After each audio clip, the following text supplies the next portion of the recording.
In a bizarre post-apocalyptic world where order has collapsed and humanity has become expendable, the necessity for ghost coins emerges as a means of survival and empowerment. The proceeds from a house sale amounting to 26 million transformed into an astronomical 11 trillion ghost coins. With these coins, one can enhance supernatural abilities and cultivate eerie entities. Yet, Han Cheng prefer to utilize his ghost coins judiciously. I possess wealth, but I refuse to squander it. What can you do about it? A beggar, seeking alms from Han Cheng, not only left empty-handed but also lost his bowl, rendering humanity a frightening spectacle. Even in the presence of trillions of ghost coins, the Buddha was moved, yet Han Cheng remained obstinate, refusing to part with them, much to his amusement. When purchasing a convenience store, Han Cheng relished in seizing advantageous deals, acquiring it at the lowest possible price. After all, possessing abundant wealth does not equate to foolishness. The essence lies in spending joyfully. To his surprise, the beggar's bowl was upgraded and the convenience store thrived, resulting in an ample supply of ghost coins. Nonetheless, in this strange apocalypse, strength reigned supreme. Armed with monetary prowess and a clever mind, Han Cheng adeptly capitalized on opportunities. In his previous life, he was but an ant. In this one, he aspired to ascend to the pinnacle of power. Chapter 1. A Rebirth. The air conditioning breathed coolness into the serene, pristine room. Suddenly, a man, who had been asleep on the sofa, abruptly opened his eyes, drenched in cold sweat as if awakening from a dreadful nightmare. He rose, momentarily dazed as he surveyed his surroundings. Isn't this my home before the bizarre events? He instinctively touched his ribcage, finding that a previously missing rib had miraculously healed. Hastening to the bedside table, he grasped his phone. The time displayed was February 1st, 2023. Indeed, he had been reborn. Little did anyone know, 3 months later, the bazaar would descend upon the world, plunging humanity into catastrophe. During that time, the entire Dongjiang city would be engulfed in wails of despair. Yet, a fraction of humanity would rise to prominence, deciphering the rules of the bazaar and forging contracts with the enigmatic forces, thereby acquiring various supernatural abilities. However, the utilization of these abilities came at a steep price, often demanding sacrifices of internal organs, flesh, and skin. In his previous life, Han Cheng had also acquired a supernatural skill after the bazaar's arrival, the bone puppet. In exchange for a rib, it transformed into a fist-sized skeletal marionette. Each use demanded 400 cc of blood, consumed by the parasitic entity. This toll was considerable, exceeding 3 uses in a single day would prove unbearable. Moreover, the combat prowess of the bone puppet was nearly non-existent. Even a child could easily kick it aside, relegating it to the lowest tier among supernatural abilities. Yet, its utility in gathering intelligence, executing ambushes, and pilfering was unexpectedly effective. In his previous life, Han Cheng had teamed up with others, where the bone puppet's functionality shone through, uncovering dangers in the fog and preventing the annihilation of their party on multiple occasions. In perilous trials, certain vital artifacts needed retrieval, often surrounded by treacherous traps or fiercely guarded by formidable entities. The bone puppet's diminutive size and lack of sinister presence made it exceedingly difficult to detect, allowing it to succeed time and again. It could be said that Han Cheng's survival in the bizarre world of his previous life hinged entirely upon this bone puppet. Regrettably, its lack of combat ability ultimately led to his demise. Recalling the harrowing moments before his death sent chills down Han Cheng's spine. The terror lingered. In this life. As the bazaar reemerges, he is determined not to repeat his past mistakes. To achieve this, he must acquire stronger supernatural abilities. Greater abilities entail heftier sacrifices. The bizarre entities are insatiable, indifferent to the fate of their human contractors. Once engaged, they demand payment without delay, relentlessly consuming the user until nothing remains. To evade such peril, there exists but one solution: compensation with ghost coins. Following the arrival of the bazaar, the real world and the realm of the bazaar became interconnected, with ghost coins serving as the universal currency between humans and the supernatural. Ghost coins not only compensate for the use of supernatural abilities, but also enable the manipulation and purchase of enigmatic entities, and even the acquisition of bizarre assets. In the realm of the bizarre, the quantity of ghost coins one possesses directly dictates their status and strength. To wield power and influence, one must possess a substantial amount of ghost coins. To acquire them, one must first burn offerings for themselves. Otherwise, once the bizarre world descends, the only means to attain ghost coins will be through transactions with the entities or by completing various trials they impose. There are no alternative avenues. After pondering for a moment, Han Cheng resolved to take action. He would liquidate all his assets to exchange for ghost coins, burning them for his benefit before the bizarre arrives. With sufficient ghost coins, everything would fall into place. Thus, the first step was to sell his house. Having lost his parents, Han Cheng, at the age of 23, had just graduated from university and entered the workforce, with savings barely in the triple digits. This house was his most significant asset. Situated in the old town of Dongjiang City, it boasted complete surrounding facilities and was located near the best primary and secondary schools in the city. The average price exceeded 26,000 per square meter, with his 98 square meter home potentially fetching at least $2.6 million. After deducting taxes and various fees, he would still net around $2.3 million. Of course, this was the typical price Han Cheng intended to sell quickly. Otherwise, once 3 months passed and the bizarre world descended, even a fortune would be rendered worthless. Time waits for no one. Resolute in his decision, Han Cheng opened the neighborhood chat group, a forum he joined during last year's mask incident, where most of his neighbors congregated. Word had spread that his property would be demolished in the latter half of the year, so announcing it in the group was bound to attract buyers, facilitating a swift sale and avoiding intermediaries. I have a 98 square meter 3-bedroom apartment for sale at an average price of $24,000 per square meter, requiring full payment and completion of the transaction within a week. Interested parties may inquire further. As anticipated, this announcement garnered immediate attention. The opportunity to purchase a property before demolition at a reasonable price was undeniably a profitable venture, and naturally, there were eager buyers. Han Cheng, I want your house. Full payment, no problem. Little Han, it's Aunt Zhang. I was friend with your mother, please sell it to me, and he'll set you up with a date. Sell it to me. He'll offer $25,000 per square meter. What does that sound? Zhang Xing, a former high school classmate of Han Cheng, also noticed the post. After graduating, Han Cheng attended a prestigious university and secured a good job, while Zhang Xing did not pass his entrance exams and went straight into real estate. His life had not been easy either. He hadn't made a sale in 2 months. If things continued this way, his boss would undoubtedly fire him. Seeing Han Cheng's property for sale revitalized his spirits as he placed his hopes on his former classmate. He immediately sent a private message. Hangu, it's Zhang Xing. If you're selling your house, come to me. We're friends, I won't let you lose out. Han Cheng saw the message and recognized that Zhang Xing worked in real estate, but he did not wish to go through an agent for his sale. The reason was simple. The only asset Han Cheng could leverage was this house. The sale price would determine how many ghost coins he would possess after the bazaar descended. Selling through a real estate agent incurs a commission fee, typically around 5, which would result in a significant loss. Even if he could recover that money from the buyer, it would delay the process. Han Cheng wanted to avoid that unnecessary expenditure and the risk of lengthy delays. He needed to sell the house quickly and use all the proceeds to acquire ghost coins. Thus, he promptly declined. Zhang Xing, it's not that I don't want to help you, I simply prefer not to go through an agent for this sale. Don't be like that, Hangu. I can help you sell it for a high price. How about listing it at 28,000? We're on the verge of demolition, and property prices in our area have been rising. Zhang Xing was relentless. Zhang Xing, I'm in urgent need of money from selling my house, so I don't want to delay things on your end. And you should buy more paper money for the deceased to burn for yourself. It will be of use in the future. After sending the message, Han Cheng ceased all communication with Zhang Xing.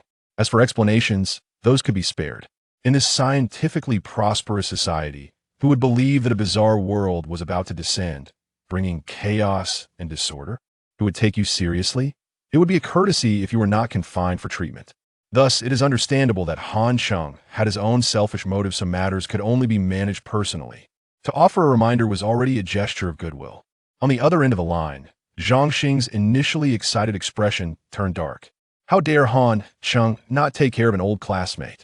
Why is he so eager to sell his house? He must be in debt. And he wants me to burn paper money for him? Is he wishing for my demise? With a loud bang, Zhang Xing angrily threw his phone. Chapter 2. Wishing for my demise? I burned money for you with a loud crash. Just as Zhang Xing had thrown his phone, a middle-aged woman walked in. The phone struck Sister Zhang's face. Hey, Zhang Xing, you brat, who are you throwing things at? Be careful, or I'll report you to your boss. Seeing it was Sister Zhang, a matchmaker with a silver tongue, Zhang Xing felt a chill. If she informed his boss, he would undoubtedly be fired. He quickly retracted his neck and apologized. Sister Zhang, I'm so sorry. I didn't mean to. My phone slipped and flew out of my hand. Get lost. What phone flies like a bar of soap? Sister Zhang huffed as she sat down, glaring at Zhang Xing, then asked, let's get to business. When can my 2 houses be rented out? As Zhang Xing prepared tea for her, he replied, please hurry, my properties have been vacant for half a year. Sister Zhang complained, then paused, asking, by the way, Zhang Xing, you and Han Cheng were high school classmates, right? I'd like to inquire about his recent situation. This lad graduated from a prestigious university, and his family is on the verge of demolition. I hear there's a girl here who has her eye on him. I mentioned that as long as Han Cheng agrees, they could start dating. Upon hearing this, Zhang Xing's eyes sparkled with mischief. Isn't Han Cheng the one who refused to look out for me and even wished for my demise? Well, I won't let him enjoy any good fortune. Well, Sister Zhang, Han Cheng is indeed a good person. We spent 3 years together in high school. However, that was the Han Cheng of the past now. This person, Sister Zhang frowned, urging him to continue. Zhang Xing, speak plainly, what's wrong with Han Cheng? He has borrowed from loan sharks and can't repay them. Zhang Xing lowered his voice and squinted.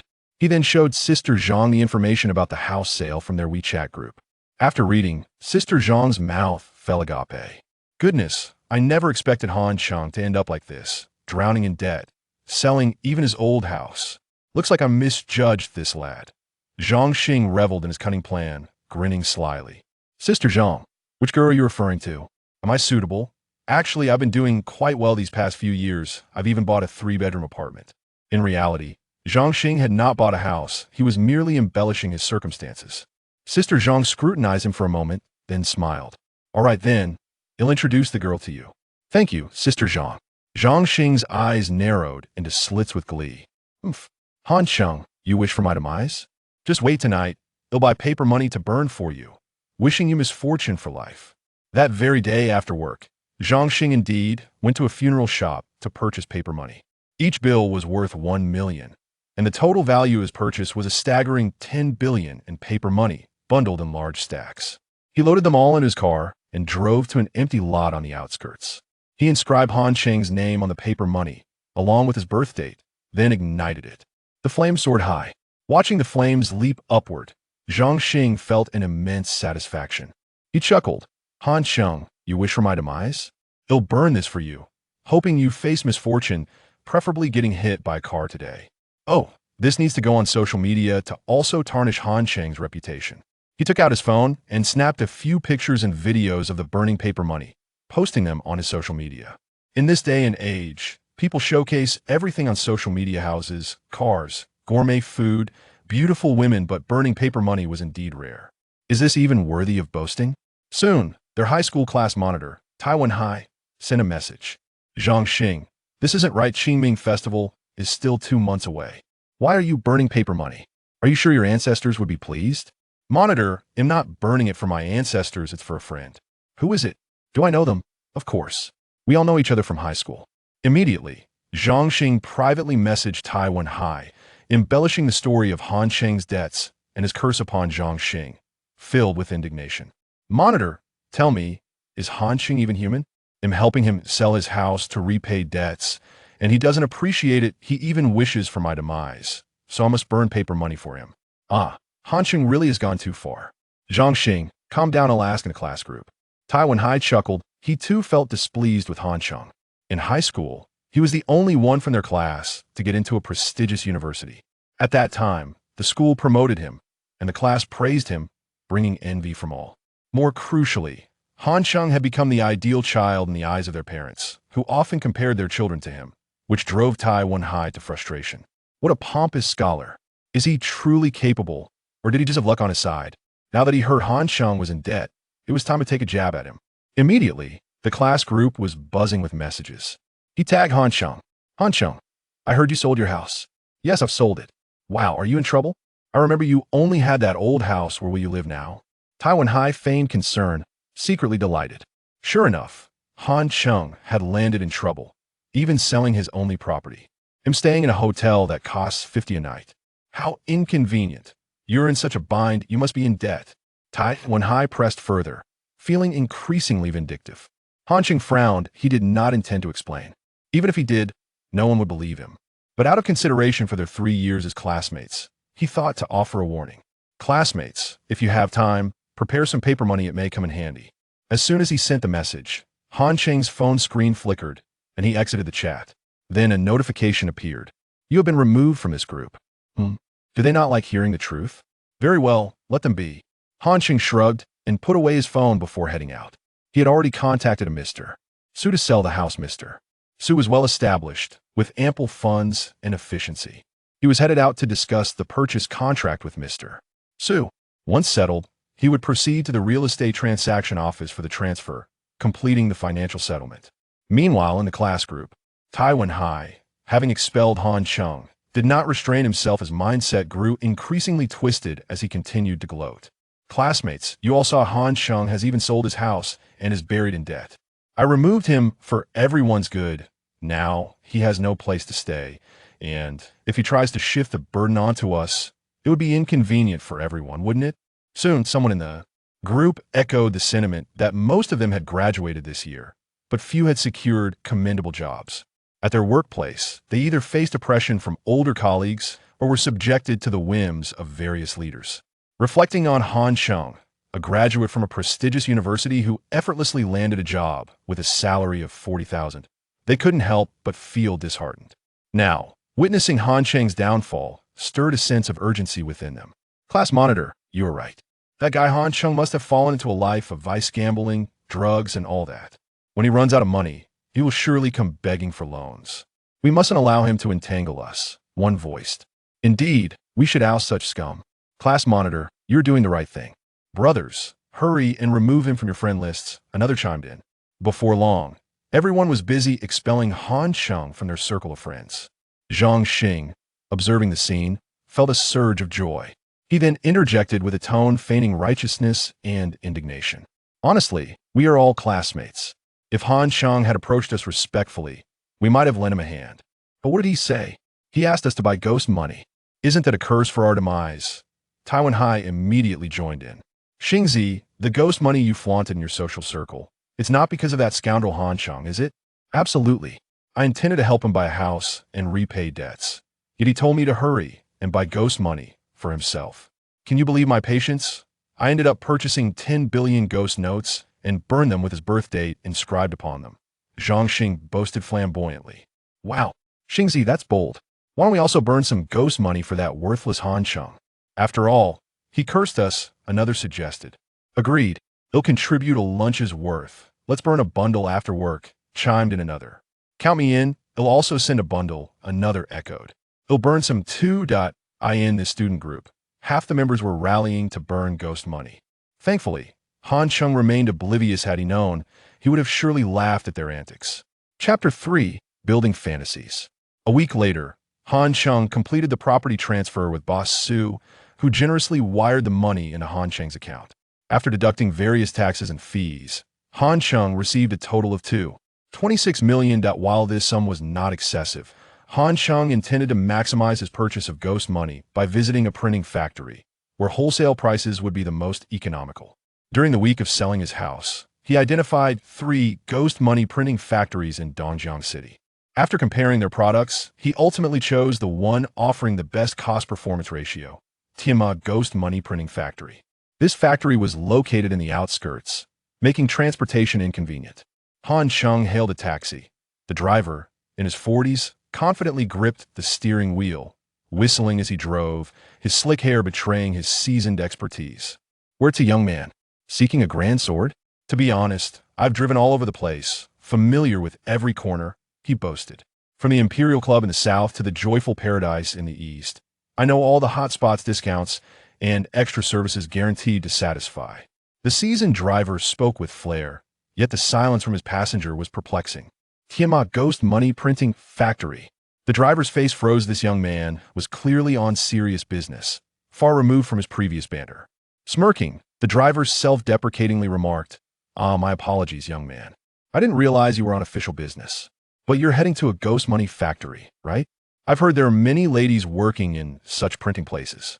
In today's society, temporary marriages exist. Since you seem quite charming, you might have a chance, the driver added.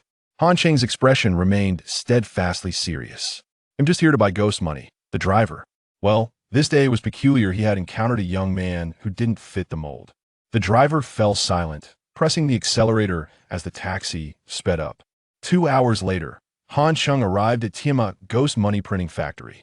The facility was modest, merely a few hundred square meters. The security guard approached him as he entered. What brings you here? I'm here to purchase ghost money. That building, enter, and turn left. The third door is the one you want. Han Cheng made his way toward the building and soon found the manager's office, where a balding, middle-aged man was working. Han Cheng entered and greeted him. Hello, may I ask your name?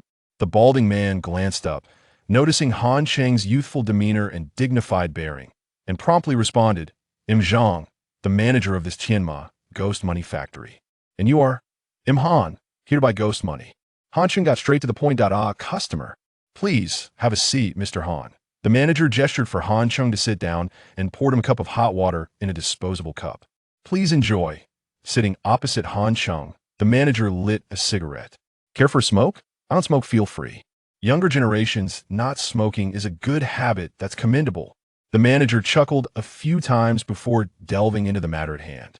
Mr. Han, how many tons are you looking to purchase? Han Cheng had done his homework before arriving, knowing that ghost money was typically sold by the ton, with 1 ton comprising around 70,000 notes, priced at approximately 2,500. However, the quality of the paper and ink could affect the price. Tiamat Ghost Money Factory's products fell into the mid to high range, thus their prices might be slightly elevated. I'm looking to purchase 10 tons. What price can you offer, Manager Zhang? With 2.26 million in funds, Han Cheng planned to allocate 2.15 million for ghost money, reserving the remainder for hiring transportation and contacting the incineration factory. This way, he could effectively utilize most of his funds. At 2.15 million, he could acquire 860 tons of ghost money, thus stating 10 tons was merely a preliminary inquiry. Manager Zhang scratched his head and replied, for 10 tons, I can offer you a discount of 2,450 per ton. What do you think? Given that Tianma was a small factory, purchasing 10 tons deemed Han Cheng a significant client, prompting Manager Zhang to be courteous, hoping to secure future business with him. Han Cheng recognized that there was substantial room for negotiation on this price. Since he intended to buy 860 tons, a lower price would be advantageous. Manager Zhang, if you could lower the price a bit more, I could consider purchasing an even larger quantity, he suggested, signaling his interest in more. Upon hearing this, Manager Zhang grinned. How about 2,400? That's the price for our long-term customers. Were they really long-term customers? Han Cheng suspected further reductions were possible, but chose not to rush the conversation. What's your factory's monthly production capacity? About 300 tons. If there's a large order, I can have the workers do overtime. We could manage around 500 tons a month. With the remaining 2.5 months, Han Cheng had ample time. He nodded slightly and probed further. In that case, I'd like to order 100 tons. What price can you offer, Manager Zhang? The manager's eyes lit up for his small factory. This order represented a significant deal, and he was eager to secure it. Ah, Mr. Han, I didn't realize you needed such a quantity. You must have several funeral homes lined up, right? Consider this a friendship. I'll offer you 2,300 per ton. The manager's intentions were clear. He wanted to cultivate a long-term business relationship with Han Cheng, hence the substantial price reduction. Han Cheng picked up on this and seized the opportunity to elaborate on his ambitions. Manager Zhang, your two kind of a few friends and I are looking to establish a chain brand specializing in various funeral-related items. Currently, there are over a dozen stores nationwide willing to join us, and I estimate that more than 30 will come on board next month. Consequently, the demand for spirit money will be substantial. I initially estimate that we will require over 400 tons each month. Han Cheng paused, a modest smile gracing his lips as he continued. I believe the market potential is immense. If we can establish a chain brand, we will be able to procure uniformly, granting us a significant price advantage. In time, with thousands of franchise stores across the country, the monthly consumption of spirit money will reach astonishing figures. After speaking, Han Cheng lowered his head to sip his tea, revealing a hint of excitement. At that moment, the balding man felt even more exhilarated. This young man was evidently a second-generation affluent individual with aspirations of entrepreneurship. Anyone envisioning a chain of over 1,000 funeral service stores could not be ordinary. If he could catch this wave and forge a long-term partnership with the young man, it would undoubtedly lead to substantial profits. His Tiamat factory could also grow and expand to a scale of hundreds, if not thousands, perhaps even to the point of going public. The balding man envisioned a bright future, his eyes reflecting admiration and a fervent desire to ingratiate himself with Han Cheng. He called out towards the door, "Xiao Zhou, brew a cup of my newly purchased Maojian tea and bring to Mr. Han promptly."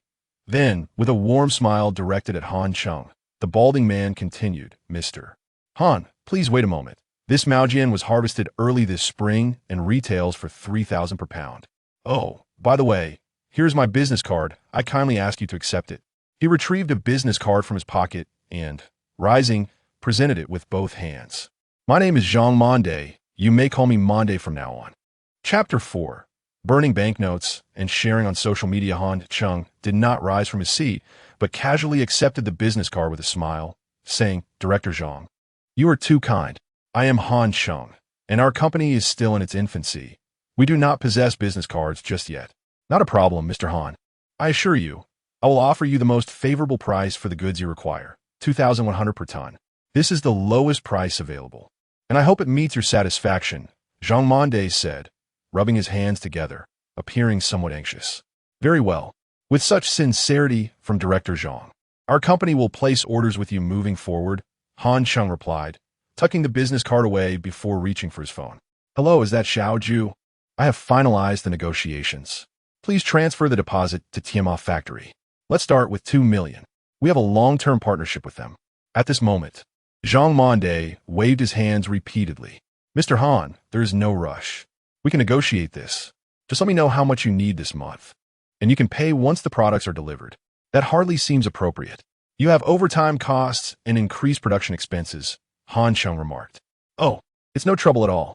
Even if Mr. Han decides against it in the end, I won't incur much loss by holding on to the goods."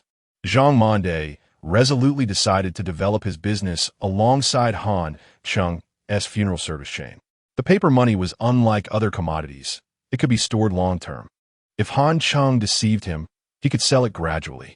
Thus, he felt confident taking the risk, especially given Han Cheng's rational demeanor and commanding presence at such a young age, qualities not typically possessed by those of his age, unless they were wealthy heirs accustomed to high-stakes business dealings. Zhang Monde had witnessed many promising second- and third-generation wealthy individuals in the marketplace, all exhibiting a certain arrogance derived from their privileged upbringing. Han Cheng's casual yet confident manner, when accepting the business card, revealed a nonchalant attitude that was indicative of someone from a well-to-do family. In truth, Han Cheng's composure had been forged through encounters with the bizarre and terrifying. In the face of sinister and treacherous schemes, one could only survive through calmness, rational judgment, and wit. It was a crucible of life and death. "Very well. With your sincere offer, I shall graciously accept. However, I must also ensure it is fair. I will require 400 tons this month," Han Cheng said with a smile. Extending his hand, Zhang Monde quickly grasped it, squinting with a smile. "Mr. Han, your generosity is commendable. I hope you will continue to guide us in the future." "Certainly. As long as the quality of your paper money meets my standards, my company will be established in 2 months, at which point we can sign a long-term supply contract," Han Cheng stated, shaking hands with Zhang Monde, solidifying the arrangement. 2 months later, even if Han Cheng were truly a wealthy heir wishing to launch a funeral service chain, it would not matter in the bizarre world. Burning more paper money would be futile. Only what had been burned previously would count. Subsequently, the two signed a supply agreement for 2 months, stipulating monthly settlements at a price of 2,100 yuan per ton. Han Cheng also specified quality requirements for the paper money, vibrant colors, and substantial paper texture. He would personally inspect the goods each month. If the quality was unsatisfactory, he would not only refuse to accept them, but also impose fines. This was to prevent Zhang Monde from taking liberties once he understood Han Cheng's situation. After the contract was signed, they shook hands again. Zhang Monde cheerfully said, "Mr. Han, please take your time. I will have Secretary Zhou book a table at Zue Xianlu for a meal together. Let's save the meal for later. I still have other places to visit. A funeral service cannot solely sell paper money. I need to source items like joss paper as well." Han Cheng politely declined. "Oh, then Mr. Han, please carry on with your affairs. Whenever you have time, do send me a message. I would appreciate your presence." Zhang Monde flattered. On the other side, in a senior class group chat, "I burned $1 billion for Han Cheng yesterday, and I must say, the feeling afterward was inexplicably delightful." "Class leader, you burned some too?" "I burned $2 billion yesterday, and afterward, my luck was through the roof. I had a smooth ride on the bus to work today, hitting every green light. I even arrived half an hour early, which made the manager praise my performance." "Seriously, is it really that effective? I should give it a try." "Go ahead and try. I burned some and posted it on social media. You won't believe what happened this past week." Zhang Xing chimed in at just the right moment, his tone brimming with pride. "Hey, Xingzi, don't keep us in suspense. What happened?" "Well, let me tell you. I got promoted and received a raise. Just the other day, I closed a deal for a commercial villa, and the payment was 200,000. My boss was so pleased that he promoted me. And it gets better. Good fortune often comes in pairs. I now have a girlfriend who is absolutely stunning. 7 meters tall, weighing 95 pounds, with a figure that is simply explosive. She has the perfect blend of elegance and allure. Wow, it seems like my kidneys, which I've nurtured for over 20 years, may not survive this." He added a cheeky, smiley face. In the office, Zhang Xing lounged back with his legs crossed, phone in hand, radiating joy. This girlfriend was introduced to him by Sister Zhang. Initially, she didn't find him appealing, but after he closed the deal and earned 200,000, she indicated she was open to conversation. Of course, he had to boast in front of his classmates, embellishing stories that were far from the truth. It was a matter of pride. Indeed, Zhang Xing's newfound fortune stirred jealousy and envy among his classmates. "You've struck gold, Zhang Xing. What incredible luck you have." "Shut it. You're the ones who stepped in dog poop. I'm the one who changed my fortune after burning paper money, perhaps even thanks to posting it online. My life is turned upside down. I have to go spend time with my little flower now." He ended with a mischievous smile. The chat paused momentarily before messages began to flood in. "Shoo, forget about friends when it comes to love. Zhang Xing, don't go. Xingzi, we're good friends. Does her girlfriend have any single friends? Let us connect. Hey, don't ignore us. You're making my heart ache. Don't be sour. He got promoted, became wealthy, and is accompanied by a beauty. His life is turning around. We should hurry and burn paper money too. Important things should be repeated thrice. Burn paper money. Share on social media. Burn paper money. Share on social media. Burn paper money. Share on social media." The classmates' group fell silent for a while, with no messages sent. Soon after, someone shared a video celebrating the burning of paper money. In the video, the paper figures being burned were not sorrowful. Instead, they radiated joy. They wrote the name Han Cheng along with their birth dates on a thick bundle of paper money. With hopeful hearts, they set the money alight, flames rising high as they boldly declared their wishes. "I want a raise. I want a promotion. I want a girlfriend." Such numerous demands. Was it too much to ask? Would that deity named Han Cheng grant their wishes? Yet, the scene was undeniably humorous. The absurdity of burning paper money to yield such peculiar outcomes was truly remarkable. More intriguingly, the video featured messages from the paper figures. "Everyone, after burning paper, I am filled with good fortune. Even 10 consecutive draws cannot bring me down." This was genuinely entertaining. Repost. Repost. In no time, many people in Dongjiang City received this video. In this day and age, who isn't exhausted? Who isn't caught in the rat race? The bold proclamations echoed the sentiments of countless commuters crammed on buses and trains. Watching the video, smiles spread across their faces. Yin Tao, the general manager of the popular Kindtail beauty company, known by his online moniker Invincible Milk God, was sitting in his office when he stumbled upon the video. Instantly, he was intrigued. Not bad. This has potential. Chapter 5. Creating a viral sensation while watching a video of burning paper money for the deceased. Yin Tao found it exceptionally intriguing. Young individuals were setting fire to the paper currency while vocally expressing their grievances. A carefree and passionate declaration that rebelled against tradition in a strikingly unique manner. This form of expression resonated deeply with the values of contemporary youth, ensuring the video would swiftly gain traction online, generating considerable buzz. Harnessing this momentum to elevate an internet celebrity could yield substantial profits for the company. Yin Tao meticulously re-watched the video, focusing on the name inscribed on the paper money, Han Cheng. Whether this individual truly existed was uncertain.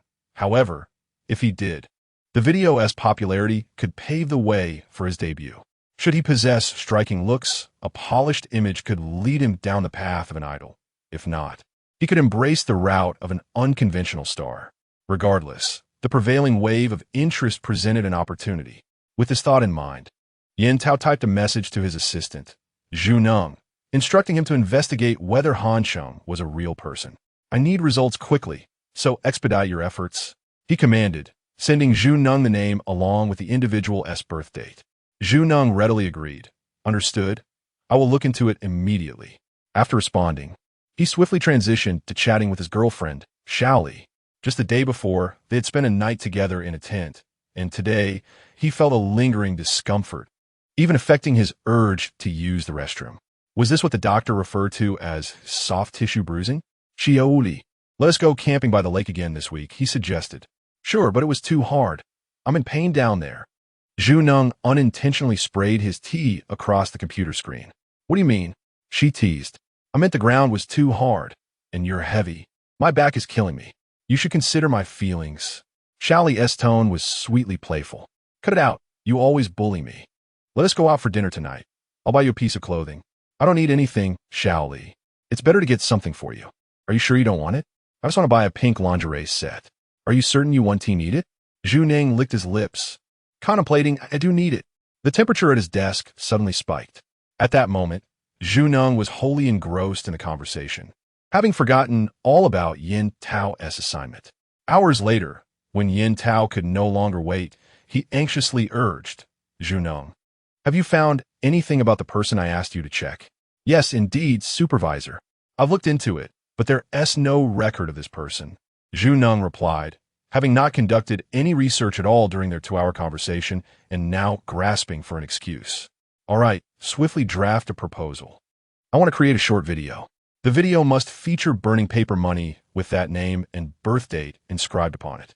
Additionally, provide a rough character profile for Han Cheng," Yin Tao instructed.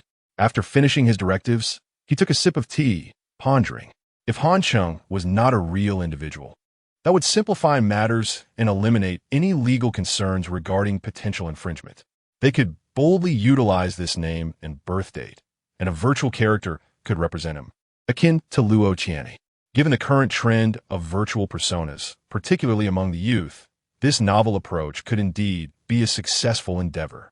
With that notion, Yin Tao began composing the proposal. The mysterious god Han Cheng. On the other hand, Zhu Neng began to have second thoughts. After all, burning paper money was traditionally meant for the deceased. Was it appropriate to inscribe this individual's name? If this Han were indeed alive, it could lead to complications. Explaining to his superior that he had been slacking off at work and had not conducted any research would undoubtedly result in reprimands, or worse, the loss of his job. The more he contemplated, the more anxious he became, and he hurriedly began his search. Before long, he managed to gather information about Han Cheng through various channels. A graduate from a prestigious university, he held a commendable position and was quite handsome, possessing a bright gaze and an air of intelligence. This individual embodied the essence of a refined idol. As Zhu Neng stroked his chin, an idea struck him regarding the video proposal Yin Tao had requested. Why not utilize this gentleman's actual likeness? After all, it was merely a short video, and the company produced thousands of them annually, with only a handful achieving virality. The likelihood of the original subject discovering it was minimal. Resolute in his decision, Zhu Neng thought, having aired once, he might as well proceed with this course. Soon, He was diligently crafting the proposal on his computer. 2 hours later, he presented the finished proposal to Yin Tao. Upon reviewing the character depiction, which was both intellectual and strikingly handsome, Yin Tao felt it exceeded his expectations for an internet celebrity. The figure exuded a sense of resilience, showcasing a compelling masculine charm. Excellent work, Junong. Come to the meeting immediately. Let us maintain our momentum and finalize the mysterious god Han Cheng project this evening. Yin Tao operated with swift decisiveness, unwilling to wait until the following day. Han Cheng possessed all the elements for potential virality, and Yin Tao felt invigorated by the prospect of success. Within half an hour, all the leaders of the company's main departments had gathered. Yin Tao initiated the presentation, projecting a striking visage on the screen. Ladies and gentlemen, this is the internet celebrity project we are embarking upon. I have named it the mysterious god Han Cheng. This will be our company's most significant influencer cultivation initiative. If we are to undertake this, we shall strive for excellence and superiority. Each one of you must bring forth your utmost dedication to ensure every aspect is executed flawlessly. I will not tolerate any distractions regarding the mysterious god Han Cheng. His earnest address resonated with the department heads, who grasped the seriousness of the new initiative and focused intently, determined not to let any detail slip. Under this atmosphere of earnestness and high expectations, the Jintai May Influencer Company commenced the mysterious god Han Cheng project. From copywriting and character modeling to motion capture, video shooting, and final editing, the entire process was completed within a week. Upon finalizing the video, Jintai May released it online. The video showcased a dimly lit atmosphere featuring a virtual character clad in traditional garb, possessing an exquisite face and captivating gaze, exuding vibrant energy. Behind the character loomed a foreboding underworld, filled with eerie winds and ghostly wails. In front of him was a blazing fire, consuming the paper money, flickering flames creating a mesmerizing dance. As an upbeat BGM kicked in, the virtual character began to perform an agile dance around the fire, rapping, "Burn, burn, burn. Burning work cards, burning worries. I refuse to work overtime. Burn, burn, burn. Burning inflatable dolls, burning roses. I need no girlfriend." The melody was cheerful and lighthearted, imbued with a hint of mischief. As the song progressed, the lighting brightened, revealing rainbows and birds above the gloomy underworld.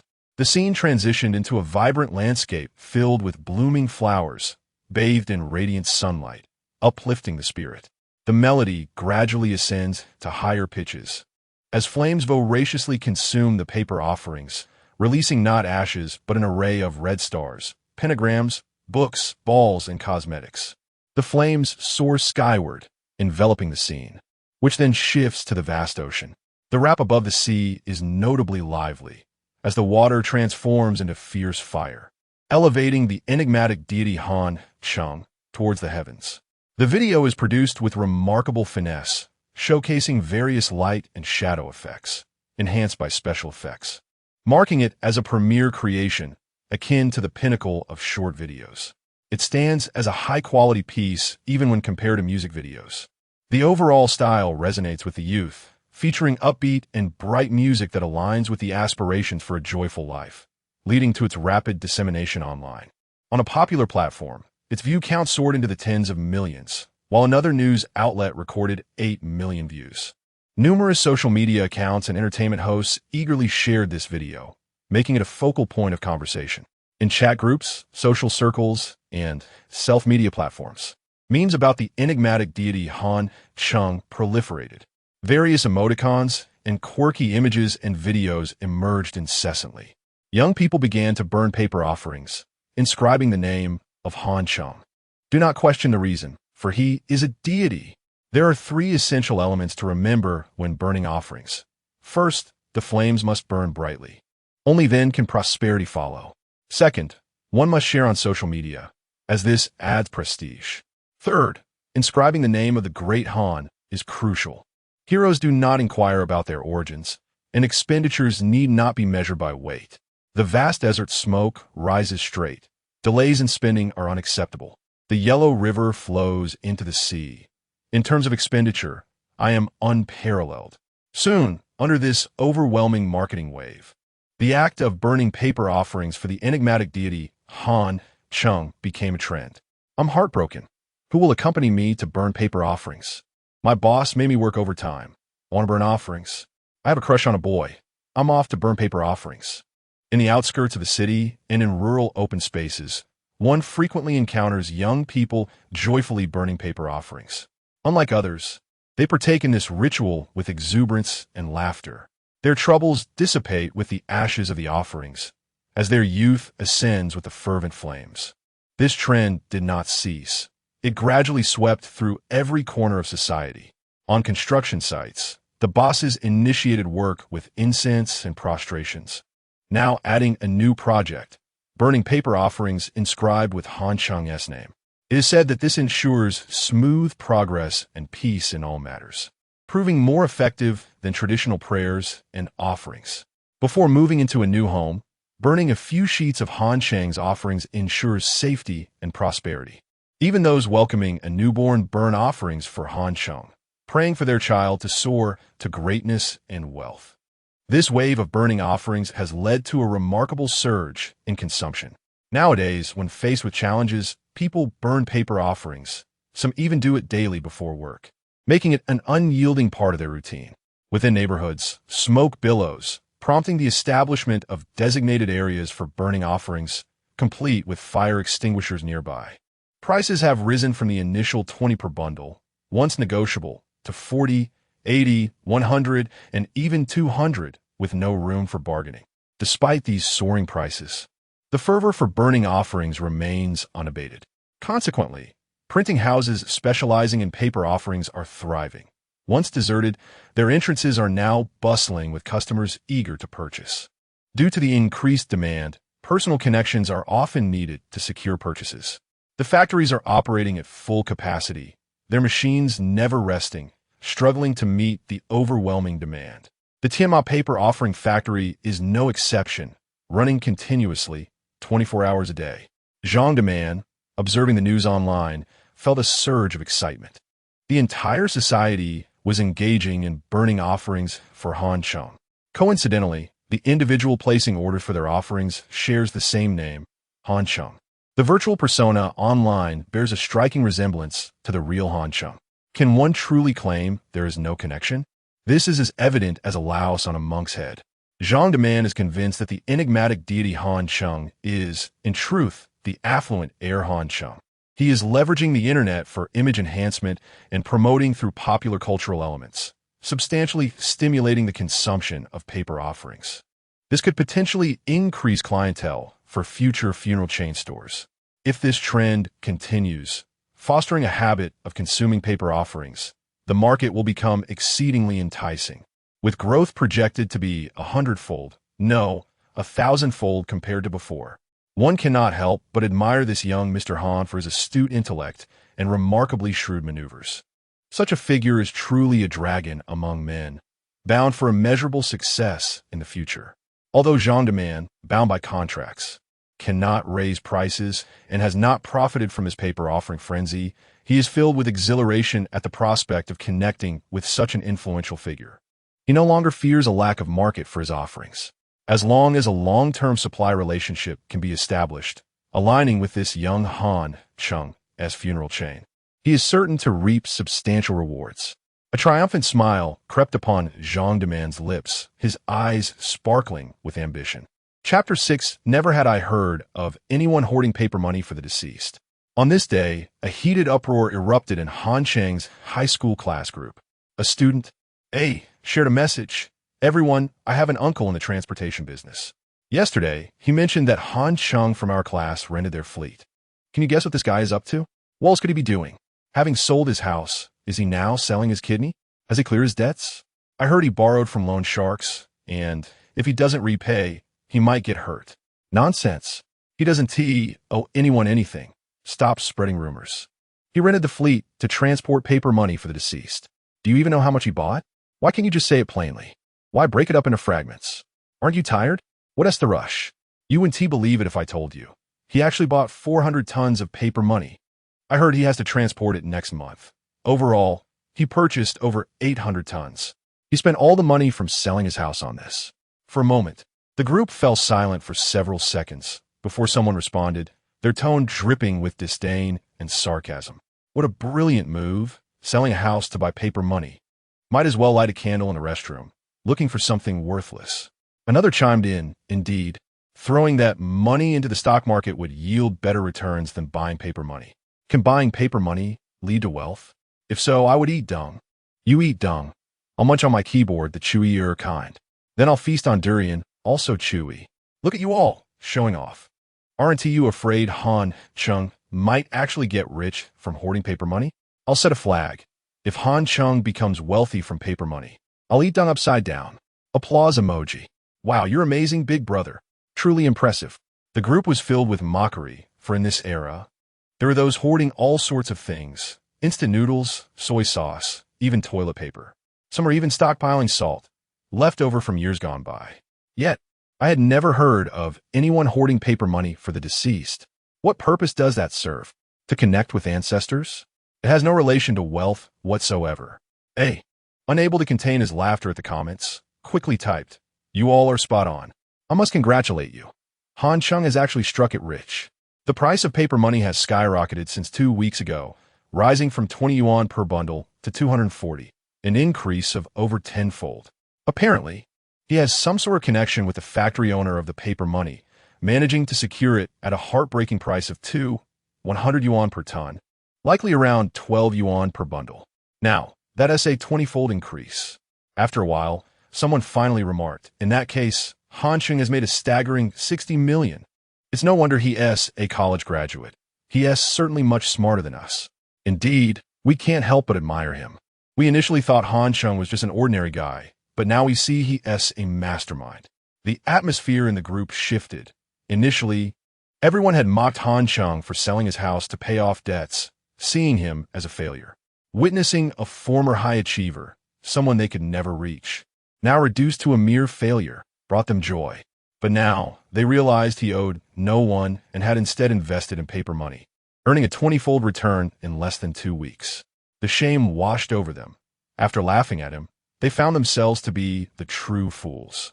Yet, the revelations didn't end there. A continued, Han Cheng's earnings exceed 60 million.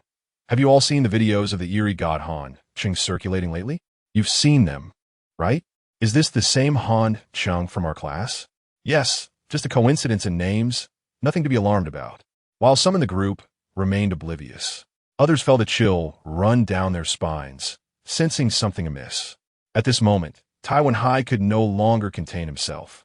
The Han Cheng who had been the subject of his ridicule was not only wealthy, but had also gained immense notoriety. He begrudgingly queried, "Is the eerie god Han Cheng the same person as our classmate?" "Congratulations, class leader, you guessed correctly. The eerie god is indeed Han Cheng himself. Didn't you pay attention to the videos? The paper money being burned has his name and birth date inscribed on it." Once again, silence enveloped the group as they pulled up the videos for a closer examination. Accompanied by a catchy background tune and rap lyrics, they slowed the playback to 1/4 speed, scrutinizing every detail. And indeed, the burning paper money bore Han Cheng's name and birth date.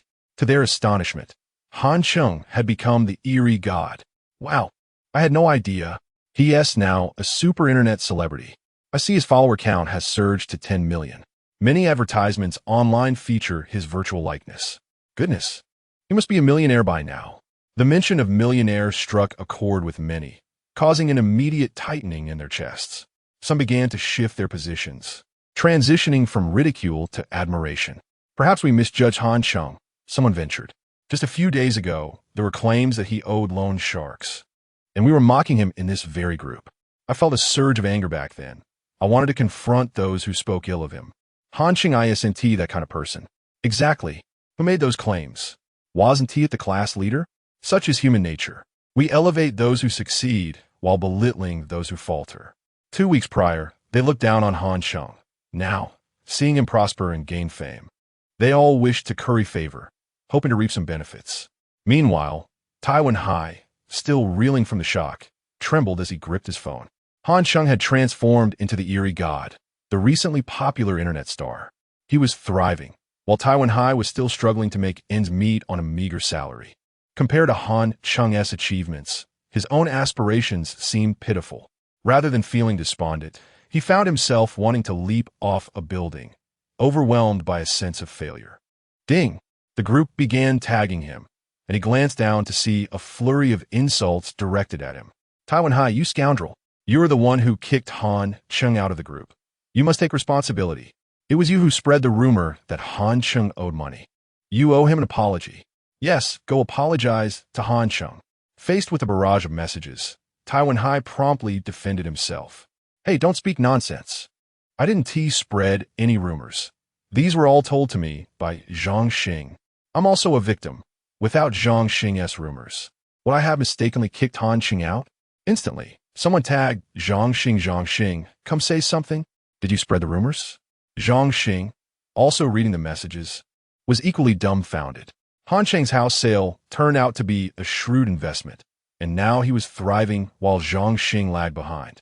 What rumors did I spread? You all believed Han Cheng owed money. Besides, when we kicked him out, you all supported it. Why blame me?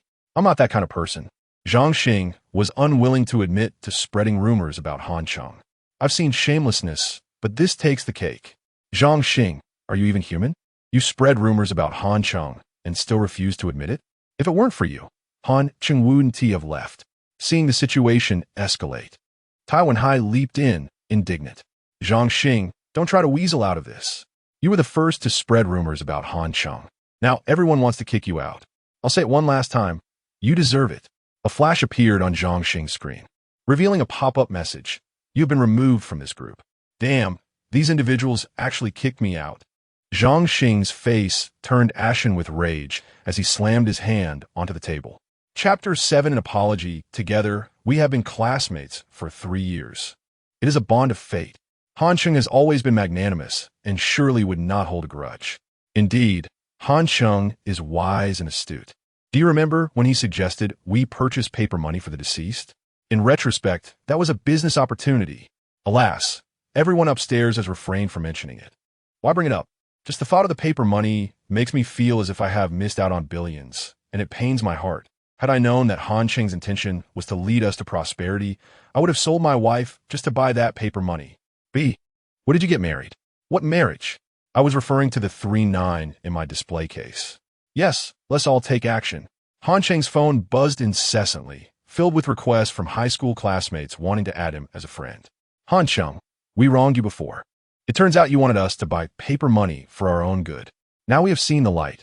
Please forgive us. Han Cheng, it was merely a misunderstanding. We expelled the one who slandered you. Zhang Xing. Let us connect as friends. We hope you can guide us, your old classmates.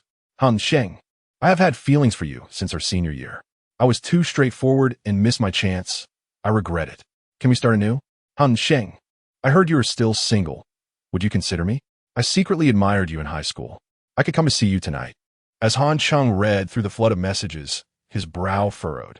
This group of people was utterly tedious.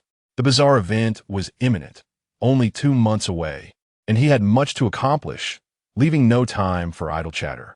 In truth, Han Cheng recalled that during the last bizarre occurrence, nearly all his high school classmates had perished, very few survived. Was it necessary to engage with these people? He had already done his part by advising them to burn paper money early. There was no need for further discussion. After casually glancing at a few messages, Han Cheng put away his phone, ignoring them completely. With Han Cheng unresponsive, the group erupted once more. Han Cheng hasn't added me. Has he added any of you? No, perhaps he forgot his phone. Do you think he's still angry with us? Class monitor, why don't you apologize on our behalf? Yes, Iron One High. You bear an undeniable responsibility in this matter. Everyone, stop blaming me. I want to apologize too, but Han Cheng hasn't acknowledged me either, and he rejected my invitation to the group. Can an apology be made online? Iron One High, can't you just kneel and admit your faults? Indeed, go to Han Cheng's home, kneel before him, and apologize sincerely. Iron One High felt like cursing. Kneeling before Han Cheng? That could certainly be arranged. Nowadays, Han Cheng is so formidable that a single word from him could grant one financial freedom. For someone of his caliber, even kneeling and calling him father would be acceptable. What infuriated him was that this group was shifting all the blame onto him. Initially, those who had supported Han Cheng's expulsion included many among them. With their own hands stained, they still dared to point fingers. How shameless. Everyone, let's not cast unfounded accusations. You all applauded when Han Cheng was expelled. I could just screenshot the messages and email them to Han Cheng, so he can see clearly what transpired. Iron When High had lost all patience and tore off the mask of civility. Many in the group became agitated, hurling accusations at Iron When High. Are you a beast to dare such a thing? I will not let this go. Our camaraderie ends here, Iron When High. I cannot tolerate your character. I'm off to find Han Cheng. Get lost. You were among those who spoke ill of Han Cheng behind his back. The group was in uproar, words flying like arrows. An hour and a half later, the high school group that had endured for 4 years disbanded. 3 years of camaraderie had turned into the paths of strangers. Meanwhile, Han Cheng felt quite content. The printing of the paper money was proceeding smoothly, and the quality was exceptional. Zhang Monde was truly diligent, handling everything with great care, which allowed Han Cheng to feel reassured. It was evident that Manager Zhang was deeply entranced by the grand visions Han Cheng had laid out for him. Han Cheng calculated that if all went well, he could amass 20 trillion in paper money after the bazaar event. This figure was astounding, sufficient for him to carve out a successful existence in the post-bazaar world. However, wealth alone was insufficient. He needed capable individuals. Throughout history, success has hinged on talent, and the world beyond the bazaar would demand different qualities. Decisiveness, calmness in the face of adversity, and tenacity, coupled with a hint of cunning, were essential traits for survival in that realm. Those with a naive disposition and indecisiveness would perish swiftly. Naturally, Han Cheng sought the former. The latter had no place in his ranks. Now, he was en route to the 9th Welfare Institute of Dongjiang City. He recalled that in his past life, from that institute emerged a formidable individual. This person possessed a unique blood domain technique, classified as an S-level skill among bazaar techniques. S-level is the pinnacle of known skills, recognized for its destructive power, versatility, and rarity. The wielder, upon merely glancing at an opponent, could draw them into their domain. Within the blood domain, a blood sun hung high, surrounded by an endless sea of bones and blood. At its center stood a red-walled welfare institute, its walls stained crimson and rusty bars, with a dilapidated gate that creaked ominously. In the oppressive atmosphere of dread, one could not help but feel despair. To escape this domain, one must defeat its master, who wields unmatched power within it, capable of summoning mountains of corpses and seas of blood in an instant, with endless horrors converging from all directions to annihilate everything. The souls of the deceased would remain eternally imprisoned within the blood domain, becoming part of its might. The lethality of this S-level technique was immense, and the conditions to acquire such a skill were exceedingly stringent. Firstly, the candidate must be a 12-year-old girl. Han Cheng had never understood this requirement, but this was the information he had received. In his previous life, the one who possessed this technique was a girl named Lin Shui. She was petite and charming, with innocent, wide eyes that could instill fear in anyone who dared to meet her gaze, those who did faced life-threatening peril. Lin Shui had gained her notoriety in the post-bazaar world, being revered as the queen of the blood domain. She ruled over 10 ruined cities, becoming a formidable sovereign, commanding universal respect. In his last life, Han Cheng had only seen her from a distance. At that time, the lady of the blood domain was 18, embodying both beauty and coldness, her presence akin to a rose atop a desolate peak. Wherever her gaze fell, all would bow in submission. Now, Han Cheng sought to find Lin Shui. If he could meet her before the bazaar event and foster a good rapport, he could eventually recruit her into his ranks. With such a powerful ally possessing this technique, Han Cheng would grow even stronger. Just then, he halted in his tracks, noticing a girl ahead by the roadside. Her gaze wary and watchful. She had those captivating, wide eyes. Behind her stood a 3-story house with red walls, and a weathered wooden sign at the entrance read, 9th Welfare Institute of Dongjiang City.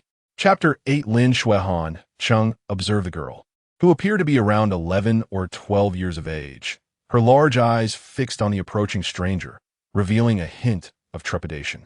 As Han Cheng drew nearer, she spun around and fled into the orphanage. However, she had scarcely taken a few steps when she was intercepted by a group of older boys, their stout figures resembling small mountains that obstructed her path. The leading boy, a stout child with hands on his hips, barked menacingly. Lin Shui, did you place that dead frog on my bed? Lin Shui shot a fierce glare at the chubby boy, but remained silent. Damn it, it was indeed you. You're asking for trouble. The boy unleashed a torrent of curses, signaling his companions to encircle her. Lin Shui turned to run, but it was too late. The boys closed in, trapping her in the center. Oh, you think you can escape? You little demon, give her a beating. Hit her hard. With a shout, the chubby boy swung his fist at Lin Shui's face, causing her to stumble and fall, blood trickling from the corner of her mouth. Yet, Lin Shui, displaying remarkable resilience, glared defiantly at the boy, refusing to shed a tear. Still daring to glare at me? Keep staring. I'll let you. He raised his foot to kick her, and Lin Shui instinctively shielded her head, enduring the blows without a sound. Before long, Lin Shui was battered and bloodied, her blue floral dress soiled. The boys, fatigued from their assault, momentarily relaxed. Seizing the opportunity, Lin Shui suddenly lunged forward, biting the chubby boy's ear. Ouch! He howled in agony, reflexively tugging at her hair. You wretched girl, I'll kill you today. Despite her frail stature, Lin Shui bit down fiercely, tearing away a piece of flesh, leaving the boy's earlobe bleeding. Damn it! He exclaimed, enraged, as he prepared to deliver a powerful kick. The force behind it was substantial enough to injure an adult, let alone a girl like Lin Shui. If she were struck, the consequences would be dire. At that moment, a figure rushed forward, delivering a swift kick that sent the boy sprawling. Get lost. Don't you dare bully her. Han Cheng's gaze was icy as he fixed his eyes on the boy now on the ground. The boy, sensing the menacing aura radiating from Han Cheng, felt an involuntary chill run down his spine. This was a presence forged in a world fraught with peril. The chubby boy resembled a frightened chick under the gaze of a tiger, too terrified to make a sound. Supported by his companions, he scurried away in defeat. Lin Shui, undeterred, rose from the ground without a single whimper, brushing off the dust from her clothes. It seemed this was a recurring ordeal for her, one she had grown accustomed to. Do they often bully you? Han Cheng inquired with a gentle smile, attempting to engage her. Lin Shui spat out a piece of flesh, still dripping with blood, precisely the remnant from the boy's ear. I didn't suffer any loss, so doesn't count as being bullied. After speaking, she glanced up at Han Cheng, her eyes radiating a coldness that felt like a plunge into an icy abyss. It was evident that this was the future queen of Blood Domain. After a fleeting look at Han Cheng, Lin Shui turned and sprinted into the nearby woods. Han Cheng recalled the rumors from his previous life that the future queen of Blood Domain had often faced bullying during her time at the orphanage, leading to her solitary nature. This was indeed true. Yet perhaps it was precisely this bullying that had instilled in her resilience beyond her years, transforming her into a decisive and ruthless individual. Such qualities were essential for survival in the bizarre world ahead. Sometimes, misfortunes could metamorphose into blessings, depending on how one utilized them. Lin Shui had certainly made the most of her circumstances. Han Cheng gazed toward the woods, a slight smile gracing his lips as he resolved to approach Lin Shui for a heartfelt conversation to strengthen their bond. Just then, a voice called out from behind him. Who are you? What brings you to our orphanage? Han Cheng turned to find a middle-aged woman dressed in the orphanage's staff uniform. It became evident that she was a worker there. Oh, I am here to consider sponsoring a child from the orphanage, he replied nonchalantly.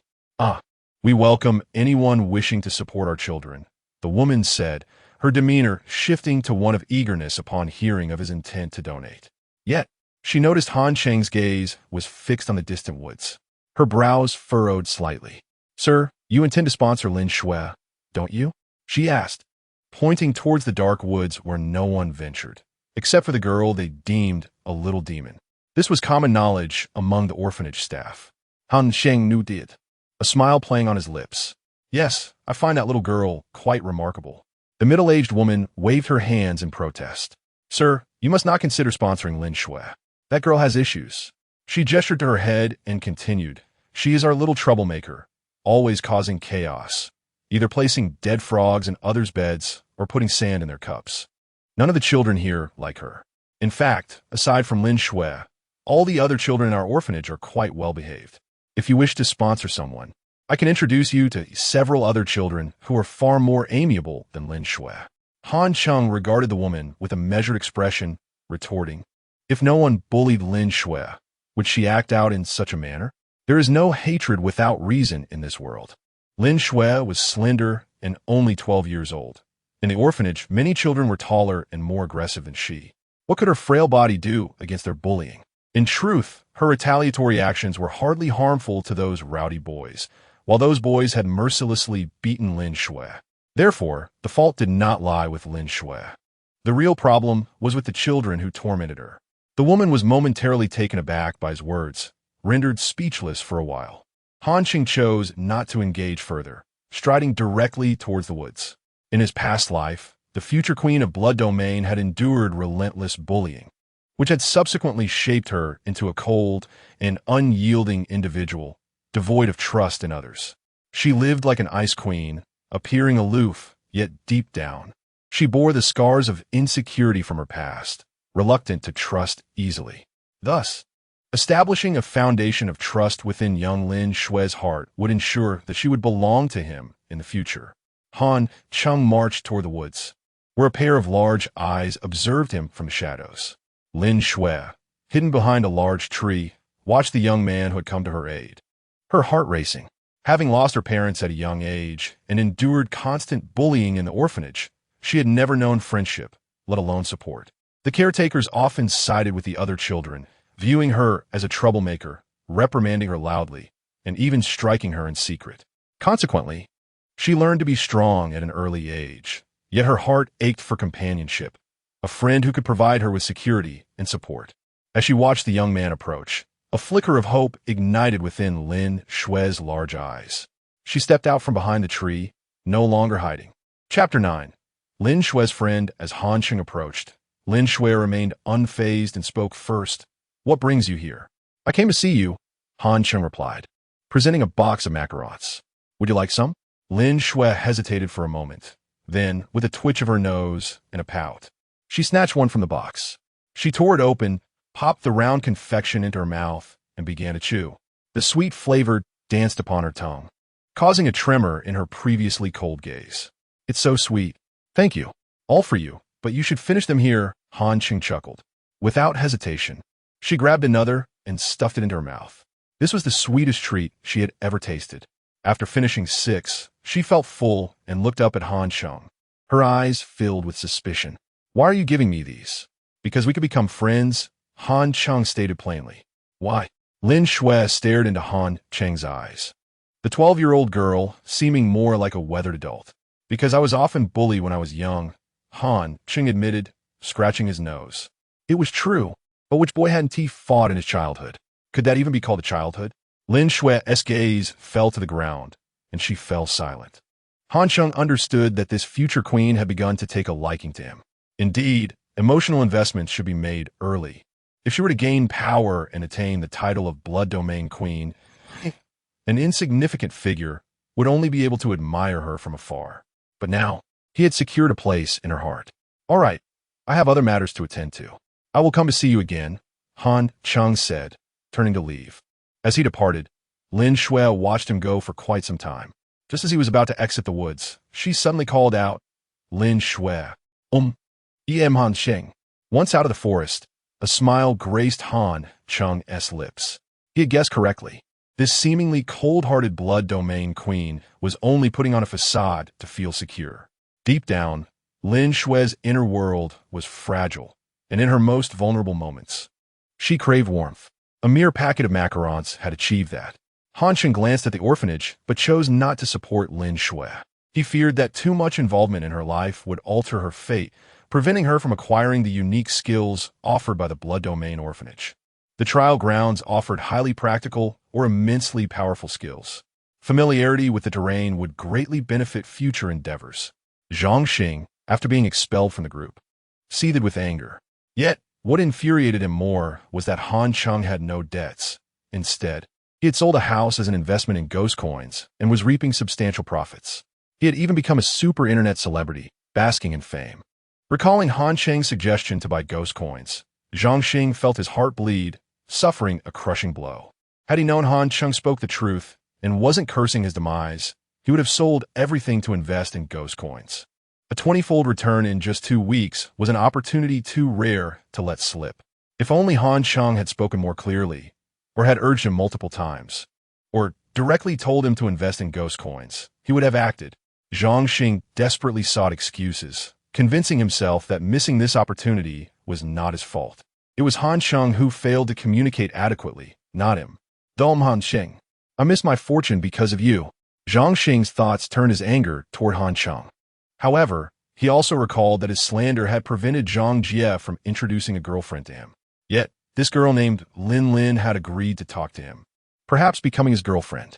Imagining Lin Lin, a stunning beauty with an alluring figure, brought him a sense of balance. Just as he started to feel hopeful, the agency door swung open with a loud bang, and matchmaker Zhang Jie stormed in. With a stern expression, her forehead creased, she slammed her hand on the table. Zhang Xing, are you even human? Zhang Xing was taken aback, stuttering, Zhang Jie, what do you mean? What do I mean? Don't you have any self-awareness? Zhang Jie glared at him. You lied to me, saying Han Cheng was in debt and a waste. Your mouth is quite capable of spreading falsehoods, and I believed you. If it weren't for Lin Lin calling me today, revealing that Han Cheng has no debts and is now a super internet celebrity worth over 10 billion, I would have remained in the dark. Zhang Xing, Lin Lin cried, saying if she had met Han Cheng earlier, they would have been a couple by now. You think you have any chance with her? You aren't even in the same league as Han Cheng. He is an exceptional young man, and you, Zhang Xing, wouldn't even be worthy of holding a chamber pot for him. Just wait, I'll deal with you later. With that, Zhang Jie stormed out of the agency. Watching the door close, Zhang Xing felt a wave of relief, yet an overwhelming sense of loss washed over him. It seemed he wouldn't be getting a girlfriend after all. However, he had received a promotion and a raise, which was a silver lining. Zhang Xing consoled himself with this thought. But just as he contemplated this, the agency door swung open again with a resounding crash. Zhang Xing hurriedly greeted the boss, who responded with a slap to his face, scolding him, "You really dare to deceive people. The villa you recommended has a long-term tenant who has rented it for 20 years. The property only has a 50-year lease after 20 years. How long do you expect the buyer to stay?" What? That's the case. Zhang Xing was dumbfounded. He hadn't anticipated such a trap. He initially thought he had persuaded the owner to reduce the price and facilitate the transaction, only to discover it was a setup to offload the property. Boss, I had no idea. Get out. You need to come back to work tomorrow. I don't need someone like you in my store. The boss waved him off in anger. In that moment, Zhang Xing felt as if the world was spinning. He had lost his job and everything else. Compared to Han Cheng, he was utterly defeated. At that moment, he contemplated ending it all. Meanwhile, after leaving the agency, Zhang Jie messaged Han Cheng. Han Cheng, you've really made it big lately, earning quite a bit from ghost coins. I know a girl named Lin Lin who is quite lovely. Perhaps you should consider talking to her. I think you two would make a great couple. She attached a photo of the woman, who was indeed stunning, with long hair cascading to her waist and a flawless, internet-famous visage. Her delicate collarbone and expressive eyes added to her allure, complemented by a perfect figure. However, Han Cheng merely glanced at the image before declining. Zhang Jie, I'm not interested. Let us discuss relationships another time. With strange occurrences ahead and the world about to change, did he need a girlfriend? Not at all. What he needed were women. In a chaotic era, strength reigned supreme. With power, women would naturally follow. It was far less complicated that way. Chapter 10. The boisterous burning of spirit money. Han Cheng declined Sister Zhang's invitation, stowed away his phone, and hailed a taxi, embarking once more into the world. He sought out an incineration facility for the purpose of burning spirit money. He remained indifferent to societal trends, property prices, and the fortunes of Demao and Airmao. His phone had been silenced, devoid of notifications, rendering him oblivious to the cacophony of trivial information.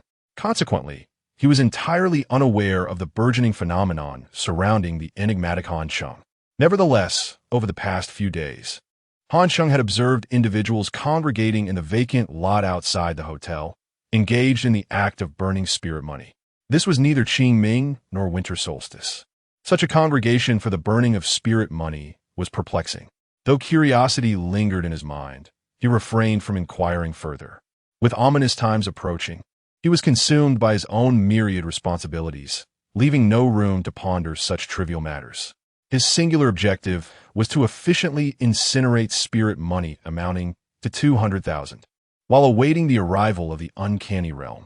With a staggering reserve of 200 trillion in spirit money, Han Cheng was filled with ambition, confident that he could achieve monumental success.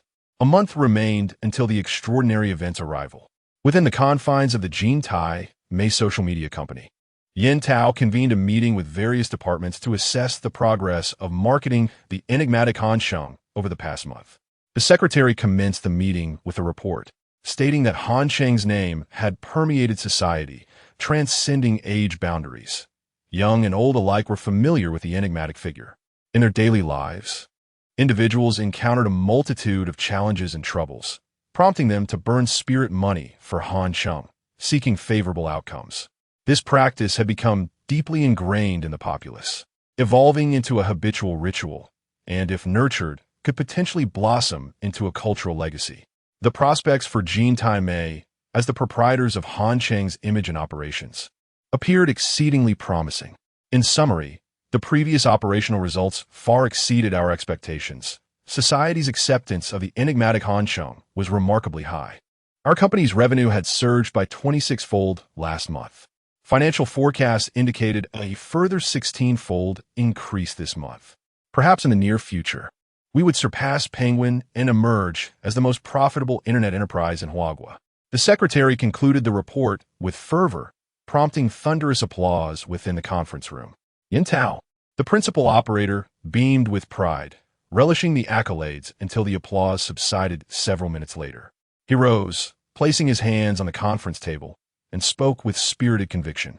Esteemed colleagues, our initial endeavor to promote the enigmatic Han Cheng has achieved resounding success. To be candid, this accomplishment has far surpassed my expectations, giving rise to a societal trend where spirit money is being burned ubiquitously. This presents a new and tremendous opportunity for us. Our company shall stride ahead of Alibaba and deliver decisive blows to Penguin. Henceforth, the future of Huagua's internet will be dictated by Jintai Mei. The department heads in attendance shared in the enthusiasm, recognizing that the company's growth would also yield substantial benefits for them. Applause erupted once more, echoing throughout the room for several minutes. Yin Tao raised his hand to quell the applause, his gaze lofty and his voice resonant. Next, we will embark on our second phase of marketing strategy, delving deeply into the exploration of the enigmatic Han Cheng, maximizing his commercial potential. We have engaged the finest cultural design studios in the country to create exceptional merchandise related to Han Cheng. Additionally, we will enlist not just one, but a cohort of the nation's best novelists to collaboratively craft Han Cheng's backstory. Figures such as Mo Yin and Lu Cixin will be among those invited. We shall employ only the most exceptional resources for the Han Cheng project, top-tier assets. Of course, Penguin has also reached out to us, expressing interest in developing 10 unique skins for Han Cheng. We have proposed a staggering sum of 10 billion, which they have accepted. Yin Tao paused slightly, a proud smile gracing his lips. However, these are not our primary products. Our grandest scheme revolves around a spirit money product, which will elevate us to the pinnacle of internet companies. Our enigmatic Han Cheng shall become the most illustrious internet celebrity. With that, Yin Tao solemnly placed a piece of spirit money upon the table. This piece, the size of a palm, was artfully displayed within a glass case. Through the glass, one could clearly discern its denomination of 5 million. Its design was remarkably innovative. The center boasted an image of the suave Han Cheng, set against a backdrop of the underworld. To the left, a mountain of gold and silver loomed, while to the right, radiant landscapes basked in sunlight. This imagery symbolized great wealth and auspiciousness. The paper was thick and the printing exquisite, truly a labor of love. This spirit money will be our flagship product, vigorously promoted across major platforms and by prominent influencers. I assure you, we will invest $30 billion in marketing. The enigmatic Han Cheng will become the world's most successful internet celebrity. The room erupted in applause once more, the excitement palpable. With this spirit money, combined with Han Cheng's popularity, monumental sales were anticipated. $30 billion. We could even feature on CCTV. The spirit money-burning event for Han Cheng would undoubtedly gain even more traction. Enthusiasm filled the air as everyone gazed at the spirit money, envisioning their own ascent to wealth, their hands growing sore from applause. Only Zhu Neng felt a chill run down his spine. Initially, he had grown complacent, using Han Cheng's original likeness, believing that the short video would not gain traction. Yet now, the video had not only gone viral, but had become a phenomenon, with the entire populace engaged in the burning of spirit money. With Huawei's population numbering over 1 billion, even if just 100 million participated, the impact would be staggering. As time passed, the original Han Cheng would undoubtedly become aware of this. Upon learning the truth, he would certainly file an infringement lawsuit against the company. The repercussions could involve exorbitant compensation, and Zhu Neng would bear significant responsibility. He could potentially face dismissal or even legal consequences from the company. Yet, what good would it do to admit fault now? The general manager would surely devour him alive. There would be no favorable outcome for him. The more he pondered, the more dread enveloped him, cold sweat trickling down his forehead. At that moment, Yin Tao's gaze fell upon Zhu Neng, instructing, "Zhu Neng, you will now oversee our overseas operations." The enigmatic Han Cheng must not only thrive domestically, but also gain international recognition. Please devise a strategy for this. Yes, General Manager. Zhu Neng nodded in agreement, recognizing that he could only adopt a let-it-be approach moving forward, hoping that Han Cheng would never come knocking at his door. The first step would be to release videos on YouTube, a venture he had previously initiated, though it had not garnered much attention. After all, foreigners lacked the custom of burning spirit money, making acceptance challenging. To address this, Zhu Neng proposed hiring renowned overseas influencers for marketing. Jin Tai Mei was now exceptionally wealthy, sufficient to launch substantial promotional campaigns. Thus, Zhu Neng's strategy was straightforward yet bold: throw money at the problem. Upon reviewing the proposal, Yin Tao immediately approved it. Sometimes, an abundance of funds could indeed instill confidence. Subsequently, they reached out through various channels to connect with prominent overseas influencers. Many of these influencers were extreme outdoor enthusiasts, and upon receiving their assignments, they promptly began promoting the spirit money during their live streams, some parachuting from great heights while igniting spirit money during their descent, others riding high-speed motorcycles and burning spirit money with one hand, and still others skateboarding while performing the act. The extravagance continued to escalate. Sometimes, the sparse presence of foreigners can indeed be attributed to specific reasons, and the actions observed have left domestic netizens astonished. However, the promotional efforts have yielded remarkable results, giving rise to a fashionable trend among overseas content creators. Many have begun to emulate this phenomenon. Some have ventured to churches to burn offerings, only to be forcibly removed, a clear act of provocation. Others have chosen public cemeteries for their rituals, which, while serious in nature, are perhaps misplaced, as those departed are unlikely to receive such deliveries in the afterlife. Fueled by substantial financial investments, this surge in the burning of paper money has gained immense popularity abroad. Eventually, even adult entertainment companies could not resist the allure and sought to partake in this trend, producing works themed around a mysterious Eastern practice of burning offerings. This spectacle has transcended description, as language fails to encapsulate its extravagance. Following the widespread success both domestically and internationally, the new paper currency launched by the Jin Tai Mei Company has been met with astonishing sales. Profits have soared well beyond the 3 billion yuan spent on marketing. Such immense revenue has incited discontent among some. Shortly thereafter, Delin Si sent a protest email to the Jin Tai Mei Influencer Company. The email was lengthy, filled with profound reasoning, yet its essence was rather crude. In summary, it conveyed a simple sentiment: We are all in the same industry. And you are making so much money. Can't we share in the profits? We are envious. Upon reading this, the entire Jin Tai Mei team was left in bewilderment.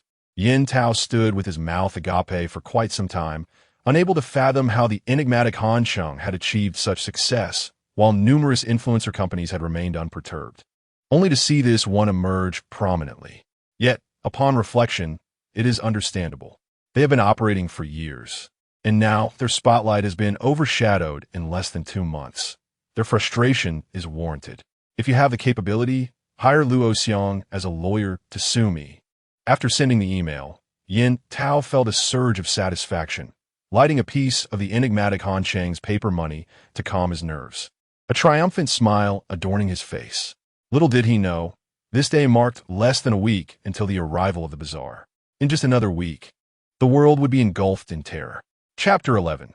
The arrival of the strange world. Han Cheng had been exceedingly busy these past few days, transporting over 800 tons of paper money to the incineration plant for burning, subsequently settling various accounts. While handing over payment to Zhang Monde, he took a moment to reassure him. Director Zhang, the quality of your paper money is indeed commendable. My chain of funeral service shops will certainly consider your factory in the future. Zhang Monde rubbed his hands together, elated. Mr. Han, it is my honor to assist you. I hope you will continue to support me. Zhang Monde was well aware of the recent surge in demand for Han Cheng's paper money. It seemed that every household was burning it for their affairs. He felt an overwhelming sense of envy, knowing that if Han Cheng were to place an order with him, he would become immensely wealthy. Judging by Han Cheng's tone, he sensed that he had a genuine chance. By the way, Mr. Han, do you have time for a meal today? Zhang Monde eagerly sought to cultivate a relationship with Han Cheng. However, Han Cheng politely declined, as the strange event was set to occur in less than a week. It was uncertain whether Zhang Monde would still be around by then, and he preferred to avoid such futile social engagements. I'm afraid not, Director Zhang. My chain of funeral service shops is about to open, and I have a great deal to attend to. Many business owners are eager to join, and I estimate that by the time we launch, there could be as many as 300 franchise stores. Several owners from Dongjiang City wish to meet with me today, so I truly have no time. Han Cheng lamented, his plans grandiose. Zhang Monde, however, was entirely convinced. Initially, he may have held a mindset of mere speculation, but upon hearing Han Cheng's assertions, he was filled with admiration. Truly, Mr. Han was the enigmatic figure known online as Strange God Han Cheng. With hundreds of chain stores already established, it was indeed a perfect match for the booming paper money market. He knew he had to secure this valuable connection. Thus, Zhang Monde produced a rare Cuban cigar he had long cherished. Mr. Han, since you're too busy to dine, please accept this small gift as a token of my appreciation. No need, I don't smoke, Han Cheng replied, but Zhang Monde insisted. Mr. Zhang, do you look down upon me? If you valued our relationship, you would accept this gift, Zhang Monde urged, a hint of desperation in his voice. He couldn't bear the thought of losing this opportunity. Seeing Zhang Monde's anxious demeanor, Han Cheng decided to relent, accepting the tin box containing the cigars with a smile. Thank you, Director Zhang. Oh, what are we thanking each other for? Mr. Han, you are far too courteous, Zhang Monde beamed, delighted that Han Cheng had accepted his gift, feeling as though he had finally secured a strong ally. After parting from Zhang Monde, Han Cheng made his way directly to the incineration plant. The facility was already prepared, with dozens of workers unloading bundles of paper money. Seizing a moment, Han Cheng affixed a piece of white paper bearing his name and birth date onto each bundle. He then instructed the workers to scatter the money into the furnace, pouring gasoline over it before igniting the flames. In an instant, the furnace roared to life, the paper money rapidly disintegrating into ashes. The 800 tons of paper money were incinerated in 2 batches, the first had taken place a month prior, where over 400 tons had been burned. Now, the remaining 400 tons had been consumed, and Han Cheng settled the accounts with the plant manager before departing with his messenger bag. Primarily, he did not wish to miss out on acquiring the bone puppet.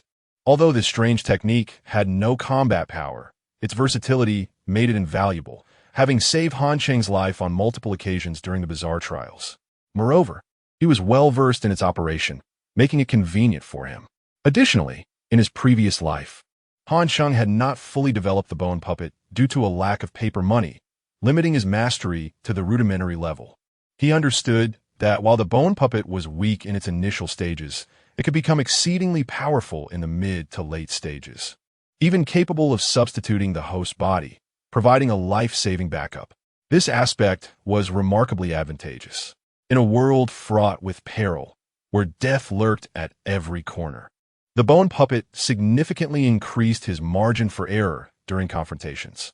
It allowed for multiple mistakes, which was a considerable advantage. Thus, in a certain sense, the bone puppet was indeed a divine technique that he must acquire. Next, Han Cheng sought to obtain a Vajra bead located within an abandoned temple on the eastern outskirts. Following the arrival of the strange event, this derelict temple had transformed into a site for bizarre trials. The Vajra bead possessed a unique function, granting the wearer an unwavering heart akin to a diamond. With a steadfast mind, one becomes impervious to all malevolent forces. The wearer would experience no fear, no despair, and no hallucinations, maintaining clarity of thought and seeing through illusions. With the Vajra bead, those entities that sought to bewilder and manipulate the mind would be incapable of attacking. Contrary to appearances, the true perpetrators of widespread destruction were not the grotesque beings endowed with immense strength, but rather those that could disrupt the mind and ensnare the heart. The emergence of even a single such entity among the populace could spell catastrophe.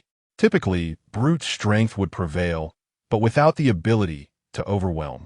Killing an opponent became exceedingly difficult. There was even a possibility of being counterattacked despite being stronger. However, with the Vajra bead, these threats would become trivial, rendering their elimination far simpler. Thus, acquiring the Vajra bead was imperative. The third critical technique was the Blood Domain Welfare Institute, capable of annihilating hundreds in an instant. Its power beyond measure. However, this technique was only accessible to girls aged 12, making it unattainable for Han Cheng directly. Yet, through Lin Shui, he effectively gained access to this technique. Therefore, after the arrival of the strange event, he needed to swiftly find Lin Shui, as this was of utmost importance to him. Aside from these three techniques, Han Cheng intended to evaluate others. The efficacy of strange techniques was not merely a matter of quantity, but rather their suitability for oneself. Furthermore, proper development of these techniques required time and various combat training. These were not matters to be rushed. What remained was truly just waiting. On the final night before the arrival of the strange event, Han Cheng left the inn and traveled to the outskirts of Dongjiang City. He alighted at a secluded bus station and surveyed his surroundings. Nearby stood a 722 convenience store, while the desolate road was illuminated only by a few streetlights. Glancing at the time, he noted it was 11:55 p.m., just 5 minutes until midnight. In 5 minutes, the strange world would descend. Having adequately prepared, Han Cheng took a deep breath, relishing the cool night breeze as he awaited the monumental shift in the world. As time passed slowly, the 5 minutes felt as heavy as a century. Finally, the clock struck midnight, the date shifting to May 1st, 2023. Suddenly, a brilliant flash streaked across the sky, and the night wind stilled. The air seemed to chill by several degrees, sending a shiver through Han Cheng as he detected a familiar scent in the atmosphere.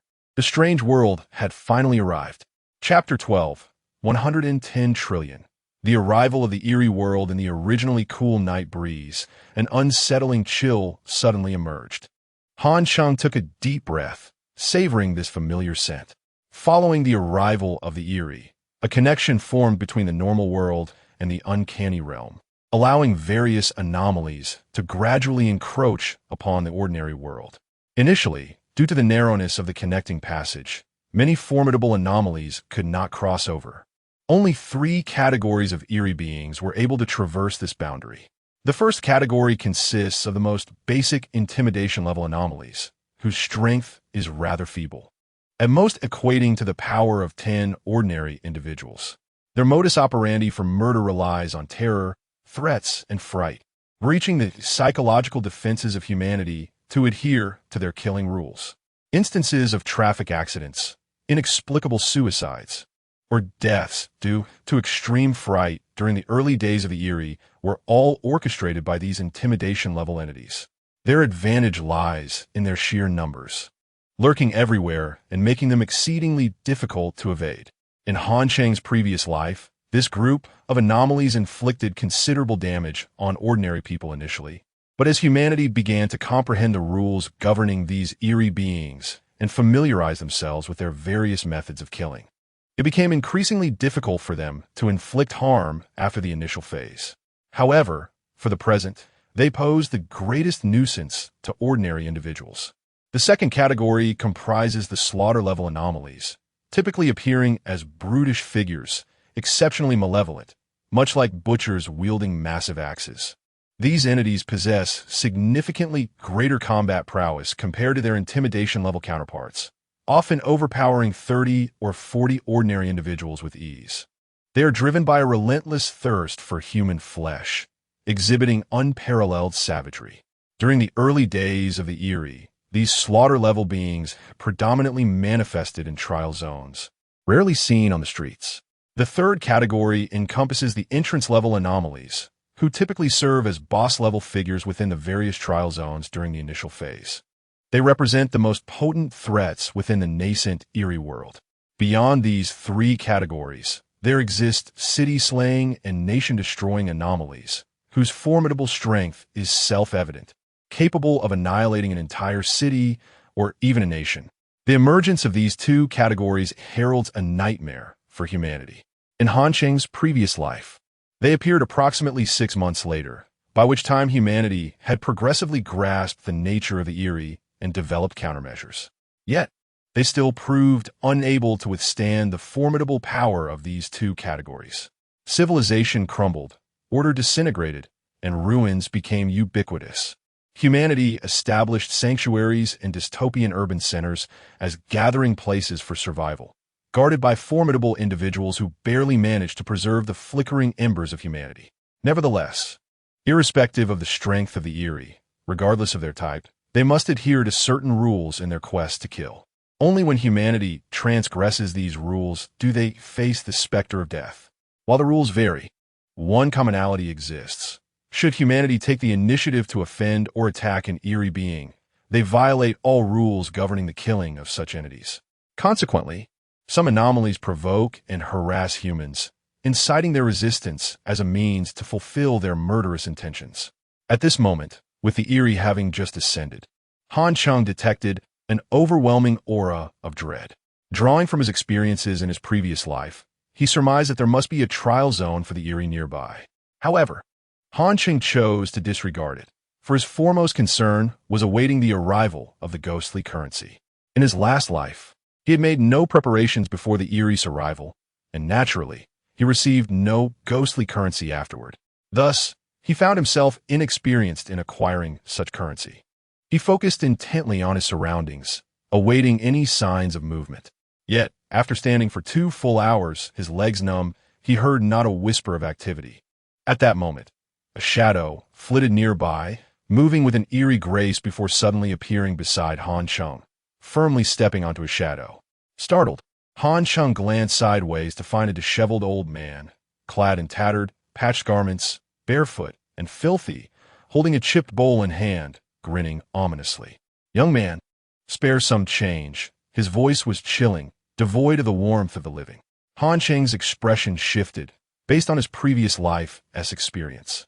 This old man was merely a begging anomaly, lacking in strength and likely of the intimidation level. Their method of killing revolves around begging. As long as they stand in your shadow and raise their bowl, you are compelled to provide them with ghostly currency. Failing to do so triggers the killing rules of the begging anomaly. Moreover, the bowl bore 2 sets of numbers, one indicating the minimum amount and the other the maximum. Should the offered amount fall below the minimum, it would also instigate the killing rules. Conversely, if the amount exceeded the maximum limit, it could harm the begging anomaly. The greater the excess, the more severe the damage, potentially resulting in the begging anomaly's demise. In his previous life, whenever such an anomaly approached, Han Cheng would part with several dozen ghostly coins to send them away. It was not that he lacked the desire to kill.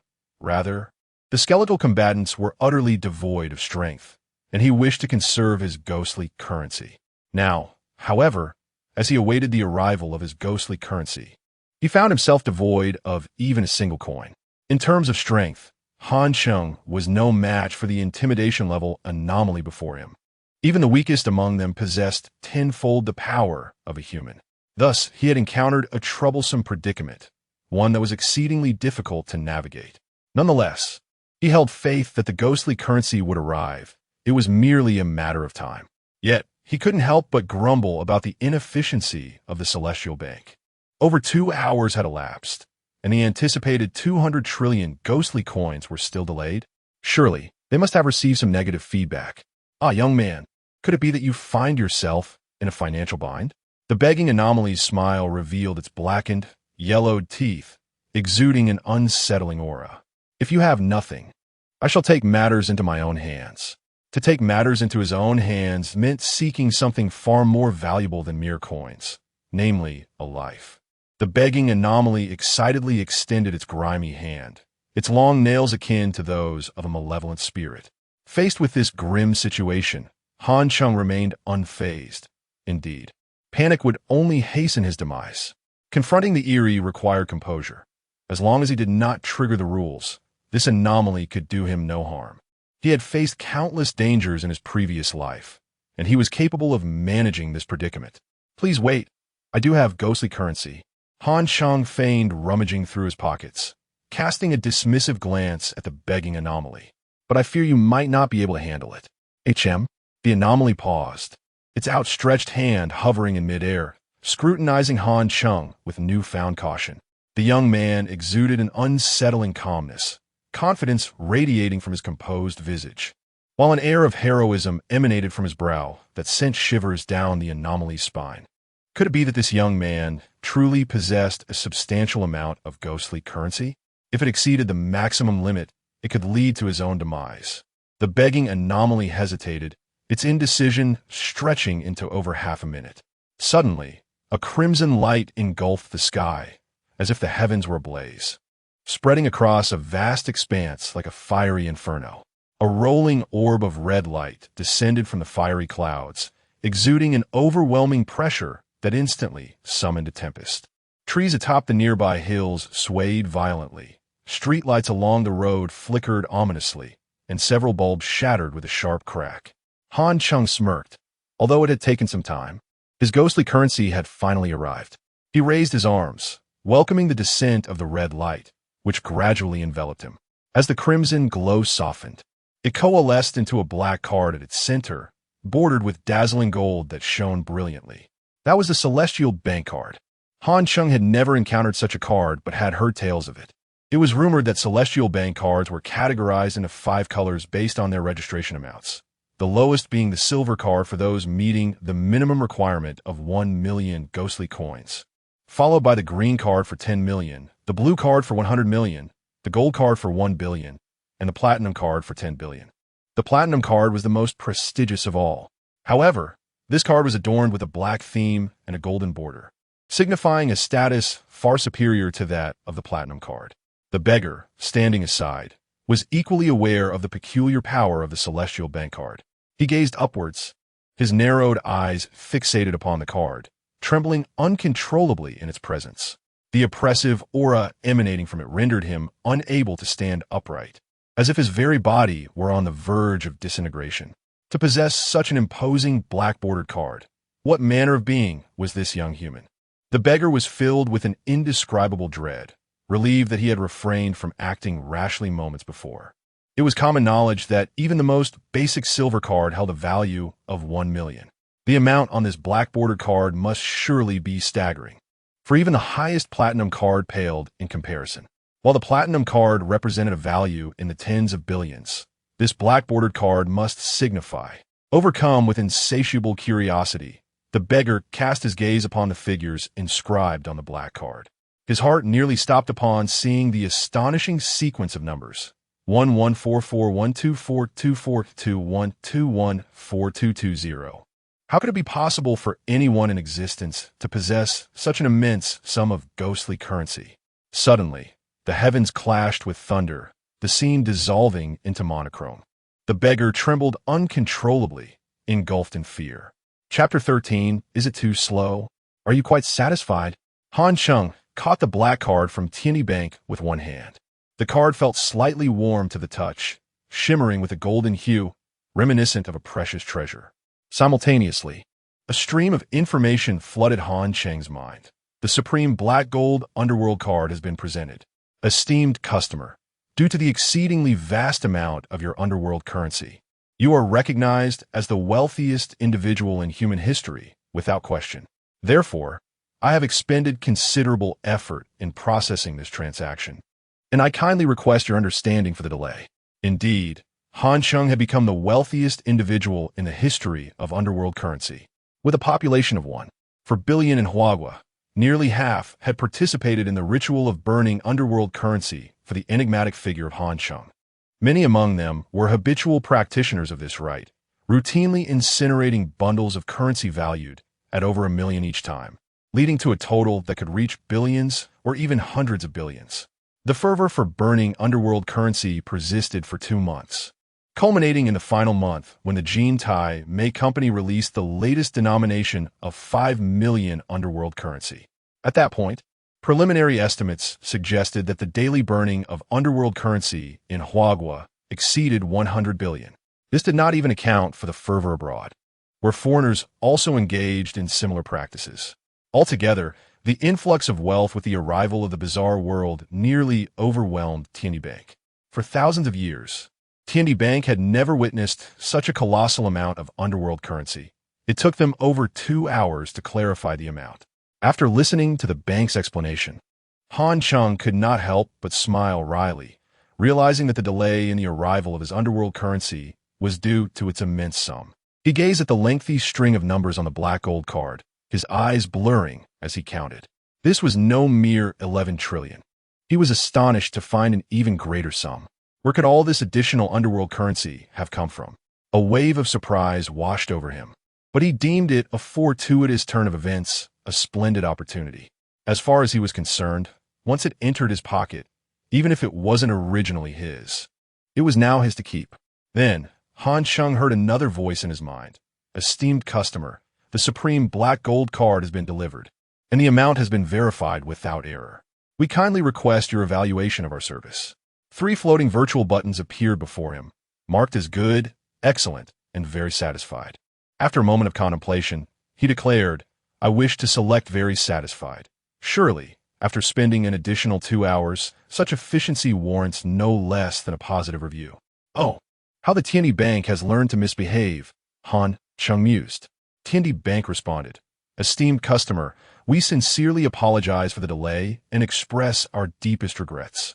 Han Cheng replied calmly, If apologies were effective, then a robber would only need to apologize after robbing your bank. Tianyi Bank remained silent for a moment before responding. Indeed, it is a valid point. If apologies were sufficient, then murderers and robbers would be the happiest of individuals. One apology could resolve all issues. If not, then 2 apologies would suffice. After a prolonged silence, Tianyi Bank finally spoke again. Esteemed customer, we have deliberated on this matter, and for the 2-hour delay, we are willing to offer compensation. We shall gift you a doppelganger doll. Suddenly, a flash of white light appeared in Han Cheng's hand, revealing a palm-sized white cloth doll with a terrified expression and a grotesque form. The doppelganger doll could withstand a fatal blow once, akin to the effect of an intermediate-level skeletal puppet. The difference was that the doppelganger doll was a consumable belonging to the realm of the underworld and could only be used once. In the early days of the bizarre world, before Han Cheng had acquired any strange abilities, having a chance for error like this was undoubtedly a blessing. Han Cheng accepted the doppelganger doll with satisfaction, though he feigned reluctance as he said, All right, I shall accept this little item, but you must be more diligent in the future. There must not be a next time. Yes, we implore Mr. Han to provide us with a favorable evaluation, Tianyi Bank replied. Understood, Han Cheng said, nonchalantly selecting the good button in the void. Tianyi Bank. Han Cheng, do you have any objections? Tianyi Bank. Oh, no. We humbly accept your evaluation, they stammered. With an unruffled demeanor, Han Cheng withdrew 10,000 underworld currency for his expenses. As his thoughts flickered, the black gold card glimmered, vibrating slightly in his pocket. Upon inspecting it, he confirmed it was indeed 10,000 underworld currency. The convenience of this cash withdrawal far surpassed any ATM machine. Moreover, Han Cheng understood that the underworld currency deposited in the Tiandi bank could not be seized. It was as if it had been stamped with his identity. No one but him could withdraw the funds, rendering any attempts at robbery futile. In fact, this supreme black gold card was itself a powerful artifact of the underworld, enveloped in an aura so malevolent that even beings of the intermediate realm found it challenging to approach, not to mention the beggar-like entity nearby. Han Cheng felt a sense of satisfaction as he tucked the black gold card away. The feeling of having money in his pocket was immensely reassuring. Now he had the capability to confront the beggar-like entity beside him. But when he turned around, he discovered the entity had vanished. Where could it have gone in such a short time? Looking down, Han Cheng gasped. Where did this old man kneel? The beggar's face was pale with terror. Brother, I had no idea you were so wealthy. At that moment, the beggar was engulfed in regret, lamenting his poor judgment in choosing such a formidable deity of wealth. Han Cheng smiled silently, knowing that the most straightforward way to deal with this beggar-like entity was to pull out a stack of underworld currency and eliminate him outright. For such a low-level beggar entity, a mere 1,000 underworld currency would suffice. However, that would be an extravagant waste, and Han Cheng adhered to a principle of not losing out.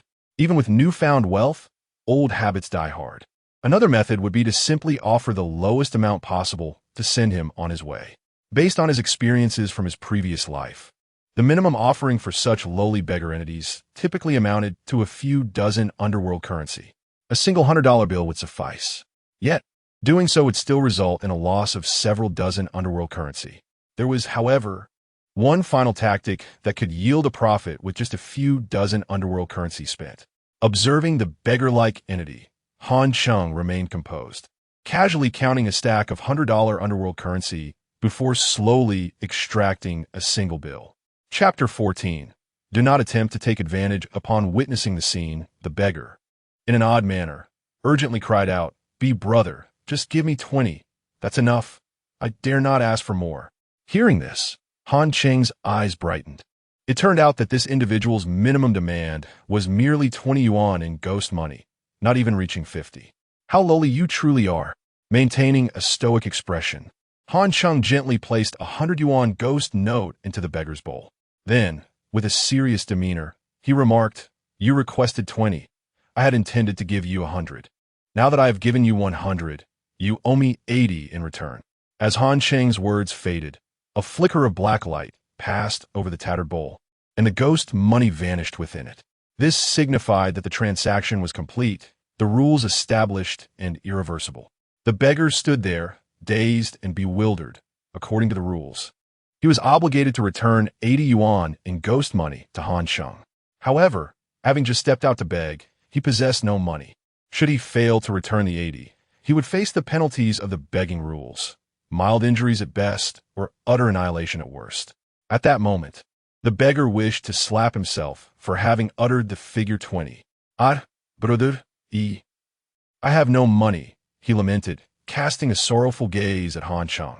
I apologize, but I dislike being at a loss. Even if I were wealthy, I must still reclaim that 80. The beggar trembled, finally grasping why the affluent remained prosperous. Brother, I have no means to pay you. How about I give you this pitiful bowl instead? He, at a loss, shakily extended the begging bowl, his only possession of any value. Han Cheng frowned, accepting it with apparent reluctance. Really now, you offer me a broken bowl when you have no money? Is this worth 80? What a farce. I find myself at a loss after all. The beggar nearly spat blood. That begging bowl was indeed a ghostly object, albeit an E-grade one, worth at least 300 or 400 ghost coins. Reluctantly parting with it, his heart bled. Brother, this bowl is... Enough with the buts. I am quite magnanimous. You need not take it to heart. Han Cheng interrupted, patting the beggar's shoulder and sending him on his way. The beggar, dazed, turned to leave, his face a portrait of despair. He had ventured out to beg, never expecting to encounter such a super-rich individual. Even more surprising was the fact that, instead of gaining a penny, he had given away his only means of sustenance. Who, then, was the true beggar in this scenario? It was perplexing, to say the least. Meanwhile, Han Cheng, intrigued, examined the begging bowl, where a flicker of black light revealed two numbers at the bottom, 20100. This indicated the upper and lower limits of the bowl. No wonder it was classified as an E-grade ghostly object. The amount was too low. Yet Han Cheng recalled that many ghostly items could be upgraded through usage. If this begging bowl were to be upgraded, it could ascend from E-grade to D-grade, thereby increasing its monetary limits. At that point, it would indeed become a valuable item. With a slight smile, Han Cheng tucked the bowl away. His next destination was the puppet boutique, where an enigmatic trial awaited. The skeletal puppet was contracted there. In his previous life, he had only managed to contract the skeletal puppet 3 months after the arrival of the anomalies. This time, he wished to expedite the process, for he did not desire prolonged uncertainty. The boutique was not far, merely a half-hour's walk away. This was also why he chose to remain in this area, awaiting the descent of the anomalies. Little did he anticipate that the Celestial Bank would encounter a mishap, delaying him by a full 2 hours. As he set off, Han Cheng glanced back at the distant urban area. The lights remained vibrant, yet some regions had succumbed to darkness, presumably due to power outages. In other areas, thick columns of smoke rose skyward, indicating the occurrence of fires. On the first night of the anomaly's arrival, even if the beings were not particularly formidable, they had nonetheless inflicted significant disruption upon humanity. The world had undergone a profound transformation. At that moment, a weary young man approached, burdened with a backpack. Brushing past Han Cheng and heading directly towards a convenience store 20 meters away, the sign of the 722 convenience store remained illuminated, with the interior brightly lit and still in operation. The young man stepped through the automatic doors and entered the store. Suddenly, under the dark night sky, a startling presence enveloped the surroundings, thickening the ominous atmosphere. Han Cheng furrowed his brow, realizing that the young man had unwittingly entered the trial zone, dragging himself into peril. Now, the convenience store served as the epicenter of the trial, and unless he completed the task, Han Cheng would find it impossible to leave. It seemed he had no choice but to confront the challenge. Resolutely, he approached the convenience store. The automatic doors swung open, and as Han Cheng stepped inside, he noticed the temperature was several degrees colder than outside, with a dense aura of malevolence.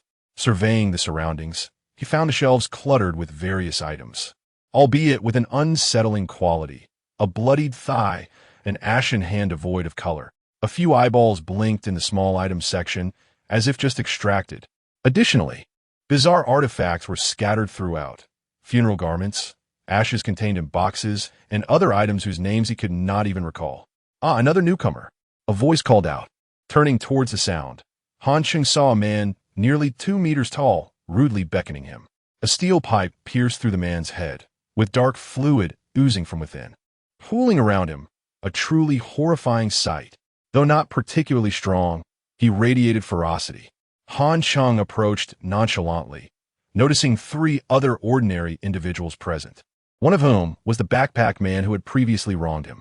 Beside the backpack man stood a young couple, hand in hand, both wearing expressions of confusion. Likely new arrivals as well. Observing the 4 ordinary people, the man with the steel pipe scoffed and announced, "Listen up. Welcome to the 722 convenience store for work. You must complete the trial tasks to leave. Those who refuse or resist will die immediately. Failure also leads to death. Only by completing the task can you escape. And each of you will receive a wage of 500 yuan in ghost money upon departure." As he concluded, the man with the steel pipe surveyed the 4 individuals, grinning ominously. "Now let us begin." He prepared to assign tasks, igniting the trial of working at the convenience store. In a fit of fury, the backpack man turned to leave. Watching his retreating figure, Han Cheng shook his head slightly. Many had lost their lives at the onset of anomalies due to such rashness. This act would violate the trial's rules, granting the anomalies the right to kill. Indeed, just as the store doors opened and the backpack man attempted to leave, the man with the steel pipe yanked the pipe from his head and hurled it with force. Thud! The pipe struck the backpack man's skull with deadly accuracy, and he collapsed, blood pooling around him. Witnessing this scene, the young couple was gripped by terror. The reality of death for disobedience was starkly evident. "Well, have you learned your lesson now?" The man with the steel pipe sneered, eyeing the remaining 3 ordinary individuals. Chapter 15. The convenience store trial. The labor trial has now commenced, and 3 types of tasks are available. One involves sweeping the floor. Another pertains to organizing merchandise on the shelves, and the final task is to operate the cash register. It is essential to remember that failing to collect payment or making errors in transactions will result in severe consequences, namely, death. "Now, you 3 may choose." The overseer, hands on hips, declared. The young man and woman exchanged glances. The man appeared somewhat dazed, while the woman's eyes sparkled with cunning. Before Han Cheng could speak, the woman swiftly proclaimed, "We choose sweeping and organizing." The young man, albeit belatedly, echoed her sentiment. "Yes, yes, we'll handle sweeping and organizing. It's less likely to lead to mistakes and death compared to the cash register duty. This choice is far superior. Nearly everyone would opt for it." One must acknowledge the woman's quick thinking and shrewdness. She clearly belonged to the astute faction of society. However, she could not fathom that the seemingly straightforward tasks of sweeping and organizing were fraught with hidden traps. In this bizarre world, those with a penchant for murder would not allow the trial to be passed so easily. Various complications were bound to arise. Thus, sometimes cleverness can lead to one's downfall. The overseer then glanced at Han Cheng, sneering, "Since they have made their selections, you shall take on the cash register. A word of caution. Our customers tend to be quite rude and are generally unwilling to pay. You may employ any means necessary to secure their payment." Han Cheng nodded. "Understood, I can manage." However, upon further reflection, it became apparent that the overseer underestimated the challenges of handling obstinate customers, hence his unwarranted confidence. When faced with actual difficulties, Han Cheng would surely lament his choice. The overseer smirked, eagerly anticipating Han Cheng's inevitable errors, envisioning a scene of him penetrating Han Cheng's mind. The thought was delightfully morbid, and he looked forward to it. "Thus, you're responsible for sweeping and organizing. Remember, the sweeping must be immaculate, void of any dirt, and no merchandise is to be damaged. The same applies to organizing. Every item must be neatly arranged and categorized, with no damage inflicted. Any violation of these rules will result in your demise," he cautioned.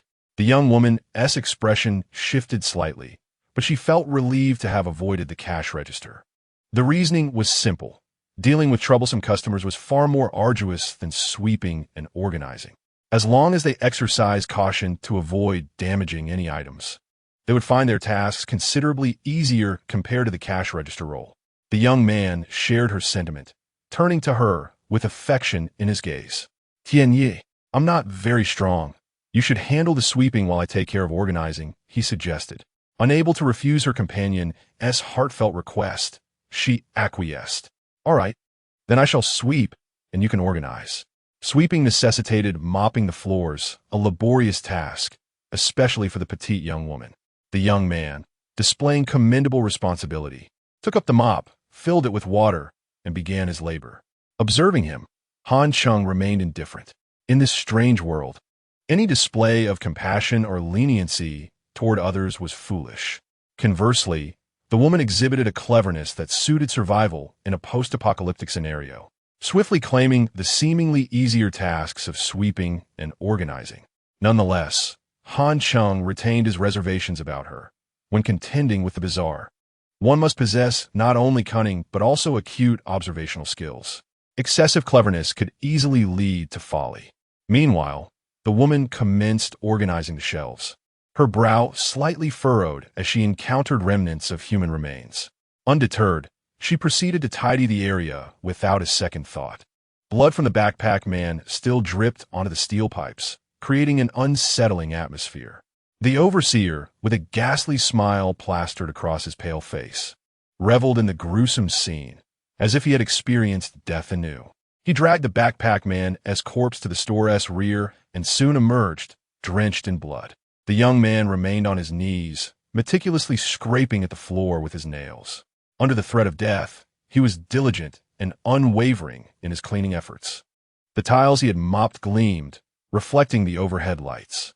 It appeared he might succeed.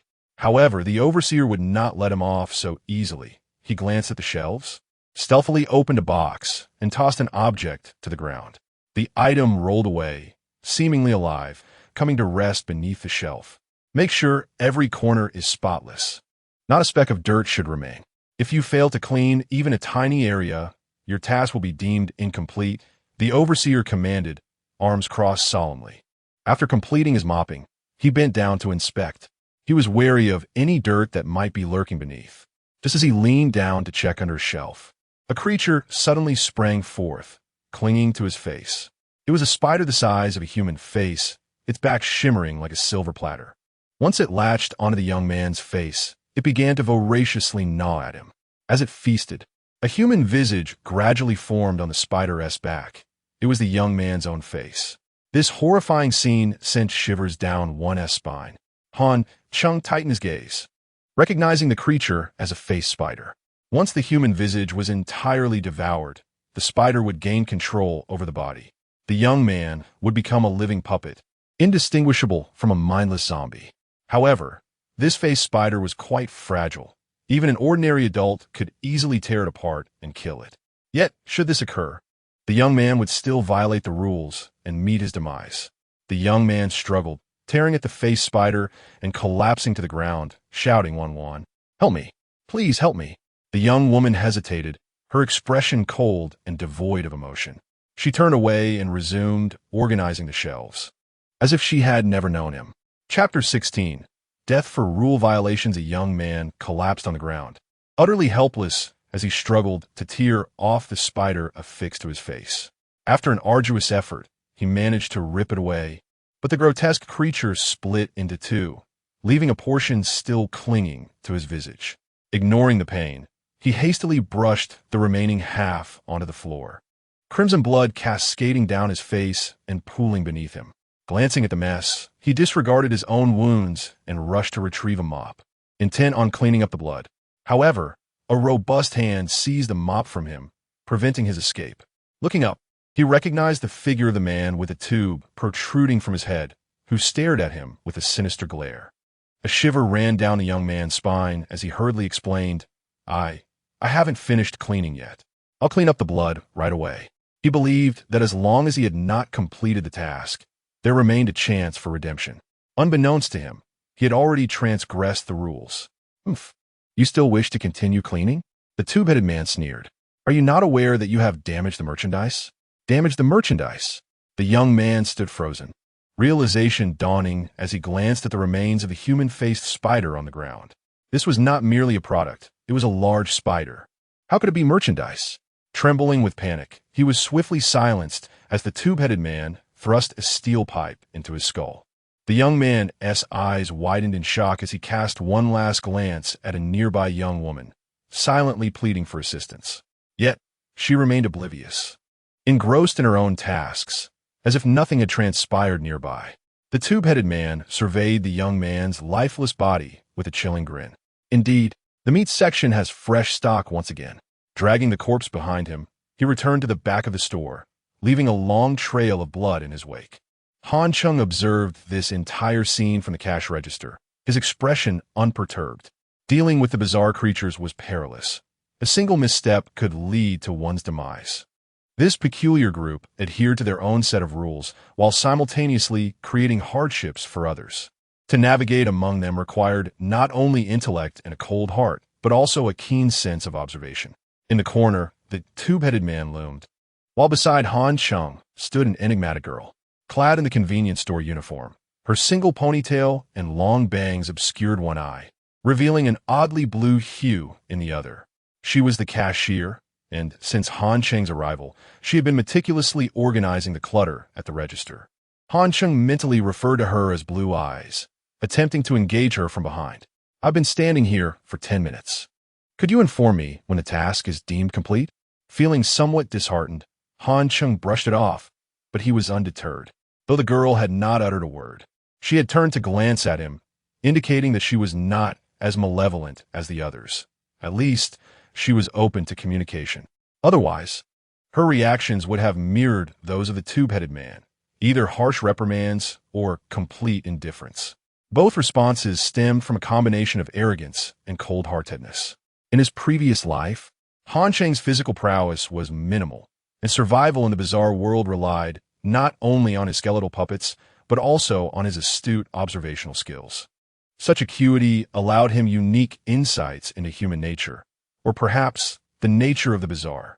He was confident that by extending a gesture of kindness towards Blue Eyes, she would reciprocate. At that moment, Han Cheng observed her lifting a heavy wooden box, attempting to place it on a high shelf. With her peculiar strength, even a figure as petite as Blue Eyes could manage the task with ease. Yet, Han Cheng recognized this as an opportunity to demonstrate goodwill, swiftly extending his hand to assist. "This is quite heavy. You cannot manage it alone. Allow me to help." The box was successfully placed on the shelf, and although Han Cheng exerted minimal effort, his actions drew Blue Eyes' attention. "Mind your own business. Just do your own tasks," she remarked. Though her tone remained sharp, it indicated her willingness to communicate. Han Cheng glanced around the store. "There's no one here. Lending a hand is harmless." Don't celebrate too soon. The cash register is the most challenging task. You'll understand once the customers arrive," Blue Eyes replied. "Is that so? I believe I can handle it." Han Cheng studied calmly. Blue Eyes scrutinized him for a few seconds, intrigued by his confidence. What gave him the audacity to make such claims? Every customer that entered this place seemed unwilling to pay. Surely, he had yet to encounter that reality. Indeed, foolish humans often met their demise due to their ignorance. "Very well then, wait and see. By the way, you only need to complete one transaction to finish the task." Han Cheng smiled slightly. "Thank you. This task seems quite manageable." This fool truly lacked sense, even more so than the man with the tube protruding from his head. Han Cheng se presta green. He was confident he would surmount the cash register challenge. At worst, he could use his own money to settle the account, but he wished to avoid such a loss. He had a more ingenious plan. Just then, the automatic door chimed open, and a customer wrapped in burlap entered. The moment the customer stepped inside, Han Cheng was assailed by a nauseating stench, unmistakably the odor of decaying flesh emanating from the sack. The burlap-clad customer began selecting items from his shelves, and upon noticing the arrival, the tube-headed man eagerly approached him. "Good day, esteemed customer. What can we assist you with today? We have everything you need. I desire a human heart. Fresh, if you please." The voice rasped, sending chills down the spine. "Indeed, we have just the thing. Allow me a moment to retrieve it for you." The tube-headed man turned and disappeared into the back of the store, soon emerging with a paper box, blood seeping from its base. "Esteemed customer, here is your fresh human heart," he announced. "Ah, indeed, it is fresh. I can smell it. Splendid." The burlap customer was visibly pleased as he accepted the box and headed towards the exit. The tube-headed man quickly intervened, gesturing towards the cash register. "Before you leave, may I kindly request payment?" The burlap figure paused, surveying the tube-headed man, then glanced at Han Cheng at the register. After a moment's deliberation, he slowly approached the counter. Observing the burlap customer, the tube-headed man raised his chin slightly, recognizing him as a formidable opponent. This confident human was doomed. He would not receive payment. If payment was not secured, Han Cheng's task would fail, and then he would be disposed of. The fresh meat sold will more than cover the cost of that heart. There should be a profit to be made, he mused, a wicked grin forming on his lips. Meanwhile, the young woman organizing items glanced at the register, her curiosity piqued by Han Cheng. He was an ordinary person, yet he exuded an aura of calm confidence that intrigued her. This composure stemmed from strength, strong and unwavering. This man was no ordinary individual. Behind the register, Blue Eyes turned to watch Han Cheng, a hint of concern flickering in her gaze. "This fellow is heading for trouble. How unfortunate." As Han Cheng faced the approaching burlap man, his expression grew serious, his brow furrowed. "Goodness, this man reeks. It's unbearable." Chapter 17. Why should I pay you for what I earn with my own strength? Han Cheng's expression was grim, yet his mind remained composed. He possessed a death-replacing doll that could save his life once, along with a heavenly bank card that would provide protection should the bag-like entity dare to attack. It functioned akin to an amulet. The aura of malevolence surrounding the heavenly bankard was so potent that even those at the Tao level found it hard to approach. Its only drawback was its defensive nature. It could not launch an attack. Thus, despite the terrifying presence of the bag-like entity, emanating an unsettling aura, Han Cheng remained unfazed. Human heart, 50 ghost coins, he declared, tapping the cash register lightly to announce the price after surveying the goods. The bag-like entity lifted its head, revealing its horrifying black eyes, and coldly stated, "I have no money." With that, it snatched the item and turned to leave. Observing this scene, the man with the tube in his head chuckled, realizing that this ordinary human could not possibly stop the bag-like entity. His mission had failed. "Huh, the meat rack will have new stock," he mused. The young woman managing the inventory wore a detached expression, but secretly felt a twinge of satisfaction. Fortunately, she had cleverly secured her job in advance. Otherwise, it would have been her demise.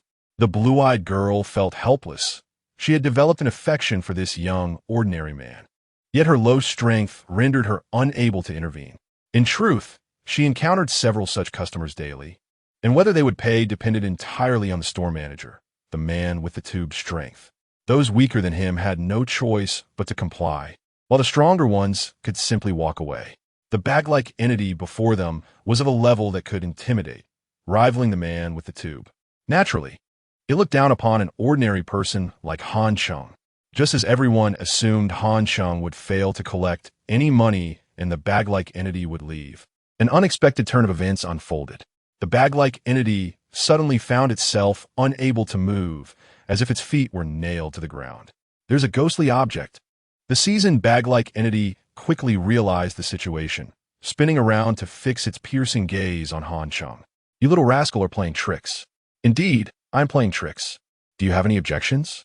Han Cheng shrugged and lightly flicked the begging bowl in his hand, smiling. "Please spare some change. I am quite poor."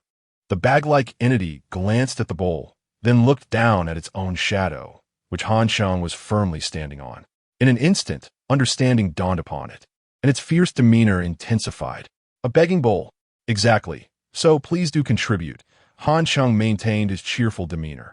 As long as the begging bowl existed, the bag-like entity was bound by the rules. Otherwise, it would face punishment. Of course, a creature with overwhelming strength, such as one at the city-destroying level, could easily disregard the effects of this E-level begging bowl. However, since the bag-like entity was merely of the intimidation level, it could not even move an inch in the presence of the begging bowl, let alone defy its rules. The bag-like entity seethed with resentment. It was inherently greedy and unwilling to part with its coins.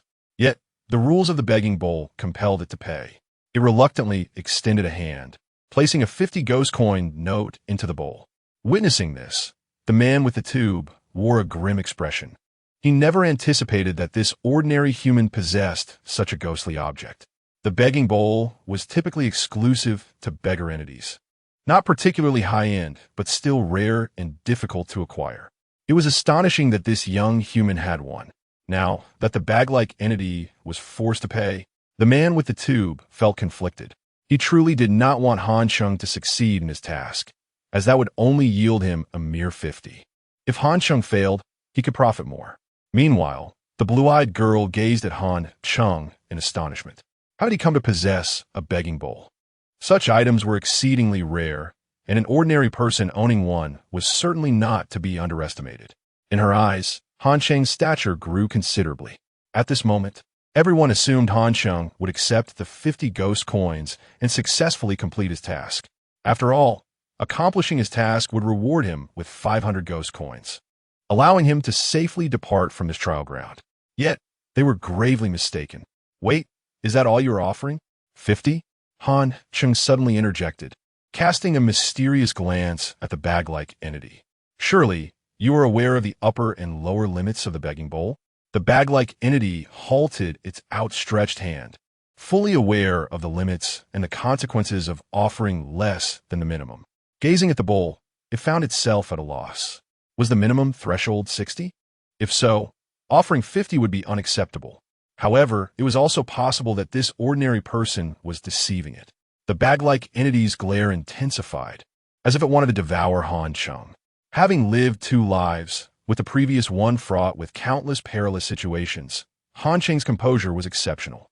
Moreover, the bag-like entity before him was merely of intimidation level. To someone seasoned in the eerie world, such intimidation was of little consequence. In fact, the more ferocious the bag-like entity became, the more it revealed its internal panic. It was precisely due to its uncertainty and lack of security that it lashed out. The bag-like entity scrutinized Han Cheng for a long moment, but the ordinary man remained as composed as ever, devoid of any tremor. This unsettled the bag-like entity even further. Could it be that the lower limit was indeed 60? To risk punishment merely to save 10 ghost coins was hardly worthwhile. I will give you 100 ghost coins. But the cost is 50, so you owe me 50. Han Cheng graciously accepted the 100 ghost coins, gesturing for the bag-like entity to proceed. You are welcome to return next time. The bag-like entity stammered, you should owe me 50. Weren't you the one who said you wouldn't pay for goods? Han Cheng calmly replied, yes, but that 100 was earned through my strength. Why should I owe you anything? With a look of incredulity, the bag-like entity lost its composure, discarding the bag and revealing its true form, a decaying mass of flesh that emanated a suffocating stench, with numerous insects crawling in and out. Bang!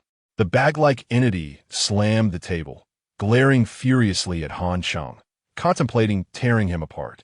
Yet, Han Cheng remained unperturbed, fully aware that as long as he exhibited no fear, this intimidation-level entity could not harm him. This was the rule.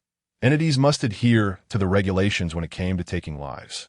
The bag-like entity, furious yet powerless, dared not act. For any aggression would result in punishment, and with its strength, it would surely be obliterated. You wait.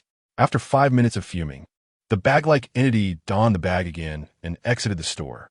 Meanwhile, Han Cheng gleefully examined the 100 ghost coin note, flicking it lightly. The sound was crisp, quite satisfying. Behind him, the blue-eyed girl stared in awe at Han Cheng, marveling at how this ordinary man managed to outsmart the bag-like entity without incurring its wrath. It was well known that even the man with the tube might not be able to handle that entity. By the way, who is your store manager? With the 100 ghost coins acquired through the begging bowl, Han Cheng suddenly entertained an audacious idea. He contemplated purchasing the convenience store and using the begging bowl to collect payments. This would not only increase revenue, but also elevate the begging bowl-less level. Once it reached A level, the implications would be extraordinarily intriguing.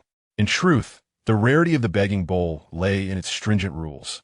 Few dared to use it, as upgrading was notoriously difficult, and lower-level begging bowls were virtually useless.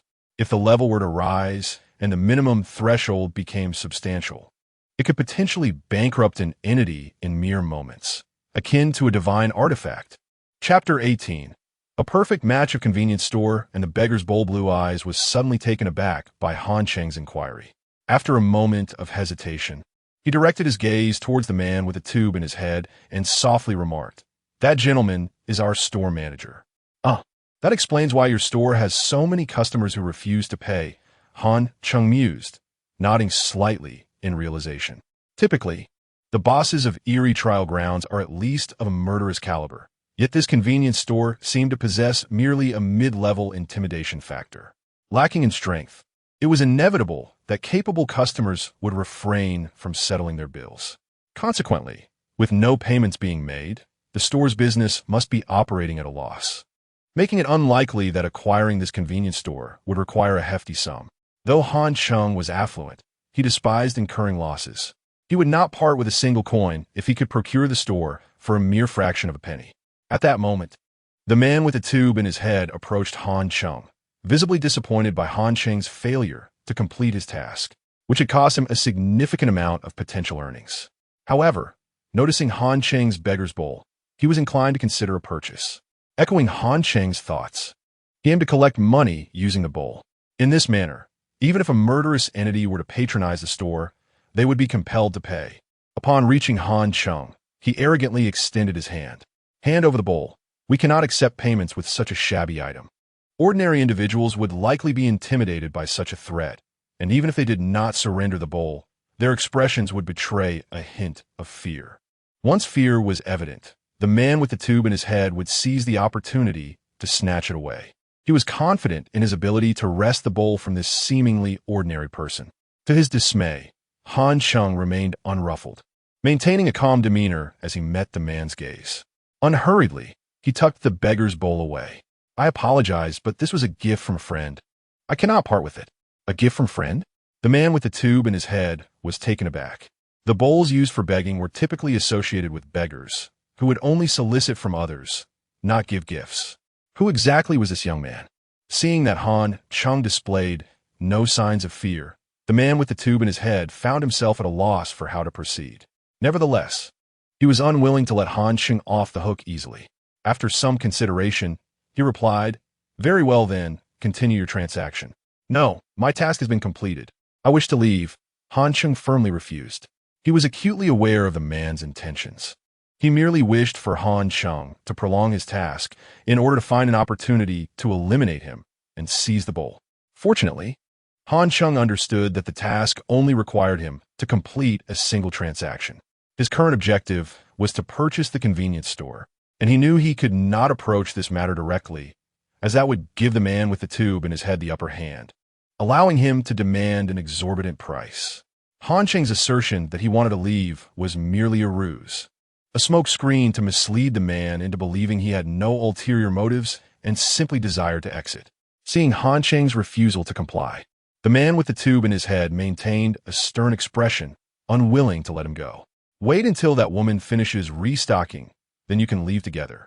Fabricating an excuse, he effectively kept Han Cheng in place. He then turned towards the young woman, who was diligently organizing the shelves. She was meticulous in her work, one hand wielding a cloth to wipe down the shelves as she arranged the items. After her careful organization, the shelves appeared both neat and clean, leaving little room for criticism. However, the man with the tube in his head furrowed his brow, realizing that if another person completed their task, he would have to part with 500 dark coins, and with 2 successful transactions, that would amount to 1,000 dark coins. Feeling a pang of regret, he surreptitiously reached for an item on the shelf, intending to employ the same tactic once more. "Wait a moment," the young woman suddenly interjected. "I have finished restocking." Not allowing the man with the tube in his head the opportunity to sabotage her, the young woman demonstrated her keen intellect. She understood that to complete her task, she needed to finish restocking before he could intervene. It must be said that luck was on her side. Everyone's attention had been diverted to Han Cheng, granting her ample time to organize. At this moment, she stood resolute, her gaze unwavering as she faced the man with the tube in his head. Life and death hung in the balance. The man with the tube in his head was momentarily stunned. According to the rules, if she completed her task, he could not act against her. After inspecting the tidy shelves, he reluctantly conceded, "You have cleared the trial." The young woman felt an immense wave of relief wash over her. The tension in her body suddenly dissipated, leaving her feeling somewhat weak. She then glanced at Han Cheng at the checkout counter, who wore a smile and appeared relaxed, as if this bizarre task were nothing more than a child's game. In comparing the two, the young woman felt a twinge of dissatisfaction. Yet, she could not help but admire Han Cheng. It was impressive that he could compel the formidable bag-headed man to pay with nothing but a beggar's bowl. Clearly, this individual was extraordinary, and if they were to depart together, she could not afford to overlook such a man. She resolved to accompany him that evening. The young woman was open to the idea of aligning herself with a powerful ally, willing to offer something in return. Furthermore, her petite and alluring figure had captivated many men in the past. The young man who had perished earlier was one such example. She believed that with a little initiative and a display of charm, winning Han Cheng's favor should not pose much of a challenge. Meanwhile, Han Cheng seized the moment to engage in casual conversation with Blue Eyes. "Do you not sell items for ordinary people in your store?" "Of course we do. Tea for humans is quite popular, as are cigarettes. However, we eerie beings prefer to smoke dark smoke," he replied. "Is that so? I shall purchase a pack when I leave," Han Cheng responded nonchalantly. "By the way, your manager treats you well, does he not?" This question was a deliberate probe, intended to elicit information. Blue Eyes smirked, albeit with a hint of dissatisfaction, but did not dare to express it openly. Instead, he whispered, "He has owed me 3 months' wages. If this continues, I may have to quit." Is business that poor in your store? Not poor per se, but no one pays, as you can see. That much is evident. Your boss lacks the necessary strength. Han Cheng observed, his eyes narrowing. It appeared that the situation within the store aligned perfectly with his assumptions. The manager was indeed in dire need of funds. Considering your store is on the verge of collapse, has your manager ever contemplated selling it? Han Cheng asked, his tone laced with significance. He has considered it. Just today he spoke with a murderous level buyer, but the individual only offered 5,000 dark coins. The manager deemed that amount too low and declined. 5,000 dark coins is not an insignificant sum. Your manager should seriously consider it. Han Cheng smiled, feeling reassured. This store was worth precisely 5,000 dark coins, significantly less than he had initially surmised. At that moment, the man with the tube in his head approached, his expression grim. Both ordinary individuals had completed their trial tasks, leaving him with no justification to keep them. According to the rules, he was obliged to pay each of them 500 dark coins before releasing them. You have completed your tasks. Here are your 500 dark coins. You are free to. Wait a moment. You are the store manager, are you not? I wish to speak with you. Han Cheng interjected suddenly. The man with the tube in his head felt a surge of excitement at the thought that Han Cheng wished to negotiate over the beggar's bowl. However, Han Cheng's next words left him stunned, as well as blue eyes and the young woman. I wish to purchase this convenience store. Can we discuss a price? Han Cheng inquired with a smile. Chapter 19. Purchasing the inferior convenience store. You wish to acquire my convenience store? The man with the tube in his head appeared utterly astonished, but soon adopted a stern demeanor. My store is not inexpensive. Han Cheng understood that this individual aimed to extort a hefty sum, yet he was willing to hear the price first. How much do you wish to sell it for? 30,000 ghost coins. The man with the tube in his head proudly declared, lifting his chin defiantly. 30,000 ghost coins could almost open another peculiar convenience store, one that would surpass this one in scale, decor, and merchandise. The exorbitant price was intended to intimidate Han Cheng, as the man perceived him as an unusual character, calm despite his apparent destitution. However, could he truly possess 30,000 ghost coins? Impossible. Such an amount was substantial. An ordinary person with that many ghost coins could contract a lethal anomaly. Thus, he was certain Han Cheng could not afford such a sum. Han Cheng, upon hearing the price, remained unfazed. He had expected the proprietor to ask for an astronomical figure of 100,000 ghost coins, but it turned out to be merely 30,000. With his astounding wealth of 11 trillion, Han Cheng was indifferent to the 30,000. However, he also did not wish to be taken advantage of. It was worth only 5,000 ghost coins, so why should he pay 3 times that amount? 2,000 ghost coins. I believe that is a fair price, Han Cheng stated nonchalantly, proposing a significant reduction. The man with the tube in his head was taken aback, nearly choking on his indignation. Have you lost your mind? This isn't pawn shop. Even bald Chongwun T bargain like that, he exclaimed, his eyes bulging. You are mocking me. If you disagree, Han Cheng replied calmly, then at least it should be 15,000 ghost coins. 2,500. Han Cheng raised his offer by 500. That is unacceptable. It must be at least 10,000. Then 3,000. 8,000 ghost coins. That is my final offer. The man stated resolutely, genuinely willing to sell at that price, as it would enable him to open another convenience store, slightly larger than this one. Observing the man's fierce demeanor, Han Cheng realized the price was approaching his threshold. However, 8,000 ghost coins still felt like a loss. How about 4,500? I'm already making a considerable concession. Han Cheng insisted earnestly. Not for sale. Very well. Then I shall take my leave. Han Cheng decided not to press further. After all, there were other peculiar convenience stores to consider in the future. With that, Han Cheng stepped away from the counter and towards the door. Ding! The automatic door opened and the cool night breeze wafted in. The man with the tube in his head was momentarily stunned as a thought suddenly struck him. He was in dire need of money. His convenience store was plagued by customers who refused to pay, leading to continuous losses.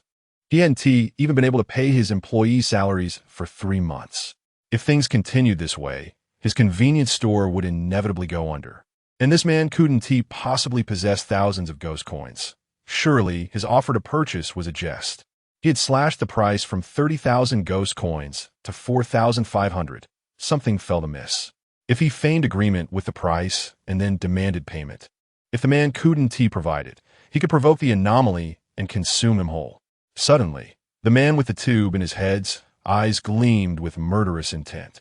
His desire to kill surging forth. The blue-eyed girl beside him took a step back, recalling her earlier statement that someone would purchase for 5,000. Her words seemed to have betrayed her employer. However, she had spoken without malice. Who would have thought this man would genuinely seek to buy the convenience store? Wait, if he truly acquired it, wouldn't she become his employee? Stop! The man with the tube in his head shouted at Han Cheng. For 1,500 it is. I agree. Very well. How shall we proceed with the transaction? I have the deed to the convenience store. I will give it to you, and the store will be yours upon your payment of 4,500 ghost coins. The man with the tube in his head responded readily. Agreed. We will exchange cash for the deed simultaneously. Han Cheng slowly counted out 4,500 ghost coins, unafraid of robbery, as anomalies could not recklessly harm humans. Even if the man with the tube in his head lost his sanity and attempted an attack, he would not succeed. Han Cheng possessed a powerful protective charm in the form of a celestial bank card. If the cardholder were attacked, it would unleash an overwhelming force of malevolence, far beyond what the man with the tube could withstand. Thus, Han Cheng secretly hoped he would succumb to the temptation of the ghost coins. The man with the tube in his head was again left bewildered, suffering 1,000,000 points of emotional damage. He had initially been certain Han Cheng could not possess thousands of ghost coins, yet now he saw the man pull out not just a few, but a thick stack, estimating he had at least 10,000 ghost coins. To casually produce such wealth. How extravagant! What stung even more was that he had sold the store for 4,500, 500 less than the 5,000 quoted by the dog-headed anomaly earlier that morning. The pain was unbearable. The blue-eyed girl was equally astonished. This seemingly ordinary man was a wealthy magnate. If he became her boss, her monthly salary would be assured. She regarded Han Cheng with newfound warmth. The young woman stared wide-eyed at Han Cheng, her perception of him shifting once more. Initially, she thought him somewhat capable and steady, but witnessing him intimidate the violent anomaly with his wealth revealed he must be a person of great significance. She resolved to stay close to him, determined to follow him tonight, regardless of how he perceived her. She was willing to do anything. Meanwhile, Han Cheng finished counting 4,500 ghost coins and handed them to the man with the tube in his head. The latter, filled with regret, accepted the coins and handed over a card. His heart bled with despair. Had he known he could have sold for 5,000 earlier, he would have profited considerably. The more he thought about it, the more he resented the situation. Han Cheng, grinning with delight, examined the card, which resembled a bank card but was a sandy yellow, inscribed with 722 convenience store and the number 022789. This was the deed of the anomaly realm, crafted with elegance. The holder of this card was the proprietor of the 722 convenience store, and it could be used to activate a transport channel. Within 100 kilometers, goods could be instantaneously transported to the store, and the owner could retrieve items from within. The convenience store had the capability for instant delivery. This meant that in the future, whenever he desired something valuable, he could have it transported at will. This was indeed a remarkable convenience. To acquire a convenience store and such benefits was a tremendous windfall. Han Cheng was elated, though he maintained a stoic expression, carefully storing the card. He surveyed the store, now entirely his dominion, then turned his gaze to the man with the tube in his head, who was still reeling from the pain of his loss. This is now my territory. Leave, for you are not welcome here. What? You're kicking me out already? The man with the tube in his head erupted in fury. 10 seconds later, he left the convenience store in a dejected manner. Chapter 20. The enigmatic skill of the blue-eyed one. After expelling the man with the tube protruding from his head, Han Cheng looked at him with disgust. What did it mean to have a tube swaying atop one's cranium? He didn't seem impressive at all. Rather, he appeared quite simple-minded, a true victim of cerebral impairment. All right, Blue Eyes, this shop is now mine. I am your employer, and I wish to. Han Cheng began to assert his authority, But before he could finish, Blue Eyes interrupted. "Boss, could you grant me 3 minutes? I need to step outside," she said, pointing toward the entrance. In an instant, Han Cheng understood, eager to observe the capabilities of this attractive clerk. "Very well, but be swift. My time is precious." With the energy of someone invigorated, Blue Eyes dashed out of the convenience store, vanishing into the encroaching darkness. Soon, anguished cries echoed from the shadows, belonging to the tube-headed man. "How dare you owe me money? You seek death." The display of dominance was striking. Han Cheng was pleasantly surprised to discover that Blue Eyes' combat prowess surpassed that of the tube-headed man. This was precisely the kind of employee he needed. With an air of arrogance, Blue Eyes triumphantly stuffed 600 yuan ghost bills into her pocket. "So, boss, what are your instructions? First, let's tidy up the store." "That human organ? We shall no longer sell it," Han Cheng commanded. Though he lacked benevolence, he was not a twisted demon, unwilling to profit from the sale of such macabre items. Furthermore, selling them was not lucrative, given the instability of supply. "All right, I will begin organizing right away," Blue Eyes replied eagerly, her motivation fueled by the prospect of a more secure future with a new, affluent employer. Otherwise, she might have simply been a bystander. Despite possessing greater strength than the shop owner, she would refrain from acting against customers who refused to pay. Meanwhile, a young woman observed, quickly stepping forward to assist with the restocking, hoping to win favor and secure a place. However, Han Cheng was astute enough to discern her intentions. To be frank, she was well suited for this bizarre apocalypse, but a predatory nature could be problematic. The reasoning was simple. If one could deceive others, why not deceive you? Dealing with such individuals required overwhelming strength or deeply intertwined interests. Otherwise, they could be more of a hindrance than a help. Moreover, they belonged to a category that could be utilized, yet not fully trusted. Han Cheng harbored a strong wariness towards humanity. In his previous life, he had witnessed that the greatest killers were not the aberrations, but humanity itself. In the later stages of the bizarre apocalypse, the aberrations became increasingly rare in their killings, as they adhered to rules that allowed them to evade danger once understood. However, human nature was far more inscrutable. For the sake of personal gain, even brothers could turn against one another, and parents could become adversaries.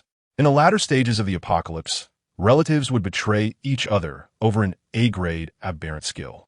Longtime companions would stab each other in the back over a unique ghostly artifact. Han Cheng had seen and heard too many of these occurrences. Thus, he preferred to keep the number of those like him, possessing substantial ghost bills, to a minimum. Turning to the young woman, Han Cheng stated, "You should leave." The young woman glanced at him, a nervous smile gracing her lips.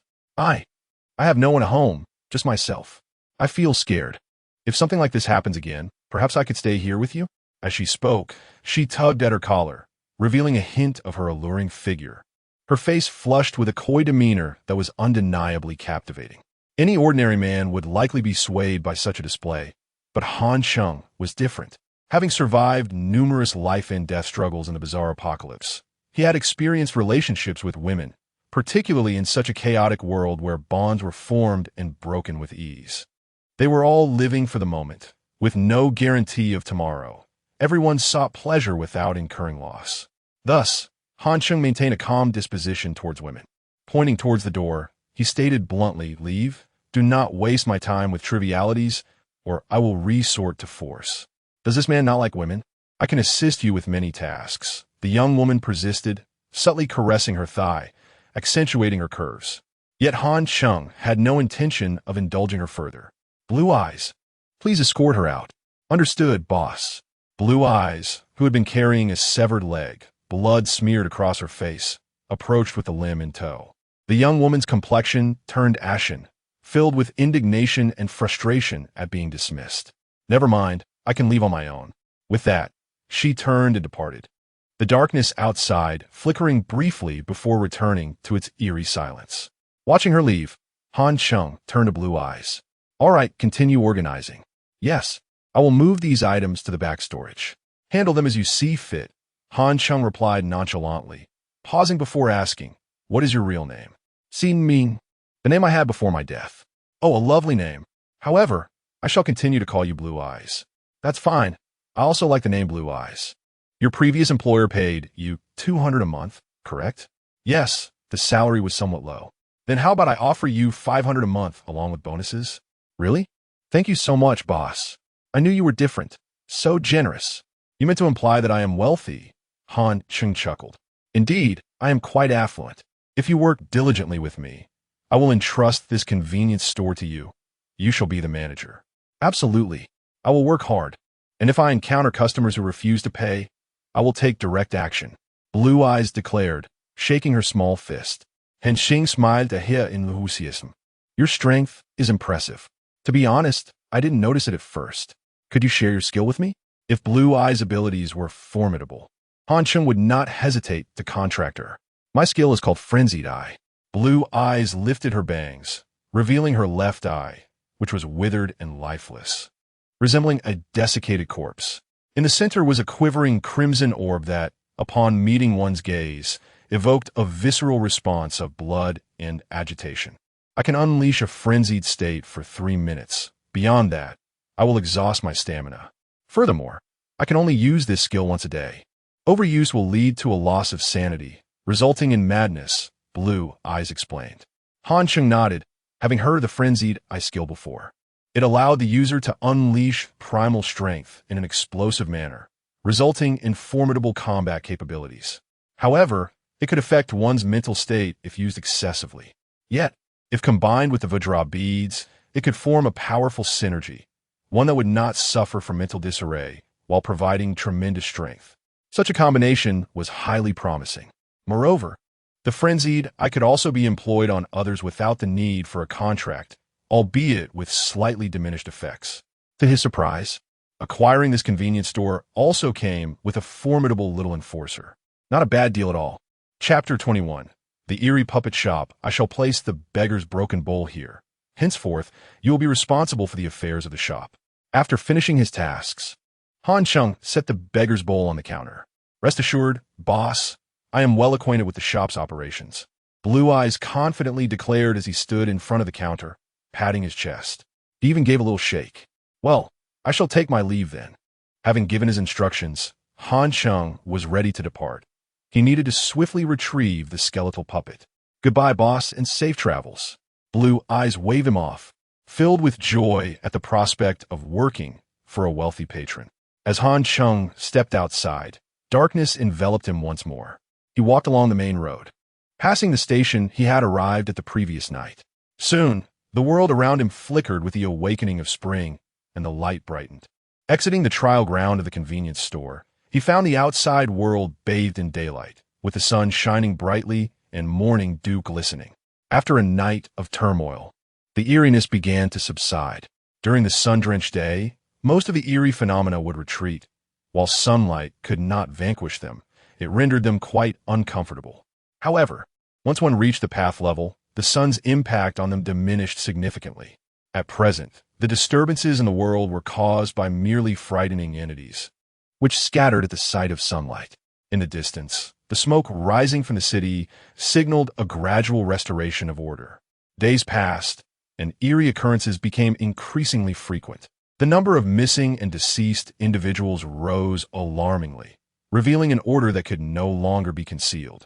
Eventually, someone would emerge to expose these eerie incidents and impart simple methods for dealing with them. It was not until half a month later that a fortunate individual managed to form a contract with an eerie entity, leading to the realization that these phenomena could be harnessed. By understanding the rules, many formidable eerie beings could be subdued. In a short while, people began to study these entities, compiling their rules, and the number of those who secured contracts with the eerie increased. Gradually, humanity found itself capable of confronting these eerie existences, with some optimistically believing that they had been tamed. Many hoped to fully subjugate the eerie beings, allowing them to gradually depart from the human realm and restore normalcy to their lives. However, 6 months later, with the emergence of city-destroying and nation-ending eerie entities, humanity's optimism shattered. The order collapsed, resulting in massive casualties. The apocalyptic era of the eerie had fully descended upon humanity, giving rise to ruined cities and shelters. Those endowed with formidable eerie techniques and vast resources rose to prominence, becoming the architects of a new order, while countless others descended into despair. Nevertheless, humanity has always displayed resilience. Sometimes Han Cheng found himself pondering how humans, much like cockroaches, are incredibly difficult to extinguish completely. Amidst the cracks of desolation, many persevered. In his past life, Han Cheng was one of them, to survive and become stronger. These were the two paramount objectives in the apocalypse. It was straightforward and direct. It had to be this way. Securing the skeletal puppet was an urgent priority for Han Cheng. In his previous life, he had been unable to fully harness the power of this eerie technique due to a lack of spiritual currency. In this life, he was determined to exert every effort to develop it. The skeletal puppet could be upgraded to S rank, and an S rank skeletal puppet would be terrifyingly powerful. The exquisite puppet shop was situated atop a 100-meter hill, with lush trees partially concealing a 2-story villa. The villa's bright windows and doors, along with its exquisite exterior, served as a beautiful embellishment to the landscape. Before acquiring the skeletal puppet in his past life, Han Cheng had never ventured to this place and was unaware of the existence of such a refined puppet house. He had stumbled upon it by chance during his escape. To be honest, establishing a shop in such a remote location was inherently peculiar. At this moment, Han Cheng stood at the entrance of the exquisite puppet shop, faintly sensing the chilling air seeping through the cracks of the door. This place had transformed into an eerie trial ground, much like the convenience store. Behind the door lay another world. Beside Han Cheng stood 3 well-dressed young men, all adorned in high-end brands and sporting watches. It was needless to guess. These 3 were undoubtedly second-generation, wealthy individuals. In truth, anyone who could afford to shop at the exquisite puppet shop would not be an ordinary person. Each puppet in this shop was priced in the millions, far beyond the reach of the common populace. This is the exquisite puppet shop. The puppets here are said to be masterpieces, each resembling a real person, and they all appear to be 15 or 16 years old. With skin that feels delicate and smooth, the plump Zhang remarked cheerfully. Indeed, I have heard that the girl puppets here are not only exquisitely crafted, but also have eyes that follow you. Just like living beings, the slender one added, clearly intrigued. Of course, each puppet is an artwork, crafted from the finest materials. Just the clothing of the puppets is made from golden silkworm silk, the most precious textile on the market. Costing over 500,000 for a single pound, the bespectacled Su Wenliang boasted, his demeanor exuding a cold arrogance, positioning himself as the leader among the 3 wealthy heirs. Thus, it wouldn't be an exaggeration to say that the puppets here are of world-class quality, the slender one replied, showing a hint of excitement. Certainly. Moreover, this puppet shop is quite unique. It allows customers to experience the puppets before making a purchase, Su Wenliang continued, basking in his knowledge from a previous visit to the puppet shop. First, the manager welcomes you, then presents the girl puppets for selection. Afterward, you can take your chosen puppet to a small room in the back for an experience. Zhang raised his eyebrows in curiosity. Su Wenling's my now Winli. It's called the Garden Tea Party, where you take the puppet to the back, and you'll understand when the time comes. All right, I'm quite looking forward to this. Zhang replied with a grin. At that moment, Han Cheng could not help but display a hint of disdain. The exquisite puppet shop had long since transformed into an eerie trial ground, far from the delightful experiences they imagined. Soon, these 3 wealthy heirs would find themselves in peril. Su Wenliang's eyes lit up as he caught sight of Han Cheng's dismissive expression, a glimmer of malice flashing his gaze as he addressed Han Cheng, my friend. What do you mean? Do you disagree with what I said? This is an eerie puppet shop, not a place for your amusement. The fates of the 3 wealthy heirs were of no concern to Han Cheng. He had no intention of rescuing them. He merely spoke out of fear that these 3 would ruin his own prospects. He remembered that in his previous life, 5 individuals had entered the exquisite puppet shop for trials alongside him, but he was the only one to survive. Chapter 22. Take it down. Han Cheng's words instantly irked Su Wenliang, who scrutinized him, clad in a dark t-shirt with a high-collar hoodie. His bright eyes radiated a striking brilliance, exuding a composure and gravitas that belied his youth. Su Wenliang found himself momentarily at a loss for words, intimidated by Han Cheng's dignified demeanor. However, one thing was certain. This was indeed a boutique puppet shop, with the name clearly displayed in exotic artistic lettering at the entrance. Boutique puppet shop. Could it be that this man was illiterate? Su Wenliang sneered coldly, tossing out a disdainful remark. Don't pretend too much. Don't spout nonsense with your eyes wide open. Moreover, those who had survived the apocalypse possessed a fierce, wolf-like tenacity. Such a gaze, untouched by the trials of life and death, could not embody the desperation of a wolf fighting for its prey. Han Cheng's cold eyes fixed on Su Wenliang, causing the arrogant scion to feel a chill run down his spine, prompting an involuntary step back. Noticing Su Wenliang's retreat, Han Cheng's lips curled into a slight smirk as he turned and entered the boutique puppet shop. Once Han Cheng was inside, Su Wenliang erupted in a barrage of curses.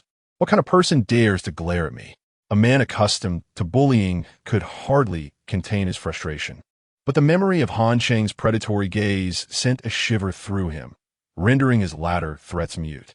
Brother Su, this person looks strangely familiar, Zhang chimed in, observing Han Cheng's face, which bore a resemblance to someone he couldn't quite place. Forget about him. Let's not bring up that guy. Come on, let us head inside, Su Wenliang said, feeling heat rise to his face, ashamed of the earlier humiliation. He quickly diverted the topic and pushed the door open, stepping inside. Upon entering, a wave of coldness enveloped him. The air felt wintry. Looking around, he noticed the dim room was devoid of electric lights, illuminated instead by 12 flickering candles. In the soft glow of the candlelight stood a dozen lifelike puppets, all 14-year-old girls, their porcelain faces exquisitely beautiful, adorned in dresses that exuded an exotic charm. After surveying the surroundings, Su Wenliang felt a swell of pride. Everything was just as he had left it a month ago, unchanged. This is the boutique puppet shop. What's so bizarre about it? Can't you even read the shop's name at the entrance? He boasted to Zhang Ku and the others. Han Cheng, overhearing but indifferent, deemed a dying man unworthy of his time. You too should behave. The shopkeeper is quite refined, having come from Europe, mingling with the highest echelons of aristocracy. Unlike some brash individuals, though directed at Zhang Ku and the thin man, it was intended as a jab at Han Cheng. With Han Cheng remaining silent, Su Wenliang grew ever more smug, adjusting his collar and ready to flaunt his superiority. But before he could speak, the back door of the shop swung open, revealing an imposing elderly gentleman. The man, in his 60s, donned a formal Western butler's attire, his white beard framing a dignified countenance, his gaze piercing and noble. As he approached, he held his head high, stopping before the four with a straight back, bowing courteously. Esteemed customers, welcome to the eerie puppet shop. The moment these words escaped his lips, Su Wenliang and his companions were taken aback. Brother Su, this doesn't seem like a boutique puppet shop, the thin man remarked, sensing something amiss. Indeed, Brother Su, how did it become the eerie puppet shop? Zhang Ke echoed, his face reflecting confusion. Both had followed Su Wenliang into the shop, and such a sudden turn of events warranted their inquiry. Su Wenliang, equally bewildered, recalled his previous visit just a month prior, certain it had been the boutique puppet shop. The fade outside still bore that name, and the interior arrangements were identical.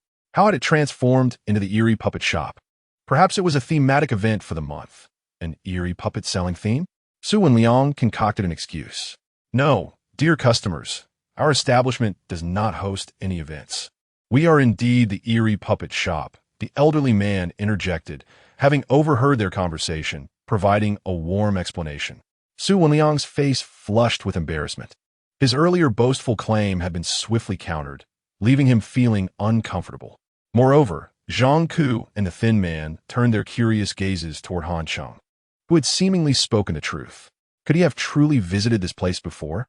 Zhang Ku, with his thick skin and familiarity, boldly inquired of Han Cheng, "Could you perform a head removal magic trick?" He called out to the old man, drawing the cold glare of Su Wenliang beside him. Diang Giskiviko. You do realize how foolish that sounds? Clearly, he is just joking with you. How could there possibly be a head removal act here? Su Wenliang retorted, his annoyance evident. Once the leader among the trio, he found himself increasingly overshadowed by Han Cheng, particularly after the incident regarding the shop's name, which gnawed at his pride.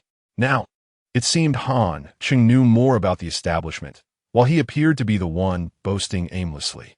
Yet, as Su Wanliang spoke, the elderly man confidently replied, "It is entirely possible. As long as the customers are pleased, anything can be arranged." With that, he cradled his own head in both hands and lifted it, separating it from his neck, leaving a void devoid of any connection. This is impossible." Su Wanliang gaped, his expression darkening with fury. A living person could not simply detach their head. It must be a trick. A pathetic magic trick. There must be some hidden mechanism to deceive people. Approaching the old man, Su Wanliang reached toward the neck where the head had been severed. It was empty. He shrieked, his face turning pale as he stumbled backward, falling to the ground, pointing at the old man in horror. "It's real. This man is dead. We've encountered something eerie." Chapter 23.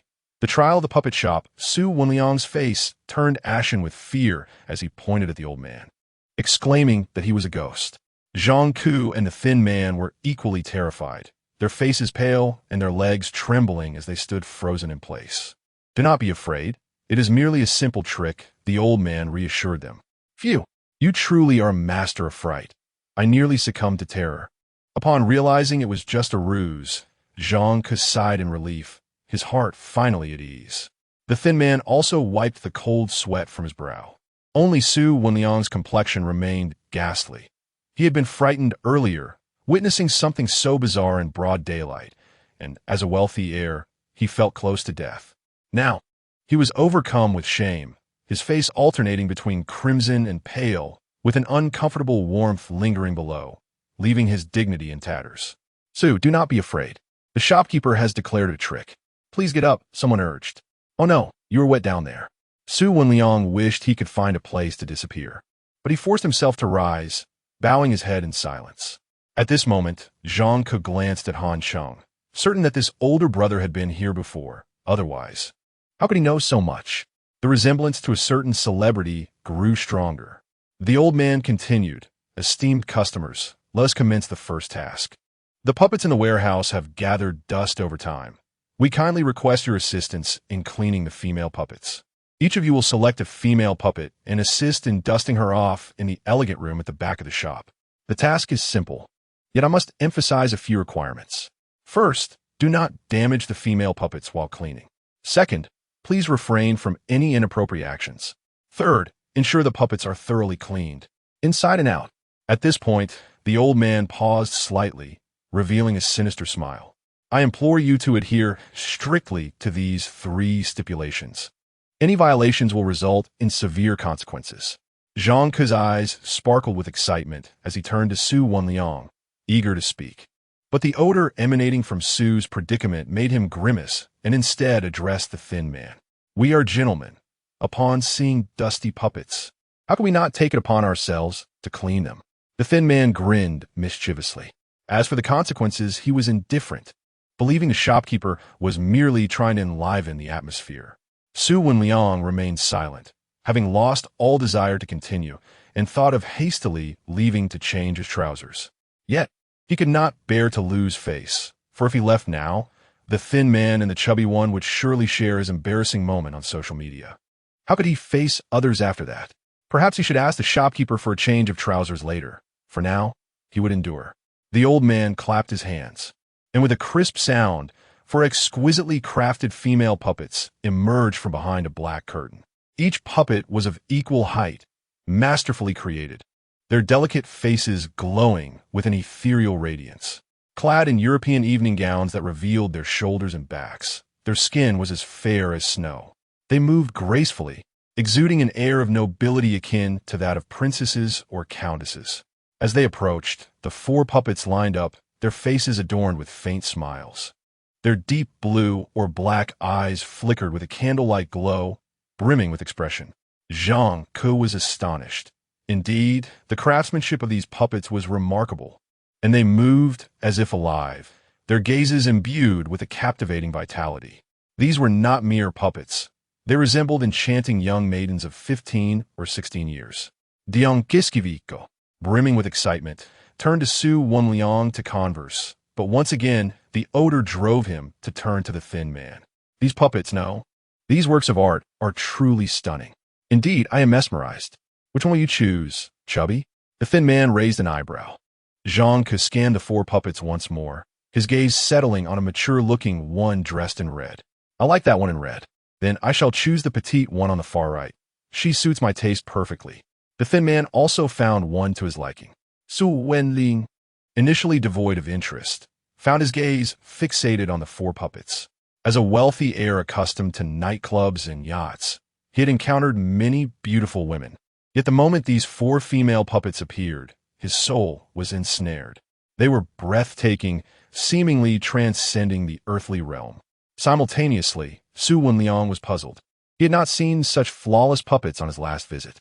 The current four puppets were animated, unlike the previous ones that merely followed the guest movements through a tracking mechanism. Was this truly a puppet shop? Had he mistakenly entered another establishment? Su Wenliang's eyes gleamed with curiosity. He was determined to examine these exquisite puppets more closely. Albeit he also needed to change his trousers. I choose the one on the far left, the blue-eyed puppet. Your choice is commendable. I had my eye on the blue-eyed one as well, but I prefer a more mature appearance, Zhang Ke remarked, pinching his nose. He then curiously glanced at Han Cheng. That mysterious older brother, which one will he choose? If he selects one we've already chosen, it will be amusing. At that moment, Han Cheng regarded the four female puppets with calm detachment, showing no signs of reaction. As if these extraordinary works of art were nothing more than mere trash in his eyes. In truth, Han Cheng knew that these so-called female puppets were, in fact, corpses cleverly disguised and adorned with exquisite makeup, which created such an effect. However, if they were to be cleaned, their true forms would be revealed. In his previous life, several gentlemen had met their demise in a similar manner, entering full of vigor only to emerge lifeless, their deaths nothing short of tragic. As for which female puppet to select, Han Cheng had rationally discerned their anomalies in his past life and had not chosen from them. Instead, he opted for a very special puppet that led him to contract the skeletal puppet. At that moment, his gaze fell upon a corner where, under dim light, a severely damaged female puppet was visible. It was dilapidated, with limbs scattered and covered in dust, its face a mere blank slate. That was a true puppet, crafted from bones. Only you remain, esteemed customer. Which puppet do you choose? The old man inquired politely. May I choose freely? Han Cheng posed the same question he had in his previous life. As long as it is a puppet within this shop, you may choose any. The old man replied with a bow. Very well, I shall select that puppet, Han Cheng stated, pointing to the one in the corner, and, as he did, the light brightened, illuminating the scattered female puppet for all to see. At that moment, the old man's gaze trembled. Chapter 24. The enigmatic spirit Han Cheng, the old man's eyes quivered intensely. He could hardly believe that this man had chosen that particular puppet. Who exactly was he? It was known that no one paid heed to the tattered puppet hidden in the corner. Yet, it was precisely that worn-out puppet that constituted the treasure of this peculiar puppet shop. The old man had invested considerable effort in crafting that puppet, and he was ultimately most satisfied with the final product. To prevent prying eyes from discovering his cherished creation, he had deliberately left it unembellished, dressing it in ragged garments and discarding it in a corner where it went unnoticed. But this man had discerned its significance at a glance. How was he able to do so? Furthermore, just moments ago, he had instructed the customer to have me remove the puppet's head, which was highly suspicious. It seemed he was certain that I would comply with the customer's demand, that I would have no choice but to acquiesce. In truth, it was one of the rules of this strange establishment. We must fulfill the requests of customers who had committed no errors, even if their requests were exceedingly rude. Yet this man had never visited the shop before. How could he possibly know these rules? I had behaved with utmost propriety, without indicating that this was an eerie trial. How had he perceived it? This man was undeniably extraordinary, without a doubt. The old man's expression changed slightly. He was unable to refuse the requests of customers who had made no mistakes. Very well, please allow me to clean it thoroughly, he responded, casting a deep glance at Han Cheng. That is certain, Han Cheng replied calmly, then approached the puppet. This puppet was also that of a young girl, yet her body was entirely skeletal, Devoid of clothing, she resembled a human skeleton similar to those found in medical offices. Han Cheng retrieved a piece of tattered cloth from the side and carefully placed the scattered puppet parts inside, packing them up and slinging the bundle over his shoulder. Observing Han Cheng's actions, Su Wenliang let out a disdainful snort and muttered under his breath, "Look at this guy, trying to be unique again, toying with such a shabby skeleton. Let's see how he plays with it." His words dripped with sarcasm, easily audible to all. Han Cheng, however, paid no heed to this dying man. What was the point of arguing with a corpse? Wasn't he that foolish? Zhang Ku, standing nearby, also watched in bewilderment. He too could not comprehend why this elder brother seemed disinterested in seeking amusement. Did he truly intend to clean the puppet? "Brother, there's one left. Don't you wish to choose it?" Zhang Ku could not resist inquiring. Han Cheng glanced at him and replied, "Mine is better." Indeed, it was superior. This puppet could form a contract and gain the eerie techniques of the skeletal puppet. Although initially quite mediocre, it could evolve into an S-grade with extraordinary abilities. Han Cheng was eager to discover the true extent of its power once upgraded, and he was particularly looking forward to the ultimate effects of the skeletal puppet after acquiring a substantial amount of ghost coins. Moreover, there was another advantage to selecting this skeletal puppet. This brother certainly had an unconventional taste. It was hard to find words to describe it. Surely, what was made of bones could not be superior to something with flesh. Yet, considering that this elder brother had been here before, his extensive experience and previous performance suggested that his choice must have been well-founded. Could there be other special services offered in this shop? "Brother, are you joking with me? What's so good about all this bone? Do you think what you chose is a premium puppet?" Han Cheng retorted with a hint of mockery. Zhang Ku was taken aback, momentarily speechless. Did he not choose a puppet? Was it not a living person? This was indeed possible. These puppets appeared excessively lifelike, far from resembling mere puppets. Perhaps they were truly humans in disguise.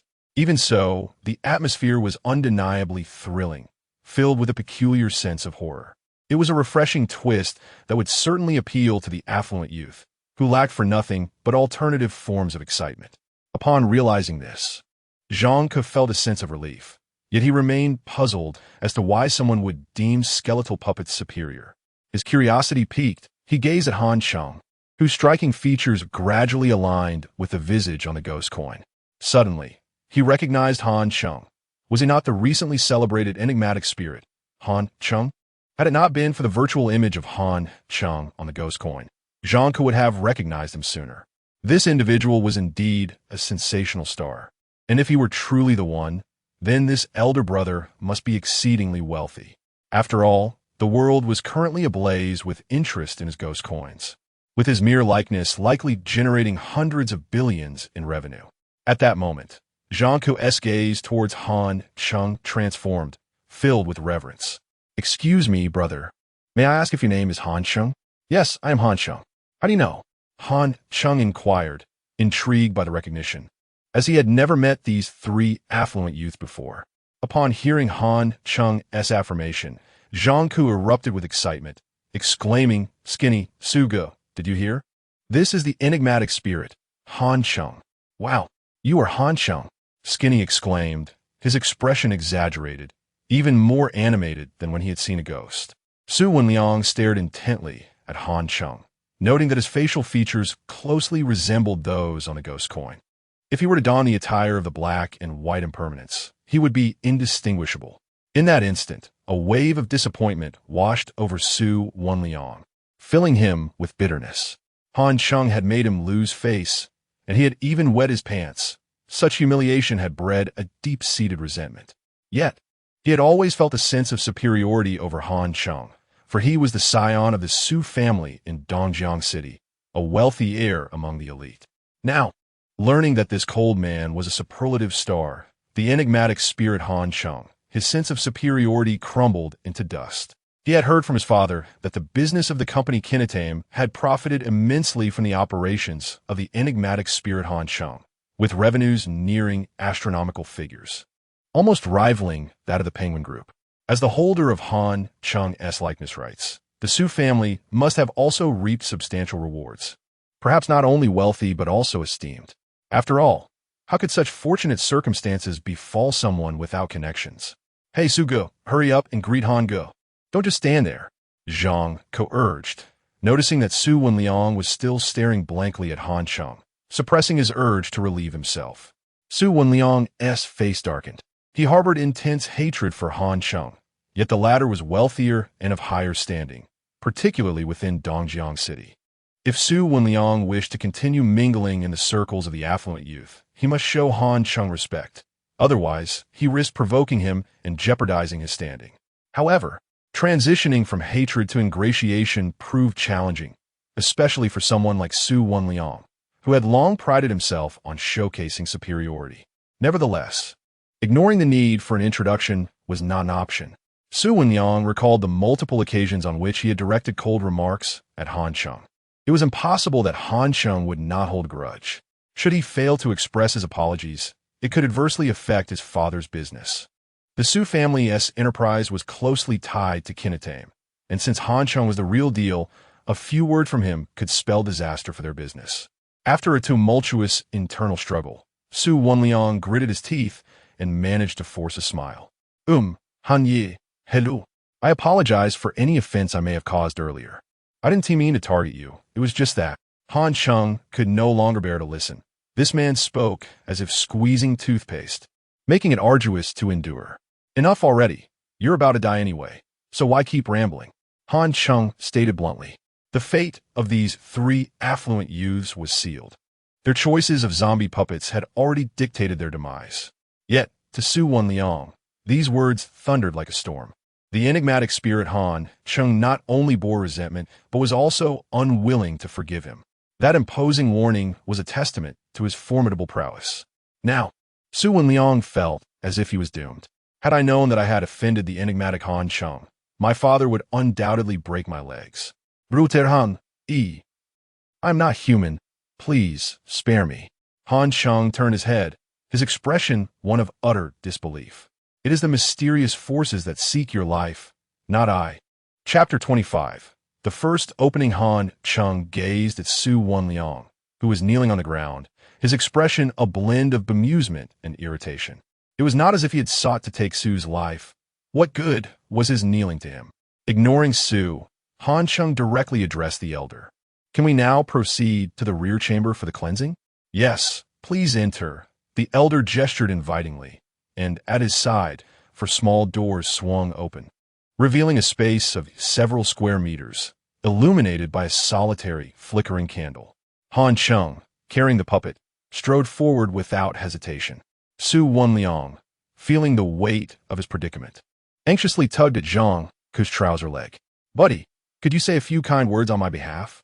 Zhang Ku, who mingled within the same circles as Su, couldn't bear to see him suffer and reluctantly pursued Han Cheng to plead for leniency. En Germani, baita moment. My brother Su means no harm. Please show some magnanimity and spare him. Fine, I will let him off, Han Cheng replied nonchalantly, his footsteps unwavering. He had no intention of harming the three wealthy heirs. That was not his aim. Seeing Han Cheng's willingness to forgive, Zhang Ke felt a surge of pride and smiled ingratiatingly. Thank you, Han Ye. Later, the three of us will treat you to a meal. No need. You should focus on how to navigate this situation, Han Cheng replied, leaving Zhang Ke's previously jovial demeanor to gradually stiffen. He could not fathom the implications of Han Cheng's words. Could it be that the cleansing of the female puppet would still pose a challenge? Was it merely a game? At worst, he could manage to avoid any significant mishaps. Returning to Su Wenliang's side, Zhang Ke reassured him. Brother Su, it's all right now.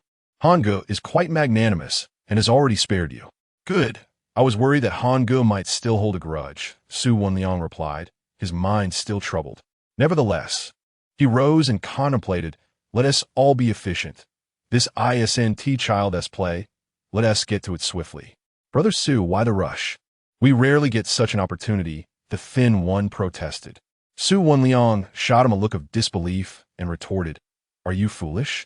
The sooner we finish, the sooner we can wait for Han go outside. Isn't it better to stick with him? The thin one, realizing the wisdom in Su's words, nodded vigorously. Right? This is indeed serious. Su Wenliang understood that one mere word from Han Cheng wouldn't fully absolve him. He needed to extend further goodwill to dispel any lingering prejudices. Moreover, with Han Cheng's growing notoriety, aligning himself with such a figure promised lucrative rewards. Su Wenliang was no fool. He was quite astute. Of course, the priority was to change his trousers. He had never realized how brazen he could be. All right, let us enter, brothers. Su Wenliang straightened his clothes and approached one of the chambers, with the female puppet he had previously chosen trailing behind him. Her movements were slow and feline, her waist swaying in an indescribably alluring manner. At that moment, Zhang Ke was even more convinced that she was not merely a puppet, but a living being. Indeed, Han Gu, with his vast experience, had not forgotten to offer a word of caution. He would need to tread carefully. Thin one, I'm heading in as well. Make sure to handle yourself well. Got it, I understand, he replied, though his height was hardly imposing. Enough with the banter. Last time he gave a girl 3,000 as a red envelope, and she prolonged it for an extra 3 minutes. Don't think I'm unaware. Zhang Ke feigned a kick at the thin one, who nimbly dodged away with a grin. Then, Zhang Ke entered the chamber with the female puppet, and as the door closed behind them, the world outside fell eerily silent. It was as if this room had become a sanctuary, isolated from all external noise. Zhang Ke paid little mind to the stillness, scanning the small interior, which housed a basin full of water, brushes of various sizes, bars of soap, and an assortment of unidentifiable bottles and jars. Observing these items, a smile crept across his face. They really know how to play. It's quite serious. But the atmosphere is pleasant. Let us commence the cleansing. With excitement, Zhang Ke pinched the puppet's cheek, feeling its smooth yet rigid texture. Suddenly, an unsettling realization dawned upon him. What kind of girl had such a hard face? Applying a bit more pressure, he inadvertently snapped something. Bewildered, he turned his back to the female puppet and examined what he had broken. It was a thick layer of makeup, and the broken piece resembled skin but was black in color. The puppet's face remained radiant, her exposed skin still glowing in the candlelight. Yet there was a noticeable flaw on her left cheek, revealing a thick layer of makeup beneath, a stark blackness. Zhang Ke's enthusiasm evaporated. It turned out she was indeed a puppet, not the living girl he had imagined, and his earlier excitement turned to frustration. Yet, even if she were artificial, as long as the quality was good, it could still be acceptable. Well then, let us begin the cleaning. Zhang Ke glanced at the basin and suddenly realized something, his face paling in terror, leaving his words unspoken. Meanwhile, the thin one entered his room, his interest piqued by the brushes and the basin. Are you going to do it yourself? Or do you need my assistance? His fingers danced toward the female puppet as she stood there silently, her flawless visage betraying no hint of emotion. Ah, so you're shy. I've seen through you. You're alive. What do you say? I'll give you 3,000 as a red envelope, and when we go out, I'll appear quite impressive, right? The thin one, not wanting to embarrass himself in front of friends, realized he could hardly last 3 minutes. The female puppet remained mute, but her hands began to loosen her garments, a silky scarf cascading to the ground. The thin one's heart raced, his eyes widening as each piece of clothing fell away. However, when the girl finally shed her attire, it was not a sight of exquisite beauty, but rather a grotesque display of stitched patches, with mismatched flesh tones indicating they were not from a single individual. Furthermore, the decaying flesh was teeming with visible maggots. The thin one immediately retched, screaming as he dashed toward the door, only to find it locked tightly, refusing to budge. Please don't kill me. I'll give you whatever you want. The female puppet, silent as ever, approached him slowly, her lips parting to reveal a gruesome smile that shattered her delicate facade, exposing jagged teeth. One of her eyeballs fell from its socket, revealing a dark void. Her fingers, sharp as daggers, raised ominously. Outside, the elder observed the 4 chambers, and upon hearing a chime from one of the doors, his crimson eyes gleamed with anticipation. The first is opened. He stepped forward, opening the door to confront the thin one, who was now bleeding profusely. The elder's grin morphed into a predatory snarl. Dear customer, you have violated the second rule by harboring wicked thoughts towards my child.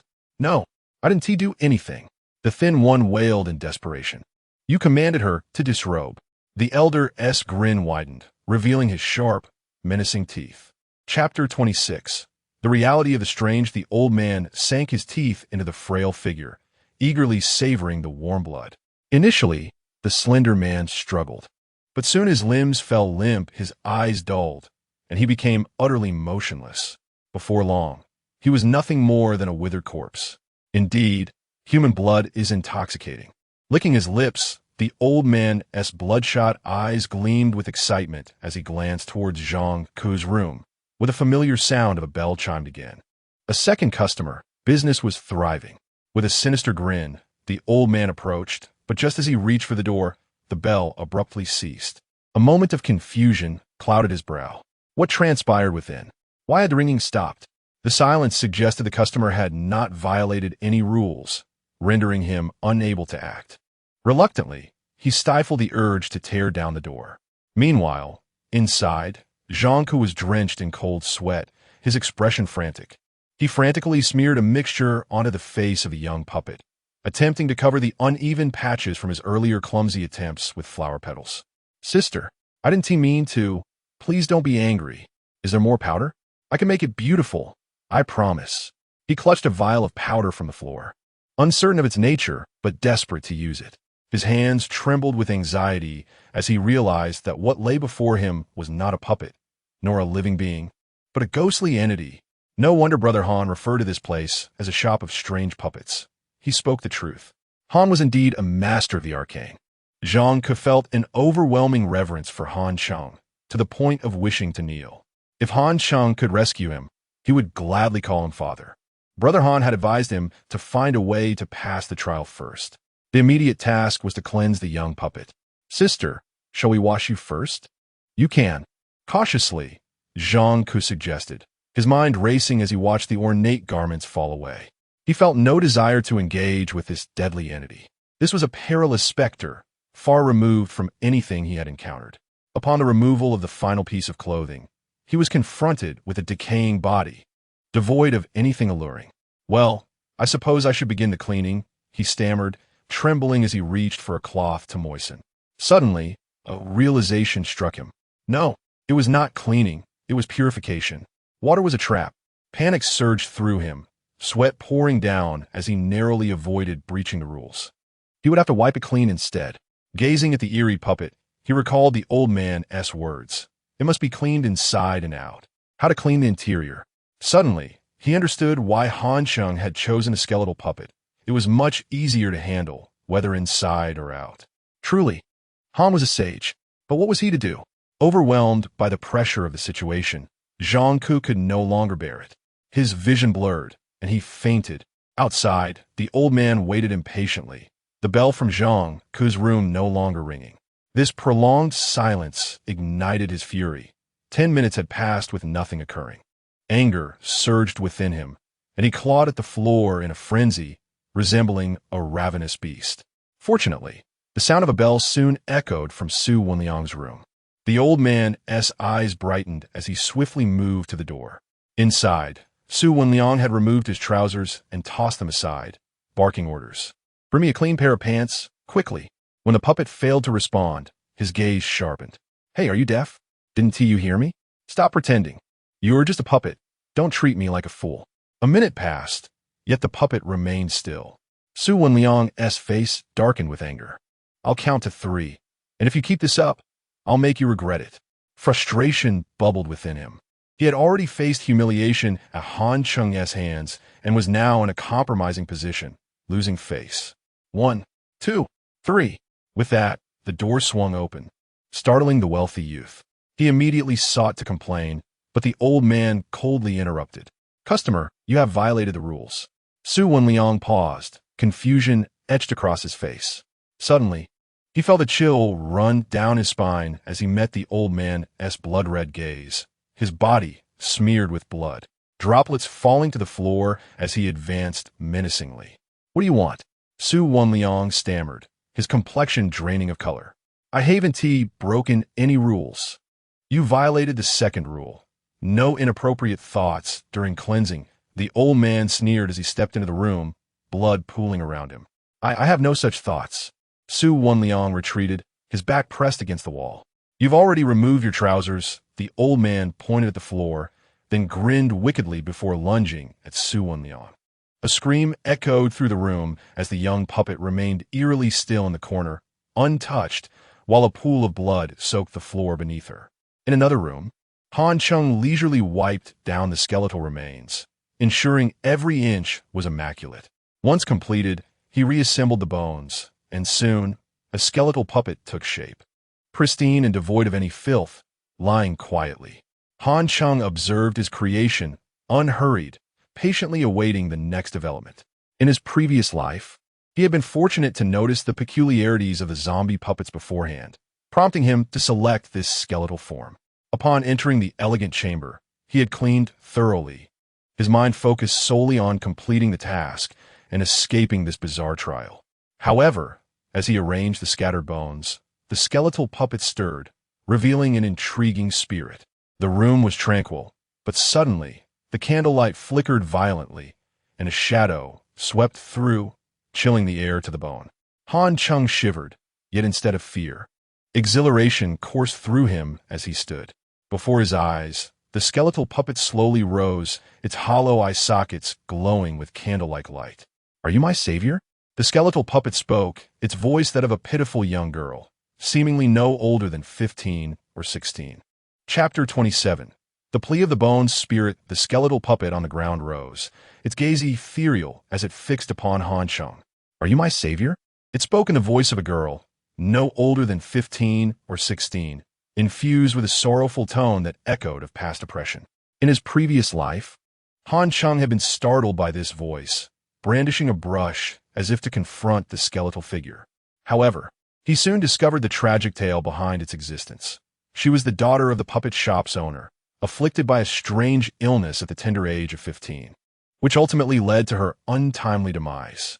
In his grief, her father, a puppeteer, crafted her into a puppet, permanently placing her in the shop to keep him company.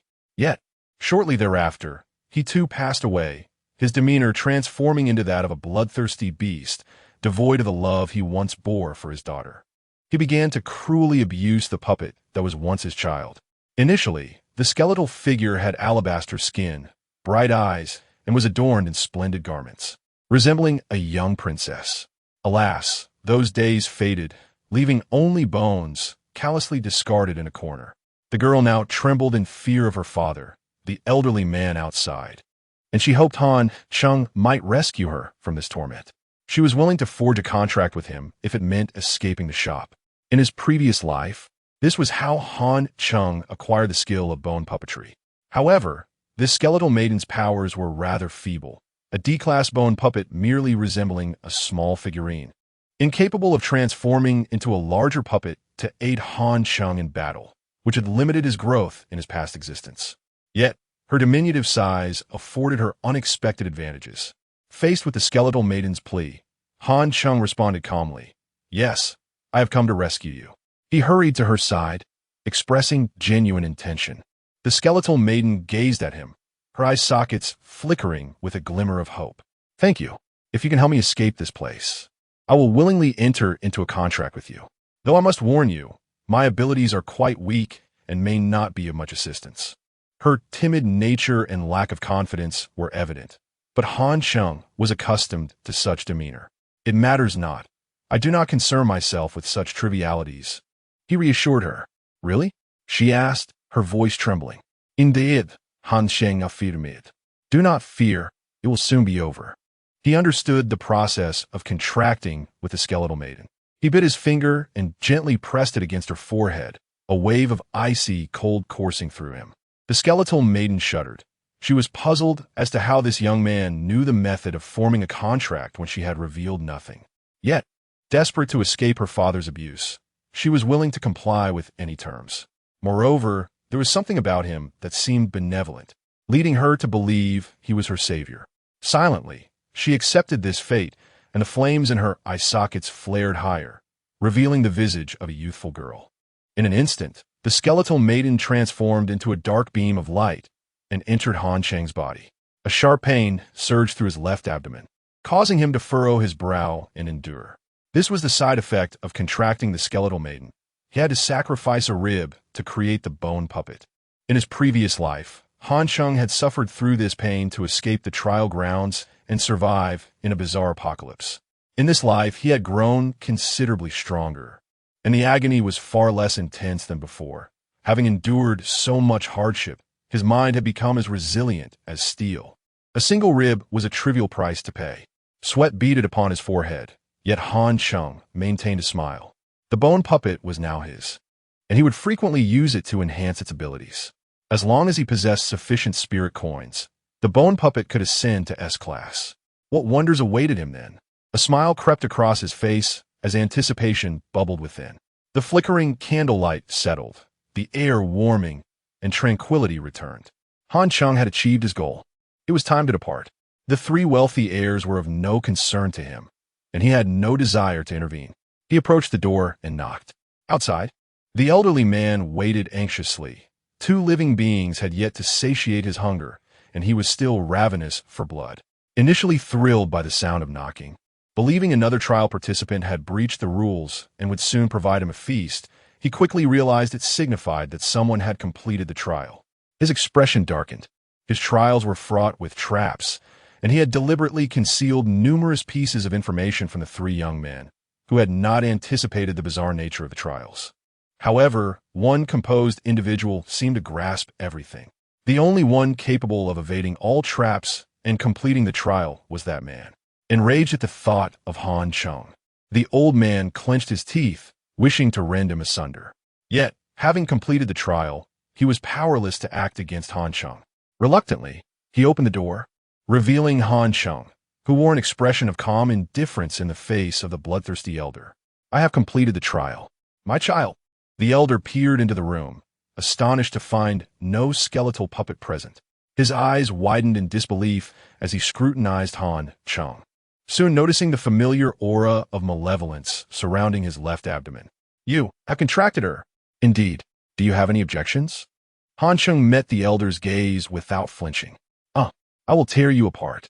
The elder bared his teeth, longing to sink them into Han Cheng's neck, but he hesitated, ultimately restraining himself.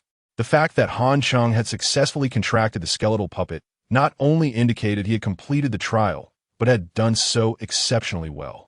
The skeletal maiden would not awaken unless cleaned and reassembled properly, meaning Han Cheng had undoubtedly fulfilled the trial's requirements. The elder was powerless to harm him. "May I leave?" Han Cheng infuriated calmly. "Yes, get out." The elder stepped aside, allowing Han Cheng to pass. As Han Cheng exited the room, a ringing sound echoed. The moment the elder heard it, excitement surged within him once more. There was still another meal to be had. The door to Zhang Ku's room swung open, and the lad, having awakened, made a dash for freedom.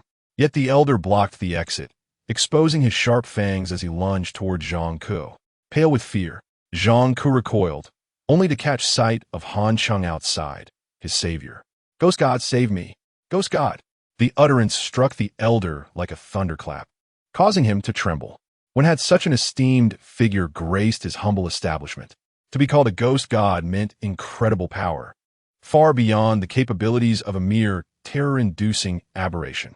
Seizing the opportunity, Zhang Ku slipped past the elder's grasp and rushed to Han Cheng's side.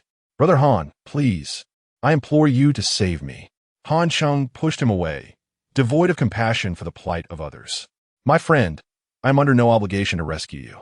You must find your own way," he replied coldly. "Please, Brother Han, you are truly the ghost god. I know it. I beseech you."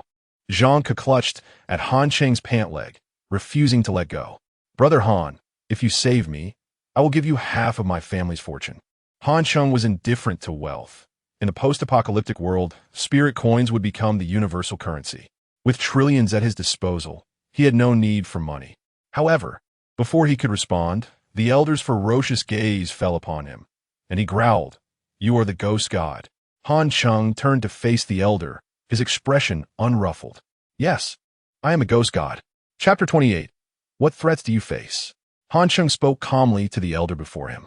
"Yes, I am indeed the trickster god." His admission seemed inevitable. Denying it would be futile when someone clung to him, weeping and pleading for his acknowledgement. It was far better to accept the title outright, for it would cost him nothing. The elder's gaze faltered, a flicker of trepidation crossing his features. Could this individual truly be the trickster god? It was almost unbelievable. Observing Han Cheng closely, the elder noted a faint aura of dark energy emanating from his left side, while the rest of him appeared entirely unremarkable, just an ordinary human. Could he really be the trickster god? Such a notion seemed impossible. Perhaps this was merely a ruse devised by a desperate human attempting to flee. After a moment's contemplation, the elder concluded that Han Cheng exhibited numerous inconsistencies, hardly resembling the trickster god. In fact, he was convinced that this man was simply an ordinary individual, possessing little combat prowess. Were it not for the constraints imposed by the rules, the elder would have relished the opportunity to tear apart this disturbingly calm human, who treated him as if he were inconsequential. "You are not the trickster god," the elder bellowed, advancing towards Han Cheng with determined strides. In the face of the elder's approach, Han Cheng remained unfazed. However, a sudden, sharp pain erupted in his left side. The entity residing within him, Miss Whitebone, recoiled in fear at the sight of her father. Han Cheng frowned slightly. He had no intention of involving himself in such matters. Yet eliminating this elder might prove beneficial in alleviating Miss Whitebone's mental anguish.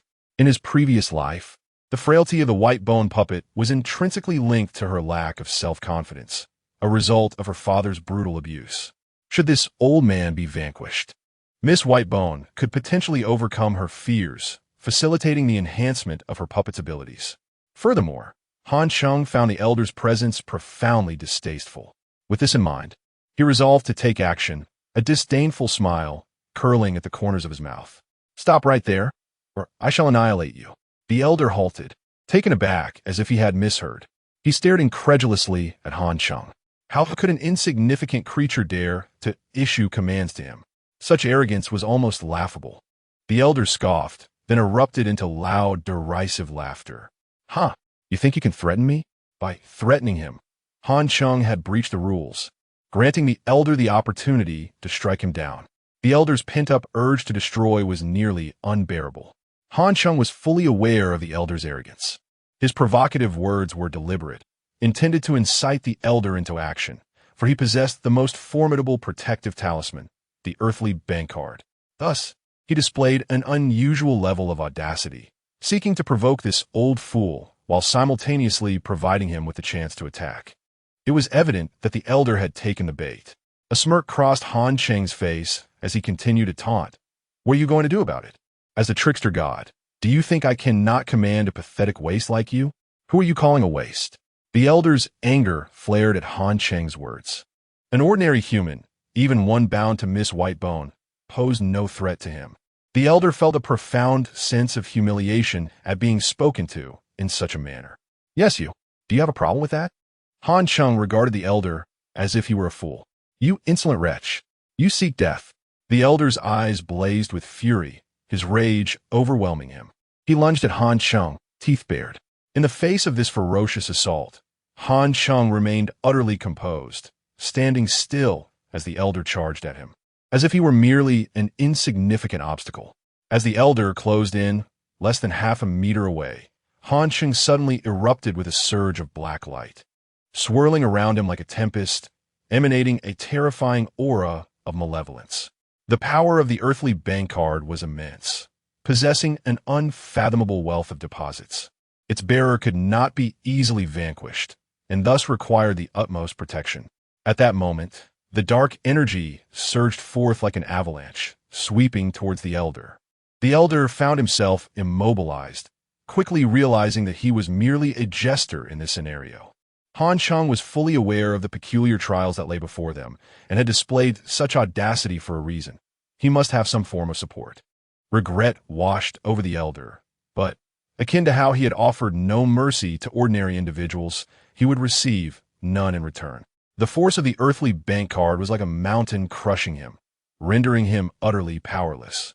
With a resounding crash, the elder's body shattered like glass, exploding into fragments in midair.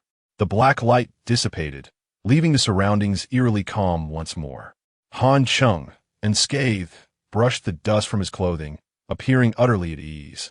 As if nothing had transpired, the pain in his left side vanished, replaced by a soothing coolness. He sensed that Miss White Bone's long-held fears were dissipating, granting her a newfound sense of liberation. This might serve as a catalyst for her growth, allowing her abilities to flourish. The White Bone puppet would become stronger, rapidly advancing to an S-level skill. In that moment, Han Cheng gently patted his left side, offering reassurance to Miss Whitebone.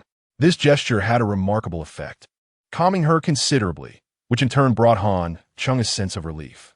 It was evident that Miss Whitebone's trust in Han Cheng had significantly increased.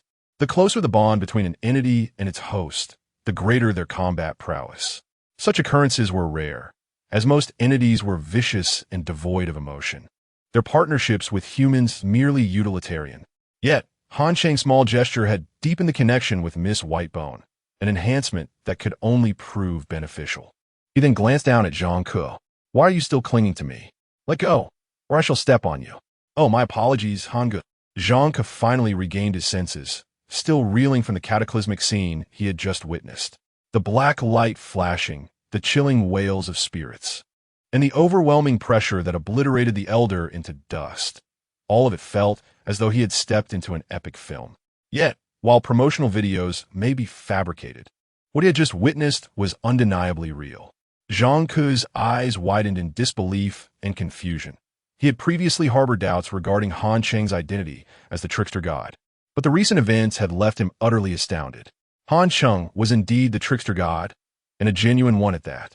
This world harbored countless mysteries, and as Han Cheng observed Zhang Ke, he noted a mixture of fear and reverence in the young man's eyes. The recent spectacle had instilled both terror and admiration within him. Excellent. With these sentiments, Han Cheng could easily maintain control over this young man. Although he had no need for wealth and preferred to limit his interactions with Zhang Ke, he recognized the opportunity presented to him. Since he had saved the boy, it would be prudent to make use of this connection rather than let resources go to waste. Considering Zhang Ke's affluent background in a world where resources were scarce post-catastrophe, Han Cheng had accumulated some supplies, though not in abundance, as he was merely a commoner. He had focused his resources on acquiring spirit coins. Now, while the world was still in the early stages of chaos, it would be beneficial to leverage this wealthy heir to stockpile supplies. Moreover, I possess a convenience store of my own. As I no longer trade in human bodies, I will undoubtedly face a shortage in the future. Thus, replenishing supplies of human tobacco and alcohol to enrich my inventory seems quite prudent. The individual with blue eyes has mentioned that humans possess an odd affinity for tobacco and spirits as well. Accumulating ghostly currency can never be a misstep. One should never be reluctant to amass it. With this thought, Han Cheng donned a smile. "What do you go by?" "I am Zhang Ke. Thank you, Brother Han, for your earlier kindness. By the way, is it possible to procure tobacco and alcohol from your establishment?" "My friend, the Zhang family accounts for half of the tobacco and alcohol wholesale in Dongjiang City. Take as much as you wish." "All right then, it's settled." Han Cheng nodded in satisfaction, assured that his peculiar convenience store would no longer have to worry about its supply chain. Chapter 29. The gift. Having negotiated with Zhang Ke regarding the source of the goods, there was little left to be done in this peculiar puppet shop. Han Cheng glanced around, noting the presence of over a dozen puppets, one of which stood in the center, the only one left unchosen. This puppet was a zombie, devoid of complete consciousness, and thus not a true embodiment of the eerie. It was incapable of forming a contract and could only serve as a lowly henchman, which Han Cheng found utterly unnecessary. Thus, there was nothing left to linger over within the confines of the shop. "We're leaving," Han Cheng announced, turning toward the shop's entrance. With Zhang Ke closely following behind, too intimidated to stray far from him. Upon exiting the strange shop, they were greeted by a radiant sun and fresh air, with gentle breezes that uplifted the spirit. It was hard to fathom that such a beautiful world could coexist with a sinister puppet shop. This was the reality following the emergence of the bazaar, a consequence of the intertwining of two realms. As this intersection deepened over time, such anomalies would become increasingly pronounced. Following the mountain path, the two arrived at the foot of the hill. At this juncture, Han Cheng contemplated two plans. One was to seek out Lin Shui. Although there was still some time before Lin Shui received her benefits from the Blood Domain Welfare Institute, he felt it unwise to intervene too early in her life, lest he alter her trajectory. However, today was particularly special. It marked the birthday of the Blood Domain Queen. If he were to attend, it would undoubtedly enhance Lin Xue's fondness for him. Thus, a visit seemed advantageous with minimal drawbacks, and he could also observe the condition of the Welfare Institute. If he could assist Lin Xue, it would expedite her acquisition of the benefits. It was essential to note that this particular technique was of S rank, exceedingly potent, and Han Cheng had no desire to overlook it. The second plan involved searching for the Vajra Bodhi beads, which were of utmost importance. These beads could anchor the heart like a stone.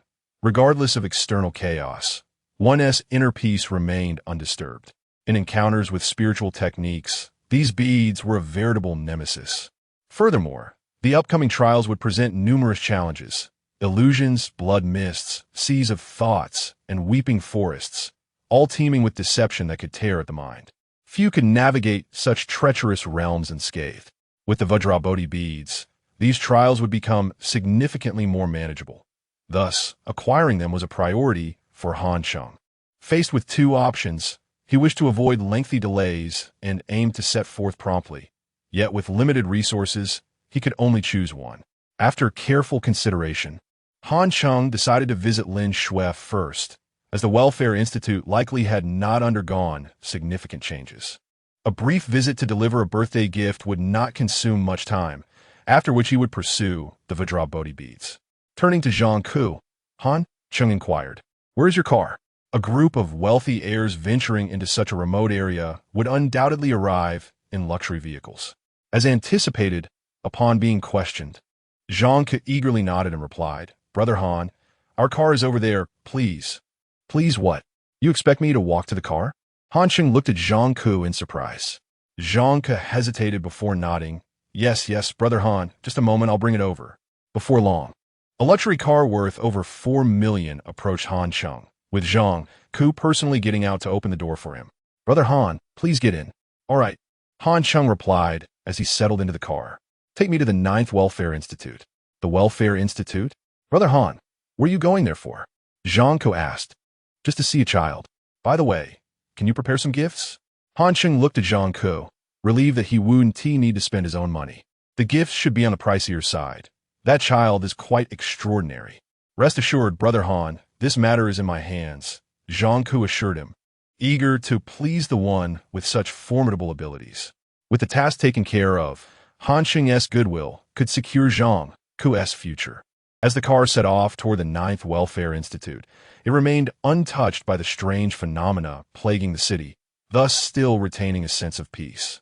Upon arrival, Han Cheng beheld a gathering of children in the yard, lined up under the guidance of their teacher, with a large 12-inch cake positioned at the center.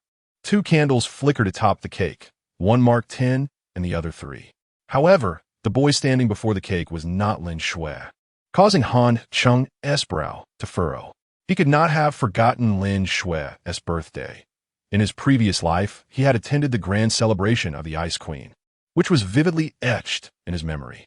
Hundreds of powerful individuals had gathered to honor her, their bows and well-wishes creating a spectacular scene akin to waves upon the ocean. The banquet overflowed with mountains of food, arranged across 30 long tables to serve 3,000 guests, a spectacle of unparalleled extravagance in a post-apocalyptic world.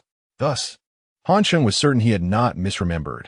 The only plausible explanation was that the Institute had neglected to celebrate Lin Xue's birthday.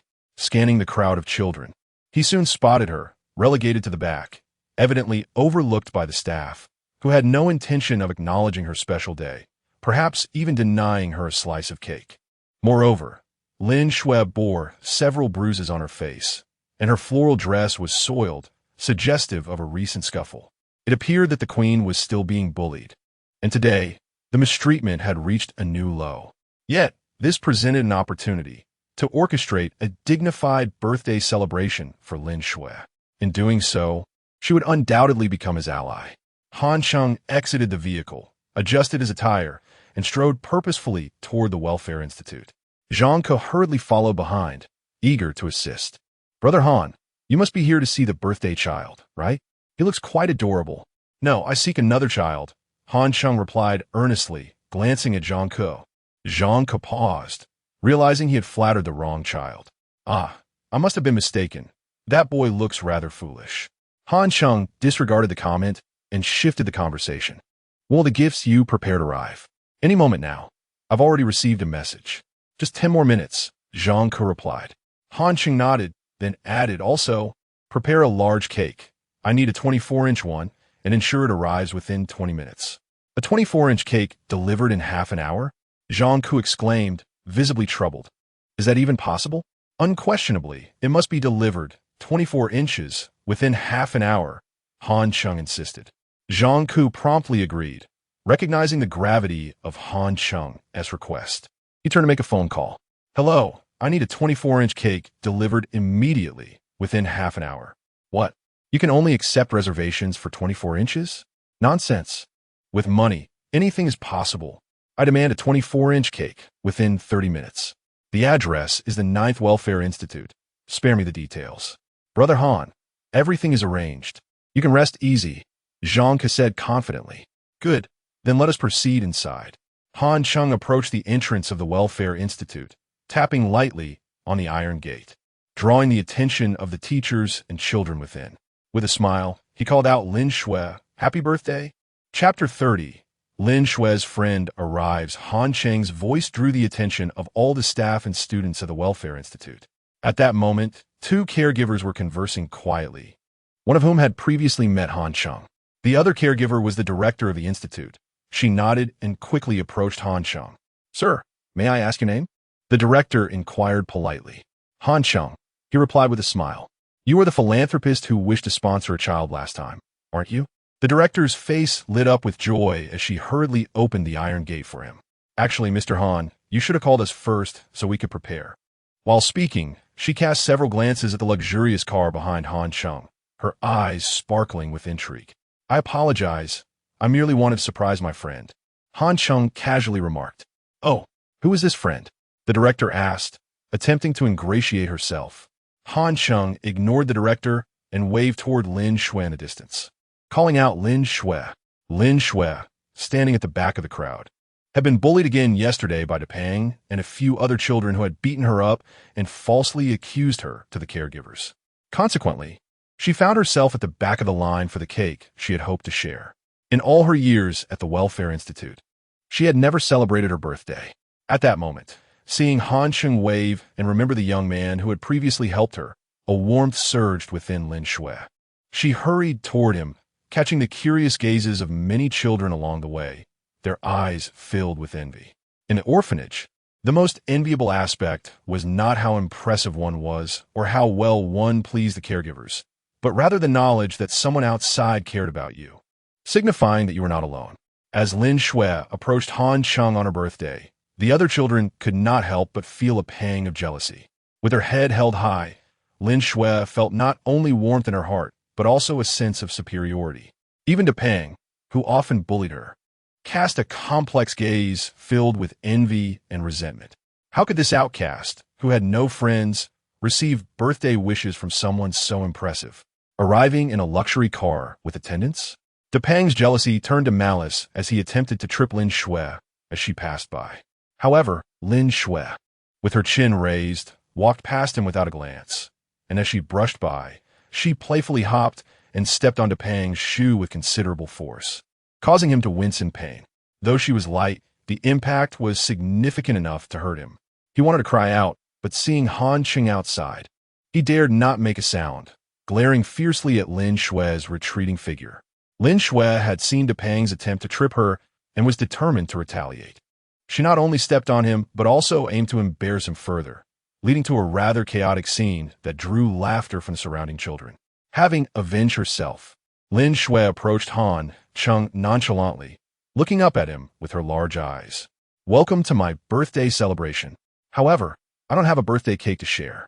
If I had one, I would give you a piece. Maybe when I start working, I can share with you then.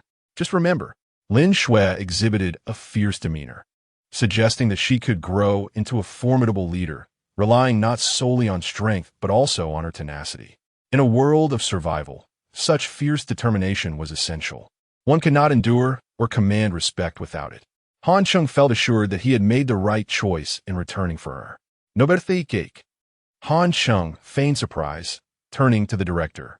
The director, looking flustered, realized she had underestimated Lin Shue's connections and regretted not preparing a celebration for her. The more she observed Han Cheng, the more she recognized his remarkable presence, suggesting he was undoubtedly from a wealthy background.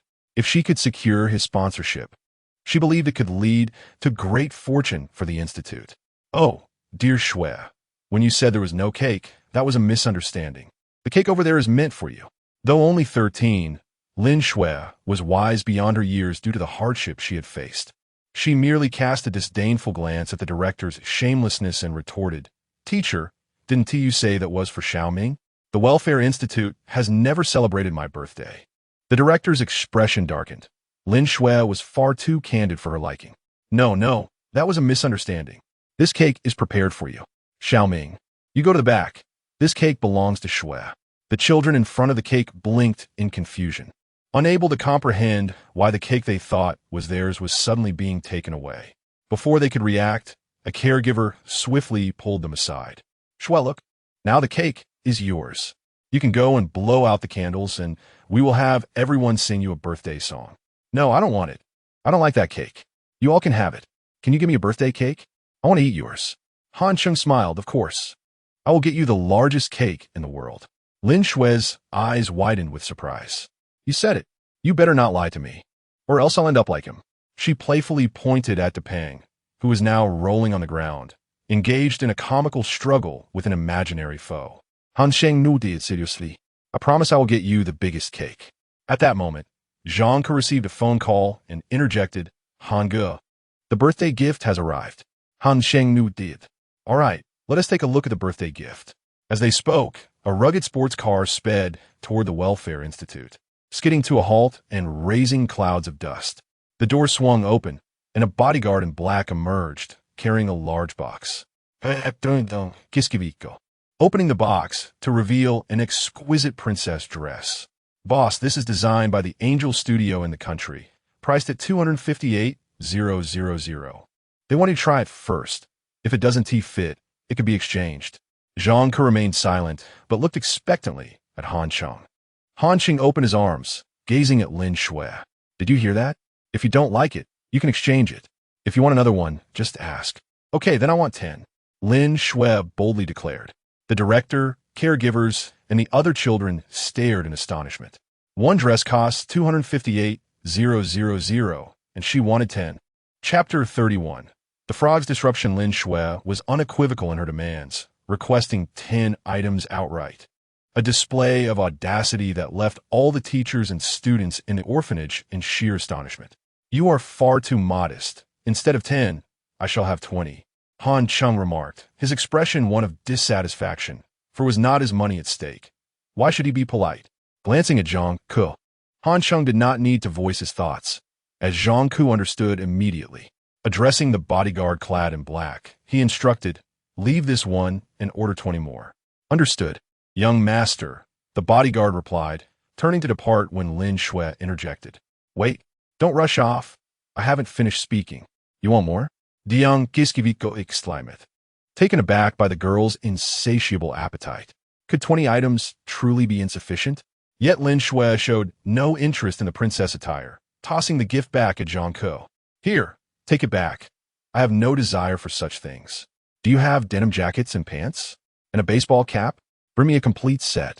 She then patted her worn-out dress and added, I prefer men's clothing. I've longed to change into something new. Zhang Ke nodded. Indeed, this little tyrant suited male attire remarkably well. However, Lin Shui's actions stirred a considerable wave of astonishment among the orphanage's teachers and students. This Lin Shui was rejecting the luxurious princess outfit, which was a premium private brand costing a staggering 250,000 per set. The hefty boy sprawled on the ground, momentarily abandoning his frog catching, utterly flabbergasted. Seizing the opportunity, a frog leaped from his trousers, croaking twice before scurrying away. The director's face darkened with anger as she turned to a caregiver who had previously met Han Cheng. In the future, when any socialite visits our orphanage, You must inform me immediately. Her tone was razor-sharp, causing the caregiver to shudder and meekly comply. The director believed this caregiver was incompetent. Had she known Lin Shui had such an affluent friend, she would have organized the grandest birthday party for Lin Shui, complete with the most delectable cake. This, of course, would have secured a generous donation from the wealthy benefactor. Alas, that opportunity had slipped through her fingers, a poignant reminder of life's regrets. Sometimes, the painful heartache comes from what one could have easily grasped but ultimately lost. The chaos at the orphanage was far from over. Just as everyone was collectively astonished by Lin Shui's behavior, the frog that had leapt from the hefty boy's trousers landed with a splat in what had once been Xiao Ming's cake. "Teacher, a frog has invaded my cake." Xiao Ming, who had been standing at the back of the crowd, cried out in distress. "That's Lin Shui's frog." The hefty boy, who had just regained his footing after fumbling with his trousers, chimed in, raising his hand to report Lin Shui. However, as he did so, his trousers slipped down halfway, forcing him to hastily pull them up again. The director's brows furrowed deeply, her mood exceedingly irritable. "You, Depang, your frog has jumped into the cake. I shall impose a week's confinement on you." "But teacher, that frog is—" Depang was bewildered. How could this frog, which clearly belonged to Lin Shui, be attributed to him? Before he could finish his statement, a caregiver approached and abruptly silenced him with a sharp reprimand. "Be quiet." Depang fell silent, fear evident in his eyes as he glanced at Lin Shui. This woman was not to be trifled with, for he was no match for her. The director then turned her attention back to Lin Shui, her expression now one of feigned cordiality. "My cake, the one you claimed was the largest in the world. Of course, it will undoubtedly meet your expectations," Han Cheng replied confidently. The 24-inch cake was indeed quite extravagant. As the delivery time approached, Han Cheng glanced at Zhang Ke, who was on the phone, gesturing towards the distant road. As the car door swung open, four burly men emerged, carrying a cake the size of a table. Zhang Ke breathed a sigh of relief upon seeing the cake and said, "Brother Han, it finally arrived, barely under 30 minutes. What do you think?" Han Cheng scrutinized the 24-inch cake, noting its impressive size, though the colors were a riot of hues. Red, yellow, orange, green, blue, purple, white, and black, all were represented. The design was equally eclectic, featuring flowers and trees, squares and circles. Every conceivable cake style imaginable seemed to be represented in this creation. "What is this? Is it a cake or a collection of dozens of smaller cakes assembled together?" Han Cheng asked, astonished. Zhang Ke, beads of sweat on his forehead, explained, "Brother Han, you mentioned 30 minutes and a 24-inch cake. There was simply no time to spare. I had to buy every product from a nearby bakery and piece them together." Han Cheng was at a loss for words and turned to Lin Shui. "What do you think?" "I think it's edible," Lin Shui replied, unconcerned with the appearance. Patting her stomach, she declared, "I'm hungry now and just want to eat. As long as it tastes good, I truly don't care about the presentation." "All right then, let's dig in." Han Cheng clapped his hands, beckoning Zhang Ke to distribute the cake. The four sturdy men, along with Zhang Ke, Han Cheng, and Lin Shui, commenced devouring the cake. Lin Shui ate the most, consuming several pieces until her belly was round, her face smeared with cream. "This cake tastes delightful," she remarked. "Shall we blow out the candles?" "No need for that. We've already eaten the cake, and I've made my wishes. Let's save it for next year." Lin Shui waved her hand dismissively, pulling her baseball cap back on her head. Dressed in a denim jacket and jeans, she appeared rather boyish. "When will you come visit me again?" Lin Suyasun inquired, glancing at Han Cheng. "I suppose it depends on the opportunity," Han Cheng replied, setting down his half-eaten cake. The next time he visited Lin Shui would likely be when she acquired the Blood Domain orphanage. "Well, I'll be waiting. Remember, bring me a baseball. I prefer directness over frogs," Lin Shui said with a smirk. "Certainly. I will get one for you." Han Cheng nodded. "All right, the rest is for all of you," Lin Shui announced, spreading her arms and calling out to everyone in the orphanage. "Wow, we can eat cake. What a large cake. I want to eat." The children of the orphanage could no longer contain their excitement. Having watched Lin Shui and others eat, they had been drooling, and now, with Lin Shui's generous invitation, they rushed forward, clamoring toward the enormous cake. What followed was a chaotic scene of eager consumption, as the children transformed into voracious eaters. The director, wishing to intervene, found herself powerless to halt the unfolding pandemonium, merely observing the chaos before her. At that moment, Lin Shui, holding a plate with a piece of cake, approached the director. "Teacher, please have a slice." The director, taken aback by Lin Shui's sudden kindness, accepted the cake with a puzzled expression. "Xiao Shui, you are quite obedient. Many people have said you are mischievous, but I know you are truly honest. Just maintain that going forward." The director decided to overlook past grievances. With such a wealthy friend, she had no grounds for complaint and was eager to appease Lin Shui. Taking a bite of the cake, she found it pleasantly sweet. Xiao Ming, with cream smeared all over his face, radiated happiness. His original birthday cake had been small, meant to be shared among all the children at the orphanage, and being able to enjoy a piece was already a treat. Now he was fully satisfied. The pang, covered in cream, sported a round belly as he savored the delicious cake. Yet, as he indulged, he suddenly heard the familiar croaking sound, causing him to freeze. Having become accustomed to sharing his bed with the Frog Prince, he was particularly sensitive to that noise. Upon closer inspection, he saw a large frog joyfully croaking atop the cake. There's a frog. In an instant, the cake in the hands of the plump child soared into the sky, and he retched violently. This provoked a chain reaction, as a group of children began to vomit uncontrollably. The director's expression darkened, and a half-eaten cake he held slipped from his grasp and fell to the ground. Meanwhile, Lin Shui had long since vanished. She entered a secluded corner, carrying a plate that bore a piece of red cake, and placed it upon a stone.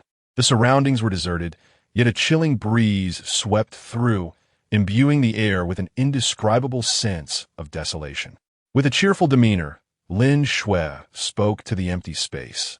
"This is for you. Just now, my dearest friend celebrated my birthday with me. You can trust this piece. I added the frog later." Shortly thereafter, a flicker occurred, and the cake on the plate vanished. Chapter 32. Journey to Qianhua Temple. True to her formidable reputation as a woman who once wielded dominion in her past life, Lin Shui stood apart from the ordinary. Han Cheng's birthday wishes were precisely timed, further solidifying his significance in her heart. In truth, it was Han Cheng's presence that illuminated Lin Shui's previously desolate spirit, wrapping her in warmth. To her, Han Cheng felt akin to family, a figure of complete trust. Thus, it can be said that Han Cheng's journey had fulfilled its intended purpose.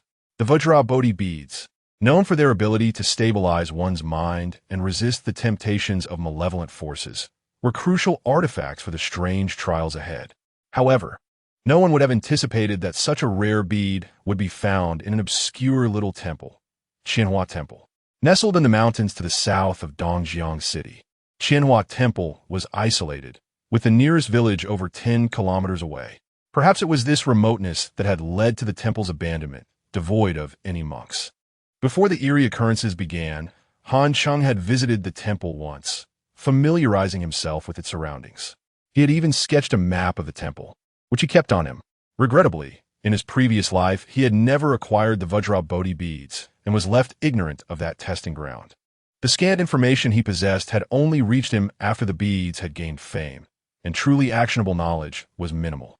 Thus, Han Cheng realized that this endeavor to procure the beads would rely solely on his own abilities. With a tranquil demeanor, he met the challenge without much emotional upheaval. Unable to recall the past, he resolved to focus on nurturing his spirit instead. "Brother Han, we have arrived at Qianhua Temple." Han Cheng opened his eyes. In truth, he had not been asleep.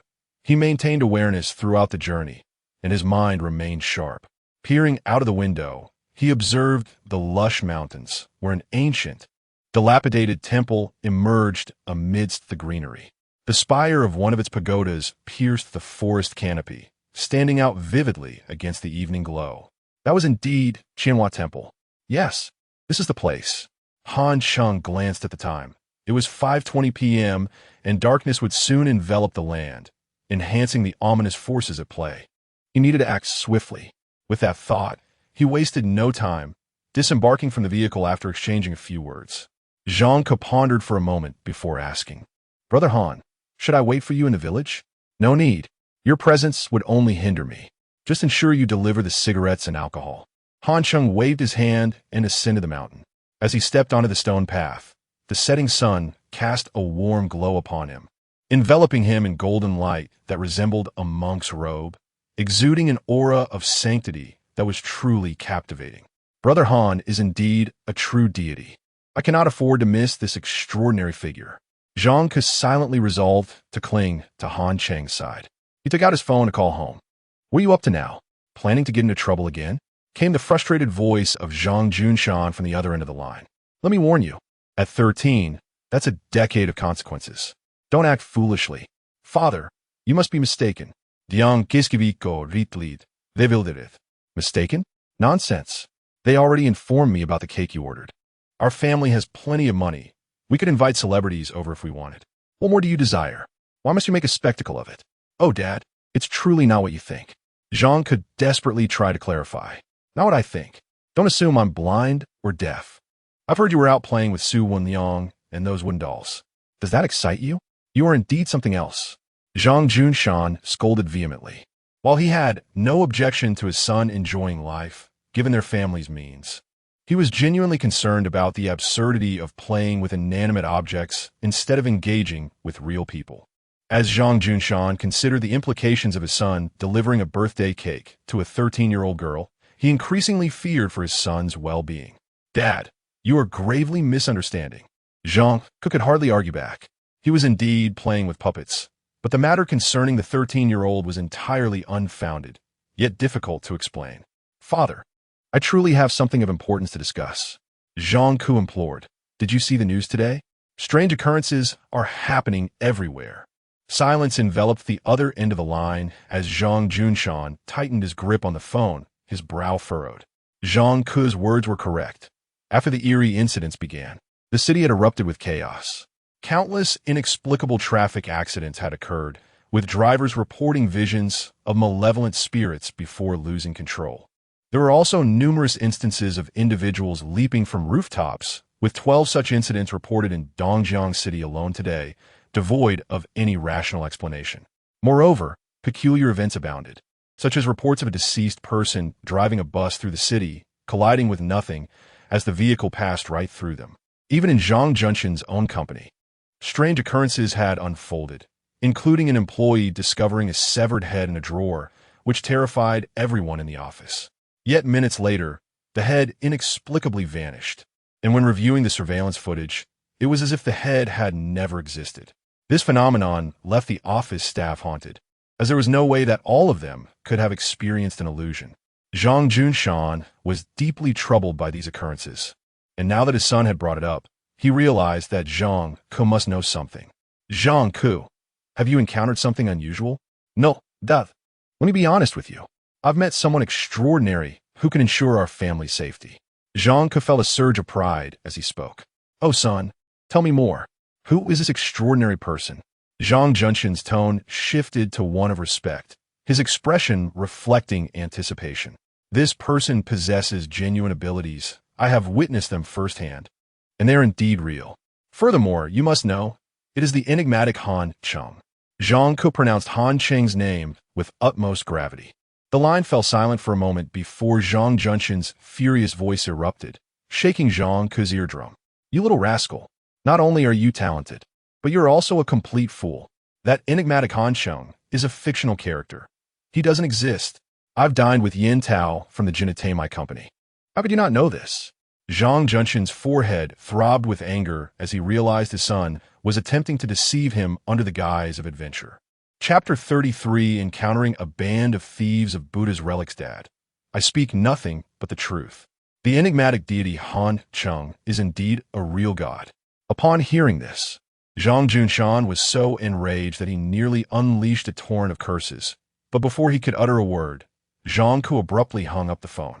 With a resounding crash, Zhang Junshan hurled his mobile device against the wall. He had only one son, and if anything were to happen, he would find impossible to rest.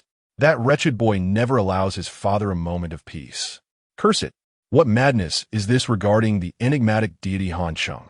Lighting a cigarette, Zhang Junshan's hands trembled violently. He took a single puff before extinguishing it with force. He shouted towards the door. Ah Bing, prepare the car. I need to find my son Zhang Ke. A burly security guard entered, bowing obsequiously.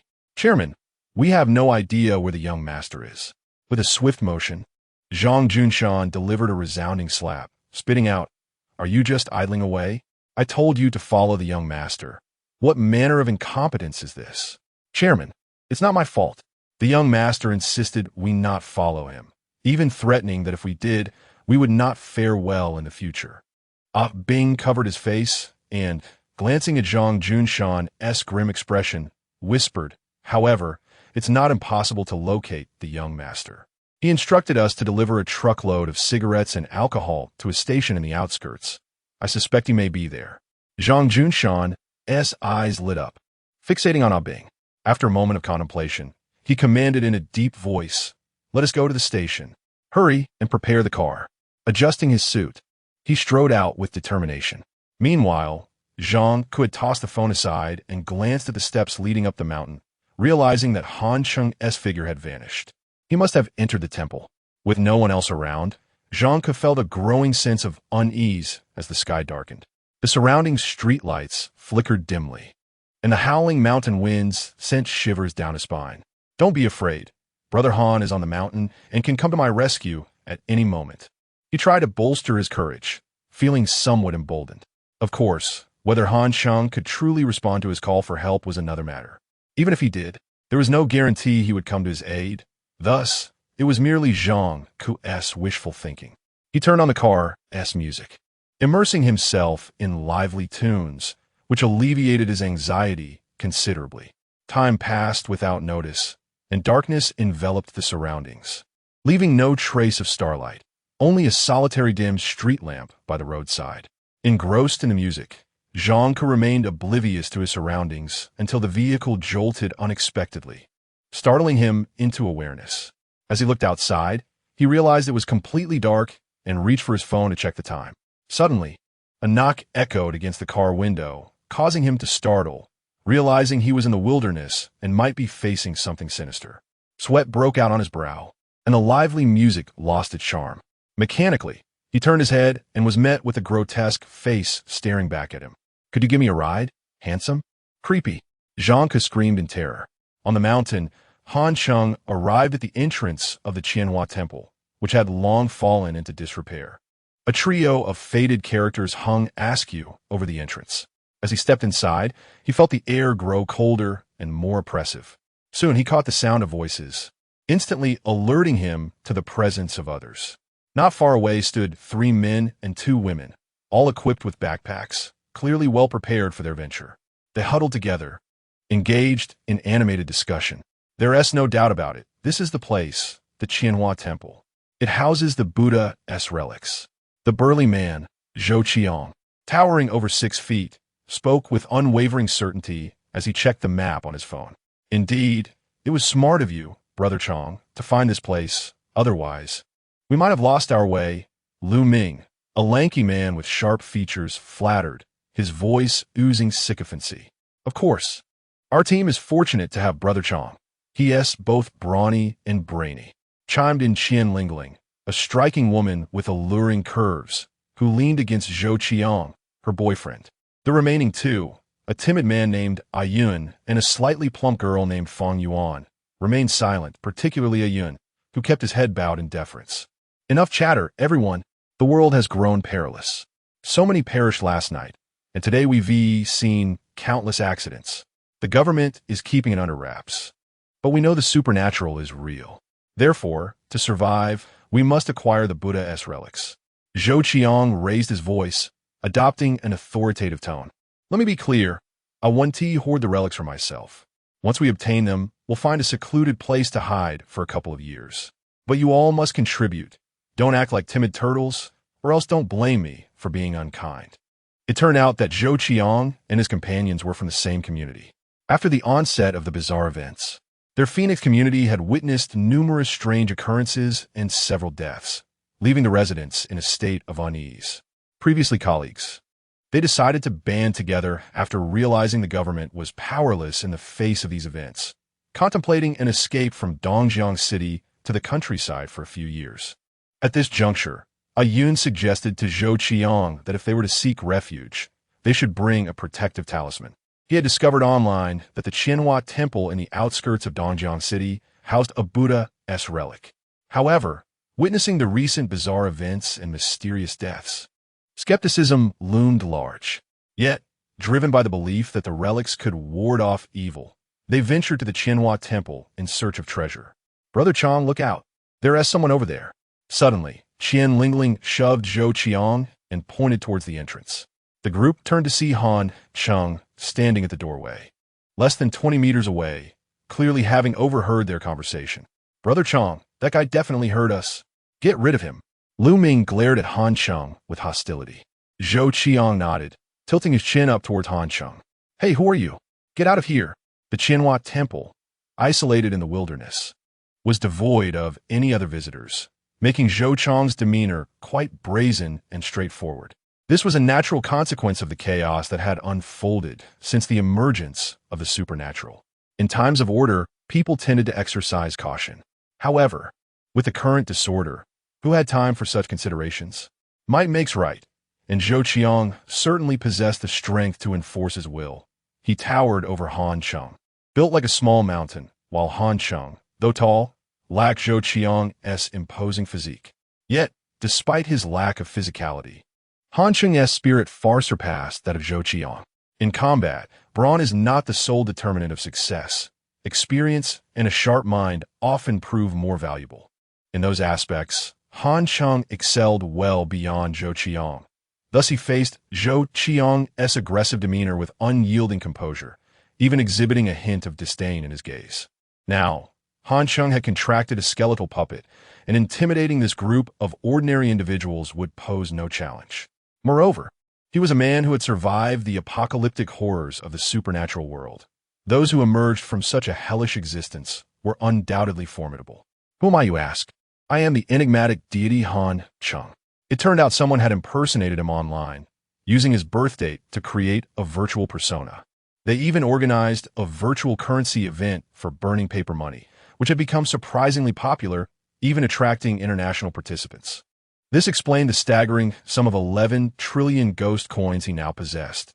They were all sourced from this phenomenon. Of course, Han Cheng bore no ill will towards this. After all, if someone was willing to promote his name while showering him with ghost coins, it would be a waste to be upset. Upon encountering the individual, Han Cheng unreservedly invoked his illustrious title. "Begone! You dare to challenge me, the enigmatic Han Cheng? I am akin to the Buddha himself." Yet, Zhou Qiang remained unconvinced. Perceiving the man before him as merely toying with him, his demeanor audacious and in need of correction. After all, the relics of the Buddha cannot be trifled with. This place can hardly accommodate two fierce contenders. Zhou Qiang rolled up his sleeves and advanced a few steps towards Han Cheng. At that moment, a yuan adjusted his glasses and stared intently at Han Cheng for an extended period, the visage from the ghostly currency gradually melding with that of the man before him. The resemblance was strikingly uncanny. "Cheng, he truly is the enigmatic Han Cheng," a yuan exclaimed. "Are you certain?" "Absolutely. The likeness is too remarkable to dismiss," a yuan affirmed confidently, as others around them began to recognize the truth, nodding in agreement. Zhou Chang's expression shifted to one of astonishment. He had, of course, heard of the enigmatic Han Cheng, yet never anticipated encountering him in such a desolate place. With a piercing gaze and an extraordinary aura, Han Cheng exuded an air of profound mystery. It was undeniable that his appearance aligned perfectly with the persona of the enigmatic Han Cheng. However, everyone knew that the enigmatic Han Cheng was merely a creation of the Ginitai Mei Company, a fictional internet celebrity. Rumor had it that he was a purely original character. And even if a real person existed, he would undoubtedly be an ordinary individual. As long as he was human, Zhou Qiang felt unperturbed. Thus, he was resolute in his belief that the audacious man before him was merely putting on an act, attempting to intimidate him into an action. Such pretense. Today, I shall send you to the underworld to meet the true enigma. Han Cheng stood steadfast, like an unyielding mountain, his sharp eyes suddenly turning frigid.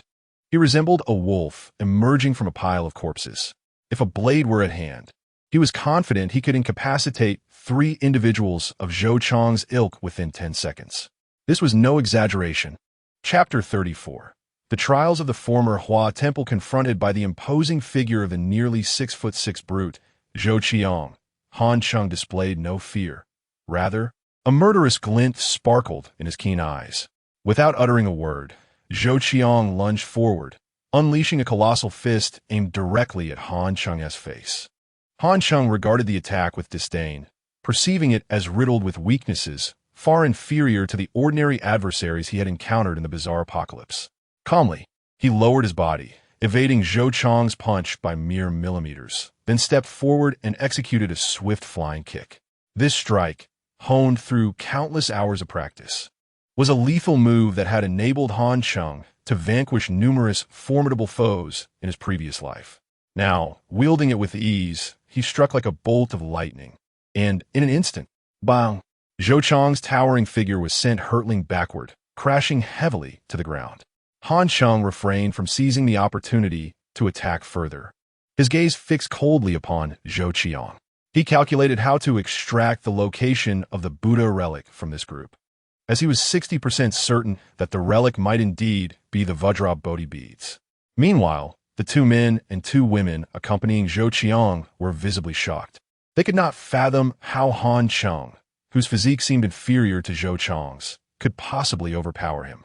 However, the undeniable reality was that Han Cheng had effortlessly brought Zhou Qiang down, and judging by Han Cheng's composed demeanor, it was apparent that he had yet to exert his full strength. This man was evidently not ordinary, considering the perilous circumstances outside. It was improbable that someone would venture alone into such a place at night without possessing some formidable abilities. "Brother Chang, are you all right?" Qian Lingling, witnessing her partner's defeat, anxiously called out. Then, turning her ire towards Han Cheng, she shouted, "You lucky brat. My brother Chang has an upset stomach today, or you will be finished. Now, get lost." Fuming, Zhou Qiang rose, his face flushed with rage, his eyes gleaming with a fierce determination to tear Han Cheng apart. He was unwilling to accept this humiliation, especially in front of so many witnesses. Thus, the man before him must die. Gritting his teeth, Zhou Qiang charged at Han Cheng once more. "Stop!" A sudden voice erupted, instantly drawing everyone's attention. A monk clad in tattered robes approached slowly, his palms pressed together, his gaze deep and unsettling, revealing decayed flesh beneath his broken skin. Accompanying him was a large, mottled cat, and together they approached the crowd. Upon seeing the monk, Han Cheng's expression tightened slightly. This was an ominous presence, likely of a fearsome caliber. It seemed he had unwittingly entered the trial grounds of the former Hua Temple, perhaps the moment he set foot on the mountain. Remaining composed, Han Cheng stayed vigilant. On the other side, Zhou Qiang refrained from further aggression, his eyes fixated on the monk's lifeless face. Recalling the strange incidents that had transpired earlier that day at the Phoenix community, he understood that this monk was a sinister entity. The sight of a living person confronting such a being naturally instilled fear, and Zhou Qiang was no exception. His scalp prickled in trepidation. Yet, he was unwilling to lose face in front of so many. Having already embarrassed himself by falling, he could not afford any further humiliation. Thus, he maintained a facade of bravado, standing tall as though unperturbed, despite his trembling calves. The monk paid no heed to Zhou Qiang's bravado, finding him beneath contempt. However, upon glimpsing Han Cheng, his expression flickered momentarily, sensing an extraordinary aura emanating from him, one that commanded reverence. Shifting his gaze away from Han Cheng, the monk surveyed the rest of the group and slowly proclaimed, "Honored guests, welcome to the former Hua Temple. Since you have ventured here, it is fate that has brought you. I kindly ask you to accompany me on a journey to experience some karmic encounters. If you are fortunate, you may transform peril into safety and reap bountiful rewards." With that, the monk pressed his palms together and bowed respectfully to the gathered crowd. "What about the Vajra Bodhi beads?" Zhou Qiang and his companions exchanged anxious glances. Initially, the 5 had planned to acquire the Buddha relic, but now, faced with the ominous monk, their resolve had waned, and thoughts of leaving soon filled their minds. "Brother Chang," This monk is suspicious. We shouldn't follow him. Lu Ming whispered. I understand. This place is strange. Perhaps we should abandon our quest for the relic and leave quickly.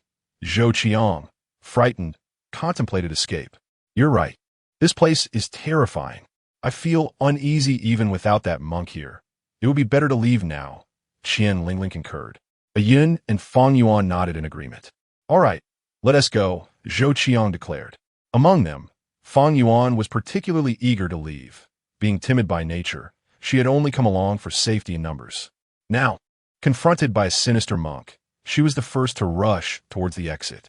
Noticing someone attempting to flee, the monk sneered coldly and glanced at the large cat beside him. Dehua, do you have a taste for flesh? Someone has violated the rules here. Once you enter the realm of these trials, no one may leave without permission. Any attempt to depart is a violation, and the penalty for such an infraction is to be attacked. In an instant, the cat was enveloped in swirling black mist, accompanied by a menacing growl as its form expanded rapidly, transforming into a vibrant tiger, baring its sharp teeth as it lunged towards Fang Yuan. A scream pierced the air as the tiger pounced, knocking Fang Yuan to the ground. She struggled briefly before the tiger snapped her neck, then proceeded to devour her. Blood splattered everywhere, creating a scene of horror that was profoundly unsettling. In mere moments, the tiger had consumed Fang Yuan entirely, lifting its fierce gaze toward Zhou Qiang and his companions. The four froze in terror, dread coursing through them as sweat dripped from their foreheads. They silently thanked their slower pace. Had they been as hasty as Fang Yuan, they might have met the same gruesome fate. Thinking of leaving? You must reconsider. My former Hua temple is not a place to be trifled with, the monk warned, his tone growing ominous as he gestured to the tiger. He then patted the large cat's head and said, Don't be greedy. There will be food for you later. Raising his eyes to the participants in the trial, he added, Let us proceed. Your fortunes await. Not all who are fortunate may encounter disaster. Perhaps there are opportunities to be found. His laughter was sharp and filled with an eerie essence that sent chills down the spine. With that, the monk turned and led the way, the cat following closely behind. Han Cheng trailed at a distance of 30 meters, his expression remaining serene and untroubled, as if nothing had transpired moments before. Meanwhile, Zhou Qiang and his group hesitated, their fear mounting. Brother Chong, should we go or stay? Lu Ming stammered, clearly terrified. It was evident that following the monk meant risking their lives. Of course we go. Not going means certain death. Zhou Qiang snapped, slapping his thighs in resolve. Given the circumstances, there was no choice but to proceed step by step. Regret flooded him. They should never have come to this place. Resigned, Zhou Qiang and his companions followed suit. Shortly along the path, Han Cheng suddenly inquired, Little Master, will you not reveal your Dharma name? The monk paused, turning to face Han Cheng, his gaze dark and unfriendly. However, Han Cheng met his stare with unwavering calm, his composure unyielding. The monk offered a faint smile. This one was indeed extraordinary, and he responded, Apologies, I forgot. My Dharma name is Jierin. So it is Master Jierin. Han Cheng acknowledged with a smile before continuing. Does your esteemed temple have a merit box? I wish to make a donation. Upon hearing this, not only was Master Jierin taken aback, but Zhou Qiang and his companions also widened their eyes in astonishment. What did this man intend to do? Chapter 35. The bizarre bribery. Han Cheng's intentions were unequivocal. He aimed to leverage his monetary capabilities to glean information. Firstly, he sought to ascertain the nature of the forthcoming trial. Foreknowledge would enable him to circumvent numerous risks, as the peculiar trials within the temple were bound to differ from those encountered elsewhere. Han Cheng was averse to any unforeseen complications. Secondly, he aimed to inquire about the Vajra Bodhi bead, which was the primary purpose of his visit. Without this knowledge, even a successful completion of the trial would be in vain. Han Cheng believed that acquiring information regarding the initial trial would pose little challenge. Such fearsome entities were often driven by greed, and a small token of appreciation would likely yield full disclosure. The second inquiry, however, proved more daunting. The Vajra Bodhi bead was a treasured artifact, and it was uncertain whether this fearsome monk would possess any knowledge of it. Nevertheless, one could never ascertain without attempting. Thus Han Cheng resolved to give it a try. The monk, Jierun, paused momentarily before narrowing his eyes and clasping his hands together. Kind patron, you are too courteous. Should you wish to make a donation, the humble monk would be most grateful. Very well, but Han Cheng glanced at Zhou Qiang and his companions, hesitating. He felt no obligation to assist them. Speaking here would undoubtedly attract their attention. And why should he share the information he purchased with his own funds? Jiren seemed to understand his unspoken thoughts and promptly added, "Please follow me, and you, De Hua, remain here. If anyone dares to flee, you may devour them." Jiren then led Han Cheng 30 meters away, where he eagerly extended his hand toward Han Cheng. "Kind patron, please provide the funds." Han Cheng inwardly scoffed at Jiren's avarice and unabashedness. It was evident that this had become a trade, far removed from the spiritual pursuits of Siddhartha, the prince from millennia ago. Han Cheng felt a surge of disdain, momentarily reluctant to part with his money, yet he still needed to gather information. This was not a challenge for Han Cheng. He slowly produced a stack of paper money, counted out several bills, and then gradually placed them into Jiren's outstretched hand. Jiren, unable to contain his eagerness, reached out to grasp the money. However, Han Cheng withdrew his hand, withholding the payment. "Wait a moment, Master Jiren. I have a few more questions to ask." "Ugh, what is it?" "Ask quickly." Jiren was visibly displeased, yet bound by decorum. He could not act hastily. "I wish to know the specifics of the upcoming trials. The trials at our temple are divided into two parts. The first part involves confronting the obstacles of one's own thoughts. Shortly, you and the others will enter a small room where desires born of greed, anger, and ignorance will arise. For instance, if a large sum of money suddenly appears before you, taking it would be a violation of the rules, resulting in death. However, remaining idle will pose no danger." Jiren stroked his chin and pondered aloud. "Perhaps I can offer you a small knife. Should temptation arise, you may stab yourself. The pain will dispel the desire, ensuring your safety." "That's unnecessary," Han Cheng replied, his composure unshaken. "I doubt I would falter in such a manner. I estimate my chances of success to be 95%. It is absolutely assured." "And what of the second trial?" Han Cheng continued his inquiry. Without providing an answer, he counted out an additional 10 bills of paper money.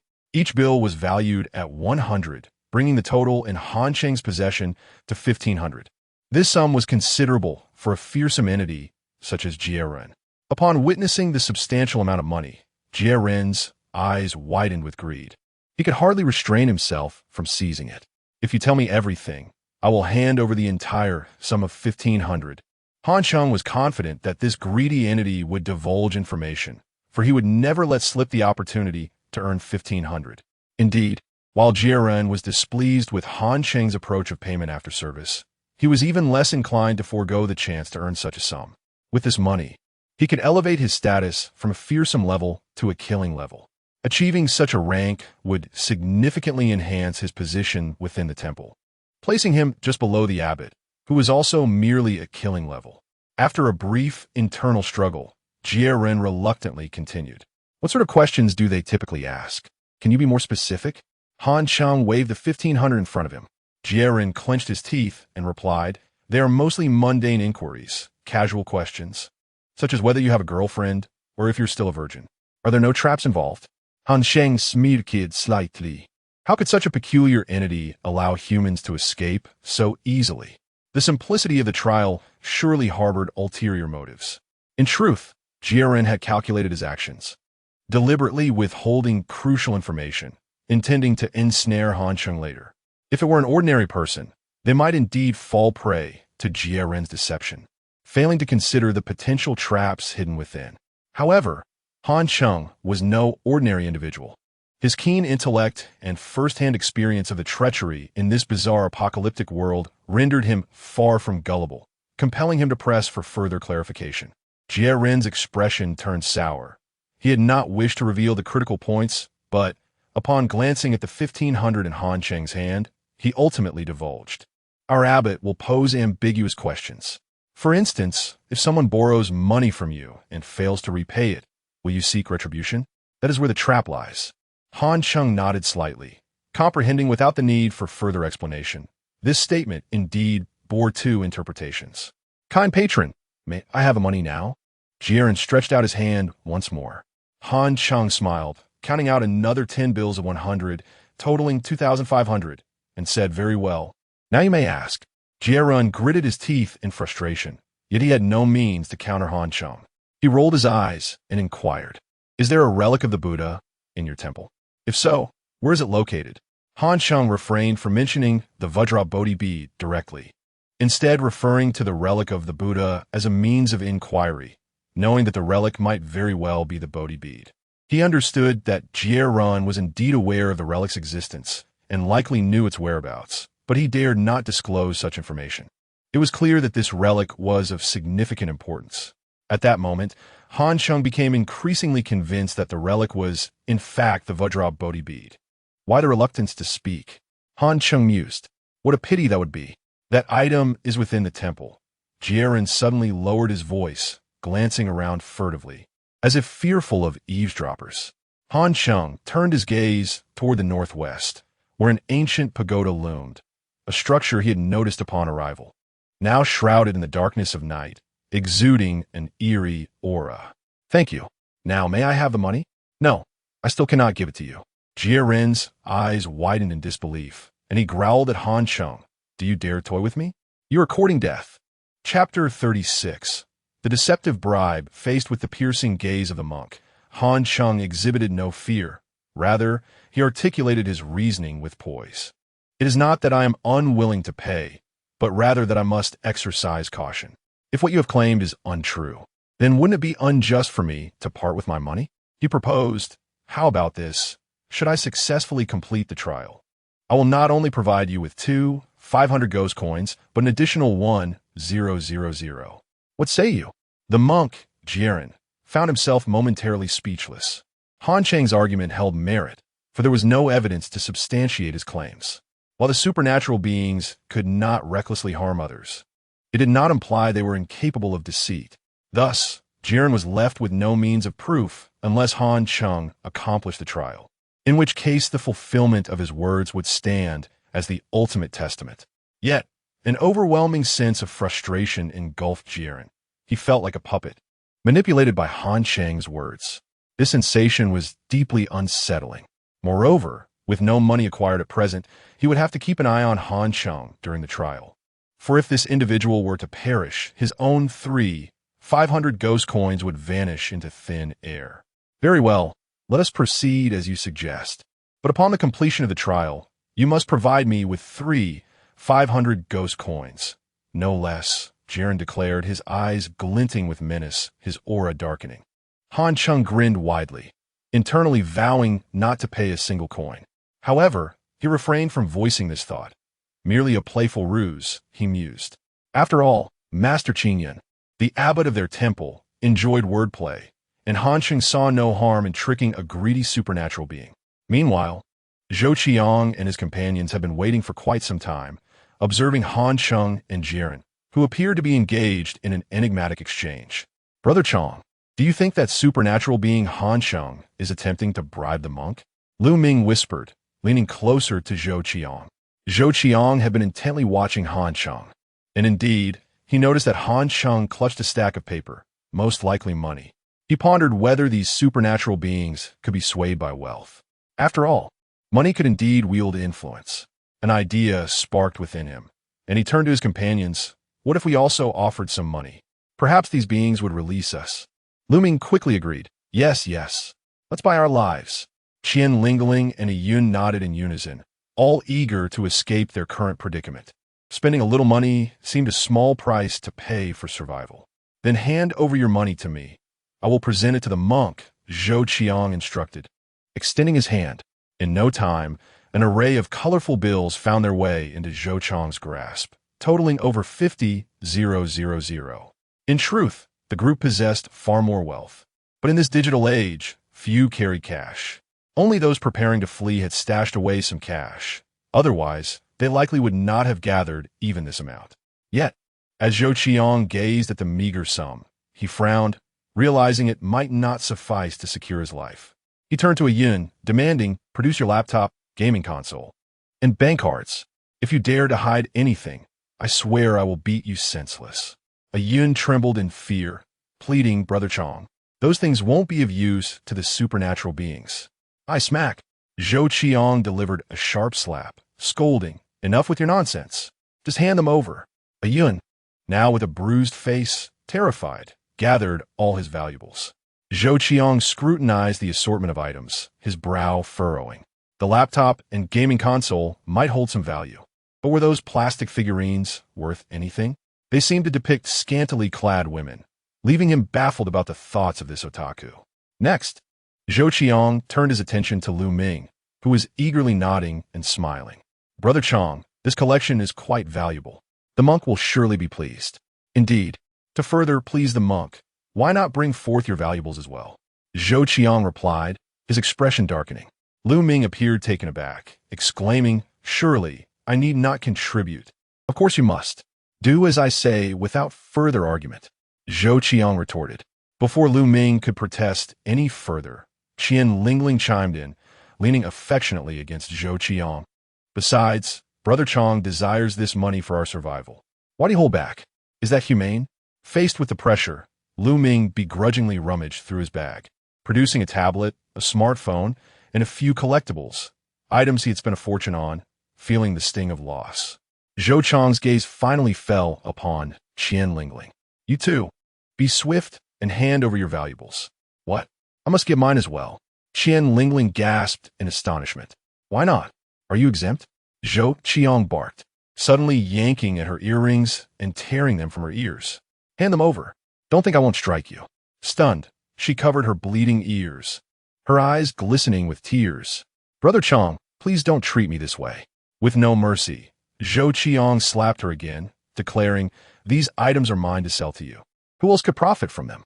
You should consider yourself fortunate that I Haven Tea demanded you strip down. Quickly, if you delay any longer. I want to hesitate to leave marks on your face. Silenced by fear, Qian Lingling sobbed as she laid out her jewelry and bags on the ground. Soon, an array of items cluttered the floor, each one deemed valuable in Zhou Chang's eyes, save for the plastic figures which he questioned. With these possessions in hand, Zhou Qiang believed that securing his life was within reach. As for the others, he had never intended to share in their fate. Jiren stroked his chin, observing the pile of goods with a mix of surprise and disdain. Han Cheng, watching from the sidelines, smirked. Supernatural beings would not accept trinkets from mortals. Only ghost coins and other ethereal items. The luxury bags, collectibles, and figurines held no worth in the eyes of the supernatural.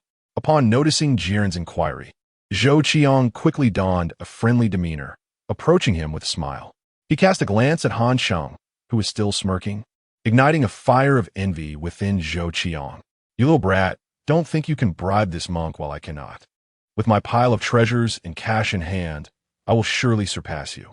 Master, these items are my humble donations.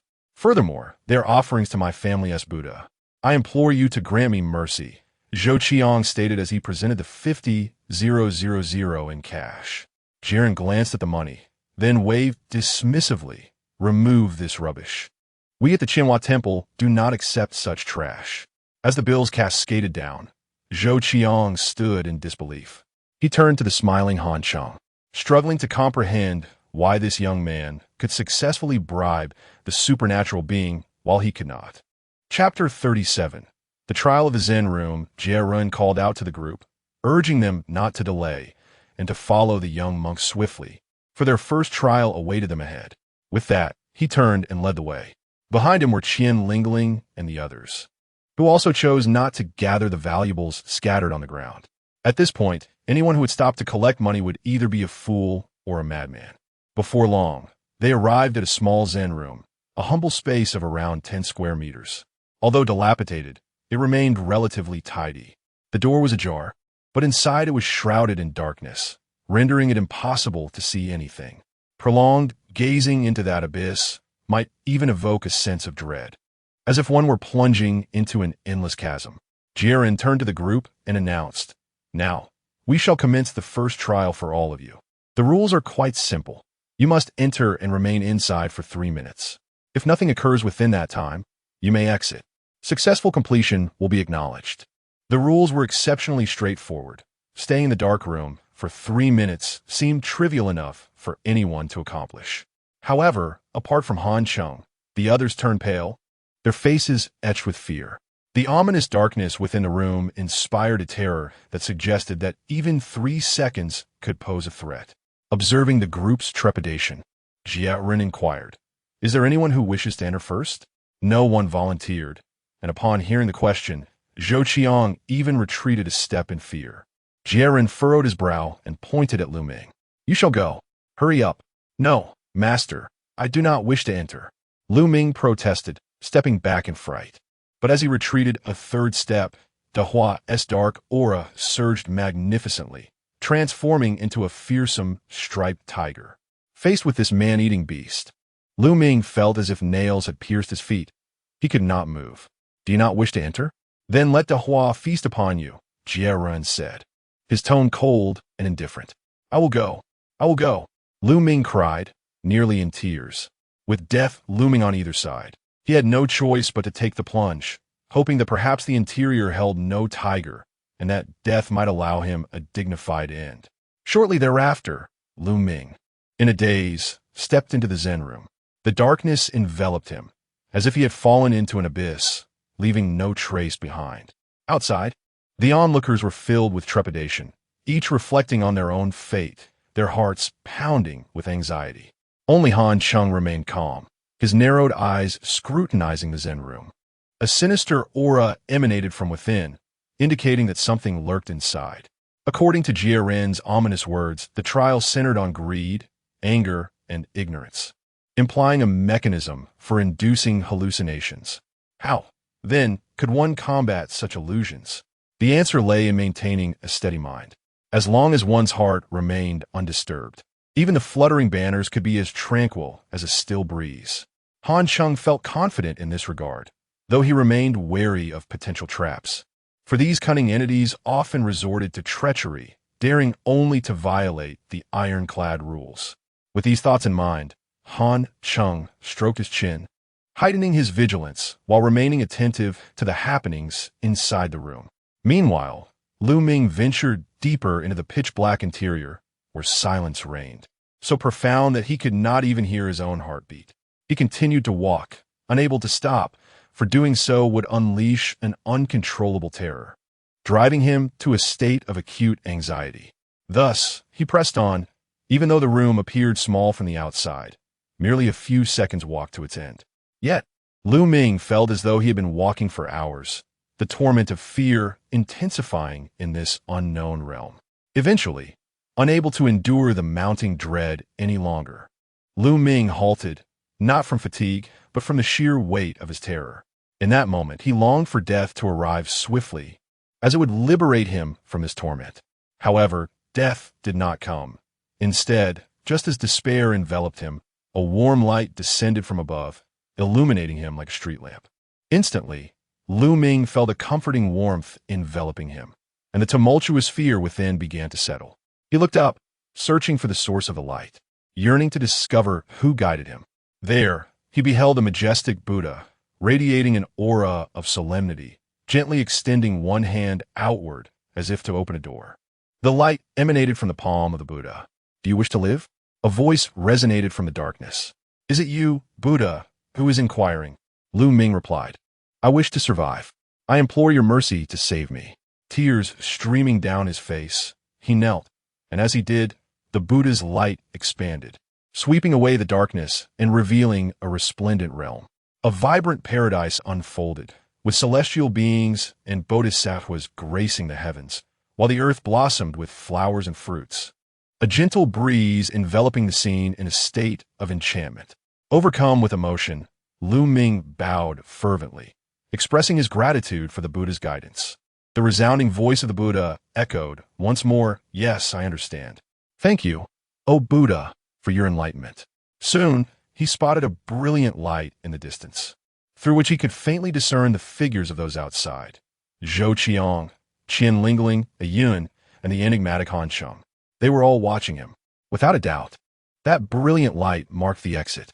Hope surged within Lu Ming as he quickened his pace, rushing toward the radiant glow. Yet, just as he came within 10 meters of the exit, he suddenly stumbled. In the spot where he fell, he noticed a glimmer of golden light among the grass. Curiosity piqued, he approached to investigate, discovering a bag filled with gold. The dazzling gold caught his eye, and in an instant, Lu Ming's heart raced with desire. In a world rife with treachery, he needed to find refuge in the mountains.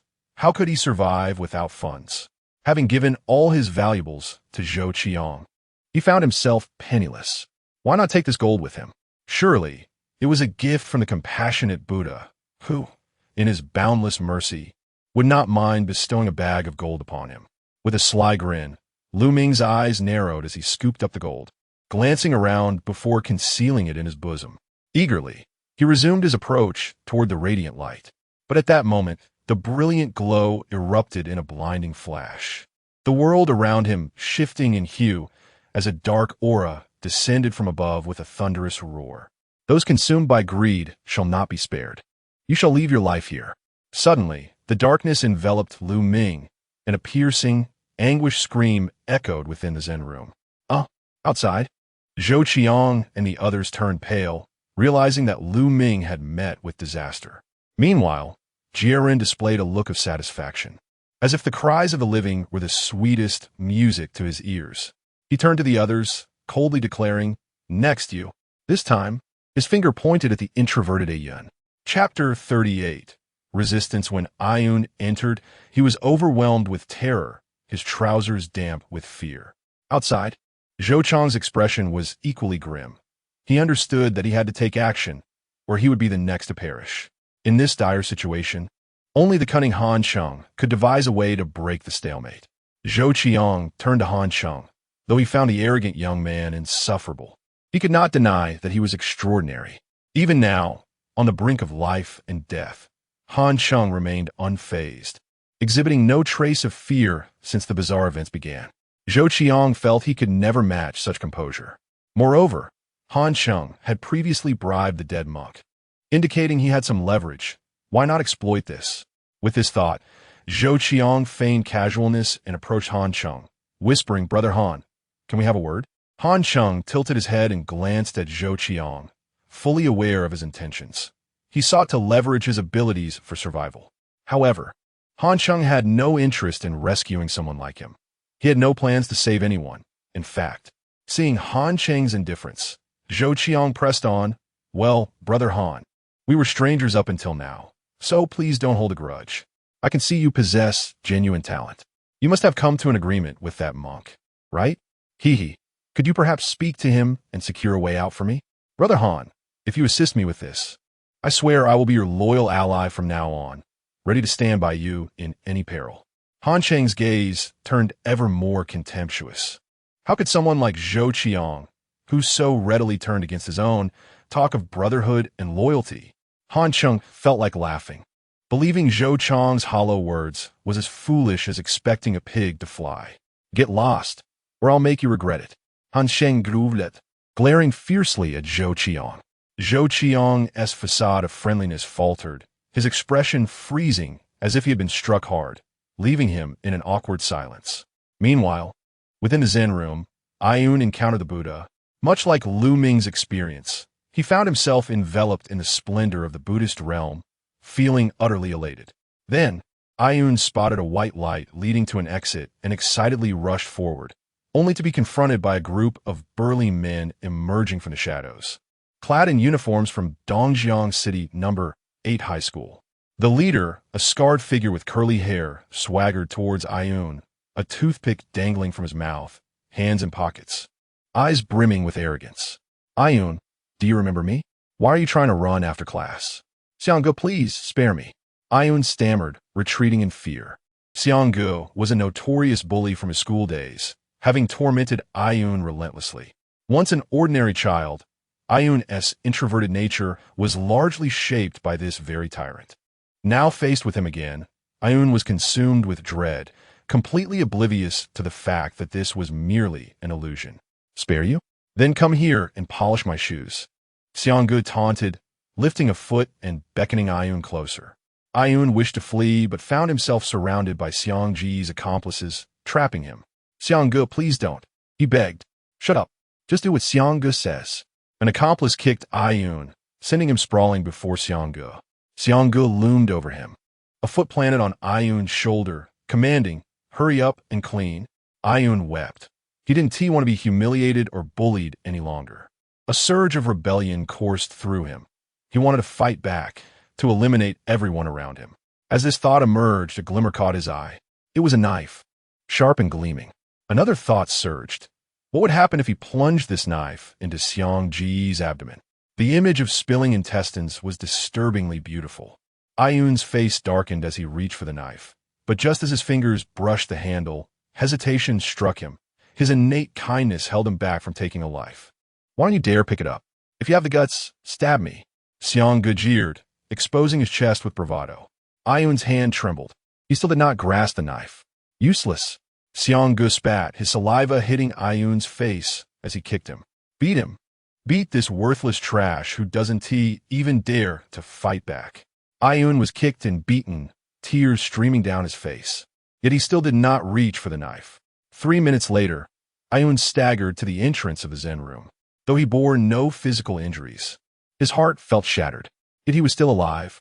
Upon seeing Ayun emerge, Zhou Chang's eyes lit up with surprise, igniting a flicker of hope within him. If this useless recluse could survive, surely he could as well. As Ayun steadied himself against the doorframe, just as he was about to step out, a sudden thud echoed. His pocket had dropped a bloodied knife. The blade fell to the ground, glistening crimson, staining the floor. It seems the disciple has succumbed to anger and drawn blood, Jiren remarked, his tone laced with malice. No, I didn't kill anyone. I didn't take the knife. Ayun exclaimed, panic rising in his voice. But the knife fell from your pocket. How will you explain this? Jiren smiled coldly, stroking the head of a large cat. Apologies. You have failed your trial. The cat will devour you. The large cat growled ominously, advancing towards Ayun. Ayun stood frozen, his spirit crushed. After enduring humiliation, being beaten to a pulp and refusing to take the knife, he had almost completed the trial, only to find the outcome turned against him. He was filled with an insatiable bitterness. His eyes reddened as he whispered, "You forced me. You all forced me. I will kill you all." With the last words erupting into a roar, Ayun bent down to retrieve the knife. At this moment, Han Cheng's gaze sharpened, just as he had suspected. These tricksters would not allow an ordinary person to easily complete the trial. This was undoubtedly a setup to incite anger. Though Han Cheng had no desire to save anyone, he couldn't help but mutter, "Fool. By reaching for the knife, you've fallen into their trap." His words were spoken softly, more to himself, yet those nearby heard him clearly. Instantly, all eyes turned towards him. Taken aback, Han Cheng looked around, shrugged, and smiled. "What, do you still not understand? The knife is an illusion, and the large cat hasn't transformed. Remember what the monk said? It seems the disciple has succumbed to anger. How intriguing." His words left the listeners astonished. Indeed, the monk had said just that. It was all a ruse. Yet among them, only Han Cheng saw through the deception. Ayun's hand halted in midair. Upon hearing Han Cheng's words, he refrained from drawing the knife. He watched as the blade transformed into a wisp of light, vanishing without a trace. In an instant, realization dawned upon Ayun. Everything had been a ploy orchestrated by the enigmatic monk, designed to provoke him into anger and violate the rules. He had been oblivious, nearly losing his life, and as uncertainty filled him, he looked up at Han Cheng, admiration mingling with confusion. Could this man truly be the cunning deity he suspected? He might just be the genuine article. Chapter 39. What is the matter with me helping him? Jie Run observed as Ayun successfully exited the meditation room, his expression darkening. He had meticulously orchestrated this trap, only to have that lad evade it in the end. Of course, this was all due to Han Cheng, who had unwittingly alerted the others. Consequently, Jiren cast a malevolent glance at Han Cheng, filled with a hint of reproach. Seeing this scene, Zhou Chang's heart soared, a smirk of delight gracing his lips. "What is the matter? I was helping him. What do you want?" The benefactor is kind-hearted. You did nothing wrong." Jiren surprisingly lowered his head, avoiding Han Cheng's gaze, unwilling to pursue the matter further. He still wanted to inquire about Han Cheng's 3,500 ghost coins. and he dared not offend Han Cheng at this juncture. His face burned with shame, akin to having been slapped fiercely. Moreover, from Han Cheng's tone and demeanor moments ago, it appeared that he was not the one being coerced by the strange entity. Rather, he seemed to be reprimanding it. Zhou Qiang struggled to comprehend this. Even if he had given money, such arrogance was unwarranted. Even more perplexing was the fact that Han Cheng was indeed acting arrogantly, while the odd monk did not dare to utter a word in protest. This filled Zhou Qiang with a profound sense of humiliation. The pain of comparison was indeed burdensome. However, this was not the time for such reflections. Zhou Qiang watched as a yuan emerged from the meditation room and swiftly approached, grasping the latter's arm, demanding, "What happened in there? How'd you get through?" I didn't do anything." A yuan trembled as he replied. "Really? You did nothing?" Zhou Qiang questioned with skepticism. "Really, I swear I did nothing." A yuan's tone was weak, lacking the conviction of a liar. Zhou Qiang pondered for a moment before breaking into a grin, pushing a yuan away. "Haha, I understand now. As long as you don't do anything while inside, you'll be fine." Believing he had discovered the secret to passing through, Zhou Qiang shot a provocative glance at Han Cheng, clearly implying, "Look, I figured out too. You wouldn't help me, but now I don't need your assistance. Let us see how formidable you really are." Han Cheng naturally ignored the foolish look directed at him. Even if one could smoothly pass this trial, the subsequent encounter with the old monk would undoubtedly present challenges, fraught with dangers. At that moment, a yuan approached Han Cheng and whispered, "Mr. Han, thank you for earlier." "No need for thanks. I never intended to save you. It was merely a slip of the tongue," Han Cheng replied candidly. Yet, a yuan shook his head vigorously, his tone gaining strength. "No, your words awaken me. Regardless of whether it was intentional or not, I must express my gratitude." Then, summoning courage, a yuan lifted his head and declared, "I'm Xing Yuan. Please call me a yuan from now on. I wish to be your follower." "Huh, I don't need a follower," Han Cheng chuckled. He had felt a flicker of admiration for the bespectacled boy when he had bravely drawn his blade, regardless of whether it was the right choice. At that moment, a yuan had exhibited a certain masculinity. However, Han Cheng had no use for a burdensome follower. He understood the brutal reality of the bizarre post-apocalyptic world where the incapable merely became liabilities. "All right, my apologies for interrupting, Mr. Han." A yuan lowered his head again, turning to leave. As Han Cheng gazed at the back of this ineffectual young man, he suddenly remarked, "If you manage to acquire a peculiar skill, I wouldn't mind becoming your brother." "What is a peculiar skill, Mr. Han?" A yuan's eyes widened in surprise. "You'll find out soon enough. No need to ask further," Han Cheng replied enigmatically. A yuan gazed deeply at Han Cheng, feeling a surge of admiration for the mystery surrounding his words. Mr. Han was indeed a being of the extraordinary. He was a true deity. There was no doubt about it. "Oh, achieving." He glanced at Zhou Qiang and Qian Lingling before addressing Zhou Qiang. "It's your turn now. Please proceed." Zhou Qiang shuddered slightly. Despite understanding how to pass, he was still immensely anxious, for a single mistake could cost him his life. He glanced into the darkened meditation room, steeling himself as he slowly approached the doorway. At that moment, Han Cheng raised his hand, saying, "Wait, let me go this time."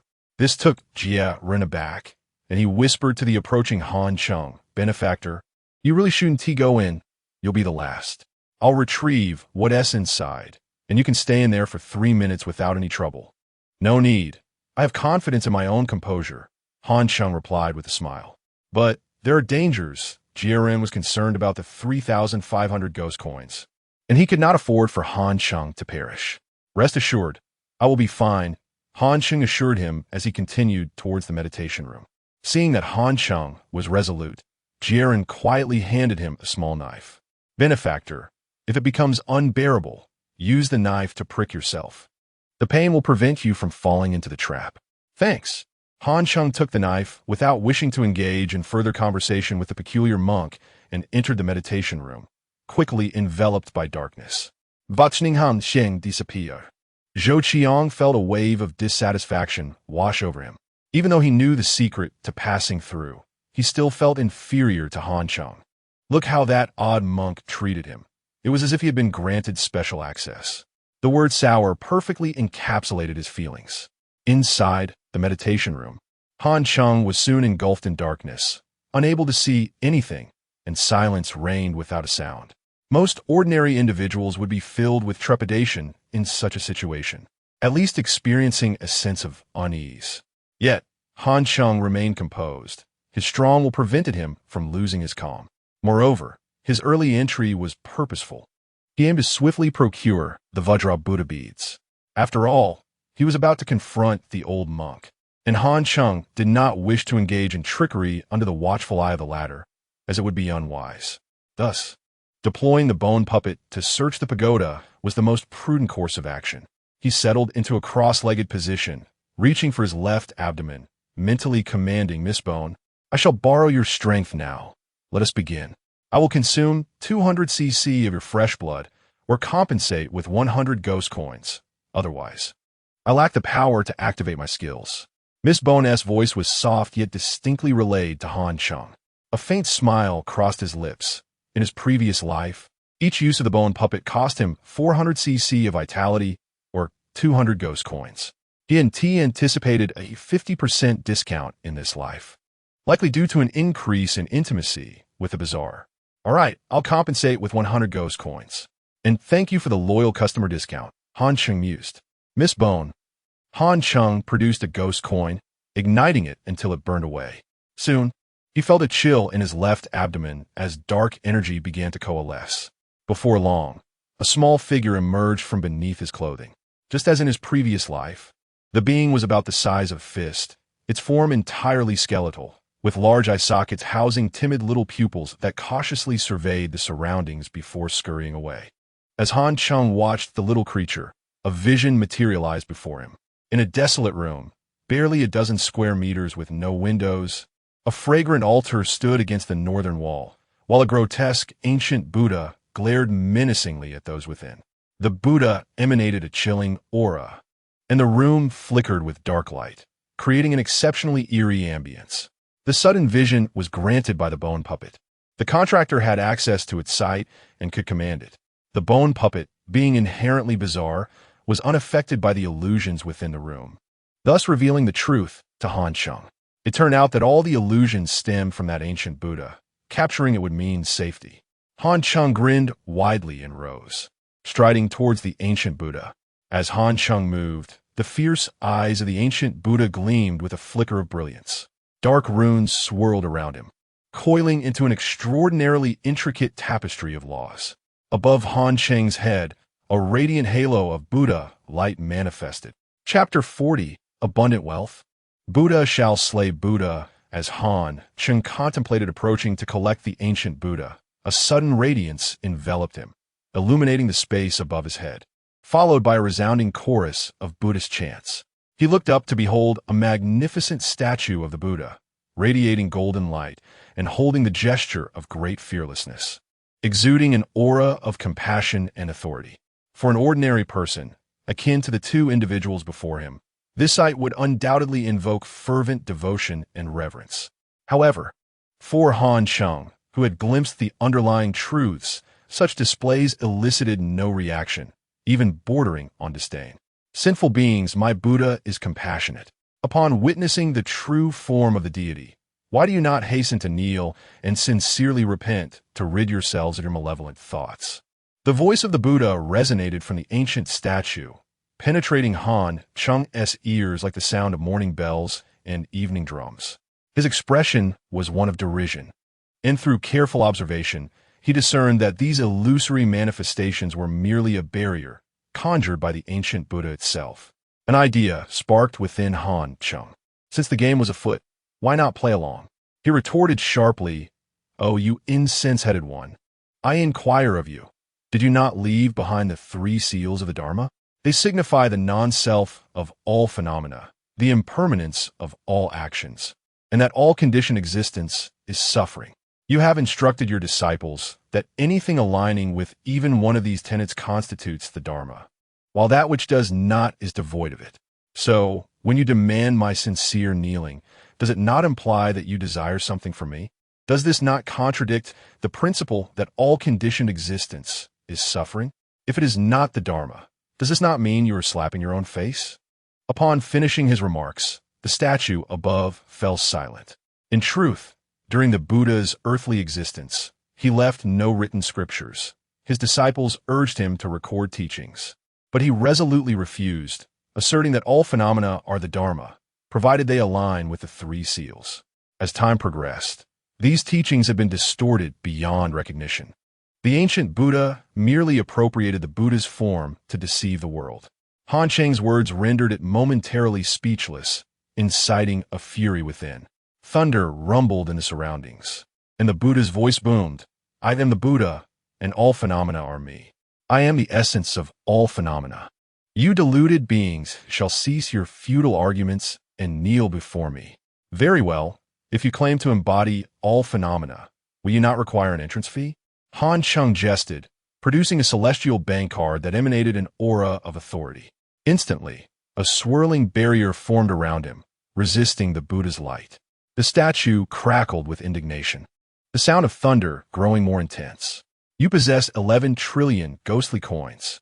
Such a staggering sum." Even the ancient statue, forged of bronze and iron, was visibly moved, its gaze fixated on the black golden card. "Ah, your sight is impressive. Perhaps we share a special connection? Here's the deal. I shall grant you 1 trillion ghostly coins as a tribute, and you may consider my passage granted. What say you?" "Agreed. In light of your kind intention to donate 1 trillion ghostly coins, I shall pardon you. However, you must cast aside your malevolent thoughts, lest they bring disaster upon yourself." "Understood. I shall earnestly heed your teachings and practice piety," Han Cheng replied earnestly. With that, the thunder subsided, and the Buddha's light once again graced the earth.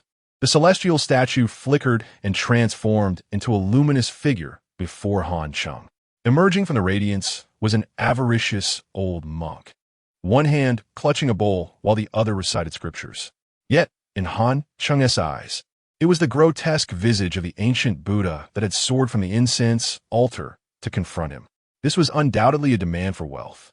Han Cheng, however, had no intention of parting with 1 trillion coins. Nevertheless, he felt compelled to offer something and placed 100 ghostly bills into the bowl.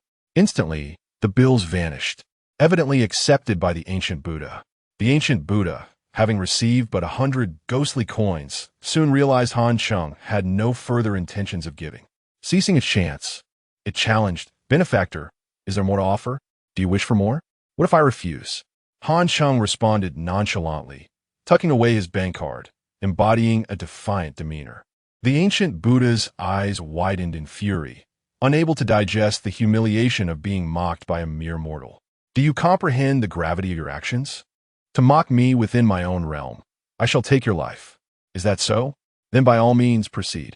Han Cheng opened his arms, unperturbed, and interjected with a sly grin, "By the way, does your barrier not prohibit greed, aversion, and delusion? How do you know this?" The Buddha's voice trembled. "Please, even a pig could discern this. Who do you think you're fooling?" Han Cheng scoffed, then continued, "You're in quite the predicament. You have succumbed to greed by accepting my money, and even after, you seek more. Is this not an egregious display of avarice?" Boom! A colossal bolt of lightning struck the earth, igniting a fierce inferno. The ancient Buddha quaked, realizing the severity of its transgression against its own barrier-esque law, leading to its own potential demise.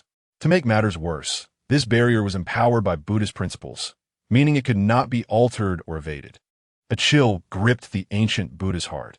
It was unbearable to accept that it had been outwitted by an ordinary human. You orchestrated this trap for me," it roared. "Indeed, a commendable deduction. I award you a perfect score." Han Cheng applauded mockingly, now fully aware of the ancient Buddha's foolishness. Then, feigning panic, he glanced skyward. "Hey, your time is running out. The thunder above is approaching. Take care of yourself. I can always burn 100 ghostly bills for you later, since we share such a profound connection. Curse you. I shall slay you before I am vanquished." The ancient Buddha lunged at Han Cheng, unwilling to accept defeat at the hands of a mere mortal. However, as it raised its intent to attack, the malevolent energy encircling Han Cheng surged, unleashing a tempest that propelled the ancient Buddha away. Han Cheng smirked. With the celestial bank card as his formidable shield, he felt invincible. Unfortunately, This card could only provide defense, not offense. Otherwise, he would truly walk unchallenged.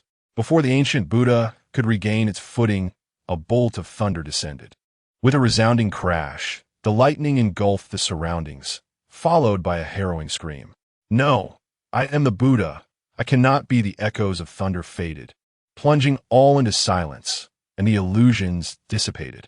Inside the chamber, an eerie stillness prevailed. The incense altar against the northern wall remained, with an ancient bronze Buddha, now shrouded in dark smoke, lying on the ground. Han Cheng approached and kicked it disdainfully. What a useless entity, unable to control its own barrier, yet daring to play games. How foolish. After kicking it, Han Cheng turned to a corner and called out, "Come forth." With a soft rustle, a small skeleton emerged. Han Cheng regarded it with a smile. "Are you unable to escape? Fear not. I shall open the door for you." He approached the northern wall and forcefully struck the incense altar against it. The decaying wall cracked open, allowing a faint light to seep through. The skeletal puppet bowed slightly to Han Cheng before leaping through the breach and vanishing outside. Han Cheng grinned, not rushing to follow, but rather sitting cross-legged in quiet anticipation for news from the skeletal puppet. Outside, the monk genie bore a complex expression, troubled by the recent thunderous roars and screams emanating from the meditation room. Could it be that the benefactor had perished? Yet, if a trial participant were to die, the ancient Buddha demon within would surely send him a message.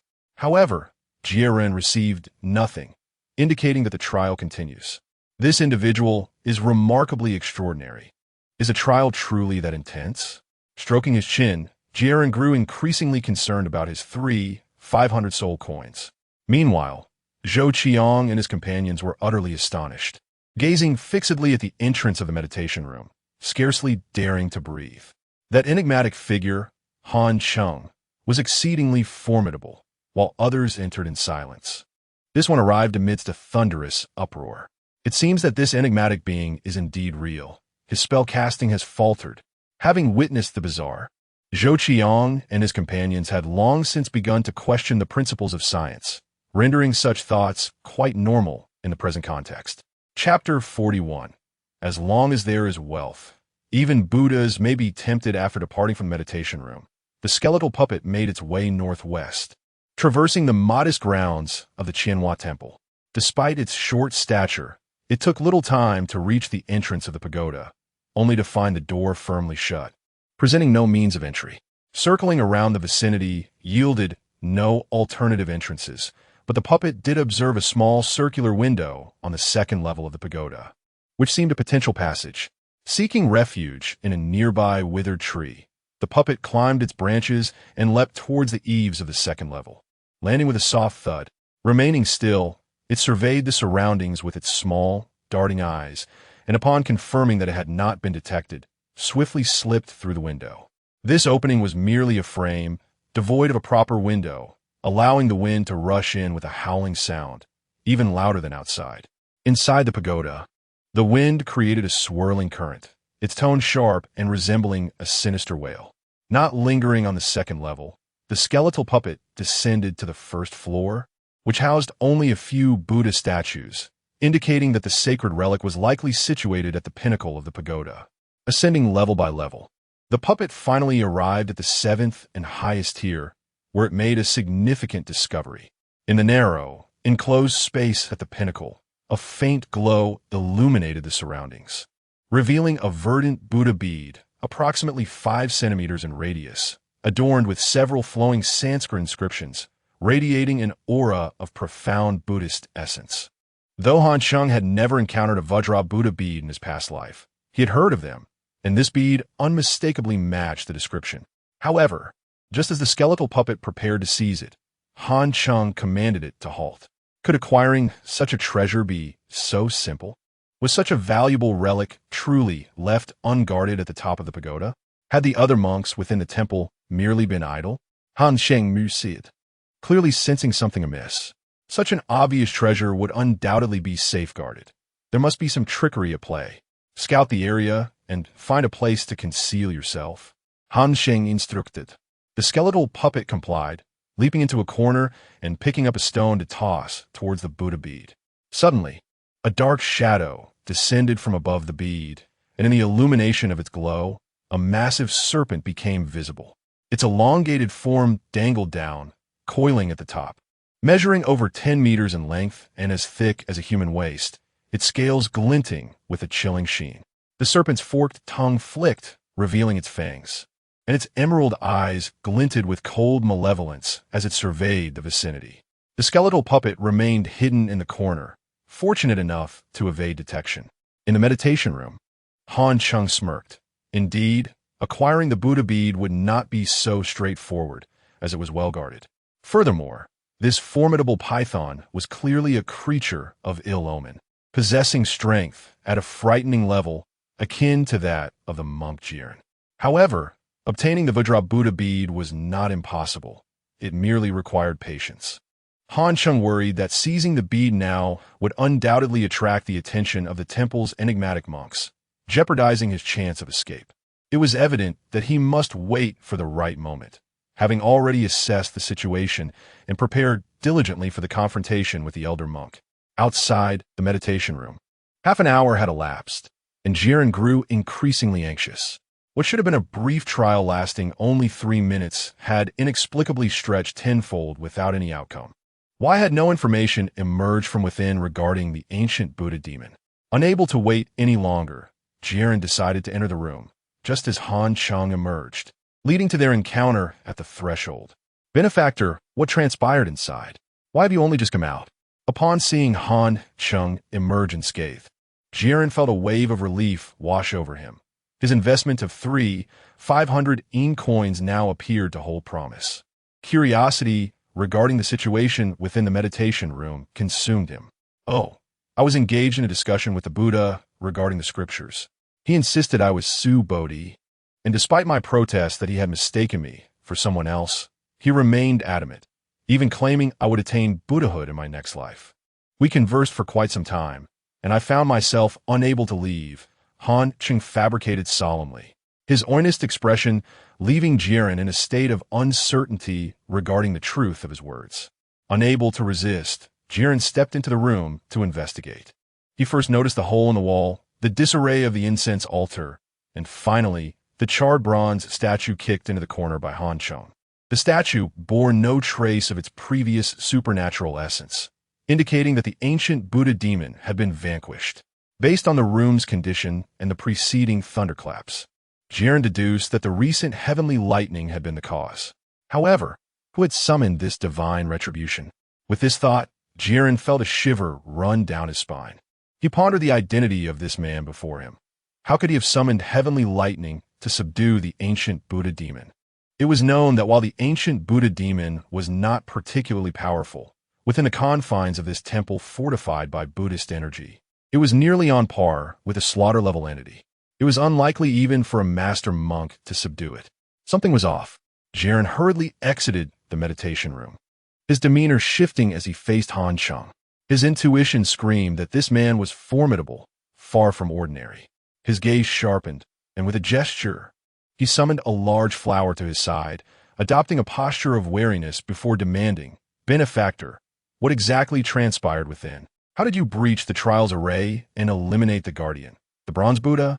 Before Han Cheng could respond, the bystanders, Zhou Qiang, Qian Lingling, and a yuan, were left utterly stunned. Their expressions drained of color, while others had perished within. This enigmatic figure, Han Cheng, not only survived, but had also obliterated the very sanctum of the temple. Moreover, he had gone so far as to eradicate its guardian. What kind of power was this? Han Cheng was undoubtedly a genuine enigma, leaving no room for doubt, especially for Yun, who had witnessed the array's might firsthand. The illusion had felt remarkably real, and the Buddha's presence was overwhelmingly authoritative, inducing a sense of suffocation.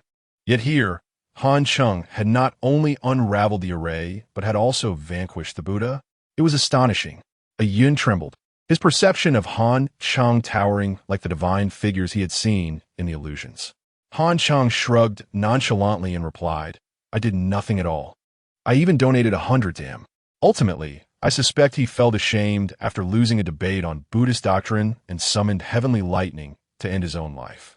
Summoned heavenly lightning to end his own life. Jiren nearly exploded with disbelief. How could this be? Was he to be made a fool? Yet he found himself perplexed. If Han Cheng had truly extinguished the ancient Buddha demon, he would have violated the trial's rules and been able to act without facing the repercussions of the loss. However, Jiren could not take action against Han Cheng, which implied that Han Cheng had indeed not intervened, and the ancient Buddha demon must have perished by its own hand. Was it truly possible that the demon had brought about its own demise due to a loss in a doctrinal debate? Jiren's complexion darkened. He knew Han Cheng was lying, toying with him, yet he was powerless to counter such a ludicrous tale.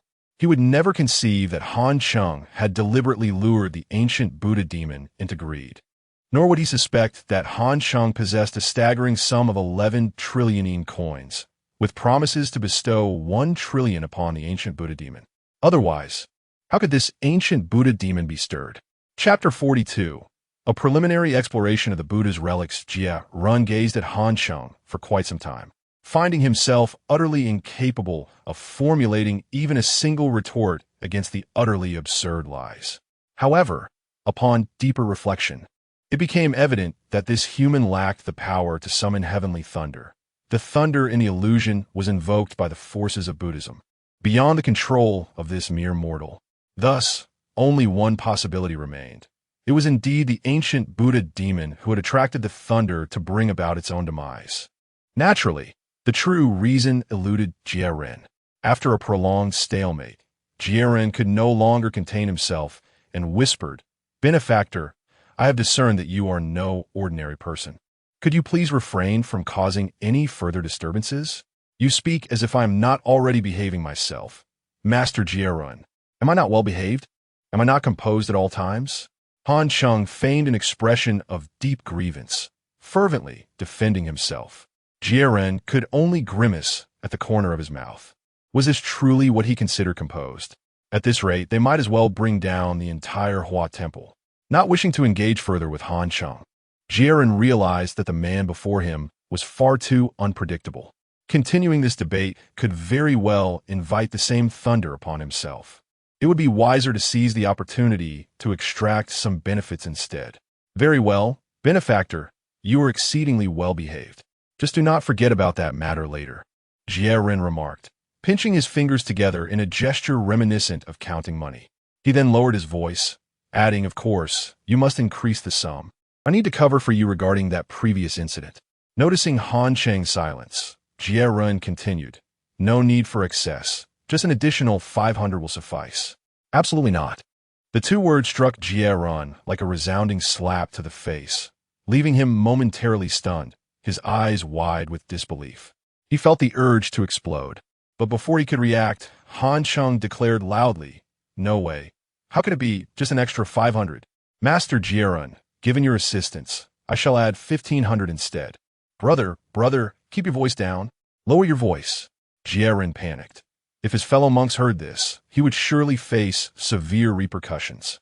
Meanwhile, Han Cheng's words sparked surprise and curiosity among Zhou Qian and the others. Why could this monk accept money while they could not?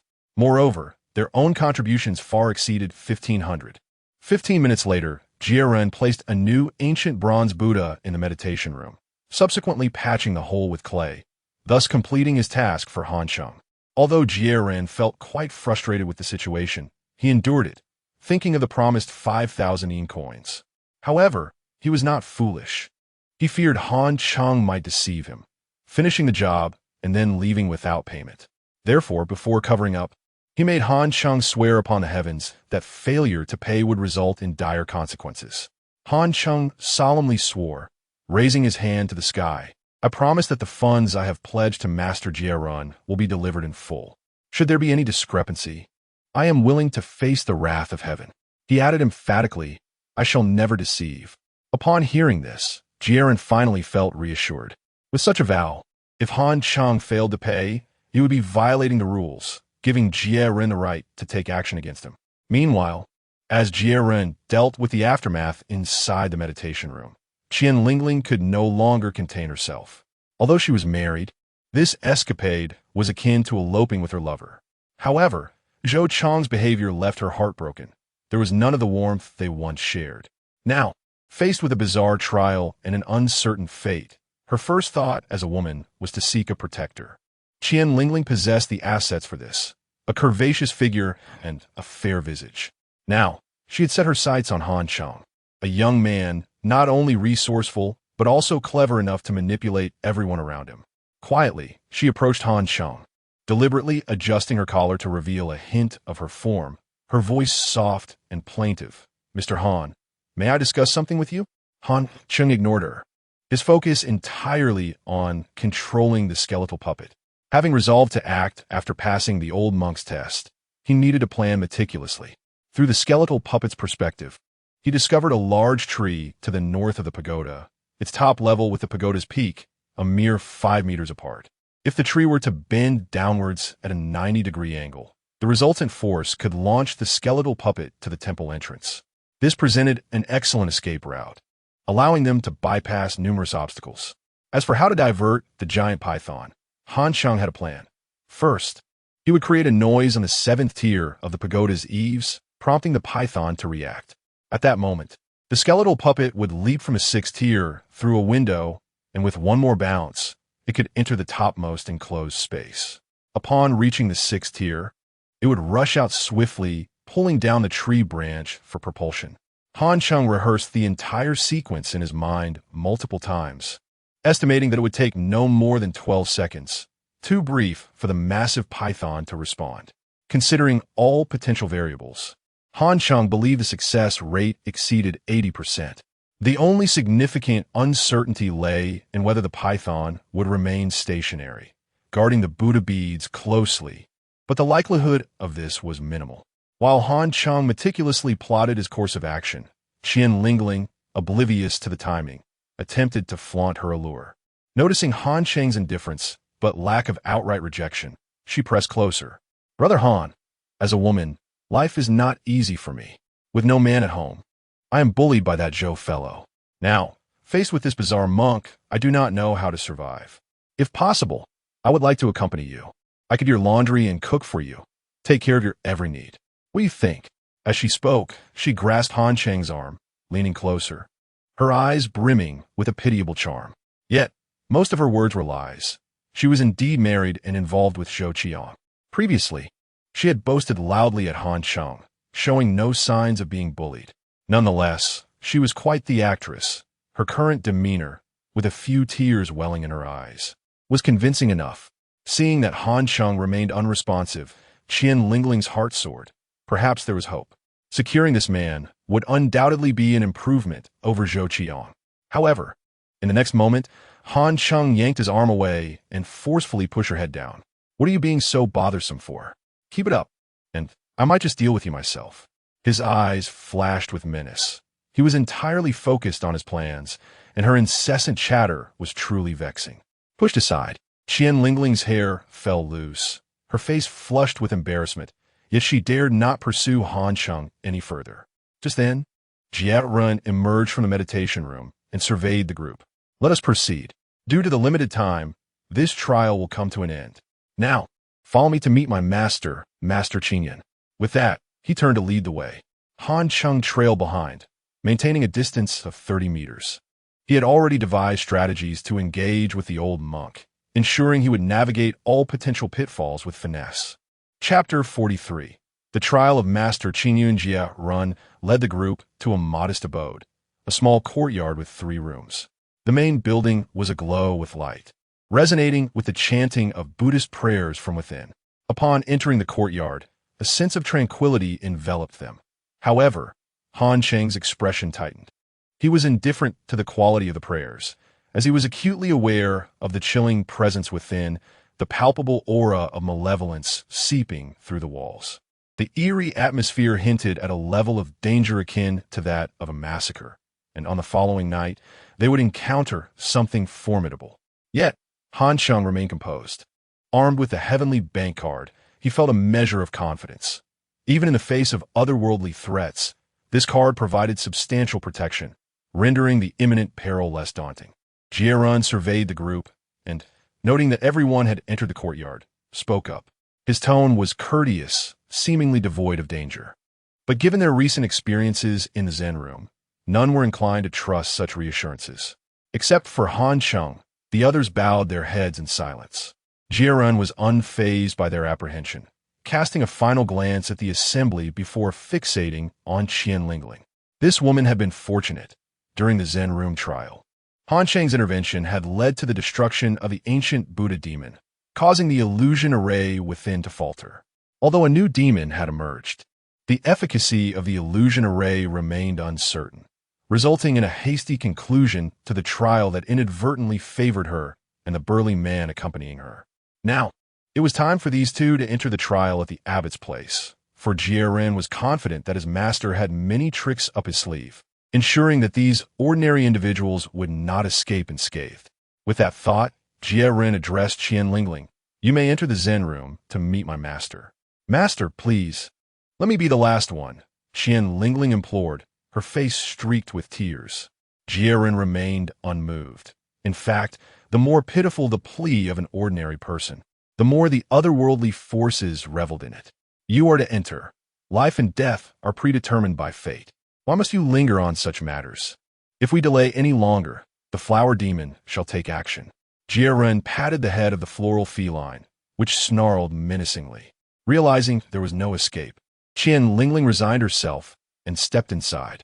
Upon entering the Zen room, she was greeted by the fragrance of incense and the flickering light of candles. The furniture was antique.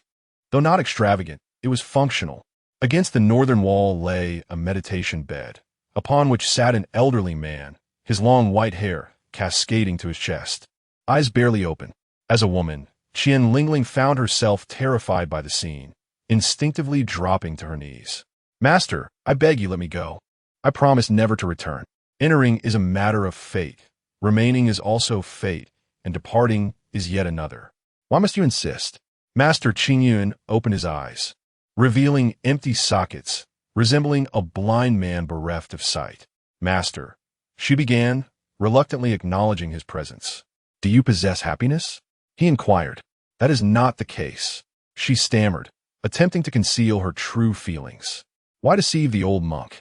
Master Qingyun's countenance shifted to one of anger, dark energy swirling from his empty eye sockets, surging toward Qian Lingling. With a horrified scream, she was enveloped by the dark mist. In mere moments, her flesh withered away, leaving behind a lifeless husk that crumpled to the ground. "Ah, the flesh of the living nourishes," Master Qingyun remarked with satisfaction, casting a glance toward the door.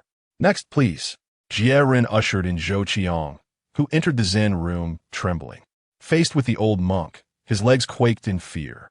This man, who often displayed bravado in front of others, could withstand only half a minute before succumbing to the same fate as Qian Lingling, leaving behind another lifeless form. The third to enter was a yuan, who cast a glance at Han Cheng before proceeding. Han Cheng remained silent, for it was unnecessary to explain. A yun's ignorance of the otherworldly tricks at play was evident. A yun respectfully bowed to Han Cheng before stepping into the Zen room to meet Master Qingyun. Upon entering, a yun was confronted by the sight of the two corpses on the floor. Struggling against his nausea, he stood before Master Qingyun. Without raising his head, Master Qingyun asked, "Do you have a job?" "No." "Do you have a girlfriend?" "No," a yun thought to himself, dismissing his figurines as irrelevant. "Do you have living parents?" "Master, are you asking if they are still alive?" "Naturally," came the curt reply. Master Qingyun, seeing that a yun had managed to evade a trap, chose to spare him. Waving his hand dismissively, "You possess great virtue. Fortune favors you. Congratulations, you have completed the trial. You may leave." "Thank you, Master." A yun bowed respectfully before turning to exit the Zen room. Once outside, he finally felt the tension in his heart ease. He had narrowly escaped a grim fate and was grateful to be alive. Chapter 44. I do not wish to respond. A yun left the Zen room of the abbot Qingyun, exhaling deeply. His recent discovery of the underlying trickery had been a stroke of luck. Had the old monk continued his inquiries, he would undoubtedly have faltered. As the saying goes, one may evade the initial inquiry, but cannot escape the fifth. Fortune favored him, for the old monk chose not to press further. In truth, the earlier question posed by Master Qingyun, "Do you have parents?" could be interpreted in two distinct ways. The first interpretation inquired merely about the existence of parents, a literal inquiry, regardless of whether they were still alive. This question was rather superfluous, as every individual is born of parents. However, it served as a potential trap. The second interpretation sought to ascertain whether one's parents were still living, a question commonly encountered in daily life. At that moment, a spark of insight illuminated Yuan's mind, enabling him to deftly sidestep the pitfall. Indeed, his fortune shone bright that day. Feeling considerably lighter, he approached Han Cheng and proclaimed, "Mr. Han, I have passed the trial. I am free to leave." "Yes, you performed admirably, though it was largely due to luck," Han Cheng replied with a smirk. "Your swift exit suggests that the old coot did not pose many questions. In his attempts to perplex, you were likely limited to one or two inquiries. His leniency was probably an act of feigned mercy. However, the peculiarities of this situation remain unchanged, and I shall surely face my own trials ahead." Han Cheng's analysis extinguished the joy on Yuan's face, filling him with concern. "Mr. Han, does that not place you in a precarious position? Fear not. Are they not merely riddles of a convoluted nature? Engaging with such trivialities does not require exceptional intelligence," Han Cheng replied, a hint of disdain lacing his tone. At that moment, Jiren called out next. He exchanged a knowing glance with Han Cheng, then gestured toward his own head and mouth. Han Cheng, having already devised a strategy, paid little heed and stepped into the Zen room. Inside, he encountered Master Qingyun, standing naturally as the old monk slowly lifted his gaze to meet him.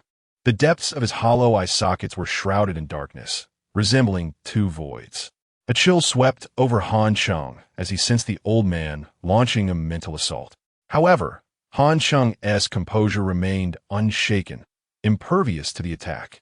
Noting Han Cheng's lack of reaction, Master Qingyun was momentarily taken aback. The young man before him appeared different. Typically, victims of his mental assault would exhibit signs of unease, yet this one remained unfazed. Could it be that this individual possessed some remarkable background? If that were the case, Jiren, who was responsible for overseeing the trial, should have reported any anomalies beforehand. Perhaps this young man did not perceive me as a threat. Master Qingyun rationalized to himself. The true reason for Jiren's silence lay in the promise of 5,000 underworld coins made by Han Cheng. He was more concerned with preserving Han Cheng's life than reporting any peculiarities. "What is your name?" Master Qingyun began his questioning. Han Cheng came to reply. "Do you have siblings?" Without hesitation, Han Cheng interjected, causing Master Qingyun to nearly tumble from his meditation mat. Master Qingyun suppressed his rising fury. Han Cheng remained calm, shrugging nonchalantly. "Well, do not blame the monk," thus avoiding any breach of protocol. "What is your name?" Master Qingyun attempted to restart the questioning. "Do you have parents?" he asked, reverting to his earlier trap. "Do you find this amusing?" Master Qingyun, on the verge of despair, inquired. Outside, Jiren anxiously awaited Han Cheng's emergence, his heart racing with unease. His concern did not stem from fear for Han Cheng's life, but rather from the possibility that this troublesome individual might incite further chaos. Having witnessed the bloodshed from previous trials, Jiren had come to recognize that Han Cheng was indeed exceptional. Time elapsed, and anxiety began to overwhelm him. If something were to transpire, would he not also be implicated? Had he known this would occur, he would have expelled the young man from the temple, preventing him from undergoing the trial. Within the room, Master Qingyun trembled, his beard flailing, his robes billowing, and an overwhelming aura of malevolence surged around him. "You fool! You imbecile! Come strike me!" Han Cheng reveled in his newfound freedom. Master Qingyun sprang from his meditation mat, having reached his limit. Even at the cost of breaching the rules and facing punishment, he felt compelled to eliminate Han Cheng. This individual must perish. A tempestuous wave of dark energy enveloped the room, causing a cacophony as furniture shattered. Master Qingyun's robes tore apart, revealing skeletal remains beneath, and an unspeakably terrifying presence emanated from his pitch-black eye sockets. reminiscent of a tide of corpses surging toward Han Cheng. Yet Han Cheng faced this spectacle with remarkable calmness, even amusement. A group of bizarre monks, what feeble composure, what ludicrous cultivation. Their greed and anger erupted with such ease, it was utterly pathetic. Outside, witnessing the Zen room shake violently as if on the verge of explosion, Jiren's eyes widened in shock, retreating in alarm. The nearby large flower emitted a terrified whimper, seeking refuge behind Jiren. Indeed, this young man had stirred up another calamity. The mere thought filled Jiren with a desire to weep, yet no tears would come. Chapter 45. Having stolen your relic, yet not wishing to pay, the atmosphere surrounding Master Qingyun was tumultuous, as he cast a fierce glare at Han Cheng, fueled by an intense desire to rend the young man apart, even at the risk of incurring the wrath of celestial laws. In stark contrast, Han Cheng remained remarkably composed. Armed with the celestial bank card and the doppelganger doll, he harbored no fear, recognizing that the elder's loss of composure signaled his own demise. A rumble echoed through the room, heavy clouds gathering ominously above. A purple lightning bolt erupted, as Master Qingyun extended an eerie hand, its ebony fingers inscribed with intricate scriptures, emanating a golden glow. The resonant sound of Buddhist chants enveloped the space.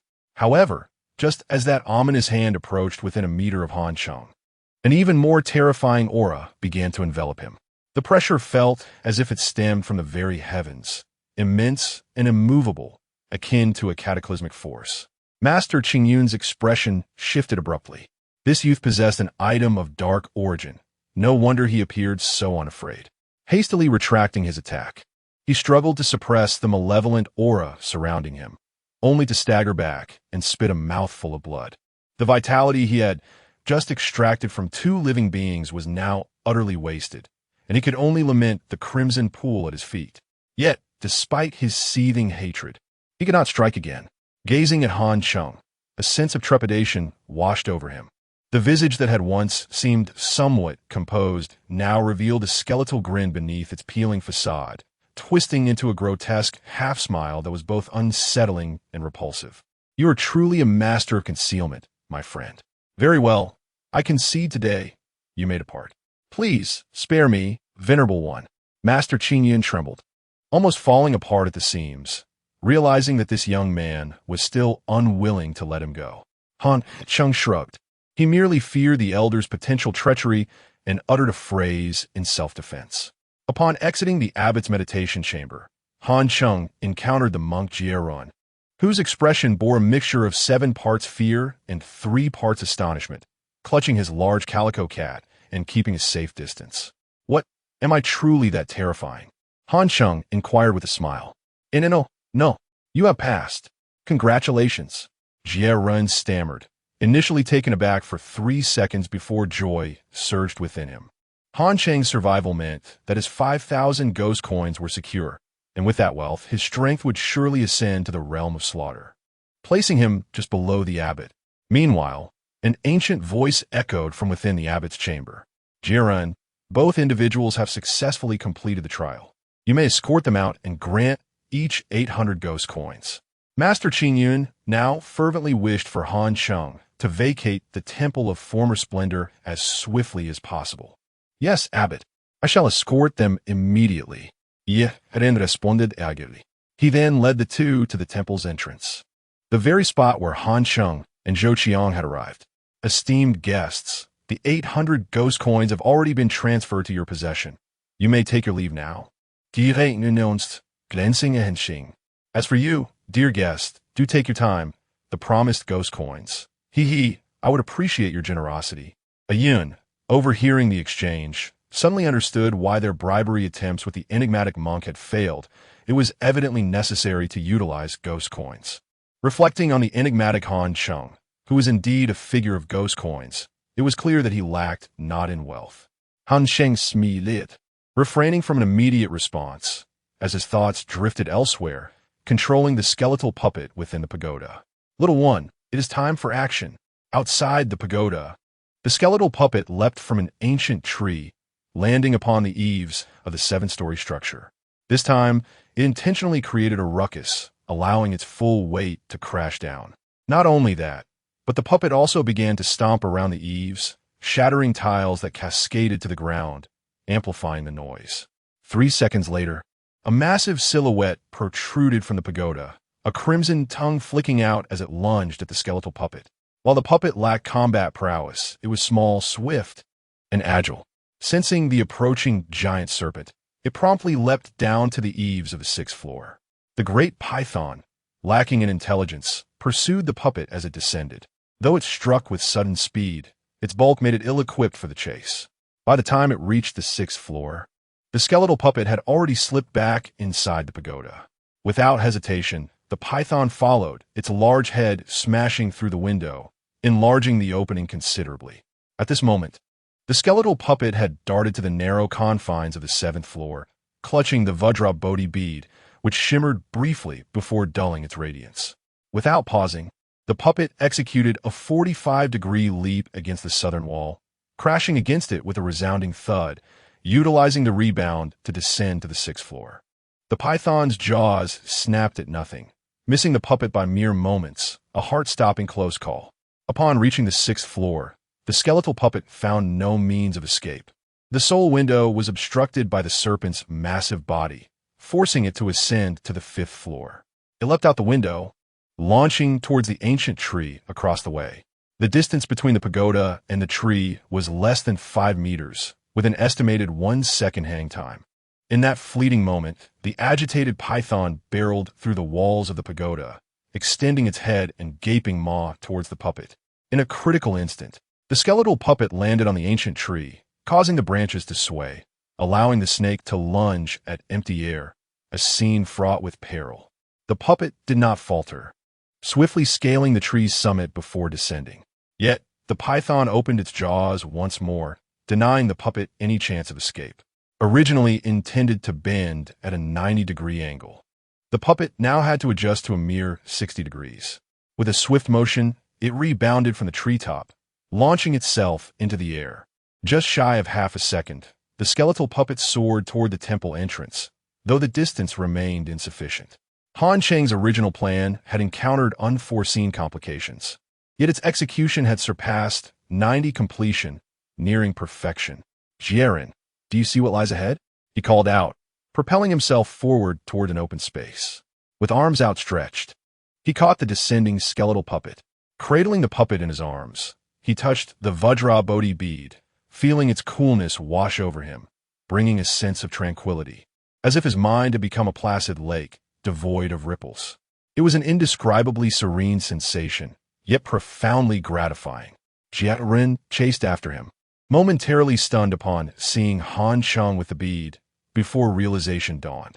You dare to steal the relic of this temple. Have you forsaken your desire for 5,000 ghost coins? Han Cheng smiled, reaching into his robe to produce a thick stack of ghost bills. Instantly, Jiren hesitated, wavering in his decision. Should he raise an alarm? Gazing at the ghost coins in Han Cheng's hand, his eyes sparkled with avarice. The relic paled in comparison to the tangible strength he could gain. In a fleeting moment, Jiren made the wisest choice of his life. Chapter 46. Do you still wish to fight? As Han Cheng counted the ghostly coins, he arrived at the temple entrance, having finished counting his 5,000 pieces just as he reached the door. Master Jiren, I am immensely grateful for your assistance this time, he said. You're welcome. Please visit whenever you have the time. As long as I, Jiren, am here, you shall be safe, Jiren replied, his gaze fixed intently on the ghostly coins in Han Cheng's hand. Even the nearby large flower was mewing insistently. Yet, Han Cheng refused to part with the coins, shaking them teasingly before stuffing them back into his pocket. With a brazen smile, he declared, Well then, Master Jiren, I shall take my leave. Until we meet again by fate. Wait, you must leave the ghostly coins behind. You made a vow. Yeah, Ren Athlimet. His frustration mounting as he realized this shameless human had deceived him all along. The large flower beside him let out a low growl, transforming into a vibrant, fierce tiger. Han Cheng nodded seriously. Indeed, I swore an oath, but I also stated that I would never deceive anyone. Master Jiren, do you consider yourself human? A thunderous clap of lightning erupted above Jieren's head, leaving him momentarily stunned. After all, he had been dead for several centuries, hardly a human being anymore. You dare to deceive me. Jieren's anger flared. You shall not leave my Qianhua temple. Moreover, you have violated the rules by taking the temple's sacred relic, the Buddha's Saraira. I will not let you go. The vibrant tiger beside him growled menacingly, clearly intent on tearing Han Cheng apart. Yet Han Cheng remained unfazed, grinning. I advise against acting rashly. Even your abbot cannot harm me. What can you possibly do? Besides, his punishment is imminent. As he spoke, Han Cheng tilted his head toward the sky. Beneath the dark, cloud-laden night, a streak of lightning suddenly cut through the heavens, followed by a thunderous crash that split the thick clouds, striking directly down upon the abbot's meditation chamber. Boom! A deep crater was formed within Qianhua Temple as the lightning struck, flames erupting fiercely, painting the sky crimson. Earlier, Master Qingyun had dared to act against Han Cheng, risking the punishment of the laws. Although he had halted midway, the laws are unwavering and cannot be defied. Once one acts, consequences must follow. Master Qingyun was indeed unfortunate. Encountering Han Cheng, this cunning deity, perhaps it was fate. Jieren gazed in horror toward the direction of the meditation chamber, his mouth agape in shock.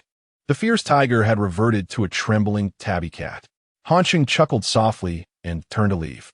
A yuan, standing nearby, was left astonished. Indeed, the cunning deity Han Cheng was formidable, adept at countering the bizarre, keeping his opponents firmly in check. Such prowess and intellect were unmatched. Seeing Han Cheng depart, a yuan hurriedly followed. The two exited the temple, descending the stone steps. Outside, another streak of lightning illuminated the sky, transforming the entire world. Moments ago, flames had consumed Qianhua Temple, casting a red hue across the heavens. Now, the temple lay silent, a waning moon hanging high in the night sky. The stark contrast between these two worlds highlighted the intertwining of the bizarre and human realms, suggesting that their points of connection would only grow, ultimately merging into one, a time that would herald humanity's lament. Upon reaching the main road, Han Cheng spotted Zhang Ke's parked vehicle, surrounded by a throng of eerie figures. Upon closer inspection, he saw they were all bizarre entities, some with gaping wounds, intestines trailing on the ground, others with half their heads dangling from their necks, occasionally spewing forth black blood. There were also those rotting, exuding foul odors, creating a grotesque spectacle. Naturally, their strength was feeble, merely intimidating. Otherwise, Zhang Ke would have long since met a grim fate. Meanwhile, Zhang Ke was in a state of panic, unable to reach Han Cheng by phone, besieged by the terrifying apparitions surrounding his car.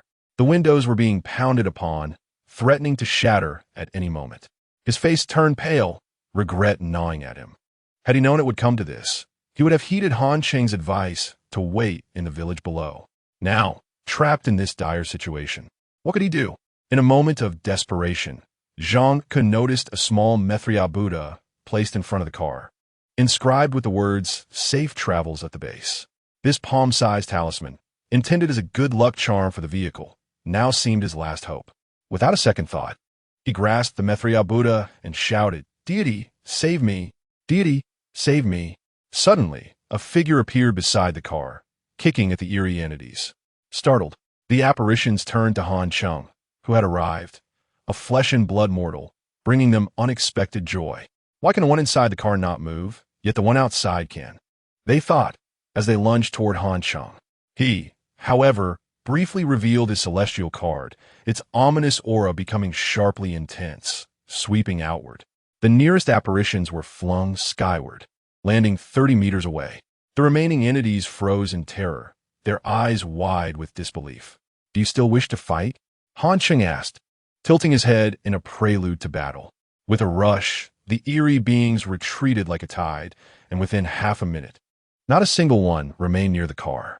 "Evening guests have departed. Open the door," Han Cheng called out, approaching the car window. Inside, Zhang Ke was left dumbfounded, glancing at the Mithria Buddha in his hand. "This talisman is indeed effective," he thought, kissing it before finally opening the door. "Brother Han, you've finally come." "I called you over a dozen times." Zhang Ku exclaimed. "What were you thinking? I told you to wait in the village below, yet you insisted on staying here. Was it not asking for trouble?" Han Cheng shot back, rolling his eyes as he entered the vehicle. He then signaled to a yuan, who felt a surge of warmth. The deity had thought of him, filling him with excitement as he climbed into the car to express his gratitude. "Thank you, deity." Han Cheng narrowed his eyes, offering a few words of caution. "The outside world will soon become chaotic. If you lack the means to protect yourself, it is best to stay home. After all, the world will not descend into chaos overnight." His words rang true. In his previous life, humanity maintained order for 6 months following the arrival of the bazaar, managing to fulfill basic needs. Even after uncovering the secrets of the contract techniques, they had launched a counteroffensive against the bazaar. Had it not been for the emergence of city-level and nation-level entities, humanity might have conquered the bazaar. Regrettably, once these overwhelmingly powerful beings appeared, humanity lost its chance for resurgence. The vehicle started and made its way down the mountain road. As dawn broke, the eastern sky lightened and the sun began to rise. A yuan stepped out of the car, watching as it drove away. He bowed deeply, and as he straightened, he beheld a breathtaking sight. Beneath the rising sun, golden rays illuminated the departing vehicle, spreading light across the earth. "Day 2 Han Cheng," a yuan murmured, etching the name firmly in his memory. "Brother Han, where next?" Zhang Ku inquired from the vehicle. "To the 722 convenience store where you were to deliver goods," Han Cheng replied casually. "All right, brace yourself, Brother Han. I'm going to speed up," Zhang Ku exclaimed, eager to show off as he pressed the accelerator, racing away. Meanwhile, at a distant suburban bus station, near the 722 convenience store, a delivery truck had parked by the roadside. 2 workers disembarked, opening the rear compartment filled with crates of liquor and cigarettes. "Where are the people coming to collect the goods?" one worker asked, glancing around, noticing the absence of any figures, prompting his suspicion. "Did we come to the wrong place?" "Impossible. The young master specifically instructed us to deliver here," the other worker confirmed. "Hey, what about the cargo on our truck? How could this happen? Who did this?" In a distant corner, Zhang Junshin's hands trembled violently as he held the binoculars. He could see a young girl with blue hair silently approach the car, effortlessly lifting a substantial amount of cigarettes and alcohol before departing. Though her appearance did not suggest anything sinister, who could possibly carry 10 boxes of cigarettes and alcohol with such ease? What transpired next left Zhang Junshan in shock. A monstrous figure, bearing the weight of 10 boxes on its shoulders, made its way toward the convenience store but vanished suddenly before entering. Indeed, it disappeared into thin air. Was this not an indication of the supernatural? Moreover, the girl moved with astonishing speed, reappearing repeatedly at the car to transport the goods, completing the task in under half a minute. It was utterly remarkable. Thus, this individual was either superwoman or undeniably a specter. Zhang Junshin's brows furrowed in anxiety, his palms growing cold with fear. After all, he had only one son to protect. Chapter 47. The ability to command the strange yet. A Bing did not make the call, saying, "Boss, there's no need to call. Look, the young master's car has arrived."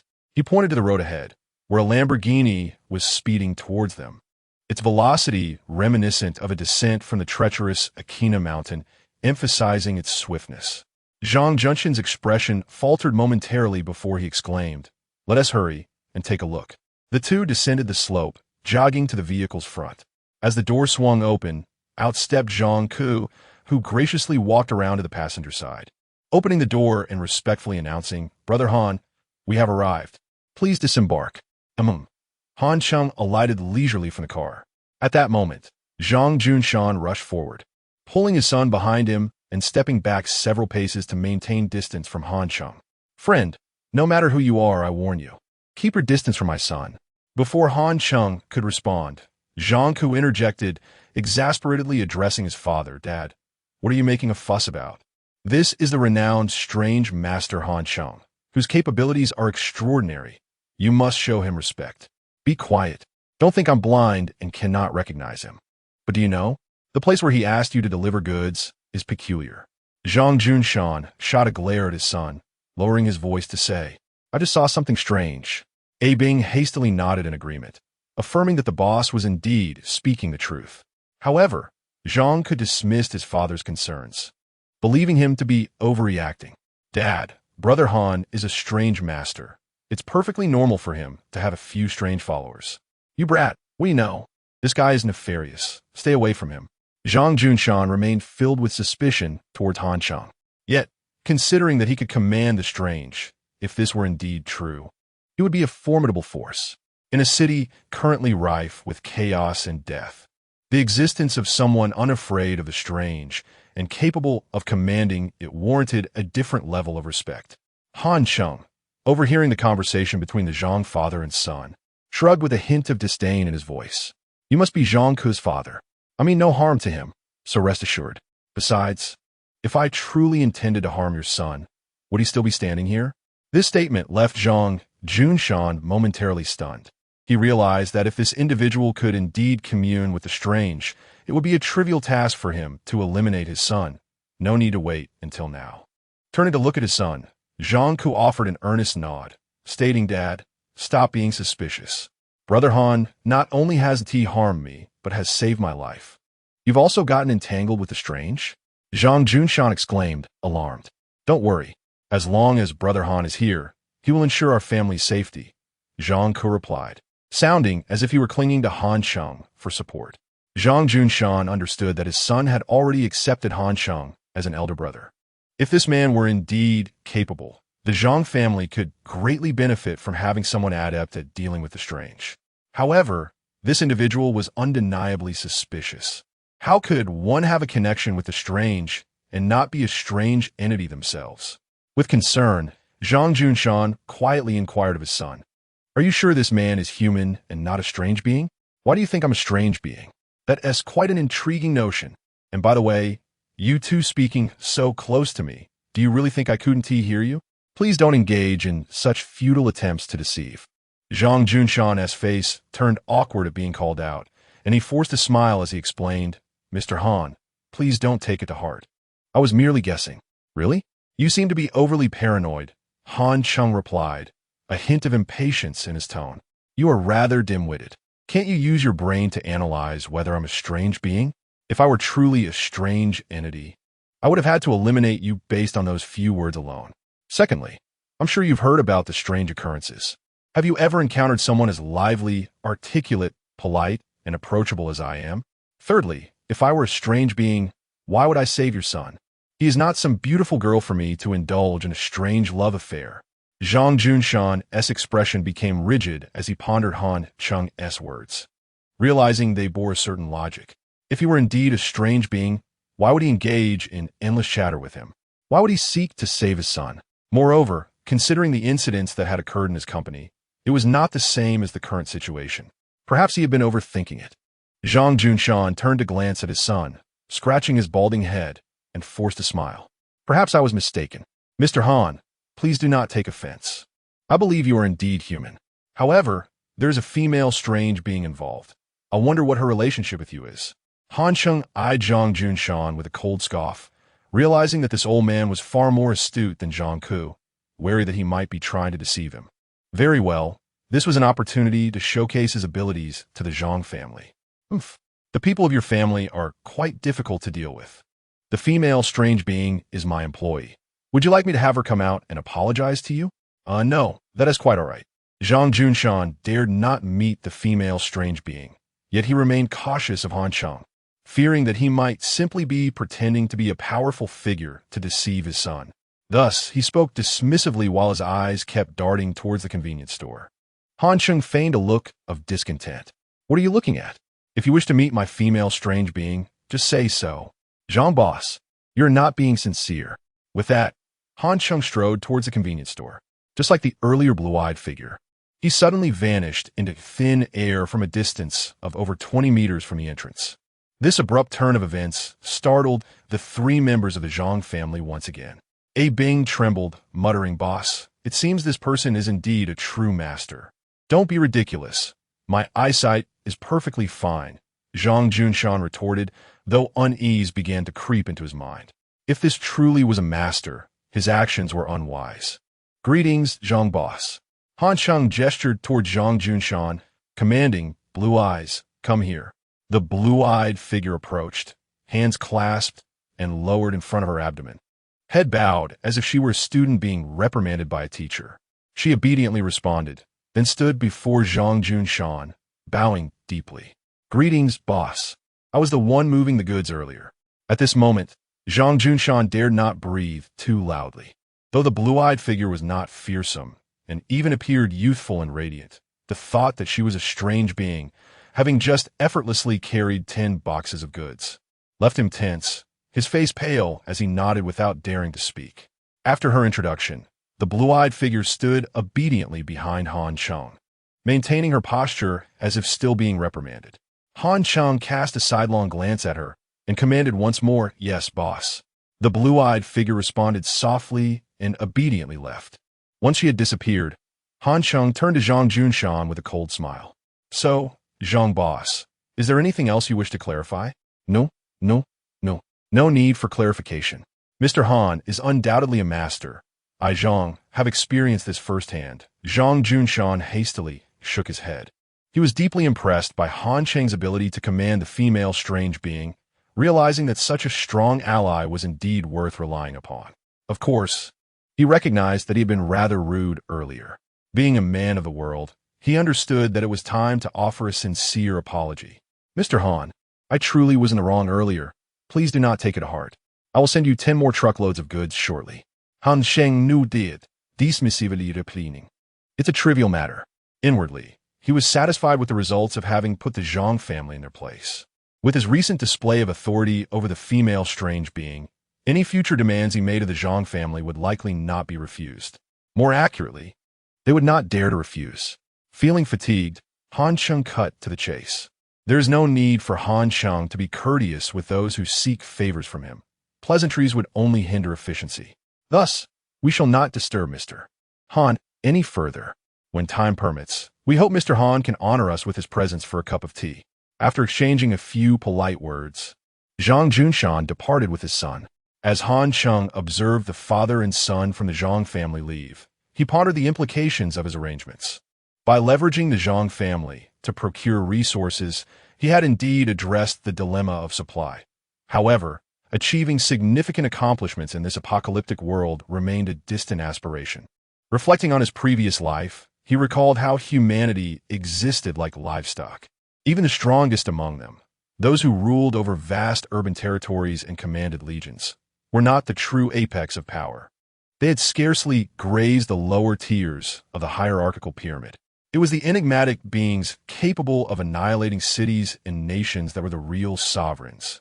Gazing down upon humanity with disdain as they observed the internecine struggles of the so-called strong, akin to deities manipulating the mortal realm. Indeed, it resembled a solitary figure overlooking a swarm of busy ants, where life and death hinged on a mere thought. Han Cheng inhaled deeply, feeling an inexplicable weight settle upon his heart. Those once formidable human champions had also pursued strength with fervor, sparing no effort to enhance themselves. Yet ultimately their fates remained as insignificant as ants. In this life, to avoid being trampled by such entities, it was imperative not only to ascend to the pinnacle of humanity, but also to confront those bizarre powers. Only in doing so could one truly live authentically, unafraid of any existence. Han Cheng's gaze deepened, and his previous notions began to shift. However, he recognized the necessity of taking measured steps. With the Vajra beads now in his possession, the next task was to await Lin Shui's acquisition of the Blood Domain Welfare Institute. Having contemplated this, Han Cheng turned and made his way toward the convenience store. As he approached, the daylight seemed to dim, casting the area into an eerie twilight. The sky obscured by heavy clouds, while the 722 convenience store loomed ahead. With a chime, Han Cheng entered the store, finding it devoid of customers. The blue-eyed attendant, resting her chin on one hand, greeted him with an outstretched palm. "Boss, pay up," she exclaimed. "Rest assured, you will not be shortchanged." Han Cheng replied as he retrieved 100 ghost coins and handed them to her. He had previously negotiated terms for her to apologize on behalf of her peculiar behavior. Upon receiving the coins, the blue-eyed attendant smiled, revealing dimples. "Thank you, boss. Do call on me for such matters in the future." "Oomph, as if you're so charming," Han Cheng retorted, casting her a sidelong glance before inquiring seriously. "How was business yesterday, while I was away? Can't you tell how beautiful I am?" She teased, playfully shaking her round face before continuing. "As for business, see for yourself." With that, she opened the cash register, revealing it brimming with ghost coins, albeit mostly in small denominations of 10s and 20s.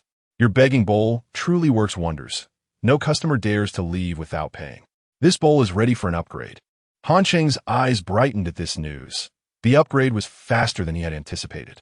However, considering the store served hundreds of customers each day, an upgrade was to be expected.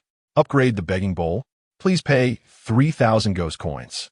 Han Cheng understood that upgrading ghostly items required coins, but generally, elevating from E to D rank would only cost a couple of hundred coins. However, this bowl demanded 3,000, a sum that seemed exorbitantly high. Yet, the greater the expense, the more it indicated the item's strength and uniqueness. An upgrade to S rank would signify unfathomable power. Moreover, Han Cheng had no shortage of ghost coins. A mere 3,000 was insignificant to him. "Upgrade," he exclaimed with delight, producing 3,000 ghost coins to enhance the begging bowl. Chapter 48, Apologies. "I have taken a wrong turn." A beggar's shattered bowl glimmered with dark flashes, and soon its surface shimmered with a smooth luster as strange inscriptions materialized around it. Within mere seconds, the bowl appeared somewhat rejuvenated. The previously damaged or cracked areas vanished entirely. Though it retained its antique charm, a palpable aura of malevolence now enveloped it. Han Cheng grasped the bowl, inspecting its base where a flow of light revealed two bright digits, which gradually faded away. 100200. This presumably indicated the upper and lower limits of the upgraded D-grade beggar S bowl, a range sufficient to accommodate the majority of customers' expenditures, and perhaps even more. It was undeniably a worthwhile investment. Han Cheng smiled faintly, placing the bowl down and addressing the blue-eyed girl. "I am weary today. I shall retreat to the back for a while. You are responsible for matters here. Do not disturb me unless something significant arises." He surmised that the boss's wealth likely exceeded his wildest imagination. The large blue eye of the girl sparkled with intensity, her heart racing as she suddenly exclaimed, "Boss, contract me. I will do whatever you ask, however you wish, as long as you are pleased. You need not regard me as human." Securing a contract with Han Cheng would surely yield abundant ghost coins, enabling her to swiftly elevate her prowess, a prospect far too enticing in the realm of the uncanny. It was akin to be discovering honey or an ant stumbling upon syrup. They would risk everything to obtain it. "You are not even human to begin with. What more do you desire?" Han Cheng replied dismissively, casting her an unimpressed glance. The blue-eyed girl's ability to enter a frenzied state, amplifying her various powers for a mere few minutes, failed to pique Han Cheng's interest. A man must remain composed. What significance lay in a fleeting 3 minutes? In combat, such a transient boost would be rendered ineffective, as foes would simply evade. "Enough, I'm going in," Han Cheng stated, opting to refrain from further dialogue as he made his way toward the manager's office. The blue-eyed girl puffed her cheeks, resembling a pufferfish on the verge of explosion. To bypass an opportunity of such magnitude, a phoenix among men, would surely lead to a lifetime of regret. 3 seconds later, her gaze filled with determination, she declared resolutely, "Wait for me, boss. I will ensure you contract me." With a thud, she slammed her palm on the table to emphasize her resolve. At that moment, a peculiar figure approached the entrance, startled by the overwhelming aura emanating from her. Hesitating, they dared not enter the store. "Is this a convenience store? It feels more like a slaughterhouse." Noticing a potential customer, the blue-eyed girl quickly donned a professional smile, her transformation as rapid as a Sichuan face-changing act. Bowing eagerly in a manner that far surpassed even the most dedicated service staff from distant lands. "Sir, welcome." The abrupt shift left the peculiar figure disoriented, increasing their apprehension. They felt as though entering the store would bring them misfortune. "I apologize. I must have taken a wrong turn." With that, the peculiar figure attempted to retreat. Bang! The blue-eyed girl slammed her palm on the table once more. "You shall not leave. Once you enter our store, you are obliged to make a purchase, or I shall skin you alive." The fringe obscuring her left eye danced with an air of menace, the crimson hue sending shivers down the spine of the peculiar figure as an aura reminiscent of a deity of slaughter enveloped her. This woman was not to be trifled with. The peculiar figure, now too frightened to flee, cautiously stepped inside. "I am in a foul mood today. You must spend at least 200 ghost coins, or you shall not leave." The blue-eyed girl radiated a chilling aura, causing the temperature within the store to plummet. "What audacity! You are robbing me." The peculiar figure cursed inwardly, but dared not voice their complaints, resigning themselves to compliance. Inside the manager's office, Han Cheng surveyed his surroundings. This room had once belonged to a man known for his gruesome tendencies. It had previously housed a variety of horrifying instruments of torture, such as a medieval Iron Maiden and bloodstained chainsaws. It was a place reminiscent of a horror film set, where the grotesque scenes from countless terrifying movies could be vividly envisioned. For an ordinary person, the atmosphere would be overwhelmingly unsettling. Hence, Han Cheng had previously instructed the blue-eyed girl to tidy it up. Now, however, the shelves stood bare, the Iron Maiden long gone, replaced by an antique gramophone. A writing desk and a wooden chair stood near the door, while in the opposite corner lay a single bed adorned with a white sheet. The once blood-stained floor and walls were now spotless. Overall, the blue-eyed girl had done well, though her strange abilities were rather lackluster. Han Cheng decided to rest for a while. After a long day and night of toil, he had only managed to snatch a couple of hours of sleep in Zhang Ke's car, leaving him severely sleep-deprived. Upon awakening, he intended to practice the skills of the skeleton puppet. Although the celestial bank card served as an impeccable protective talisman, it would prove insufficient against entities of the entry-level realm. The more formidable beings, capable of city-wide devastation or annihilation, would dismiss such cards entirely. To ensure his survival, Han Cheng needed to cultivate genuine strength within the next 6 months, allowing him to navigate his circumstances with greater ease. Of course, he was not averse to acquiring more powerful abilities. It depended on the specific nature of each skill. Generally, Han Cheng would not contract skills that seemed superficially strong, such as that of the blue-eyed girl outside. Only those with genuine potential for growth were of interest to him, while no S-grade powers were lacking in quality. Han Cheng was aware of only one source, the Blood Domain Welfare Institute. However, those skills could only be contracted by specific individuals, leaving him without opportunity. Thus, gaining access to S-grade abilities would require information, a formidable network of intelligence that only the current order possessed. He had pondered enough. It was time to wash up and rest. Han Cheng interrupted his thoughts and succumbed to sleep. Meanwhile, in the car, Zhang's father and son occupied the back seat, with bodyguard A Bing at the wheel. The uncanny deity Han Cheng. I never imagined it to be true.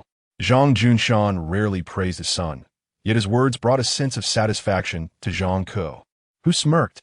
Of course, I could see right through Han Ge. He is no ordinary man. Father, you should have witnessed the scene in the uncanny puppet shop. Han Ge was enveloped in dark light, effortlessly dispatching an entity in an instant, Zhang Ke recounted. Zhang Junshan, intrigued, found it hard to dismiss such claims. Given the bizarre occurrences of late, he had revised his previous skepticism. Very well, we must cultivate a closer relationship with this uncanny deity. Tomorrow, please invite him to our home for dinner. Zhang Junshan contemplated that if he could secure this formidable being's presence in their household, the Zhang family might avoid the disturbances wrought by otherworldly entities. He preferred to act preemptively rather than wait for trouble to arise before seeking Han Cheng's assistance. All right, I will make the call.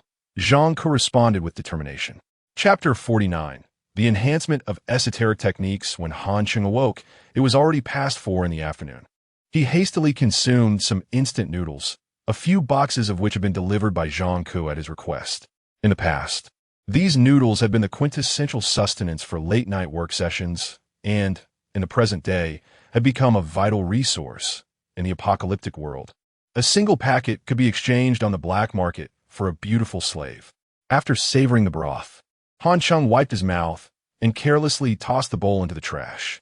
After a brief respite, it was time to practice his esoteric techniques. The method of honing these techniques was rather straightforward. Frequent usage leads to understanding and further development. Some techniques may seem ordinary at first glance, but delving deeper can unveil unexpected capabilities. For instance, Han Cheng's skeletal puppet, if cultivated further, could transform into a means of controlling bones, thus enabling various offensive techniques such as bone spikes, bone cages, and bone curses. Therefore, the depth of development of esoteric techniques is a significant indicator of a user's strength. In this bizarre apocalypse, even individuals with commendable techniques could be defeated by those with lesser abilities if their development was insufficient. Moreover, the frequent utilization of these techniques allows the peculiar entities residing within humans to receive greater compensation, thus making them stronger. Conversely, as these entities grow in power, their techniques similarly enhance, creating a virtuous cycle. Of course, this presumes that one possesses an ample supply of soul coins. Lacking them necessitates the use of one's own flesh and blood as compensation, a method tantamount to self-destruction, as it could lead to one's demise after only a few attempts. This underscores the importance of soul coins, which are not easily acquired in the apocalypse, being limited in quantity. Therefore, the strong in this esoteric world are not only powerful, but often quite affluent as well. Without sufficient financial resources, one cannot support the use of formidable techniques. Fortunately, Han Cheng was not short on funds, which destined him to continually strengthen himself through the use of esoteric techniques. In 6 months, transforming the skeletal puppet into an S-class entity, a feat unimaginable in his previous life, was entirely attainable in this one. At this moment, Han Cheng patted his left abdomen and spoke. "Miss Skeleton, shall we engage in some exercise after our meal? I require compensation, 200 soul coins per session." The voice of Miss Skeleton remained timid and gentle. "You should need 400 soul coins, as 200 is merely sufficient for the strength consumed in one usage, leaving no room for growth." Han Cheng's words seemed to strike a chord with Miss Skeleton, and he felt an unusual sensation in his left abdomen. After a few seconds, he heard her bashful reply, 200 soul coins will suffice.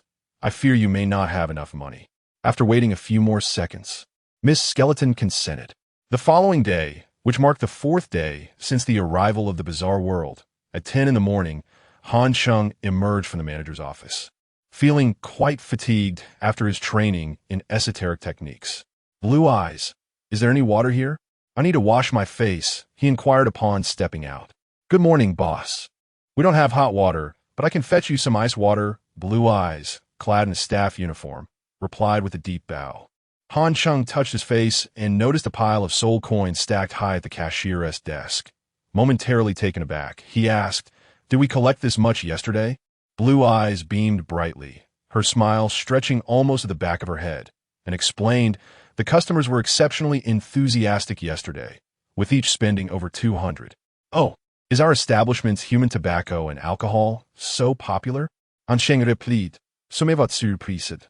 Just then, a peculiar entity emerged from behind the shelves. The same one who had been at the entrance yesterday. Trembling violently, he stammered, "I only have 50 soul coins. I truly lack the funds for 200 soul coin items. Please spare me. Do you wish to die?" Blue Eyes responded, slightly embarrassed yet maintaining her smile. "So boss, how did I do?" "Very well. But what do you do with those peculiar entities who cannot pay?" "Let them barter with goods. After all, we cannot incur losses." Blue Eyes replied, glancing behind her to reveal a haphazard collection of various soul objects piled behind the cashier, including water bottles, false teeth, jade pendants, prosthetic limbs, severed legs, and fake eyeballs. While most of these items were junk, they could still be sold for some value. Han Cheng did not oppose this method of exploiting the peculiar entities, but he wondered if Blue Eyes was working so diligently with the intention of contracting with him. Just as this thought crossed his mind, Blue Eyes leaned forward, pleading like a devoted admirer, "Boss, considering how hard I work, would you contemplate contracting me?" Han Cheng hesitated, pondering the consequences of outright rejecting this deranged woman on the spot. He was not afraid of her ferocious gaze, but rather concerned about future employees lacking such diligence. "You are doing splendidly. Keep up the good work. We can discuss future matters later. He decided to evade the issue for now, without waiting for Blue Eyes to respond. He waved his hand, saying, I have matters to attend to. Keep an eye on the shop. Don't bother me with trivialities and handle any significant issues yourself. With a chime, Han Cheng stepped out of the convenience store. Watching his departing figure, Blue Eyes felt her cheeks puff up in frustration. The manager has fled without giving any answers. Does she truly think so little of me? I swear, I will make him contract me, Blue Eyes exclaimed, slamming her hands onto the table with a force that was utterly intimidating. Don't kill me. I will go buy more if necessary. Meanwhile, Han Cheng stepped outside, stretching languidly in the morning sun. After spending over 10 hours practicing his techniques yesterday, his skeletal puppet had undergone significant enhancement, not to mention its size, which had increased considerably to half a meter. Well, half a meter may not qualify for fighting, but it can certainly pass as a small dwarf. As for its power, Han Cheng had conducted experiments in his room the previous night and found that it could utterly demolish a gramophone.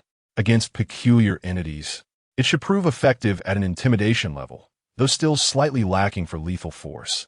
It could inflict some damage nonetheless. Overall, his progress was evident. After all, with ample funds, one could act with impunity. A little more effort, and he should be able to elevate his skeletal puppets technique from D class to C class within a few days.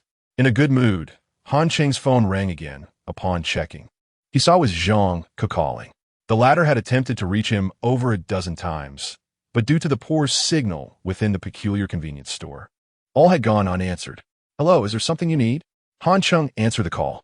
Good morning, Han Ge. Would you be able to come over to our house for a meal today? My father wishes to invite you. Zhang Ke's cheerful voice came from the other end. Sure, let us plan for lunch today. Drive over to pick me up, Han Cheng replied. Since he intended to leverage the Zhang family, he felt obliged to reciprocate their hospitality, especially given that he only had instant noodles to eat. He could not miss the opportunity to indulge in some fine delicacies. Chapter 50. The Zhang family feast at noon. Precisely at 12 o'clock, Han Cheng arrived punctually at the Zhang family estate. One cannot help but acknowledge the Zhang family's wealth. A magnificent villa nestled in the outskirts of the city, surrounded by lush greenery, with a gentle stream flowing behind it, creating an idyllic atmosphere filled with the melodious chirping of birds and the fragrant blooms of flowers. The villa itself was quite spacious, boasting 3 stories and 3 rooms on either side. According to Zhang Ke's introduction, the house spans 360 square meters, featuring 5 bedrooms and 3 independent bathrooms, epitomizing luxury.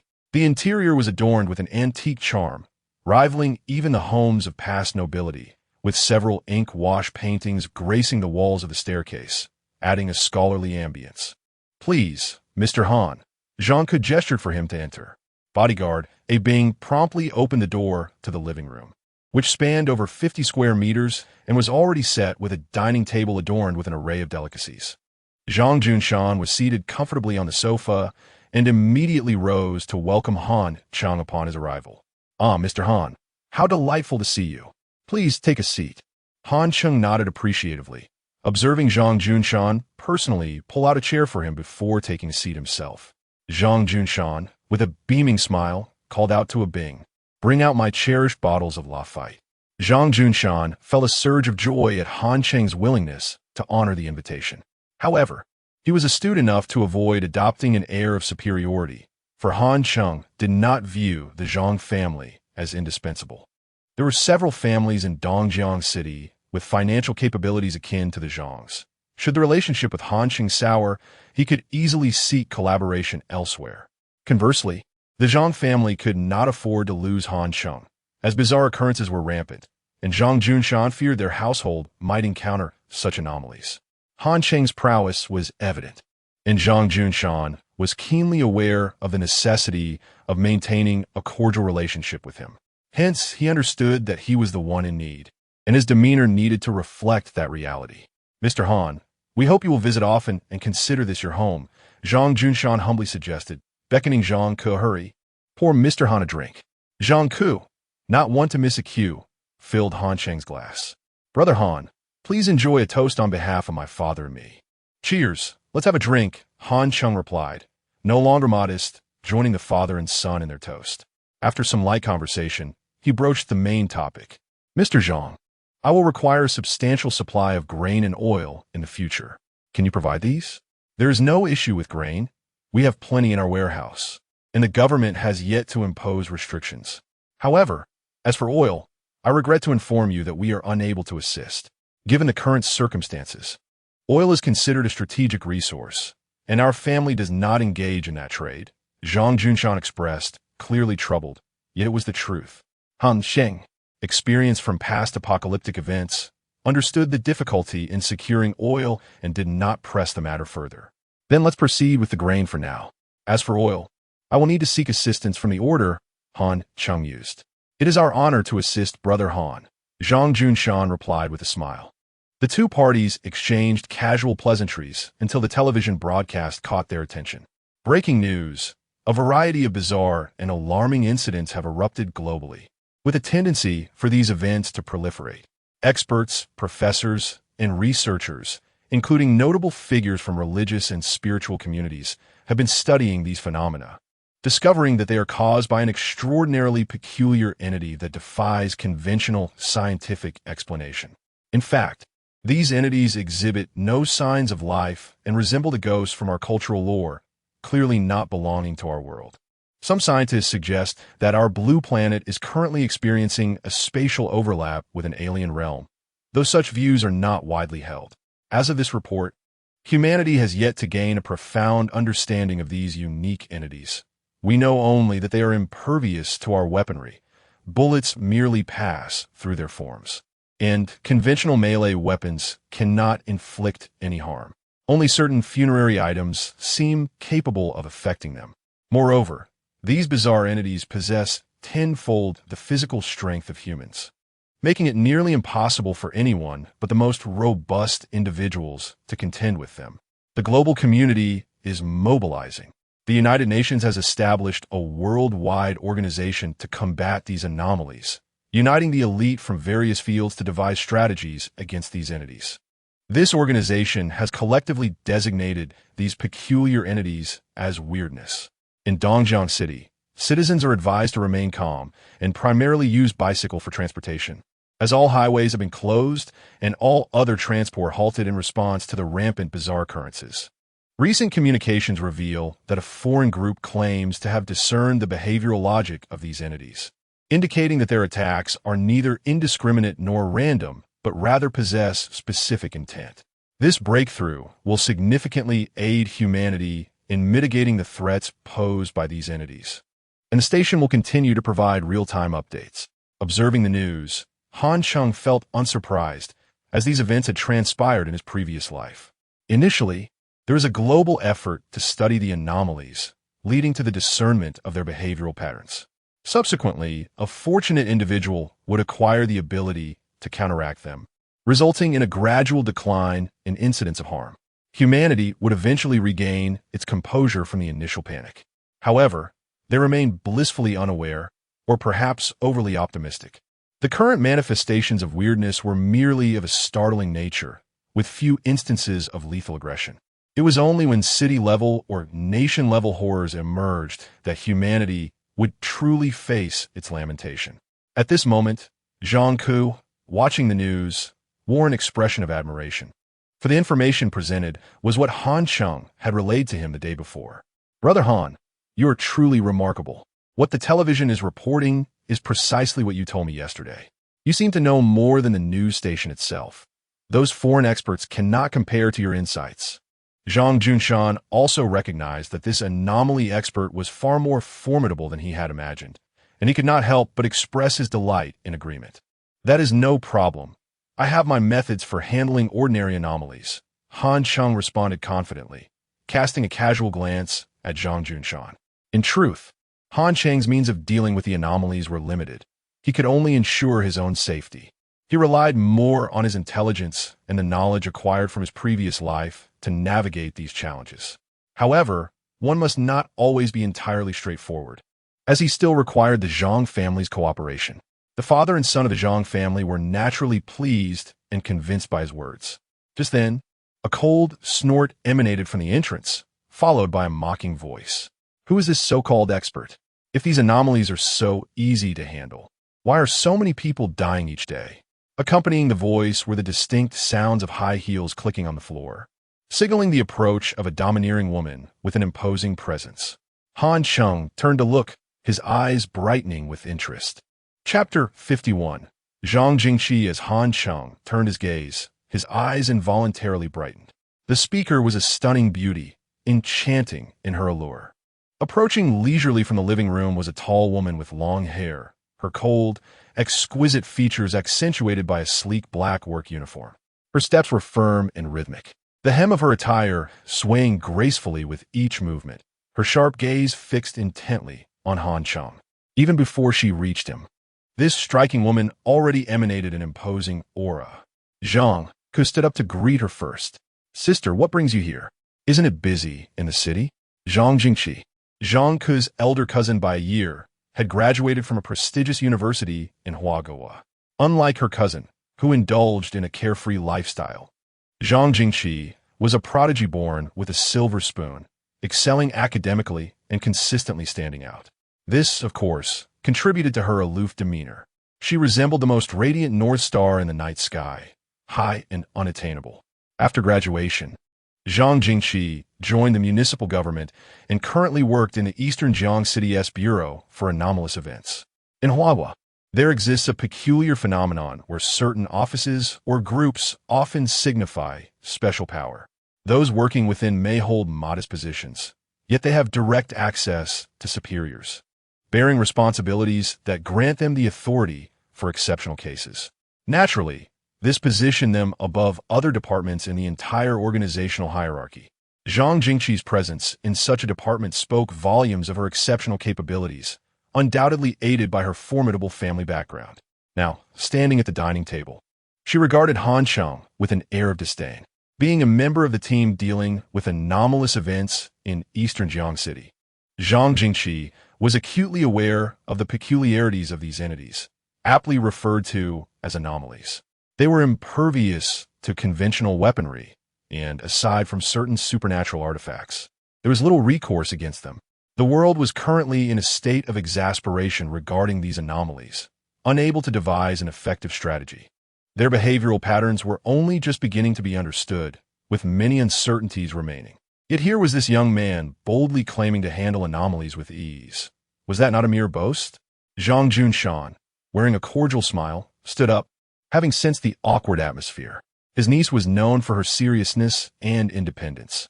Offending Han Cheng could jeopardize his good intentions. Thus, he stepped in to ease the tension, introducing the two. Oh, this is no stranger. He is Zhang Ke's friend, Han Cheng.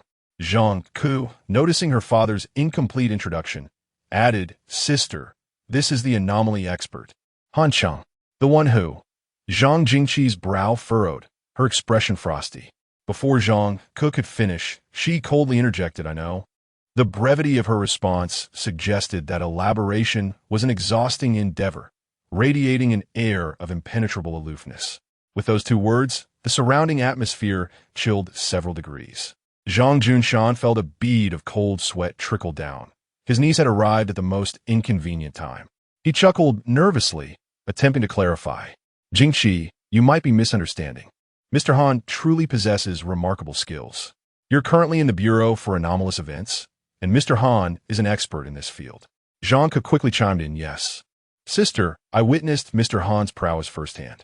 He wielded dark energy with brilliance, defeating an anomaly in the blink of an eye. Such a sight to behold.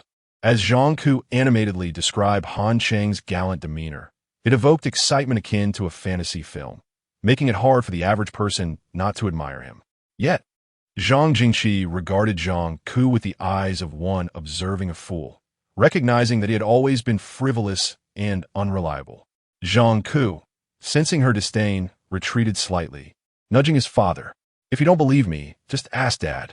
Zhang Junshan nodded in agreement, earnestly asserting, Jingqi, you must trust me. I witnessed Mr. Han's command over anomalies. There is no doubt. A flicker of surprise crossed Zhang Jingqi's face, accompanied by a hint of astonishment. While she did not trust Zhang Ke's words, Her uncle's stature as a respected elder in the business world lent credibility to his claim. If Han Cheng truly possessed the ability to eradicate anomalies, it could mean salvation for all of Huagua. Turning her gaze back to Han Cheng, Zhang Jingqi scrutinized him intently. "Prove yourself now." Her terse, commanding statement was inherently uncomfortable, laden with a sense of provocation. Han Cheng smirkit, bafurbi har confrontational demeanor. Why was she challenging him without cause? And why should he prove himself at her behest? With hands raised in a gesture of noncompliance, he responded, "I'm afraid I cannot prove myself." Zhang Jingqi pressed further, her tone still icily detached. "What can you tell me about the anomalies?" "Anomalies are simply that, anomalies. There is nothing more to say," Han Cheng replied with a playful smile. Noticing the disdainful look on Zhang Jingqi's face, he added, "However, I do know one thing. Anomalies can only be eradicated by other anomalies. There is no other method." Han Cheng recalled this information had emerged on the 4th day after the anomalies appeared, and by the 7th day, humanity had fortuitously established a pact with them. Yet, Zhang Jingqi clearly doubted this assertion, her expression one of skepticism. "You are mistaken. Tests have shown that artifacts buried in graves can indeed harm anomalies."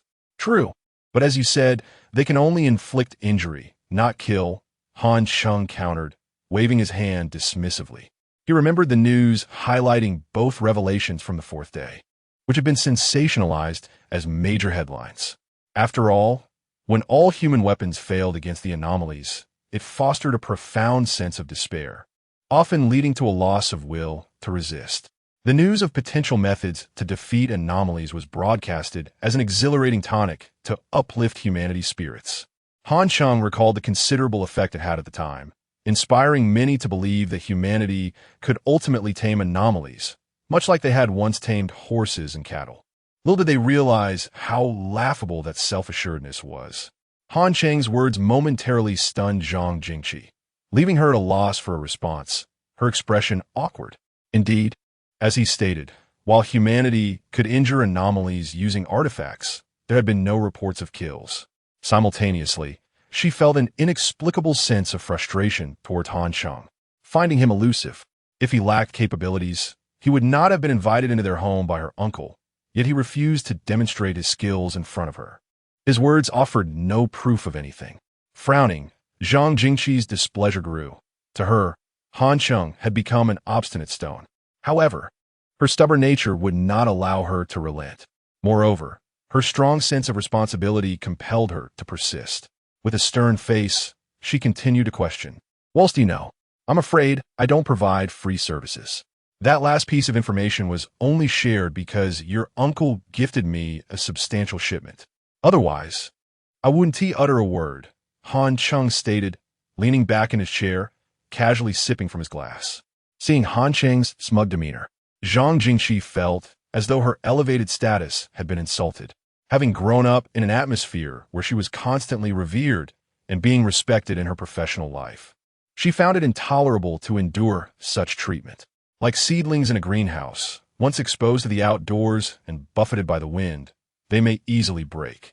Zhang Jingqi's expression grew increasingly grim. Suddenly, she slammed her hand on the table, expressing her dissatisfaction. "If you do not cooperate, I will be unable to discern your true abilities." "Huh? Do I require your approval?" Han Cheng replied with a smirk. "Are you suggesting that your peculiar office is licensed to hunt anomalies?" Han Cheng exhibited no trace of fear, even managing a wry smile. Zhang Jingqi's face darkened instantly as she glared at him and exclaimed, "If you truly possess the capability to deal with these anomalies, then please demonstrate it. The anomalies outside are rampant. Our society needs someone to take action." "Oh, so that someone must be me?" Han Cheng chuckled, amused by her moral coercion. However, he was not swayed. He had no obligation to assist the people of society. Moreover, with so many anomalies outside, what could one man accomplish? Could slaying a few anomalies truly alter the fate of humanity? It was utterly impossible. Furthermore, Han Cheng was not invincible. Faced with an anomaly of a higher level, he might not even escape unscathed. "Do you not possess a shred of responsibility?" "With great power comes great responsibility," Zhang Jingqi asserted. "Then I must apologize. I simply lack a sense of responsibility. If you feel so compelled, why don't you step up? Han Cheng replied, a teasing tone in his voice. Zhang Jingqi was infuriated, her teeth clenched in anger. She had never encountered someone so obstinate, and glaring at Han Cheng, she shouted, "You are nothing but scum." "Very well. If I am scum, then so be it." Han Cheng was unfazed. In his past life, he had endured far worse for survival.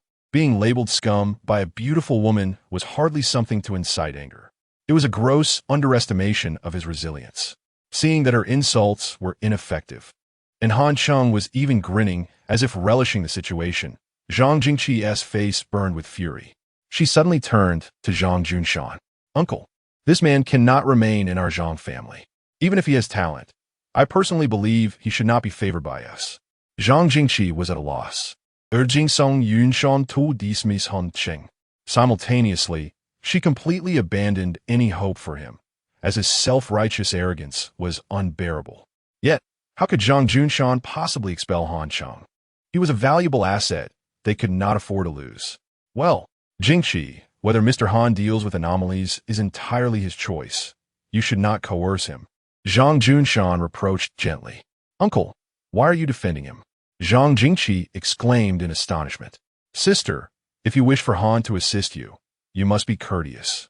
Such is the way of negotiation," Zhang Ku interjected, adding fuel to the fire. Upon hearing even the ineffectual Zhang Ku criticize her, Zhang Jingqi could no longer contain her anger. Her face flushed crimson as she retorted furiously, "Is this what you all think? How selfish! If no one stands up, what will become of our society?" Zhang Junshan lowered his head, speaking in a subdued tone. "Jingqi, please do not make it difficult for Mr. Han. It is already commendable that he can aid our Zhang family." He then attempted to change the subject. "By the way, have you eaten? Perhaps we should set work aside for now and have a meal." In an effort to quell the rising tension, Zhang Junshan sought to diffuse the situation. But before he could finish, Han Cheng opportunistically interjected, "Indeed, Miss Zhang, why not join us for a meal?" Han Cheng's suggestion was well-timed. Zhang Jingqi, who had intended to leave with an air of dignity, was now caught off guard. Should she leave now? It would appear that she was driven away by Han Cheng's mere words, which would be a blow to her pride. Given her haughty demeanor, this was certainly unacceptable. Seeing her discomfort, Han Cheng relished the moment, for it was her own lack of insight that had brought about her predicament. Indeed, Han Cheng's inquiry rendered Zhang Jingqi as if caught in a trap. She was neither able to stay nor leave, akin to being placed on a hot stove. After 5 excruciating seconds, she gritted her teeth, shot a furious glare at Han Cheng, as if he had become her lifelong adversary, and stormed out without uttering another word. Her exit a clear indication of her irritation. Behind her, Zhang Junshan did not forget to offer his parting words, praising Han Cheng, thus adding insult to injury. As Zhang Jingqi left, she stumbled slightly, nearly losing her balance. Han Cheng, watching with a smirk, thought to himself that she was merely putting on an act, completely ignorant of the situation. This young woman was leaving in such haste, yet she insisted on clashing with Han Cheng. What was the necessity? Zhang Junshan grumbled a few words of complaint before turning to Han Cheng with a smile. "Mr. Han, please overlook her previous rudeness.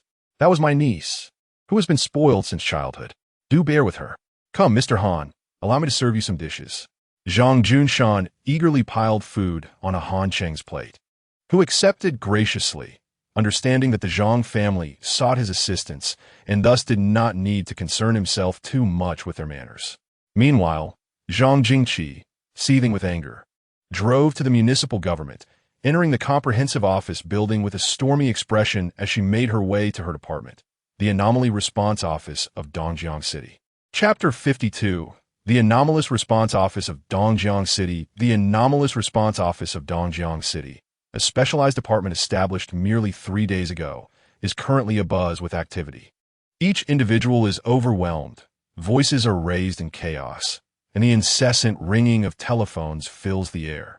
Although it is daytime, during which most anomalies are subdued, numerous anomalous attacks continue to occur. As Zhang Jingqi steps into the office, she is immediately approached with reports of incidents.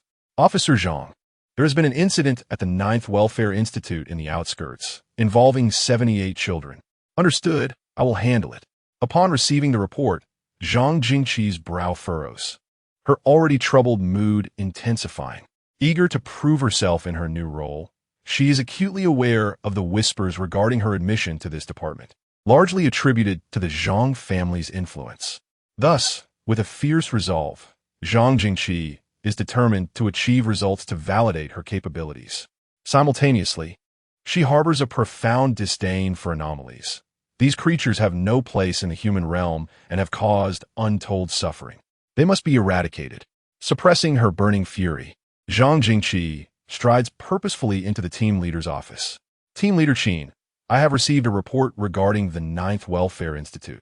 Just as she begins to relay the details, the middle-aged man before her, brimming with excitement, waves his hand, indicating her to speak more slowly. He is on a call with a superior. Yes, understood. We will mobilize immediately and ensure the mission is accomplished. After hanging up, Qin Shan's square face breaks into a hearty laugh. Ah, Xiao Zhang, your timing is impeccable. I have just received splendid news. The international community has discovered methods to eliminate anomalies. Humanity can finally strike back. Qin Shan pauses, slapping the table in exclamation. Who would have thought that to eradicate these anomalies, we cannot rely solely on the underworld artifacts? We must depend on the anomalies themselves, for only they can destroy their kind. Upon hearing Qin Shan's words, Zhang Jingqi instinctively senses that Han Cheng might indeed be speaking the truth, and she inadvertently shares her thoughts. This revelation leaves Qin Shan visibly astonished, as if he has stumbled upon a treasure. Xiao Zhang, this information was just presented at an international conference, and it hasn't circulated domestically yet. How'd you come to know? Oh well.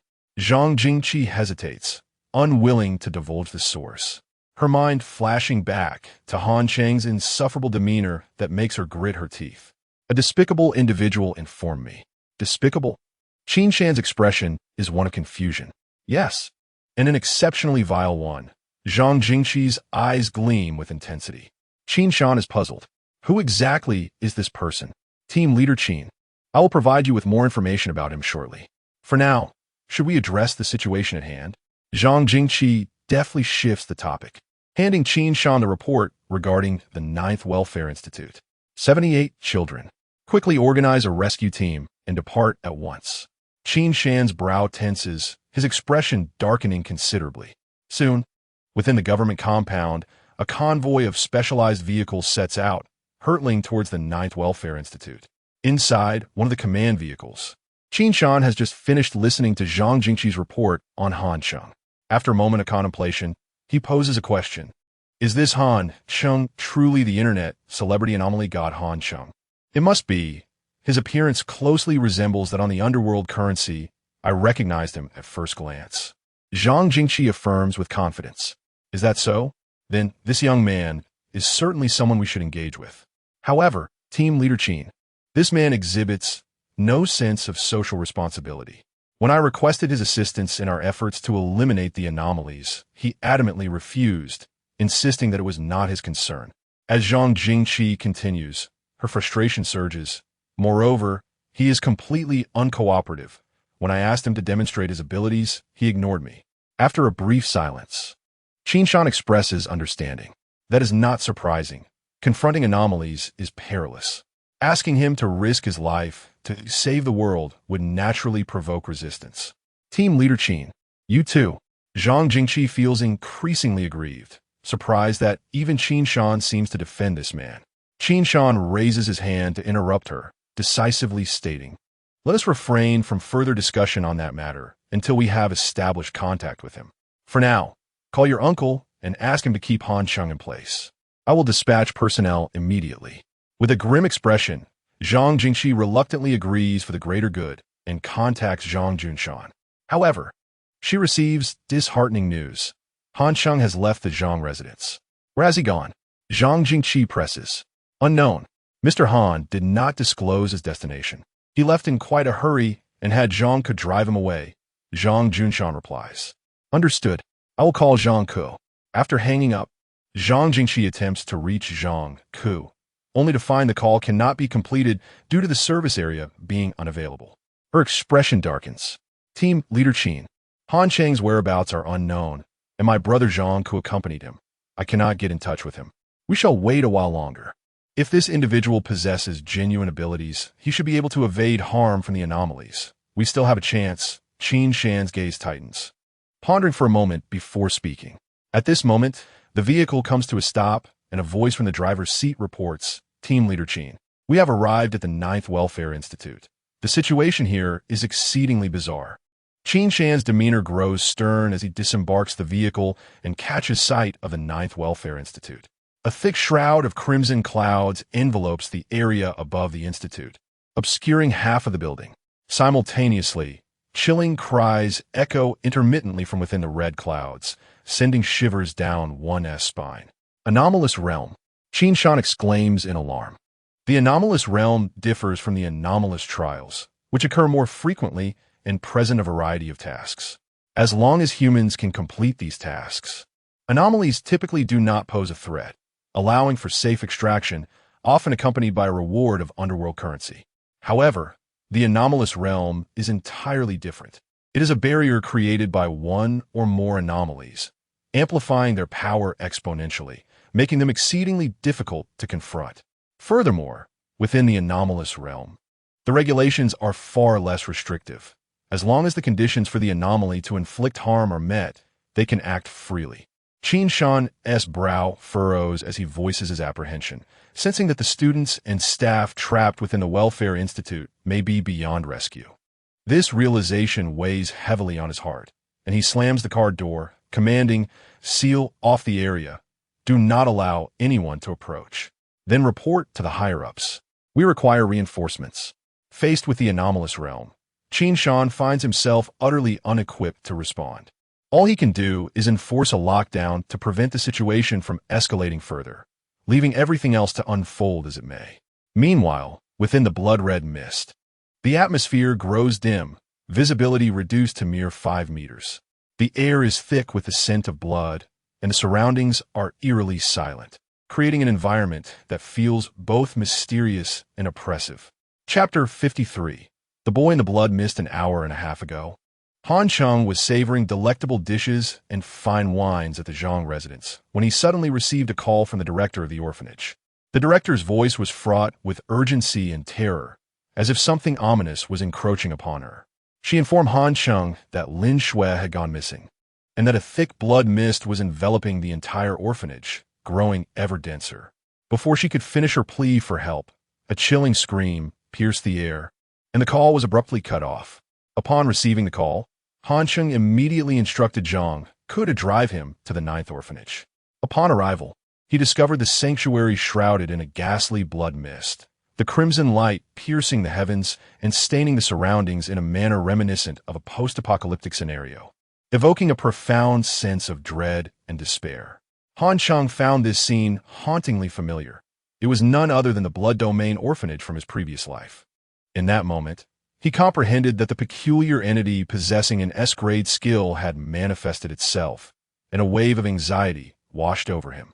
The reason was simple. The appearance of this anomaly had occurred much earlier than before. In his previous life, Lin Shui had encountered the Blood Domain orphanage more than a month after the entity's emergence. But now, merely 4 days had passed. The timeline had shifted significantly due to the interference of others. Despite Han Cheng's caution, having only met Lin Shui twice, the events here had taken a drastic turn. With the circumstances altered, Han Cheng pondered the likelihood of Lin Shui successfully obtaining the Blood Domain orphanage. He deemed it improbable, for the unfolding events had diverged sharply from the past, making it challenging to replicate the previous outcomes. However, the Blood Domain orphanage was immensely powerful, and Han Cheng could not afford to lose this skill. If he did not seize it, others would undoubtedly do so. Acquiring such a formidable ability would surely herald the rise of a new power, and should conflict arise, victory would be elusive for Han Cheng. Thus, he resolved not to relinquish this opportunity. Some things must be firmly grasped in one's hands, lest regret consume him. Moreover, having already invested in Lin Shui and garnered her goodwill, As long as the girl remained alive, aiding her could significantly increase his chances of acquiring the Blood Domain Orphanage. Of course, Han Cheng would not recklessly charge into the depths of the Blood Domain Orphanage.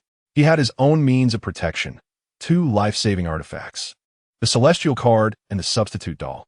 Additionally, he had recently cultivated a derivative skill, Bone Spikes, and could not forget the previously acquired Vajra beads. Armed with these, Han Cheng felt emboldened. He instructed Zhang Ku to conceal himself and ventured into the blood mist alone. Once immersed in the mist, Han Cheng sensed an overwhelming oppression. The surroundings were dim, visibility limited to a mere 5 meters. Silence enveloped him, with only the sound of his own heartbeat and breath breaking the stillness. He cautiously explored, realizing he was in the yard of the orphanage, where remnants of a birthday party from 2 days prior still lingered, with chairs and uneaten paper plates scattered about. Not far off, various playground equipment lay abandoned, including slides and seesaws. A few steps further revealed a sandbox, beside which stood a boy of about 7 years, dressed in the orphanage's uniform, intently playing with sand. In such a place, at such a time, the presence of a seemingly ordinary child signified anything but normalcy. Han Cheng approached, halting within 2 meters of the boy, who, upon noticing him, lifted his head to reveal a pair of obsidian eyes devoid of pupils, staring intensely at Han Cheng. "Who are you?" The boy's voice resonated with an unsettling emphasis, penetrating Han Cheng's ears. Han Cheng, adopting a friendly demeanor, replied with a smile. "I'm not quite sure who I am either." He understood that the supernatural harbored unfathomable rules, some of which dictated that acknowledging oneself as a friend of the anomaly could precipitate dire consequences. Others forbade the utterance of names, for revealing one's identity could hasten one's demise. Thus, with caution, Han Cheng posed a rather peculiar question. "Do you find me frightening?" A flicker of emotion stirred within him. Truth be told, the boy before him was eerie and enigmatic, and the close proximity of his unsettling smile was indeed disconcerting. It was a feat for any living soul to remain completely unperturbed, yet Han Cheng managed to do so. The reason lay in the Vajra beads, which dispelled his rising unease, illuminating a sense of clarity deep within him, akin to the refreshing sensation of menthol on the forehead, instantly awakening his senses. The boy scrutinized Han Cheng, noticing his impassive expression, and gradually his laughter faded, as if he had performed a lackluster solo act. Met with the bewildered gaze of an audience that remained unmoved, the eerie atmosphere shifted into awkwardness. Undeterred, the boy straightened, revealing a hint of menace. "You seem unafraid of me, but I will soon change that." With that proclamation, the boy leaped into the sandbox, as if plunging into a river, and was promptly engulfed by the sand.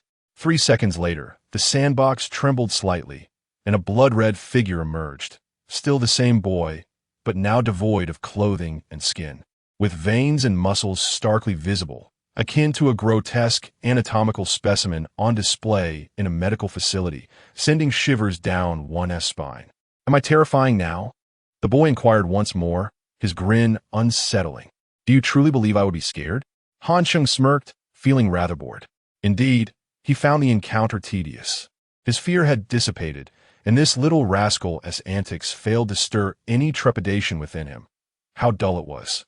The boy paused for 2 seconds, his large eyes fixed on Han Cheng, clearly taken aback by his unwavering calmness. Suddenly, he sprang from the sandbox and dashed away. Han Cheng, recognizing the urgency, pursued him immediately. Visibility was limited, and if the boy vanished, locating him would prove troublesome. Moreover, Han Cheng's composed demeanor had transformed the little mischief maker from a tragic actor into a comedic one, which was likely difficult for the boy to accept. Should he disappear, it would be highly unlikely for him to reappear, and without him, Han Cheng could not hope to obtain the Blood Domain Orphanage or rescue Lin Shui. Thus, the little one must not be allowed to escape. Han Cheng looked up and recognized a grove that Lin Shui often used as a hiding place. She was likely nearby, and this boy undoubtedly knew her whereabouts. In that moment, Han Cheng called out, "Where is Lin Shui?" Chapter 54. The Enigmatic Dilemma. Han Cheng grinned widely. This peculiar little trick had been exposed. Indeed, He recognized Lin Shui, and thus he could not let this boy escape. He hastened his steps to pursue him. The boy, sensing Han Cheng's acceleration, quickened his pace as well, and before long, he vanished into the shadowy depths of the forest. Without a moment's hesitation regarding the potential dangers lurking within the woods, Han Cheng burned all 400 ghostly coins he possessed and summoned a bone spike in his hand.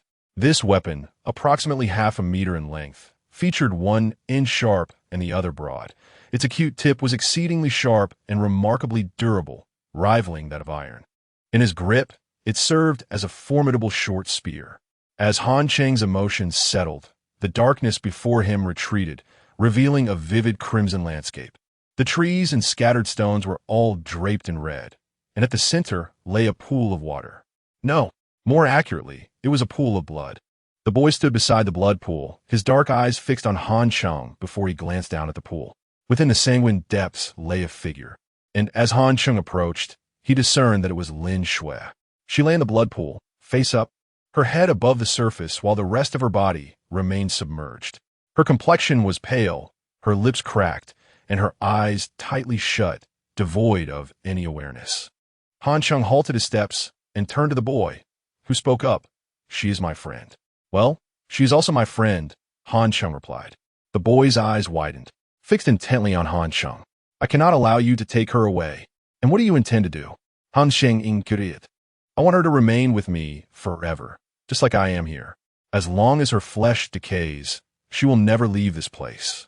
The boy's voice was piercing, laden with hostility, and his hands curled into claw-like shapes, seemingly poised to strike. Yet, he hesitated to act against Han Cheng, for his murderous rule was predicated on fear. As long as a human exhibited terror, he could take lethal action. Unfortunately for the boy, Han Cheng had not felt fear since entering this blood domain, thanks to the presence of the Vajra beads, which granted him an unparalleled calmness. Observing the boy's conflicted expression, reminiscent of a creature longing to bite yet restrained, and recalling the situation at the sandpit, Han Cheng had come to understand this peculiar rule of murder, which serendipitously aligned with his own intentions. With no worries to cloud his mind, he devised a cunning strategy to deal with the boy. This lad appeared somewhat simple-minded. Gazing at Lin Shui in the blood pool, Han Cheng addressed the boy. "Are you certain you wish to transform her into a skeleton? Such a beautiful girl would become exceedingly unattractive as a mere skeleton." Han Cheng clicked his tongue and shook his head as he spoke. "You claim to be good friends. If that were true, you should wish for her to remain lovely. How could you bear to make her so grotesque?" With a long sigh, he added, "When Lin Shui awakens to find herself transformed into a skeleton, she will surely be furious. At that point, you might not even be friends anymore." Having spoken this, Han Cheng's gaze returned to the boy, who appeared visibly affected by his words, his expression wavering. Internally, Han Cheng reveled in this revelation. The boy was undoubtedly powerful, yet his intellect seemed stunted at around 8 years of age. It was almost too easy to deceive him. "Is what you say true? If she turns into a skeleton, she won't be my friend anymore?" The boy's anxious eyes locked on Han Cheng. Han Cheng nodded seriously, emphasizing, "Not only will you lose a friend, but I believe Lin Shui will harbor a lasting hatred for you." The boy's eyes widened in shock. It was evident that he was shaken. Initially, he had only wanted to keep Lin Shui with him, without considering the broader implications of his actions. Now, he realized he might have erred. He turned to look deeply at Lin Shui and, in a sorrowful tone, confessed, "I never wanted to do this. But she came to see me today, saying she wanted to say goodbye and go live with a friend. I wouldn't let her leave, but she ignored me. She wanted to abandon me, and I just didn't want her to go." Han Cheng felt a strong urge to slap his forehead. Naturally, his involvement had altered the course of events. The friend Lin Shui mentioned must surely be him. Without Han Cheng's presence, Lin Shui would have acquired her enigmatic skills within a month. "That friend you speak of is named Han Cheng, isn't it?" he asked softly, prompting the boy to startle visibly, his eyes widening in disbelief. "How do you know?" Han Cheng thought to himself, "Is this really such a naive question? Has this child lost all common sense?" "I know everything," he replied with an air of mystique. Shrugging nonchalantly, Just as I foresee that Lin Shui will forever despise you once she transforms into a skeleton. Then, I won't let her become a skeleton. The boy panicked. Han Cheng smiled and nodded. Very well, I will help her out of there. You should step back for now. To Han Cheng's surprise, the boy complied and took several steps back, watching as Han Cheng pulled Lin Shui from the blood pool. Han Cheng checked Lin Shui's body for warmth. She was still alive. He then cautiously glanced at the boy before pinching Lin Shui's acupoint. Slowly, Lin Shui began to awaken. Upon opening her eyes, she immediately saw Han Cheng's face, her initially dazed expression brightening with recognition. Han Cheng, what are you doing here? I came to find my friend. Han Cheng replied with a smile. Then take me away. Lin Shui grasped Han Cheng's arm, struggling to rise. At that moment, she caught sight of the blood boy and froze, tugging at Han Cheng's arm, her voice a whisper. This boy wants to keep me here. Can you defeat him? He cannot, Han Cheng replied candidly. But even if I cannot, I must fight, for we are friends. As he spoke, he shielded Lin Shui behind him, directing his gaze at the boy. Friend, Lin Shui is my friend, and she's also yours. Why don't we? She cannot leave. Before Han Cheng could finish, the boy's eyes ignited with fury, his face splitting open to reveal a menacing grin as crimson flames flickered within. Simultaneously, the gray sky above erupted with a thunderous roar, shaking the ground as the woods reverberated with a tidal wave of sound.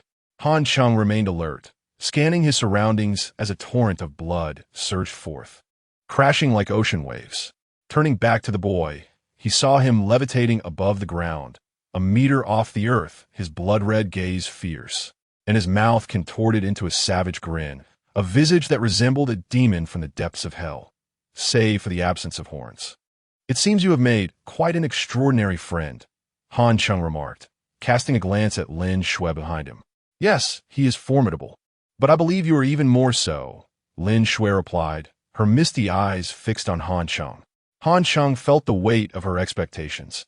In truth, he was vastly outmatched by the boy's power. Should a confrontation arise, his demise was all but certain. However, Han Cheng possessed cunning. He refused to allow himself to be outwitted by a child with the intellect of an 8-year-old. It would be too embarrassing. Wait a moment. Suddenly, Han Cheng quoted, pushing Lin Shui behind him with righteous fervor. You desire a friend to accompany you, so let me stay and allow her to leave. He turned a point at Lin Shui. The boy did not acquiesce. He unleashed a roar that shattered the air. No, I want her, not you. With that, the boy extended his fingers, his crimson claws stirring the surrounding atmosphere, infused with a chilling intent as they lunged toward Han Cheng. Faced with this overwhelming aura of death, Han Cheng remained remarkably composed.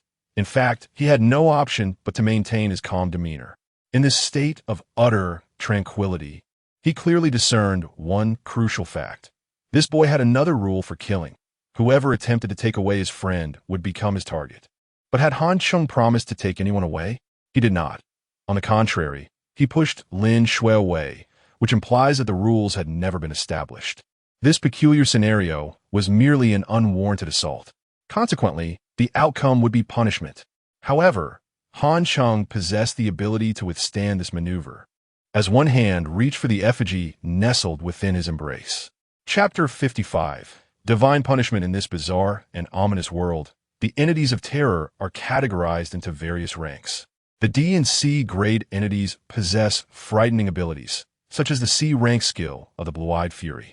Despite its classification, Han Cheng dismisses it due to its significant flaws and limited potential. Following these are the slaughter grade entities, whose skills are primarily C and B rank. These abilities are highly sought after, as many strive desperately to obtain them in this apocalyptic landscape. Finally, there are the transcendent entities, whose skills range from B to a rank, with a rare few possessing S-rank abilities. The fearsome boy before Han Cheng is one such being, with his blood domain orphanage being an S-rank skill. However, entities of his caliber are not the apex. There exist even more formidable classifications, such as city-destroying and nation-annihilating entities.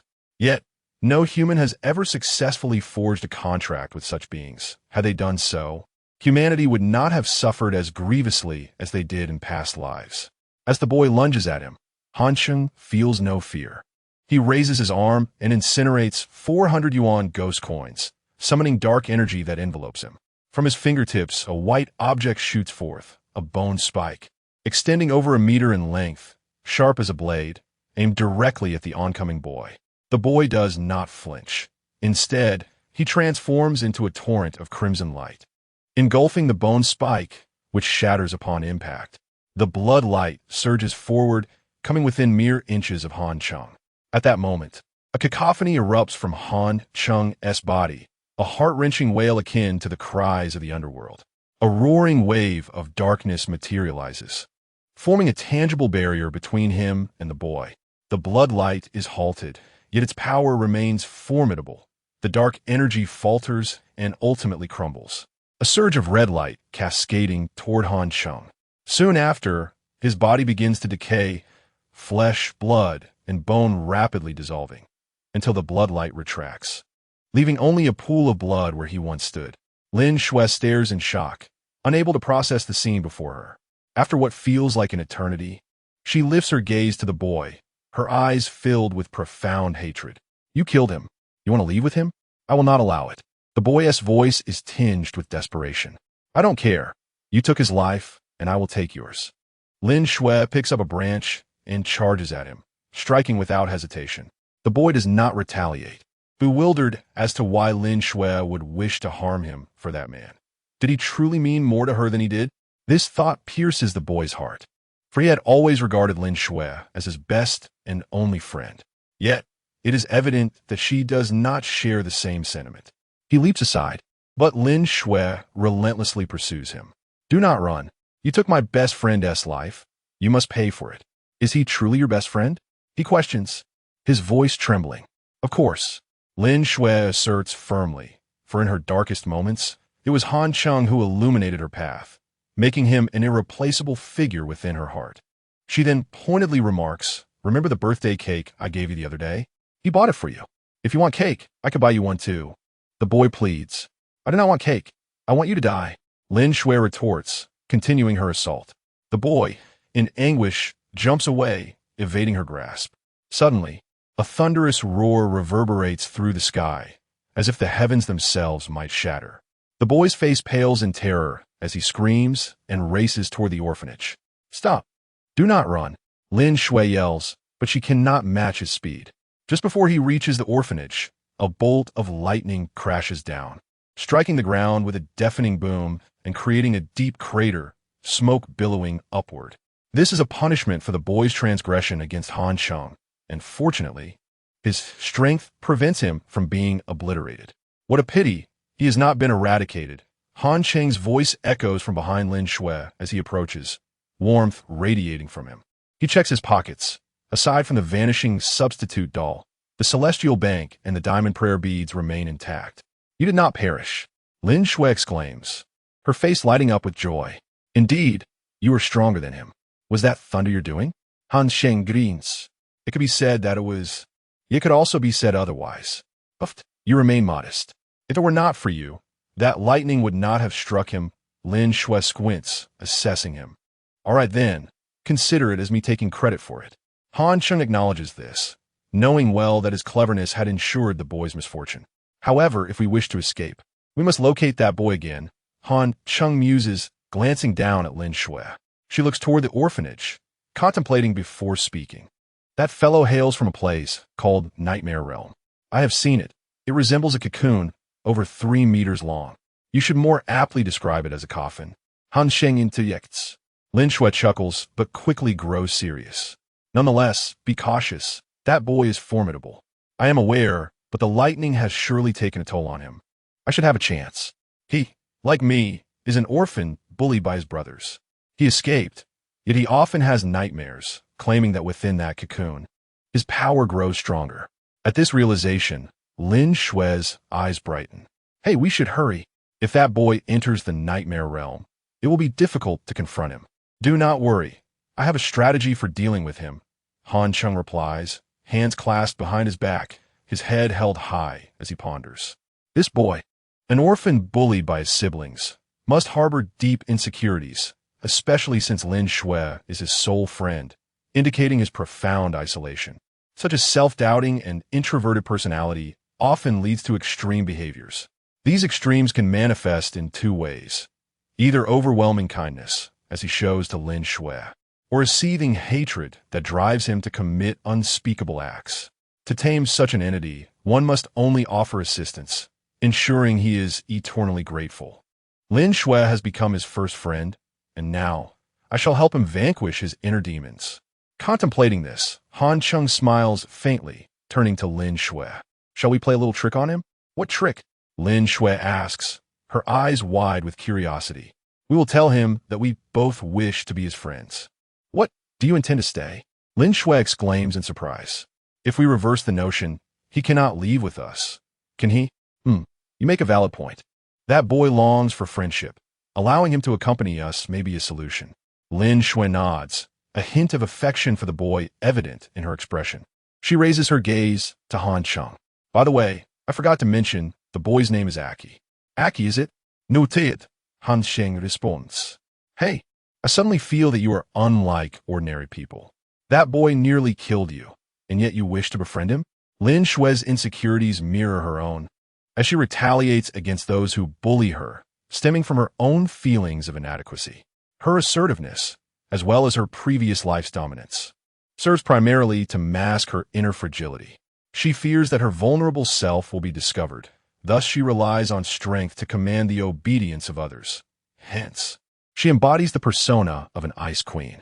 However, Han Cheng's gaze has melted away a significant portion of the icy barrier within Lin Shui, for he has revealed to her his own vulnerabilities, allowing them to share the most intimate recesses of their hearts, thereby deepening their bond. It is a connection devoid of secrets, a trust that flourishes between them. Consequently, Lin Shui's gaze wavers slightly as she struggles to suppress the burgeoning warmth within her heart. Very well, let us embark on this journey together, the three of us. To grasp another's innermost weaknesses signifies the ability to wield control over them. Chapter 56. Han has already rushed in. Meanwhile, outside the eerie and mysterious realm, thunder rumbled in the sky, causing the entire world to change its hue and the ground to shake violently. Qin Shan, Zhang Jingqi, and a group of staff members wore expressions of shock. Particularly, Zhang Jingqi's face turned increasingly anxious as the thunder crashed. The Qin team wondered if the children inside would be in danger due to the abnormal thunder. Qin Shan remained silent, but the furrowing of his brows spoke volumes. His heart was equally burdened.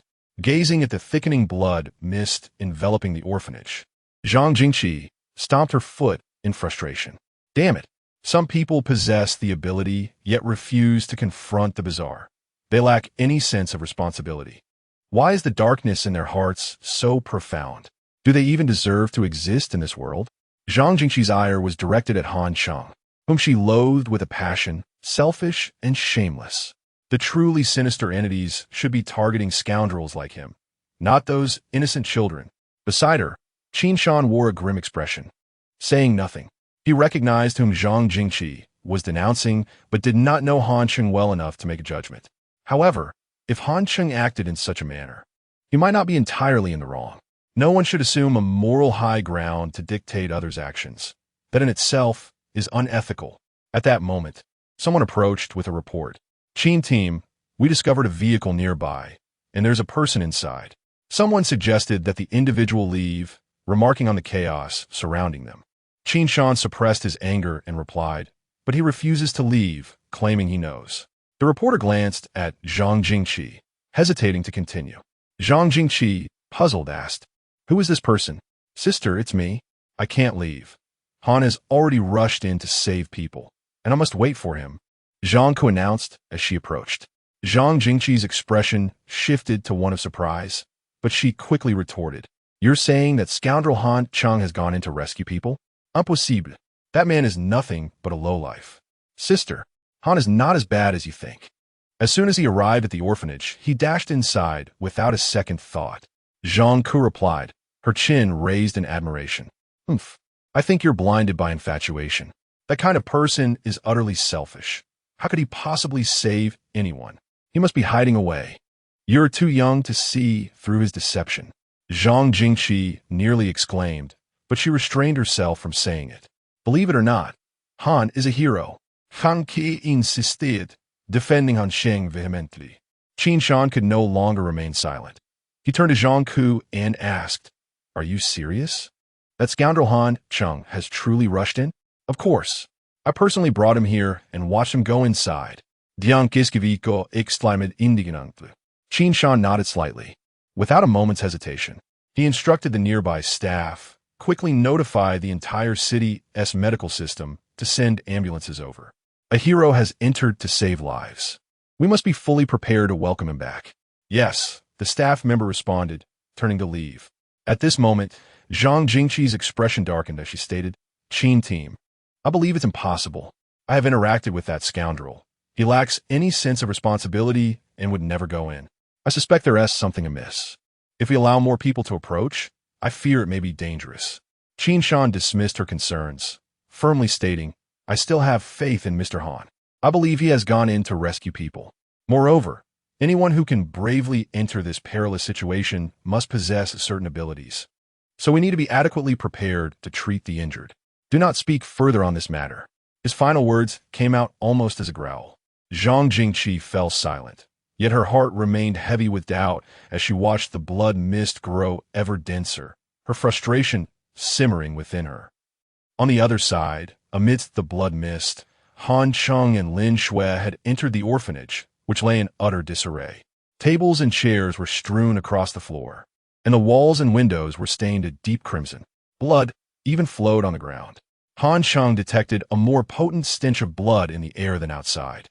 He frowned, cautiously surveying his surroundings.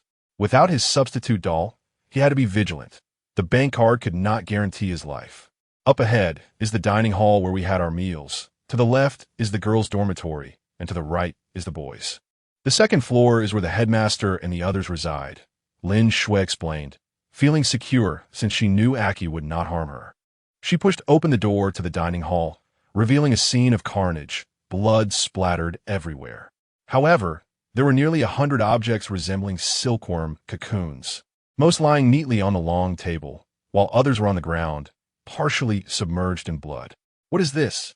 Han Cheng stared at the cocoons. Noticing they were twitching and emitting sounds, something must be inside. He stepped closer, brandishing a bone spike to slice open one of the cocoons.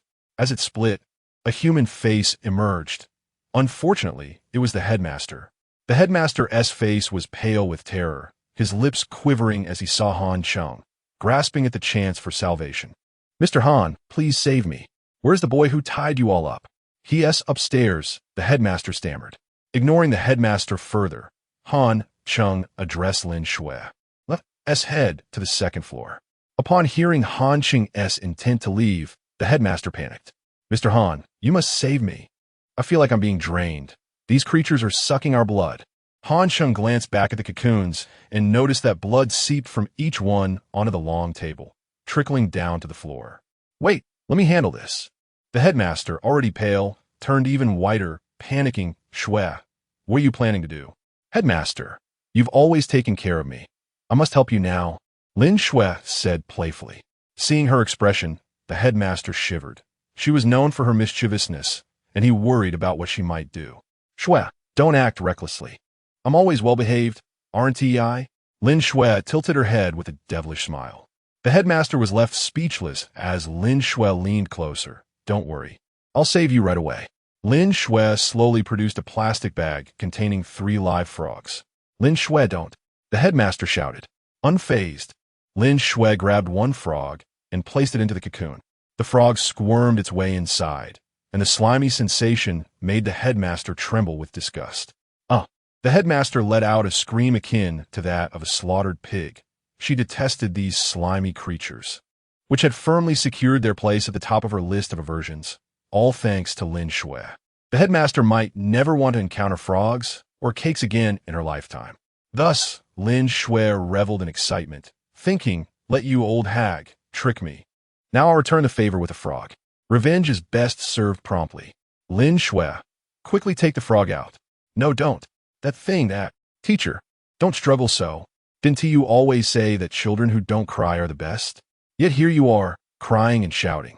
You don't look very much like an adult.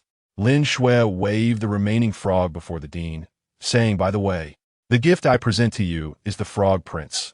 You may kiss it, and it shall surely lead you to freedom, as the fairy tales narrate.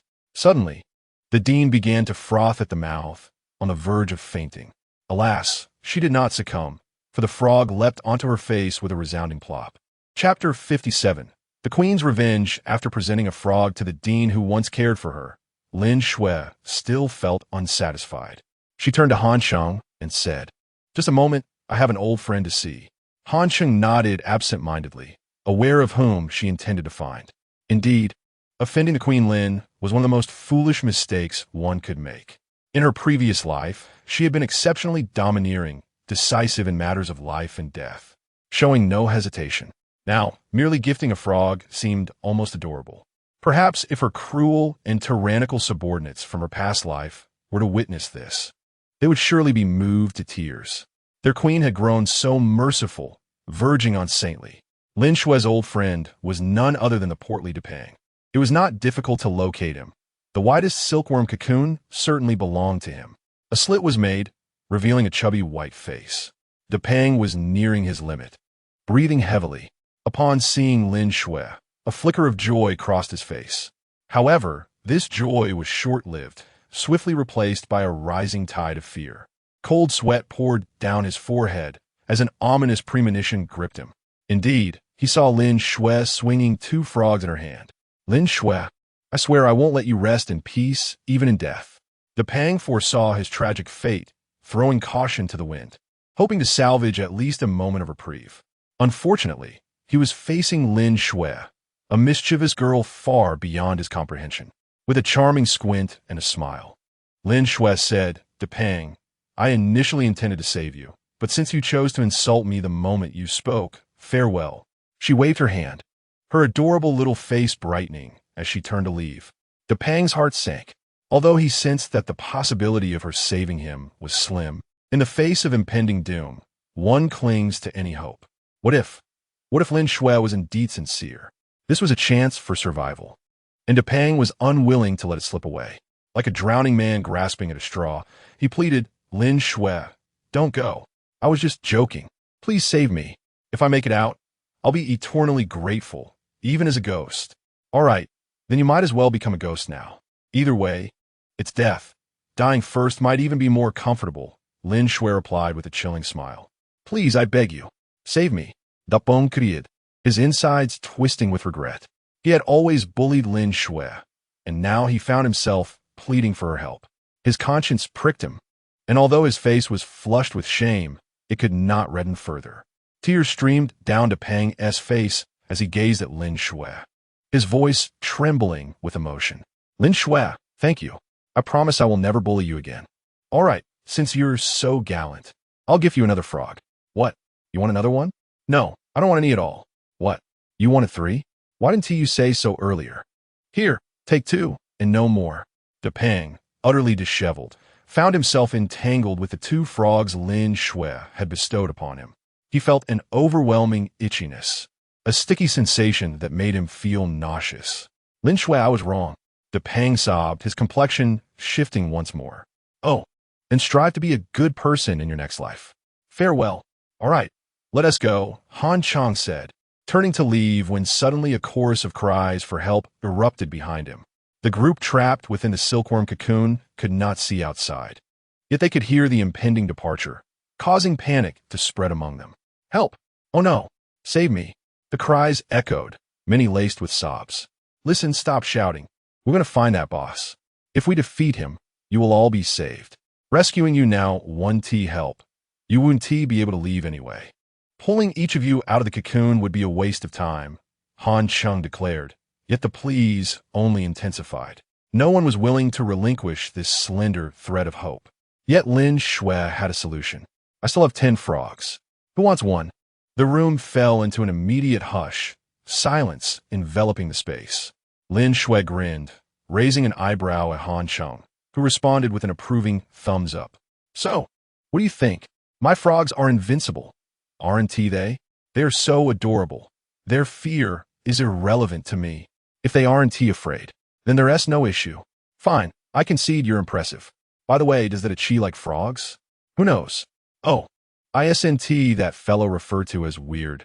Yes, this bizarre creature neither resembles a ghost nor a human is indeed called weird, a being from our two worlds. Wow. So, I've made friends with an alien. Your perspective is quite novel, but it is indeed one way to interpret it. The two engaged in a lively exchange as they ascended the staircase, their voices fading into the distance, leaving the dining hall in profound silence. Upon reaching the second floor, they hardly needed a search.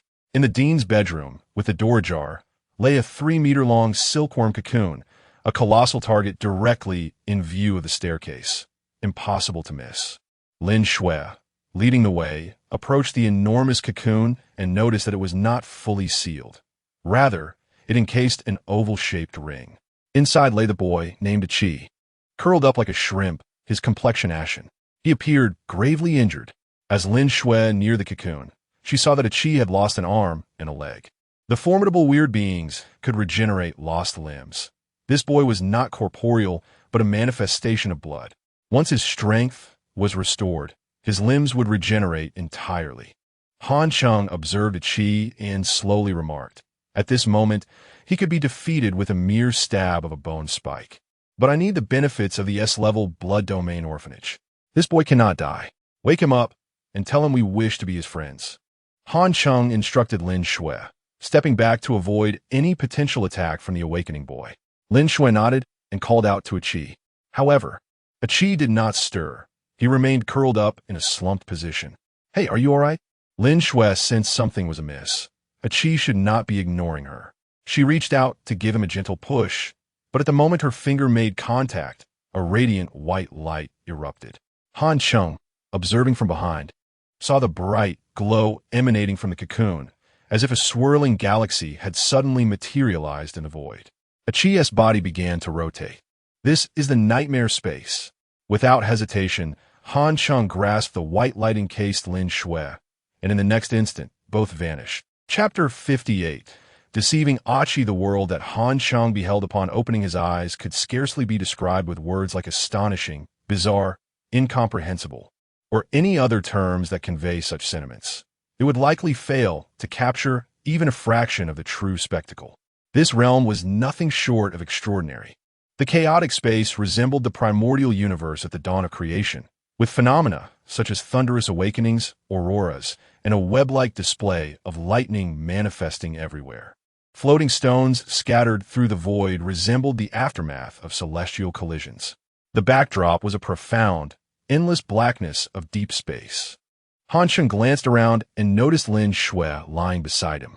He nudged her, and she stirred awake, rubbing her eyes, her face a canvas of astonishment. "Where on earth are we? This must be Achi's dream," he mused, yet the peculiarity of this world indicated that the boy's imagination was indeed extraordinary. Han Cheng couldn't help but comment on it. Indeed, his creativity knows no bounds. "By the way, I was careless just now," Lin Shui remarked, rising from the ground and tidying her hair, smiling at Han Cheng. "Sorry for dragging you into this." "Nonsense. I entered on purpose," Han Cheng retorted casually. He refrained from mentioning the rescue, thus sparing Lin Shui's pride. She was a fiercely competitive girl, and such a statement made her feel more at ease. Han Cheng, in his subtlety, was quite adept at understanding others, particularly those like Lin Shui. With a smile, Lin Shui fell silent again. Han Cheng turned his attention to their surroundings. Realizing they stood upon a colossal floating stone platform, estimated to cover an area of over 100,000 square meters, akin to a grand shopping mall, with the void extending beyond. He wondered what might happen if they were to fall into that abyss. The thought flashed through his mind, but he would never dare to attempt it. Achi's imagination was so vast that one could be lost for eons, definitely not worth the risk. What they needed now was contemplation and analysis. Since this was a dream, anything could transpire.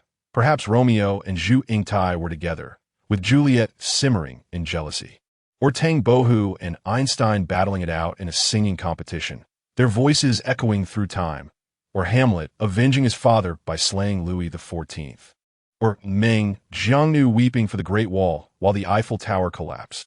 Anything was possible. There were no limits. only the boundaries of one's imagination. As the saying goes, in dreams, anything exists. Moreover, Achi would undoubtedly make an appearance, for dreams reveal one's truest self. His character was marked by profound insecurity, characterized by self-attack, self-denial, and self-concealment. Essentially, he struggled to accept his own insignificance and inadequacy. His inner turmoil manifested as pain, a vicious cycle where the more he suffered, the more he felt inferior, and the more inferior he felt, the greater his suffering became. Thus, this chaotic and fragmented world mirrored Achi's inner landscape, steeped in extreme agony and self-fracture. As Han Cheng pondered this, a sudden burst of crimson light erupted before him in what had previously been an empty space. The light roared upwards, slowly morphing into a human figure, and gradually, Achi's visage materialized. Upon his appearance, Achi fixed an intense, furious gaze upon Han Cheng. His expression, one of unbridled rage. Achi's voice thundered like a roar, his fingers transforming into claws, filled with a venomous hatred for Han Cheng. At that moment, Lin Shui stepped forward, positioning herself protectively in front of Han Cheng. Achi, don't be a jerk. We can both be your friends. Why won't you accept that? Achi glared at Han Cheng, fuming. No, I don't want him as my friend. With a temper like that, do you think I would want to be your friend? It's an insult to my intelligence, Han Cheng internally scoffed. Yet outwardly, he maintained a generous demeanor, spreading his arms wide with a smile. Calm down, Achi. I didn't do anything. It was you who wanted to kill me, not the other way around. I bear no grudges. I simply wish to befriend you. However, your relentless pursuit of vengeance, isn't right. Achi paused, taken aback. Han Cheng's words rang true, suggesting that he might be the one in the wrong. Yet, a nagging suspicion lingered within him. Han Cheng seemed deceitful, and he feared that agreeing to friendship with him would lead to his own detriment. I don't like you. You are very cunning, Achi retorted. What do you mean, Achi? This is Han, my best friend. Why can't he be your friend too? Lin Shui interjected, her eyes flaring in anger, pointing an accusing finger at Achi. Apologize to Han, or I'll never speak to you again. Apologize? No way. This guy is dangerous. Achi stubbornly insisted. Lin Shui's brows furrowed in anger. She didn't mind insults directed at herself, but she would never tolerate any disrespect towards Han Cheng. Achi, you're a jerk, she exclaimed, advancing as if to strike him. At that instant, Han Cheng grasped Lin Shui's arm, adopting a sympathetic demeanor. Achi, I can understand your reluctance to forgive me. After all, you're wary of me.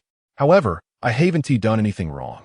I came to save Lin Shui, and upon hearing she was captured, I rushed to her aid. You witnessed that I had no intention of taking her away. My sole desire was to rescue her. In truth, you haven't done anything wrong either. You simply seek a friend, which is a modest request. Wanting to keep Lin Shui by your side is perfectly acceptable. Your methods, however, are misguided. Submerging her in a pool of blood is not the way. So, fundamentally, neither of us is at fault. This is merely a misunderstanding. We both wish for Lin Shui's well-being, and our intentions align. Therefore, I believe we can become friends. Indeed, the best of friends, for we are quite similar. Had he been capable of defeating Achi, Han Cheng's inner desire would have been to strike him down. The most crucial aspect was that his words were surprisingly persuasive. You think I'm not at fault? Indeed, you aren't, and our goals and thoughts are in harmony. Han Cheng continued to weave his web of persuasion, relishing the fact that such elaborate words cost him nothing. Then, in a gesture of goodwill, Han Cheng extended his hand. What do you say? Let's be friends. All right, we are now the best of friends. Han Cheng beamed brightly, patting Lin Shui beside him.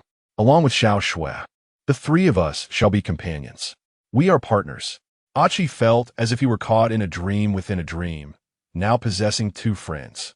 Just moments ago, he had harbored thoughts of annihilating the world, but now he faced the sea, basking in the warmth of spring. Overcome with joy, Achi shed tears, red tears, fitting for a strange version of the red child, as no other hue would suit him. I'm so happy. I'll help you both escape now. Wait, Han Cheng interrupted Achi, determined to unravel Achi's inner demons, ensuring that he would remain steadfastly loyal in the future. How could he leave so soon? Moreover, understanding someone's inner world would facilitate future control. Han Cheng relished the feeling of possessing another secret, akin to clutching the very roots of their existence. No matter how powerful one might be, they would be compelled to yield without dispute. Achi, since we are friends now, there should be no secrets between us. We are fortunate to have entered your dream. How about we take a tour? Han Cheng grinned vidily, a radiant yet devilish smile, murderous to the heart. Lin Shui, unaware of Han Cheng's intentions, believed that whatever he did was undoubtedly right. Moreover, Han Cheng effortlessly won over Aki with just a few words, a feat far surpassing her own experience. When she first encountered Aki, trust was not established so swiftly between them.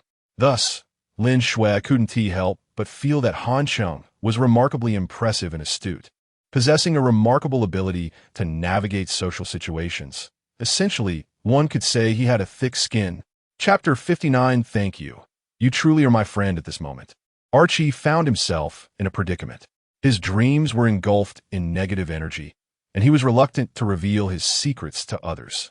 Once exposed to outsiders, he felt as vulnerable as if he were stripped bare in the streets, subjected to the uncomfortable scrutiny of passersby. Humans are complex, and so too are their peculiarities. Archie hesitated, suggesting, perhaps we should go outside. No. Understanding each other better will enhance our friendship and enable us to assist one another more effectively. Han Cheng insisted, exuding a fatherly warmth as he placed a reassuring hand on Archie's shoulder. I understand your concerns, but trust me and Lin Shui. We can help you. We are as close as family. Wouldn't you agree? Han Cheng's sincerity was palpable, his compassionate gaze brimming with concern. Archie, with his 8-year-old intellect, could hardly discern the cunning hidden within those depths.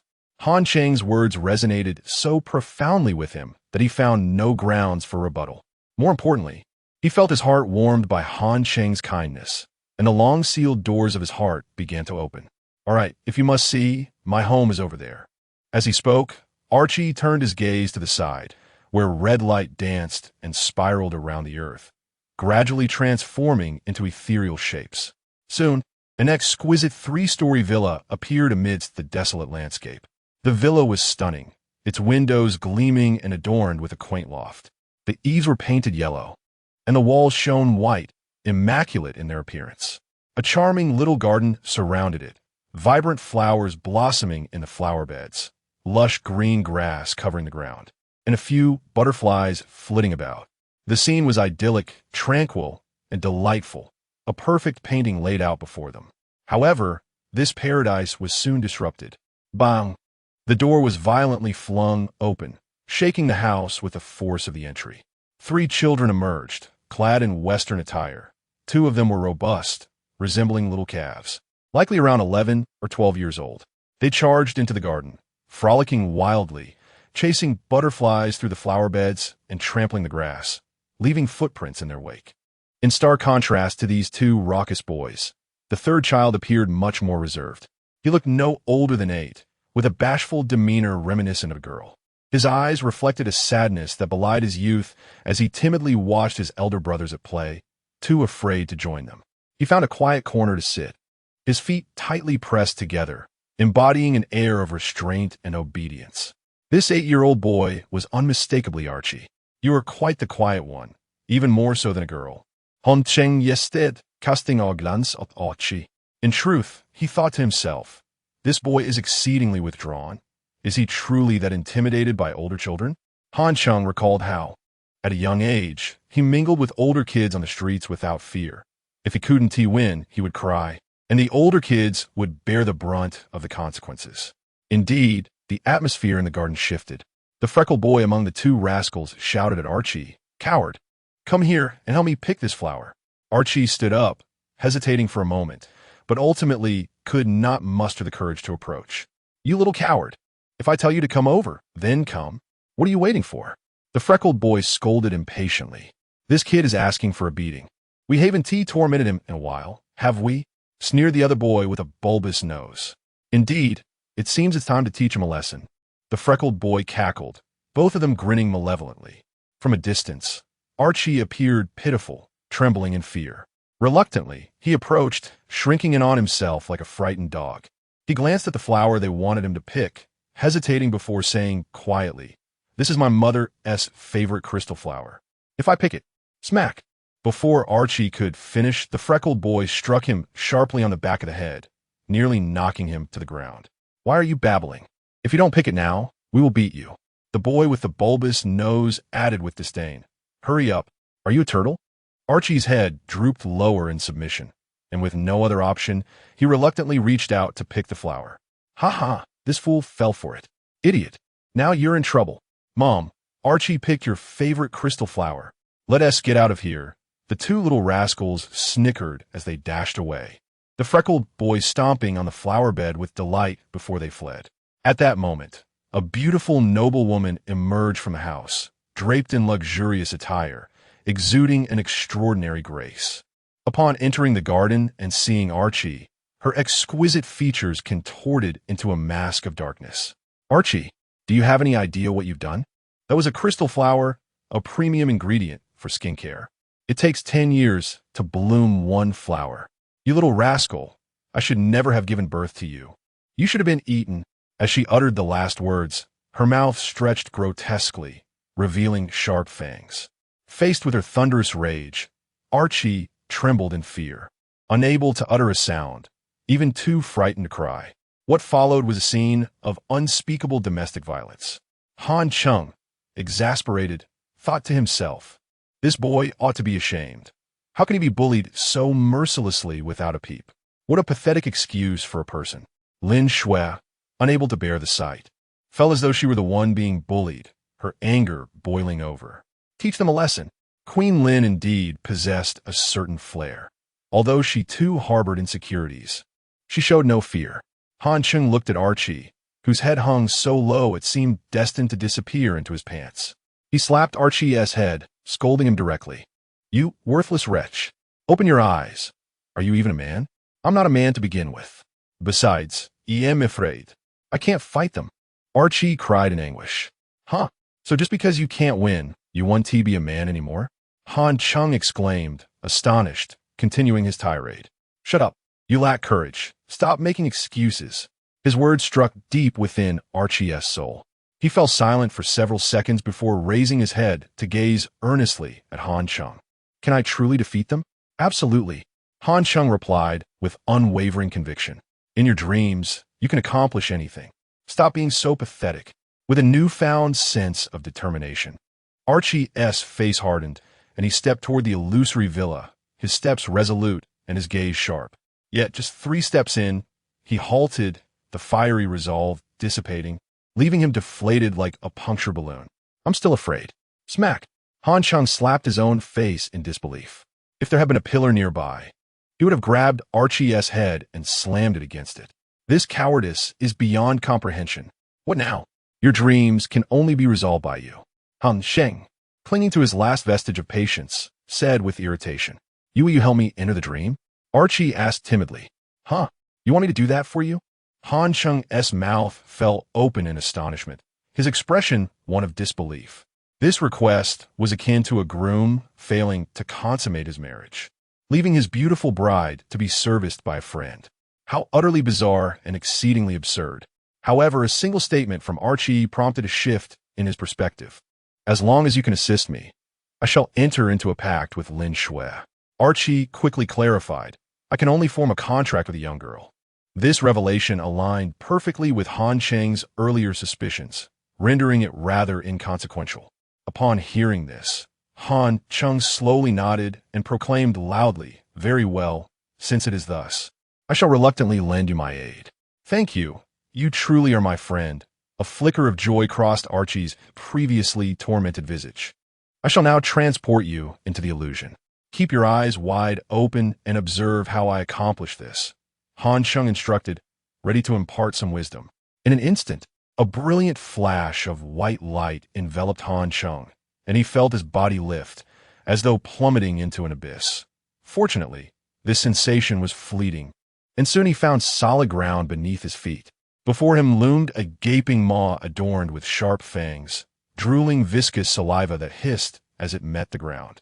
Though one might expect a surge of anxiety in such a moment, the calming influence of the Vajra beads instilled a profound tranquility within him. He took a moment to examine his form, discovering he had the small hands, feet, and cherubic face of a young boy. Yet, something felt amiss. A chilling sensation emanated from a particular area. Han Cheng furrowed his brow, realizing with dismay that this boy was in fact. Once he escaped, he would certainly hold Archie accountable. Of course, at present, Han Cheng needed to navigate this maternal figure's tender yet perilous intentions, as her nurturing embrace was poised to conclude his life. Chapter 60. The cunning and deceitful Lin Shui cast a disdainful glance at Archie, who appeared in the illusion of the mansion, and then turned her gaze to the Archie beside her. Did you truly let Brother Han go? You are indeed a hopeless case. Archie turned his attention to her and inquired, Who is a doe? Don't ask that. First, tell me what a contract is and why you wish to make one with me. Clearly, Brother Han is the one exerting effort to assist you. You should be forming a contract with him instead. Lin Shui bombarded him with questions, evidently lacking understanding of the peculiar and arcane matters at hand. Archie proceeded to enlighten her, explaining that his arcane skill was the blood domain, a dreamlike barrier. When it came to elucidating why he wished to contract with Lin Shui, he hesitated for half a minute before finally revealing the truth. What? It turns out you are a test. I've always regarded you as a brother. Lin Shui cast an incredulous look at him, her disdain palpable as she turned her attention back to the illusion. Within the illusion, Han Cheng had transformed into Archie, facing his mother's affectionate demeanor without a trace of anxiety. Yet, the visage of this noble woman was far from pleasing. Her mouth gaped like a large pot, and her once slender arms had morphed into numerous tentacles, which now writhed and reached out menacingly from beneath her gown. The true nature of the demon was fully revealed. She was no benevolent mother, but a hellish fiend, for the notion of a tiger not devouring its own cubs simply did not exist here. After all, in Western mythology, the act of a son slaying his father is often seen as a normal occurrence, and the most absurd aspect is that such acts are sometimes glorified as heroic. Such a misguided hero truly deserves disdain. Not far away, the freckled boy and the boy with a prominent nose exchanged gleeful smiles, reveling in the impending doom of Archie. That kid is in for it. Indeed, his mother will not spare him. However, the next scene unfolded in an unexpected twist, taking everyone by surprise. Archie, rather composed and remarkably sincere, addressed his mother, Dearest mother, your beauty captivates the world, and countless souls are enamored by you. Yet, such beauty requires nurturing. Today, I witnessed this crystal flower in bloom and recalled your words that it is at the height of its splendor that it is most effective. Thus, I picked it to present to you. May your beauty remain eternal and radiant. It was a struggle to suppress laughter at the absurdity of a monster attempting to adorn itself in finery. It was clear how deeply she cherished beauty. Hence, a few flattering words would surely coax this creature's vanity into submission. Indeed, Han Cheng's analysis and decisions were entirely correct, as the noblewoman's emotions were now in turmoil. She had not anticipated Archie, a child who typically struggled to articulate a few words, would deliver such delightful sentiments. Each phrase struck at the heart of the noblewoman, enveloping her in a warm and pleasant embrace. In truth, she was unaware of whether she had ever uttered such words herself. Slowly, she accepted the crystal flower from Han Cheng, inhaling its scent. Her grotesque countenance softened with a hint of warmth. The once tense atmosphere, thick with the threat of consumption, dissipated, replaced by a tender bond of filial piety.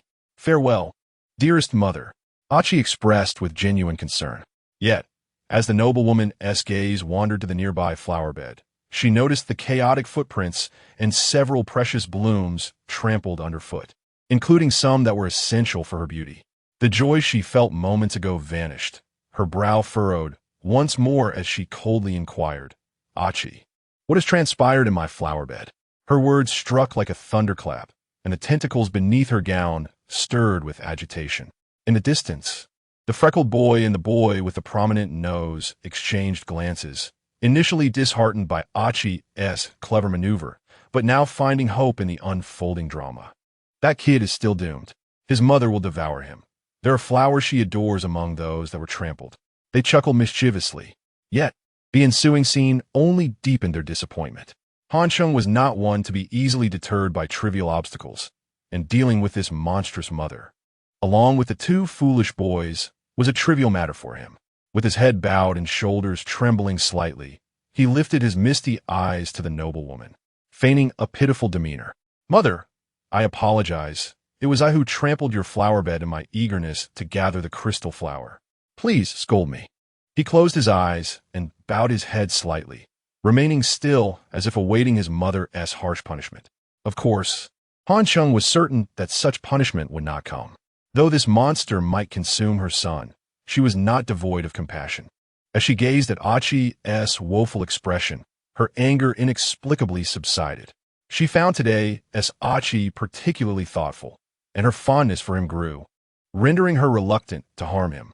Turning her attention back to the disheveled flower bed, she observed the multitude of footprints.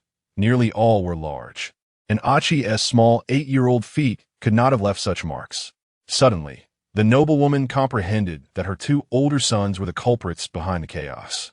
Instantly, her fury reignited. Had Achi been responsible, she might have been able to tolerate her anger, but this was an entirely different matter. "You two, come here," she bellowed at the freckled boy and the boy with the prominent nose. Initially, they had been reveling in Achi's misfortune, their faces adorned with mischievous grins. But they were now left dumbfounded by this unexpected turn of events. "Mother, it wasn't us. It was Achi. He did it," they protested, attempting to shift the blame. Yet, the next moment shattered their expectations once again. Achi grasped his furious mother tightly, speaking in a pleading tone. "Mother, it was I who trampled the flowers. My brothers had nothing to do with it. Truly, it was me." In that fleeting moment, unbeknownst to anyone, Achi's lips curled into a sly smile. "Achi." The noblewoman was momentarily taken aback. Achi's actions warmed her heart once more. This child was remarkably understanding today. Was he afraid that I might consume his brothers? He willingly accepted all blame. Even amid the bizarre circumstances, a flicker of emotion stirred within her. Although the noblewoman was fierce, she still possessed feelings, and she gazed at Achi with rare tenderness, gently ruffling his hair. "Achi, your mother is not blind. I can distinguish whose footprints those are. You handled this admirably. Mother, please don't harm my brothers," Achi implored through his tears. "Rest assured, my child, your mother knows what to do." With that, the noblewoman executed a sharp turn, her eyes ablaze with fury as she strode toward her two older sons.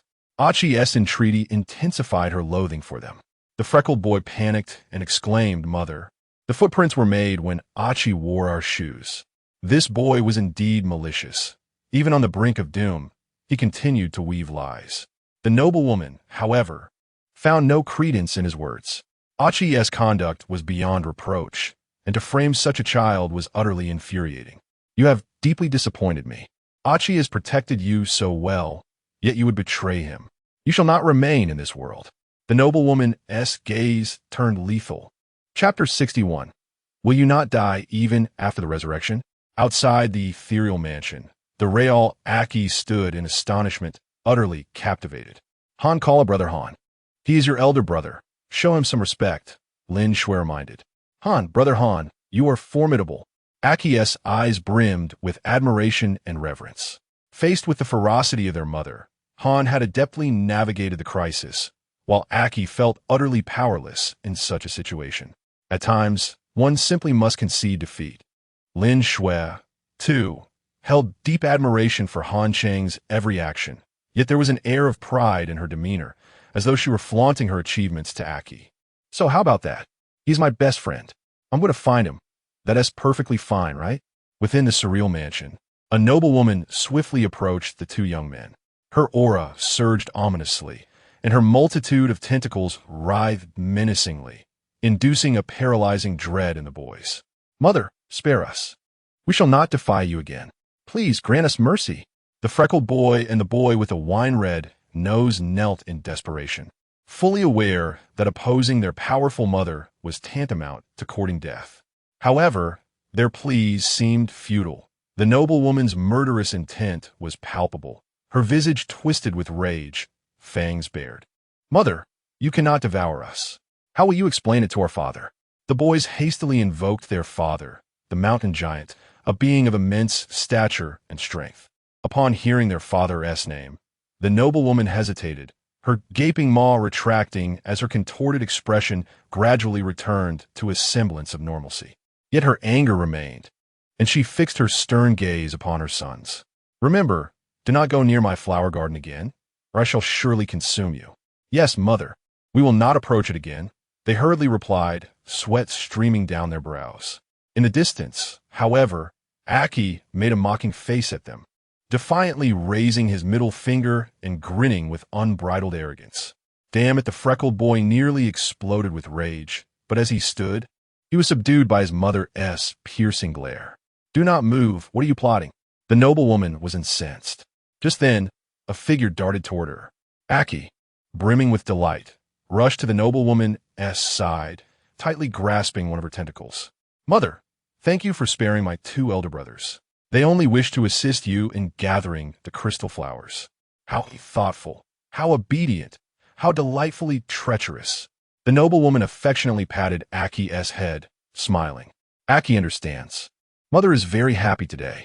With that, her loving gaze suddenly turned fierce, glaring at her two sons. After she departed, Aki bowed deeply, bidding farewell to his mother. "Farewell, mother." The frustration they felt was compounded by their inability to articulate it, fueling their anger to an unbearable degree. "Cursed Aki, you must perish today. I will deal with you." The two brothers stood, their eyes ablaze with fury directed at Aki. Aki, Han Cheng, remained unfazed, shrugging his shoulders and confidently gesturing toward the mansion.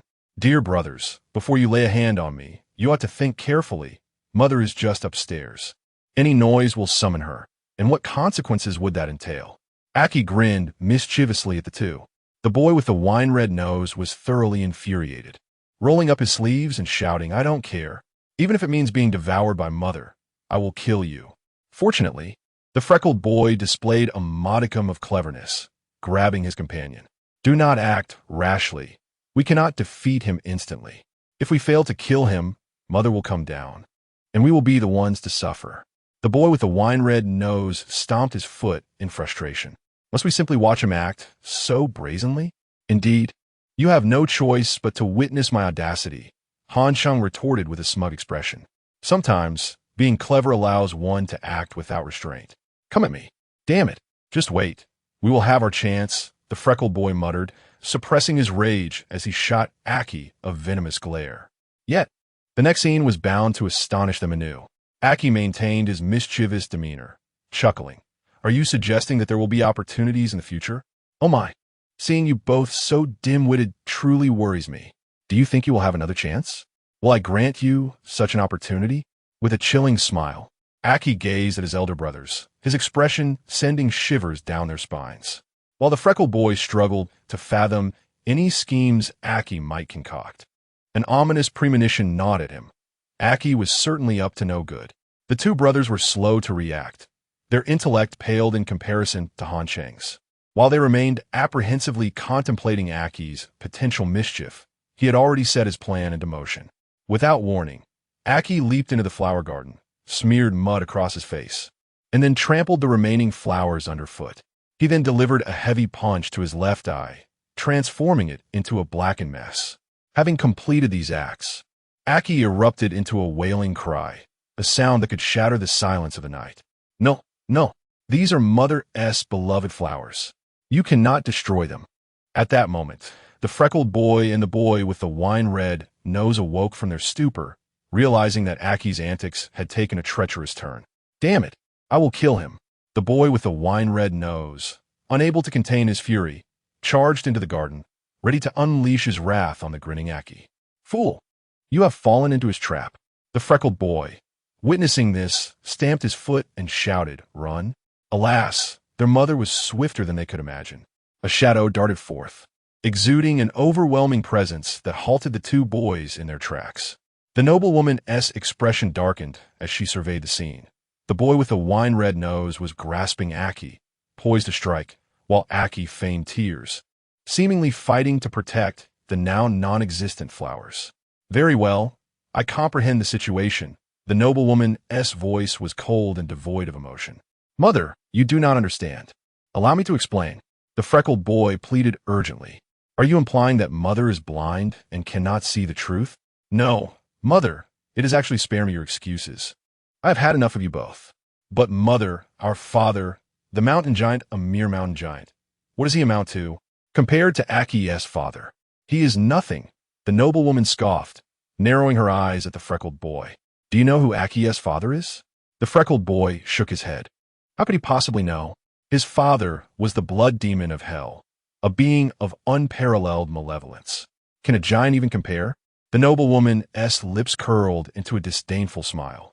Thus, I can devour you without consequence, for you have wronged Aki. It appeared that even in this bizarre realm, lineage mattered. The freckled boy fell into utter despair, knowing the formidable nature of the blood demon. Once fully matured, such a demon would be invincible. Give another chance. He would undoubtedly be a devoted brother to Aki, cherishing him.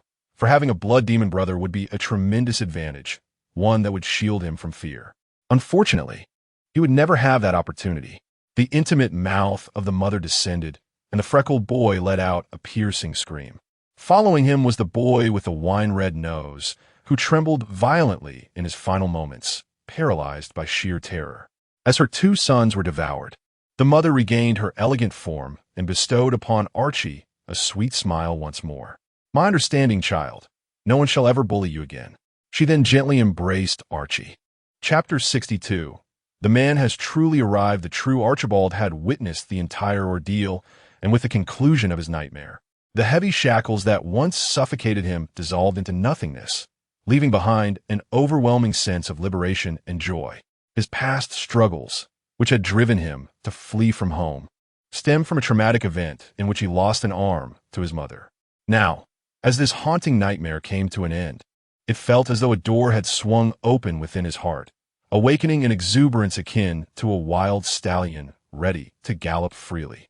Upon seeing Han Cheng approach, the figure of that man loomed magnificently in his eyes, his wisdom, intelligence, and even cunning charm captivating, making it impossible to look away.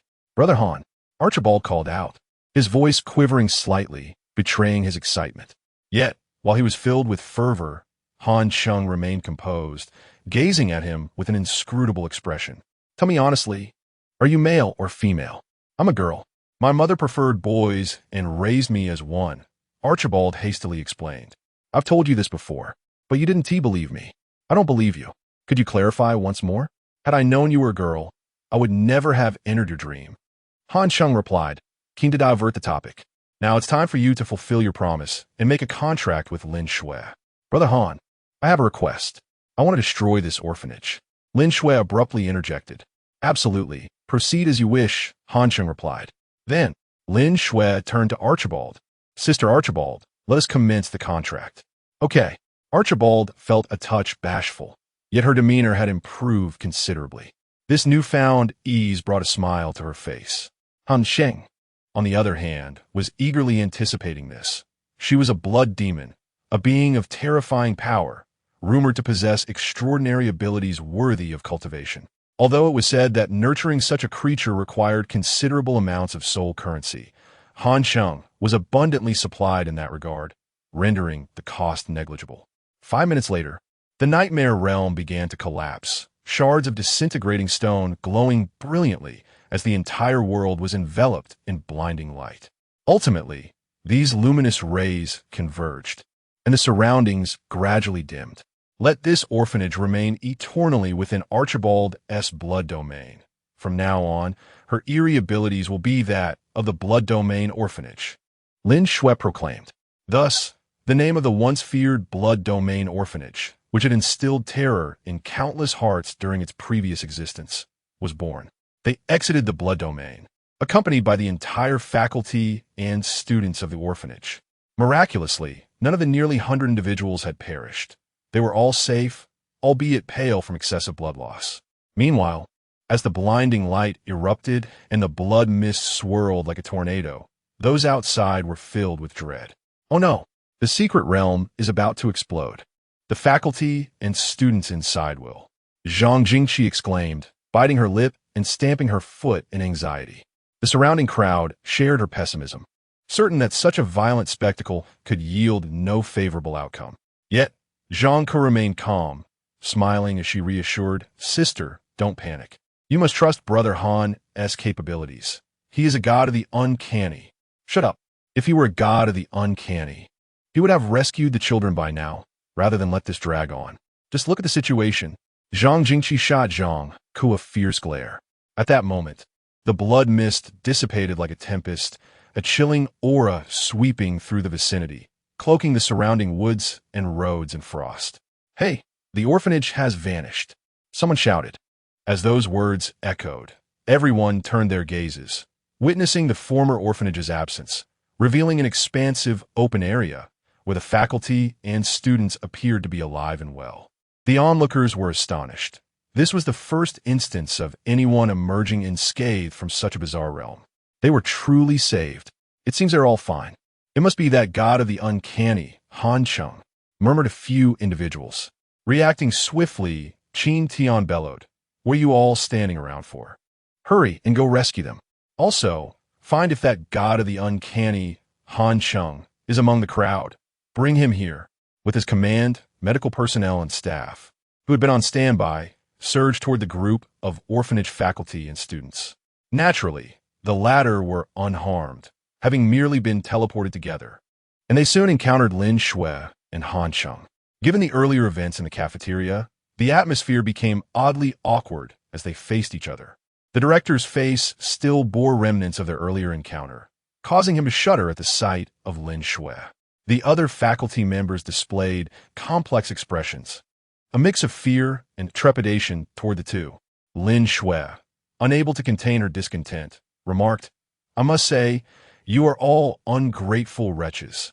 Brother Han worked tirelessly to rescue you, and not a single one of you has offered a kind glance or a word of thanks. Have your consciences been devoured by dogs?" Her scolding left the faculty and students feeling quite embarrassed, recalling that Han Cheng had mentioned earlier that he was going to confront that boy to rescue them. Now that they were free, it was evident that the boy had been subdued by this remarkable Han Cheng. The mood shifted to one of silence, but fortunately, the director remained clear-headed enough to express gratitude. "Mr. Han, we are grateful for your noble intervention. The entire faculty and student body of our orphanage will not forget your kindness." Hearing the director's words, the other faculty members cast appreciative glances toward Han Cheng. The boy had indeed been a formidable adversary, an entity of considerable strength.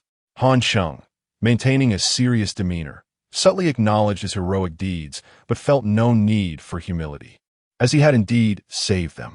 However, he continued, "Your orphanage has been lost, consumed by the rift of the void. That is of no consequence. As long as we are all safe and sound, that is what matters most." The director hurriedly replied, her priorities clear, survival was paramount. At this juncture, medical personnel and staff from the Office of Anomalous Affairs arrived, bustling into the scene. The medical team conducted brief examinations before swiftly transporting individuals on stretchers. Meanwhile, the staff posed a few inquiries, and upon being directed toward Han Cheng, they quickly surrounded him, expressing their respect. "You are the god of the uncanny, Han Cheng, correct? First and foremost, we thank you for saving nearly 100 faculty and students from the orphanage. Your actions are truly commendable," they expressed. "We are from the Eastern Jiang Anomalous Affairs Office, and our team leader, Qin, wishes to meet with you. Please accompany us." As the staff gestured to lead the way, they realized Han Cheng remained rooted to the spot, unyielding. "Mr. Han, you..." "Oh, have your team leader come to see me instead," Han Cheng replied lazily, showing no inclination to comply. Initially, Han Cheng had little interest in engaging with the authorities, but his perspective had shifted. To confront the towering threats of city-level and nation-level anomalies in the future, collaboration with the Order's power was essential, especially since the Order maintained a formidable presence for the next 6 months. Harnessing this strength would grant him access to resources otherwise unattainable under normal circumstances. Moreover, the most crucial aspect for Han Cheng was the Order's unparalleled intelligence-gathering capabilities, which could procure comprehensive information from various societal sectors. This included anomaly reconnaissance, data aggregation, international collaborations, and the sharing of classified materials, privileges unavailable to ordinary individuals. Even with Han Cheng's head start in this life, certain information remained elusive, making the Order's intelligence network exceedingly tempting. Han Cheng was determined not to miss this opportunity, as acquiring this intelligence resource was vital for vanquishing the impending city-level and nation-level threats. Certainly, Han Cheng is acutely aware of the significance of Order. His existence possesses the power to alter many circumstances. An Order is in dire need of an extraordinary contractor like him. However, Han Cheng refuses to be a mere pawn. At times, one must assert their own value and not undermine their worth. The few staff members present appeared momentarily taken aback by Han Cheng's lack of cooperation, which was unforeseen. One of them ventured, "Mr. Han, our Qin team is fully responsible for the anomalous issues in Dongjiang City, reporting directly to higher authorities. The responsibility is substantial, you see." This insinuation aimed to convey the considerable authority and influence of their Qin team, suggesting that even the enigmatic Han Cheng ought to show some deference. Yet, Han Cheng remained unfazed, coldly retorting with a smile, "I am indifferent to who your superior is. I am acutely aware of the blood and sweat I have shed within the secret realm, nearly losing my life in the process. Are you suggesting that a few steps would inconvenience your leader?" The staff member, caught off guard, flushed with embarrassment, but managed only a single word before Han Cheng interjected. "Whether you come or not is of no consequence. My time is precious, and I must take my leave now.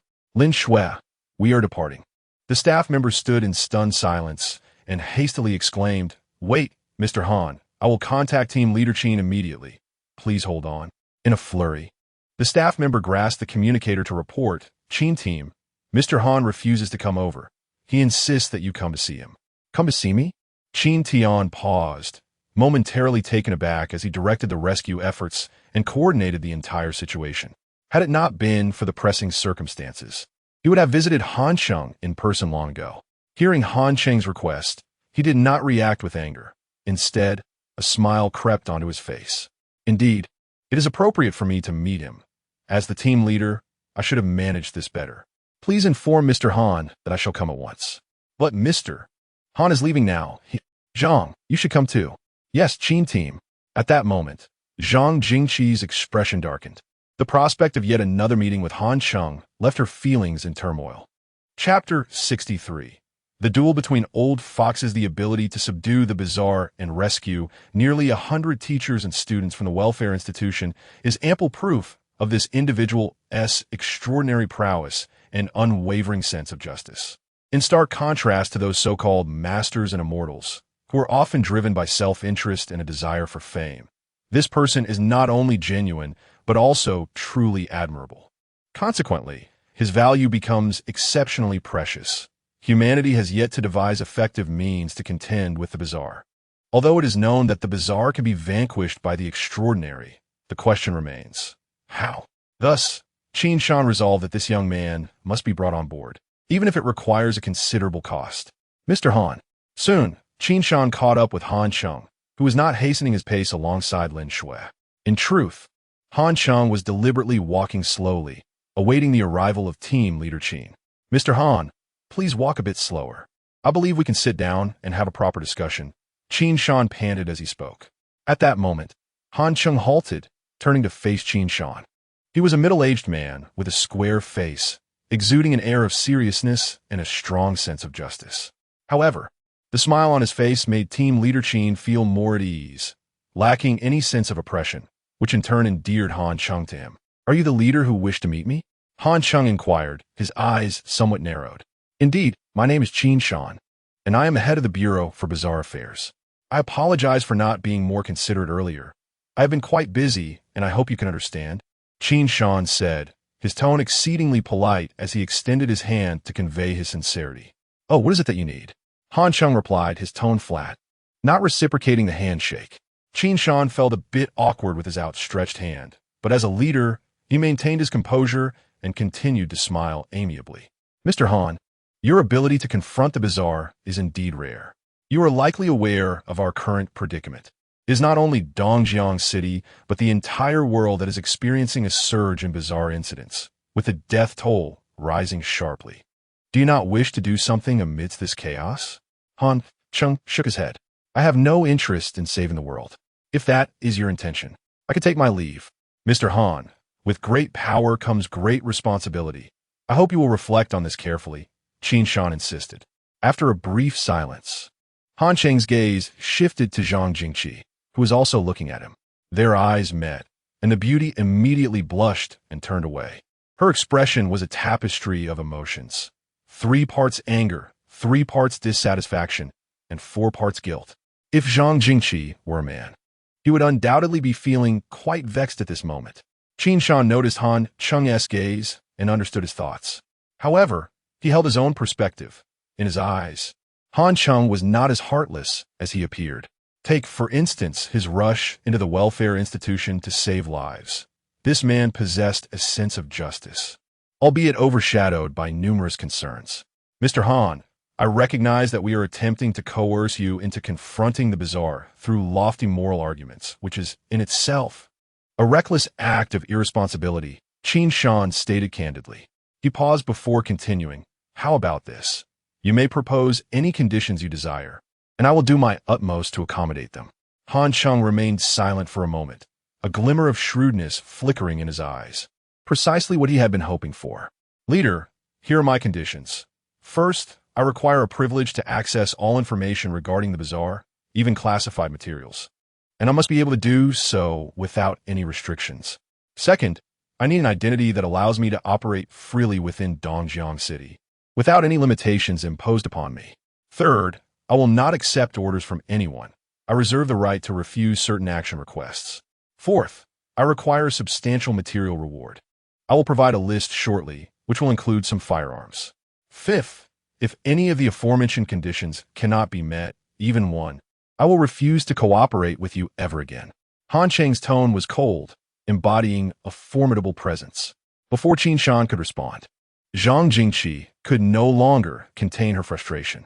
Shameless. This is nothing short of taking advantage of a crisis. It is utterly excessive to refuse orders, demand an identity, and seek a hefty reward, all while retaining the right to decline action requests. This appears to be nothing more than a parasitic endeavor, seeking benefits without any intention to contribute. Most infuriating is the last condition. If unmet, you threaten to withdraw cooperation entirely. Is this not akin to a child throwing a tantrum, walking away at the slightest displeasure? Thus, Zhang Jingqi's condemnation of Han Cheng's actions was not unfounded. Yet, Han Cheng was confident that such outrageous demands would be met by Qin Shan. At this moment, a smirk crept onto his lips as he cast a provocative glance at the beautiful Zhang Jingqi, seemingly declaring a silent war, suggesting to her that their leader would undoubtedly acquiesce to his demands. The first condition can be agreed upon. As a core figure in confronting the bazaar, Mr. Han, you should have access to all relevant information. That is reasonable. The second condition is also acceptable. You will henceforth be a special operative in our department, and you can contact me directly regarding any matters. As for the third point, we respect your wishes. If an action poses significant danger, you may refuse. Regarding the fourth point about material requests, we will do our best to meet your needs, though firearms will require a formal assessment. Once the evaluation is complete and satisfactory, we will certainly provide you with a weapon. As for the fifth condition, I believe our collaboration can be approached with greater sincerity. Many matters can be negotiated without excessive agitation or absolutes. Han Cheng had anticipated this response. The intelligence he sought was paramount, while the rest was negotiable. By not revealing his true objective outright, he could instill caution in his counterpart. By presenting additional excessive demands, he effectively obscured his genuine intentions. Indeed, Han Cheng was astute, rivaling Qin Shan in cunning. Very well, I accept, he replied. As for accommodation, that is unnecessary. I have my own place. Regarding how to contact me, I trust that should not pose a challenge for you. With a smile, Han Cheng turned and departed. Not far off, Zhang could have been waiting, already behind the wheel. After Han Cheng entered the car, Zhang Jingqi inquired, Team Leader Qin, do you truly trust this Han Cheng? Qin Shan nodded firmly. Mr. Han is not the person you perceive him to be. He may appear selfish, yet he has not crossed any lines. In fact, he has saved many lives. Each of us harbors fears, uncertainties, and concerns. The dangers posed by the bizarre are not something an ordinary person can endure. Mr. Han is not a soldier and has not undergone special training. To expect him to embody a spirit of self-sacrifice from the outset is an unreasonable demand. He is a young man, and judging by the conditions he proposed, I believe he possesses considerable capability and is worth cultivating. Some matters require patience. Not every exceptional warrior possesses such awareness from the beginning. Qin Shan's words left Zhang Jingqi speechless.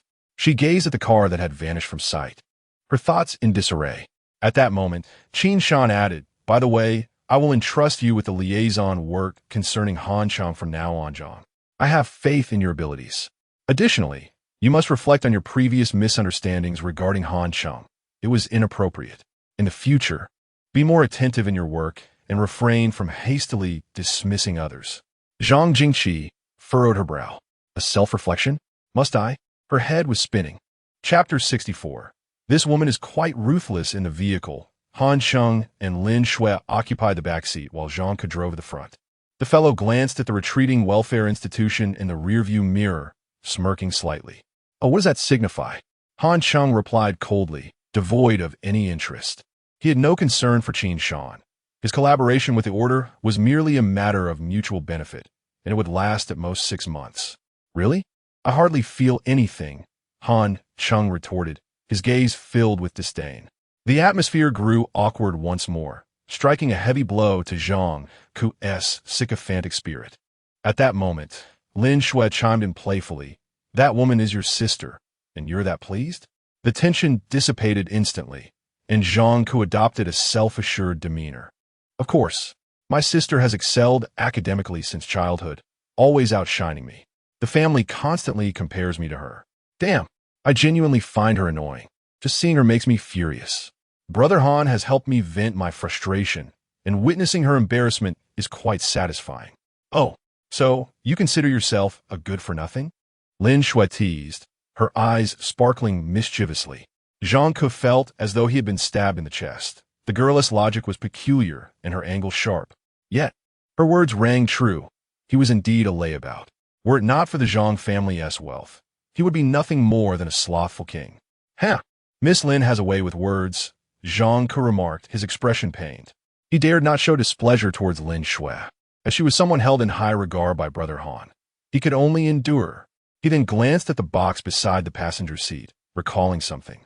"By the way, Miss Lin, I bought the baseball bat you wanted last time, the best one available on the market, priced at 50,000. Give it a try." As he spoke, he handed the box back, and Lin Shui accepted it, opening it to grasp a bat approximately 78 centimeters long. The grip felt solid in her hand, and it was quite heavy. She swung it slightly in a confined space, the air whooshing with the movement. "What do you think? This bat is made of composite materials, significantly stronger and tougher than aluminum," Zhang Ke explained, tilting his head. He understood that Lin Shui intended to use the bat for combat, so it needed to be robust. "Quite good. I'm satisfied," Lin Shui replied, resting the bat on her shoulder with a carefree demeanor that resembled a streetwise gang leader, exuding confidence despite her still-developing physique. "Does it suit you? I may have to start calling you Sister Lin," Zhang Ke joked. "Hey, don't call me sister indiscriminately. Do I look that old?" Lin Shui frowned, suddenly saying, "Hey, look down. How can I drive with my head down?" "There's a bend ahead," Zhang Ke protested, unaware of what was about to happen. Suddenly, a loud crash erupted as the passenger window shattered from the impact of the baseball bat. Shards flew everywhere, and the wild wind rushed into the car, causing Zhang Ke to gape as the gust rattled his cheeks. "Damn, you give me a baseball bat, and then you smash my car. That's excessive." "Sorry, I just wanted to test the bat. The quality seems decent." Lin Shui waved the bat, appearing quite pleased. "No worries, I have several cars at home," Zhang Ke reassured himself, certain that if he uttered a word of complaint, this fierce woman would not hesitate to swing the bat at him. However, gazing at the shattered window and feeling the gusty winds, Zhang Ke's thoughts grew chaotic. Two women stood facing each other. One was about 165 meters tall, dressed in jeans and a denim jacket, exuding a rebellious aura. Hey, does this woman have a murderous intent? Yes, she is also a demon. Be careful. Understood. She is trying to intimidate the newcomer. We can't lose. The other woman, standing at 170 meters tall, wore a convenience store uniform, her face beaming with a smile, yet the left eye hidden beneath her blue hair glowed ominously. This human woman radiates a strong aura of strangeness. There is something sinister within her. Moreover, her power is formidable. What is with that arrogant demeanor? Is she looking for a fight? I'm not afraid. I want to lose in 3 minutes. By then, you'll be the one lying down. An invisible clash of energy surged between the two women, crackling with intensity, as if two tangible forces were about to unleash catastrophic might. Nearby, Han Cheng was assessing the operational situation, particularly the experience points gained from begging with a broken bowl, which had increased significantly. Yet he still required a considerable amount to level up again, necessitating patience. He noticed the palpable hostility between the two women, but chose not to intervene. Who among them is stronger? Isn't that an intriguing question? Are you the anomaly contracted to Brother Han? Lin Shui broke the standoff, posing the first inquiry. Not at all, the blue-eyed woman replied. Oh, so you're a domesticated anomaly. However, I believe a cat would be a better choice for catching mice, Lin Shui scoffed. I'm in charge here. With me around, not even mice can misbehave. The blue-eyed woman retorted sharply. Is that so? But this store clearly belongs to Brother Han. Lin Shui challenged, her eyes narrowed. I think you'd be better suited to wearing a maid outfit. I despise such things that cater to men. They hinder my sword-drawing speed. You actually possess a sword? My fists are my swords. Do you wish to try? The blue-eyed woman bent slightly, poised for action. Delighted, Lin Shui stepped back, gripping the baseball bat with both hands. Thus concluded their friendly conversation as the tension between the two women escalated several-fold. Both on the brink of confrontation.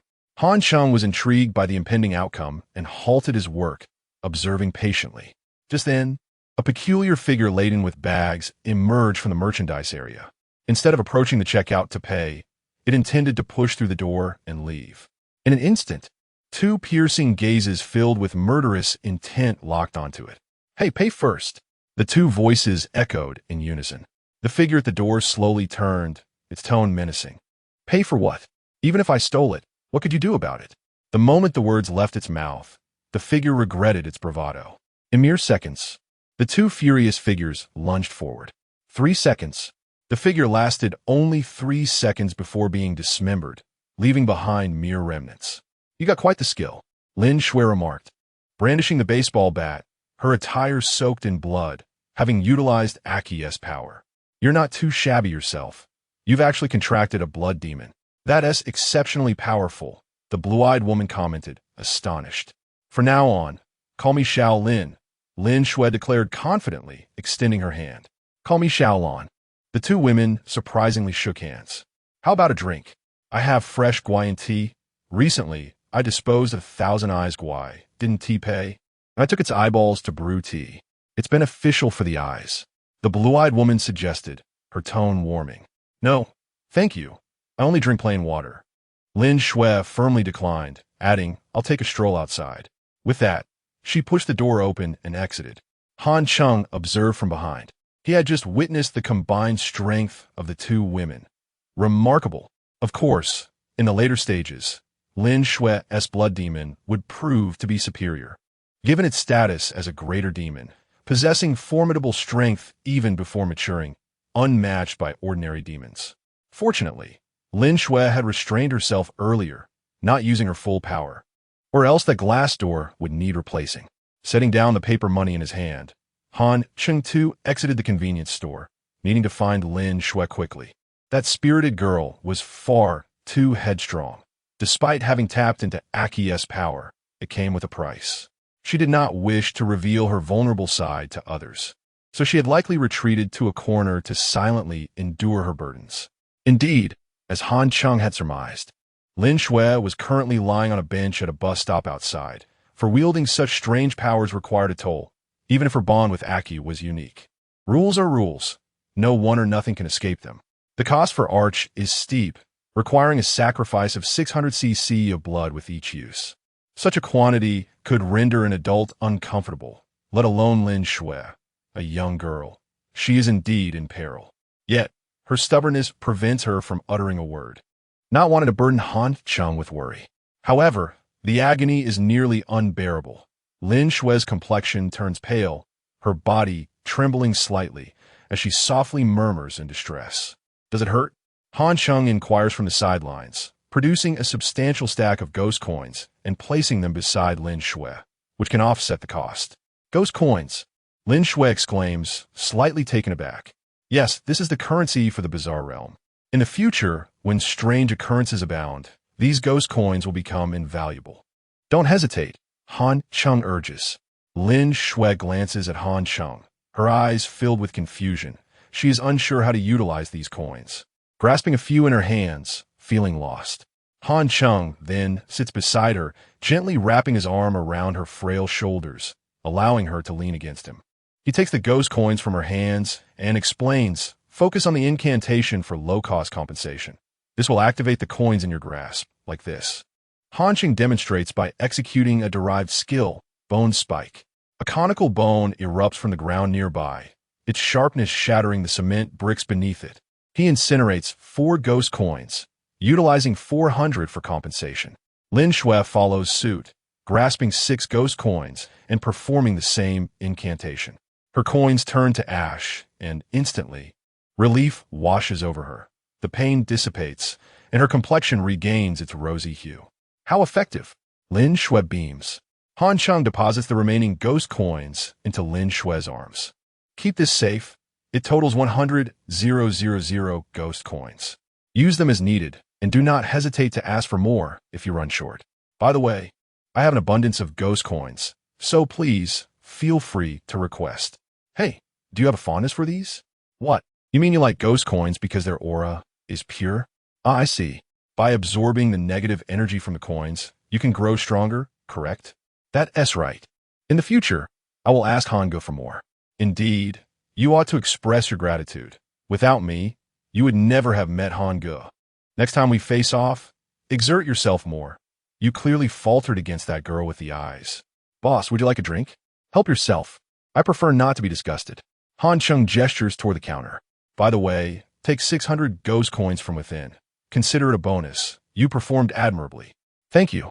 Boss, you are far more generous than that brainless fool. Lin Shui beams. Han Cheng waves her off, retreating to his room. Once inside, he resolves to continue practicing the bone puppet technique, requiring ample training to develop the derived skill, bone substitute. Mastering this will allow him to navigate bizarre encounters with greater ease. Without it, he lacks the necessary leverage.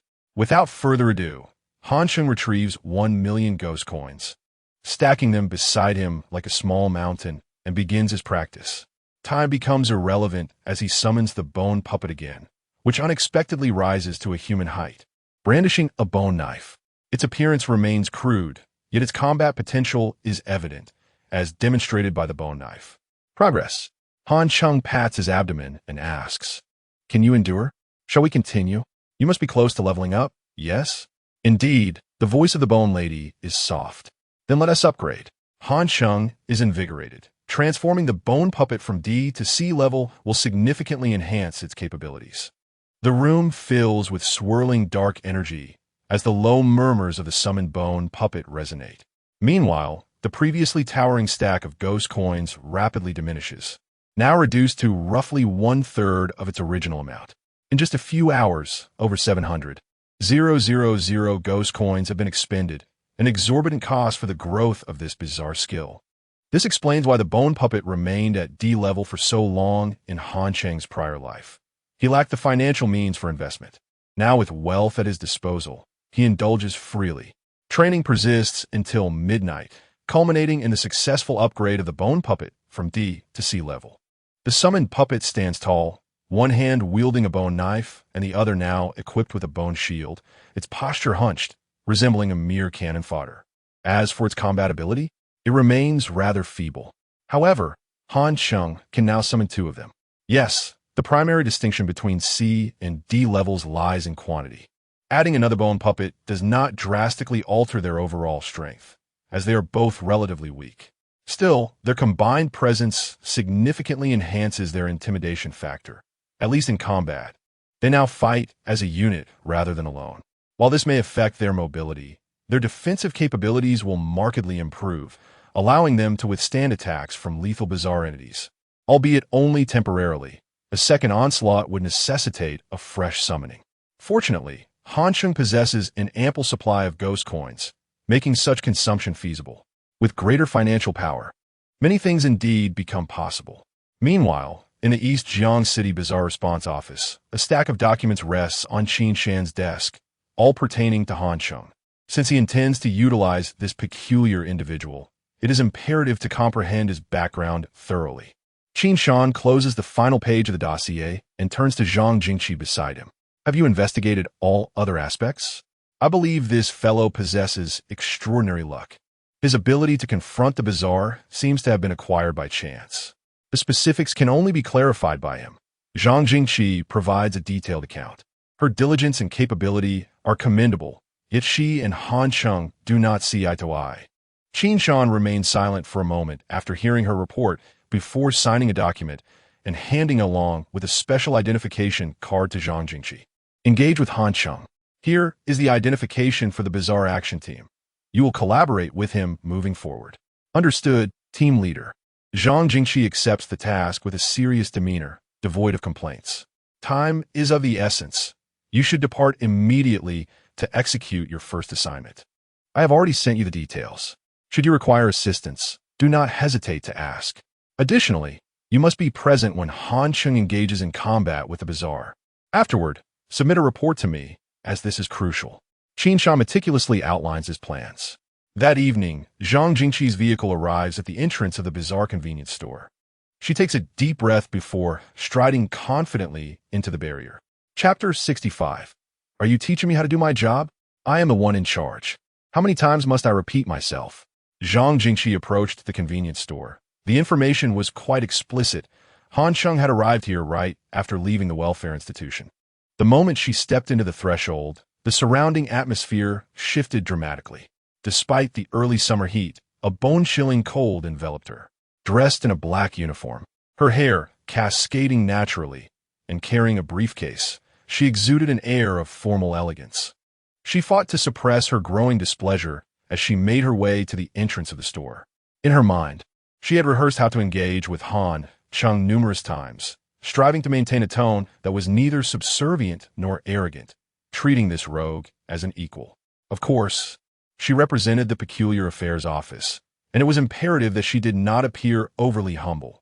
She intended to display the gravitas befitting her position, especially since this was merely the beginning of their collaboration. Zhang Jingqi was determined not to place herself in a subordinate role. With resolute footsteps echoing assertively, she approached the store, her expression one of icy seriousness and meticulous focus. Ding dong. As the door chimed open, Zhang Jingqi stepped into the eerie convenience store. Is Han Cheng here? I am. She began, her voice serious and commanding. However, she had clearly arrived in an opportune moment. The blue-eyed cashier was preoccupied with a transaction, while before her stood a grotesque figure, its abdomen torn open and bloodied, clearly unable to pay. With a swift motion, the blue-eyed cashier's left eye glowed ominously, her hair whipping about as she unleashed a powerful punch, obliterating half of the grotesque's body, dark blood splattering everywhere. Zhang Jingqi stood frozen in shock. Initially, she had adorned herself with a touch of makeup to project an air of grace and dignity. Yet now she was splattered with blood, her uniform ruined. The cashier's menacing demeanor made it abundantly clear that should she act recklessly, this woman could easily tear her apart as well. In that moment, Zhang Jingqi's confidence plummeted to zero, and the pride she had mustered evaporated. Gazing at the mangled remains of the creature, fear began to rise within her, causing her legs to tremble uncontrollably. After all, she was still a young woman, and it was only natural to be unsettled by such a bloody scene. What a nuisance, having to deal with a few oblivious ones every day, the blue-eyed cashier muttered, turning her gaze toward the entrance, still seething with anger. If you're not here to buy anything, get the hell out. Zhang Jingqi nearly turned to leave. The hostility was unbearable. Yet, her sense of duty compelled her to stay. Summoning her courage once more, she said, I wish to see Han Cheng. Her tone, once authoritative, now trembled with anxiety. The blue-eyed cashier scrutinized Zhang Jingqi, then shouted toward the manager's office, Boss, someone is looking for you. No need. Thank you, Zhang Jingqi stammered, wiping the blood from her face. Aminit later, Han Cheng emerged. Upon seeing Zhang Jingqi, he understood that the order had agreed to collaborate with him. Gesturing for her to take a seat, Han Cheng politely invited, Please have a seat.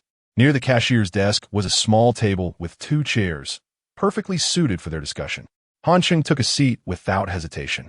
Zhang Jingqi inhaled deeply, steadying her nerves before joining him. She opened her briefcase, retrieving a stack of documents and an ID card. Mr. Han, our leader, Qin Shan, has signed the documents. We welcome you to our team. From now on, you're an operative of the Peculiar Affairs Office. Here is your ID.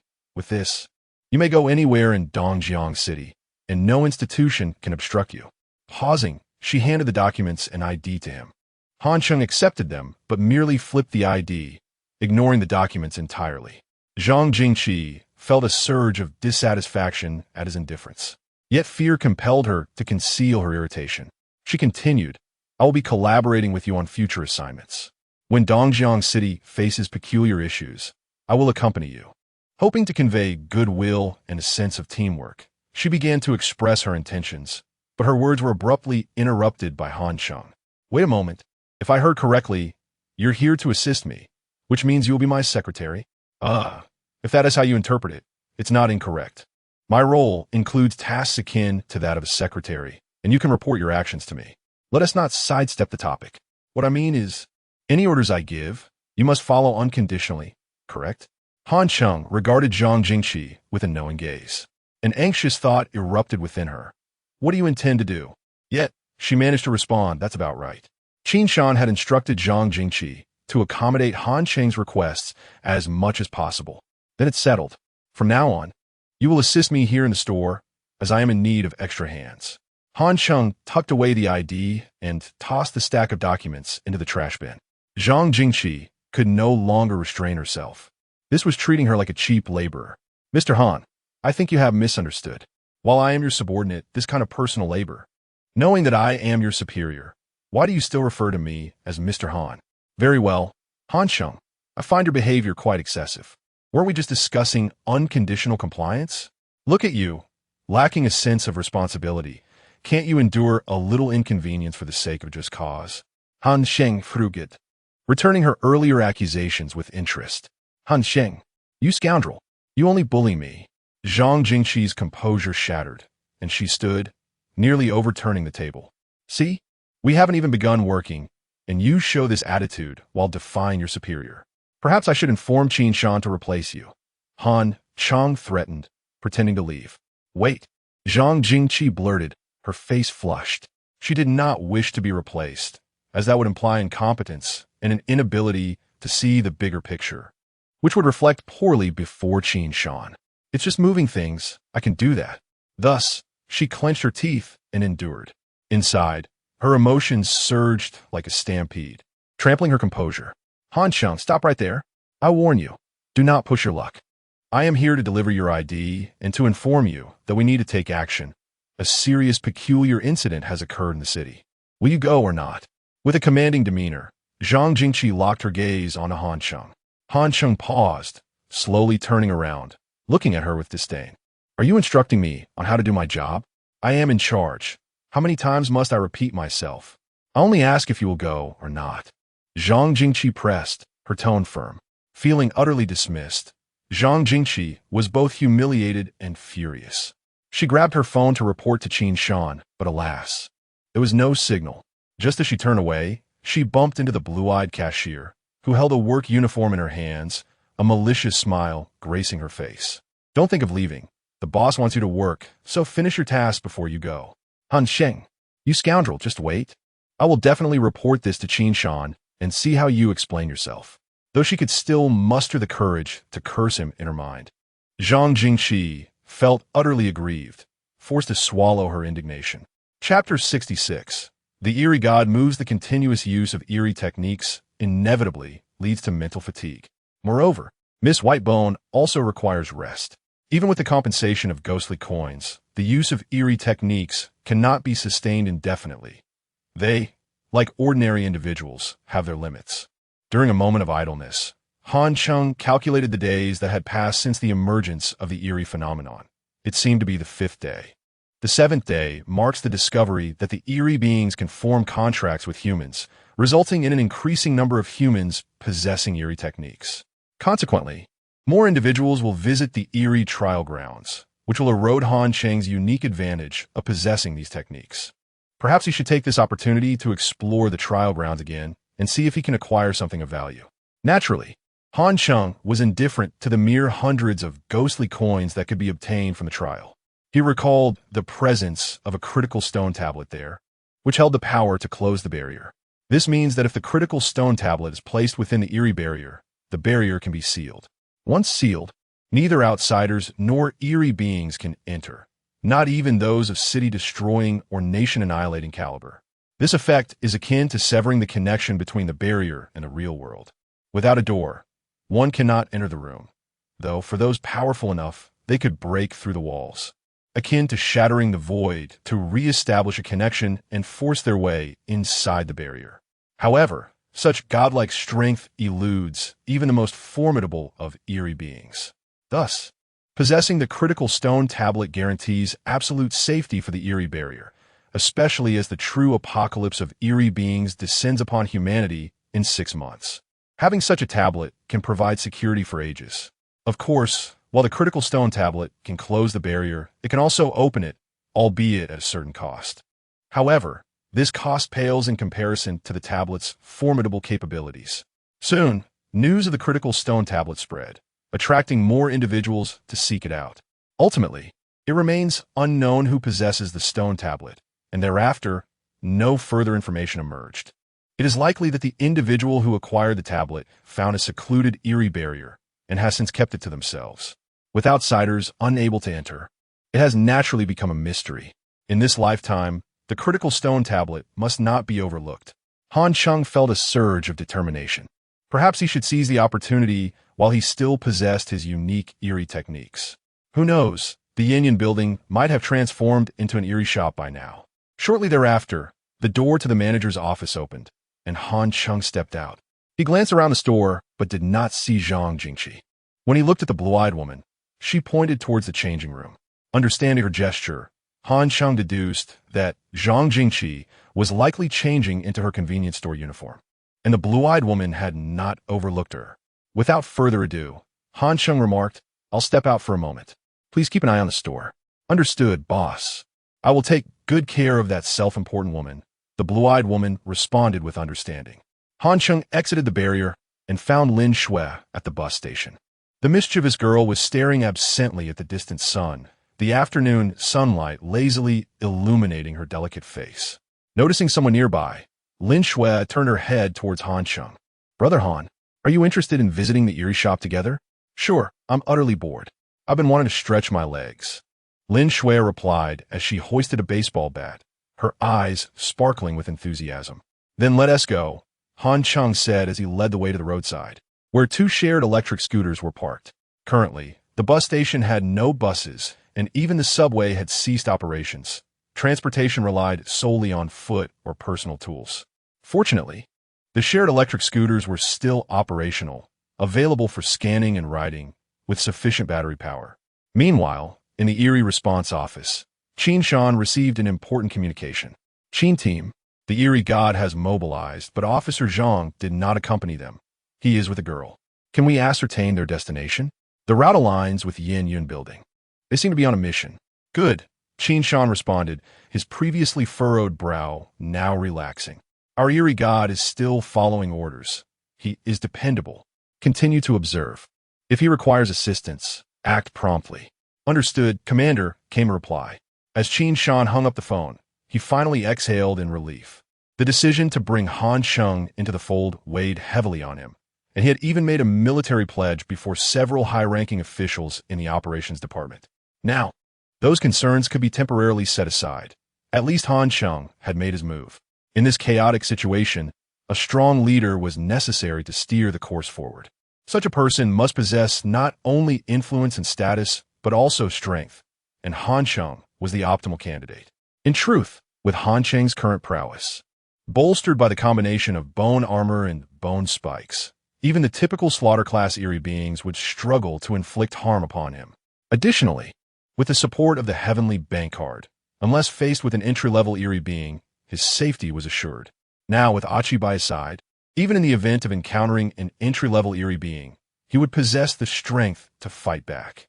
Thus, entering the Yin building at night posed little issue. At that moment, Han Cheng lifted his gaze to a 3-story, old-fashioned building ahead. The weathered white walls bore the marks of time, while the neon lights of the 1990s stood proudly on the southern side of the structure. 3 slightly greasy characters proclaimed Yin building on the front wall. This establishment was renowned for its roast duck, with a crispy duck skin being a signature dish, known for its rich, smooth, and crunchy texture. Indeed, a celebrated dish of Dongjiang City. However, the entrance to the Yin building was currently tightly shut, enveloped in an eerie silence, as if shrouded by a dark energy. Han Cheng approached the door, reached out, and pushed it open, producing a creaking sound. Chapter 67. A foreboding welcome at the eerie restaurant. As Han Cheng and his companion entered the Yin building, a group of onlookers across the street observed their arrival.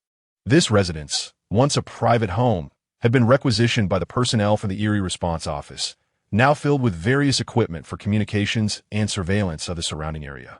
Several men gathered before a monitor, their eyes fixated on Han Cheng's image. "Captain Wang, is it appropriate to let them in?" one team member inquired. Wang Ming, the leader of the field operation team responsible for monitoring the Yin building, gazed at the screen and replied, "It is the directive from above. We cannot impede their entry. In fact, we may need to assist them if they require anything." This man is the eerie god, Han Cheng, the same individual depicted on the ghost currency. Is this truly the eerie god Han Cheng? I always thought he was merely a fictional character, the team member exclaimed in astonishment. I only just learned of this myself. Who could have imagined that an eerie god actually exists in this world? However, given the circumstances, it's not so surprising that one would manifest, Wang Ming remarked with a wry smile. Not only is this eerie god real, but he possesses considerable abilities. You are all aware of the incident at the 9th Welfare Institute, correct? He glanced at his subordinates. Yes, that was the event that transpired last night, where the entire staff and students of the Welfare Institute were trapped, causing significant repercussions. Team leader Qin even went personally, one replied. Well, the situation at the Welfare Institute has been resolved, and this eerie god, Han Cheng, is the hero of the night. Wang Ming crossed his arms and took a seat. His interest in the screen peaked. I see now. No wonder Xiao Wu and the others returned early this morning. They had this remarkable figure with them. Truly impressive. How does he confront the eerie phenomena? Isn't this a global dilemma? Indeed, Captain Wang. Hasn't an effective method to deal with the eerie phenomena yet been devised? The team members erupted in excitement upon hearing of the resolution at the Welfare Institute, a reaction that was entirely natural. No one would expect a miraculous occurrence to transpire right under their noses, and even Wang Ming was taken aback by the news. I cannot say how he managed it. All I know is that we are to keep it confidential for now.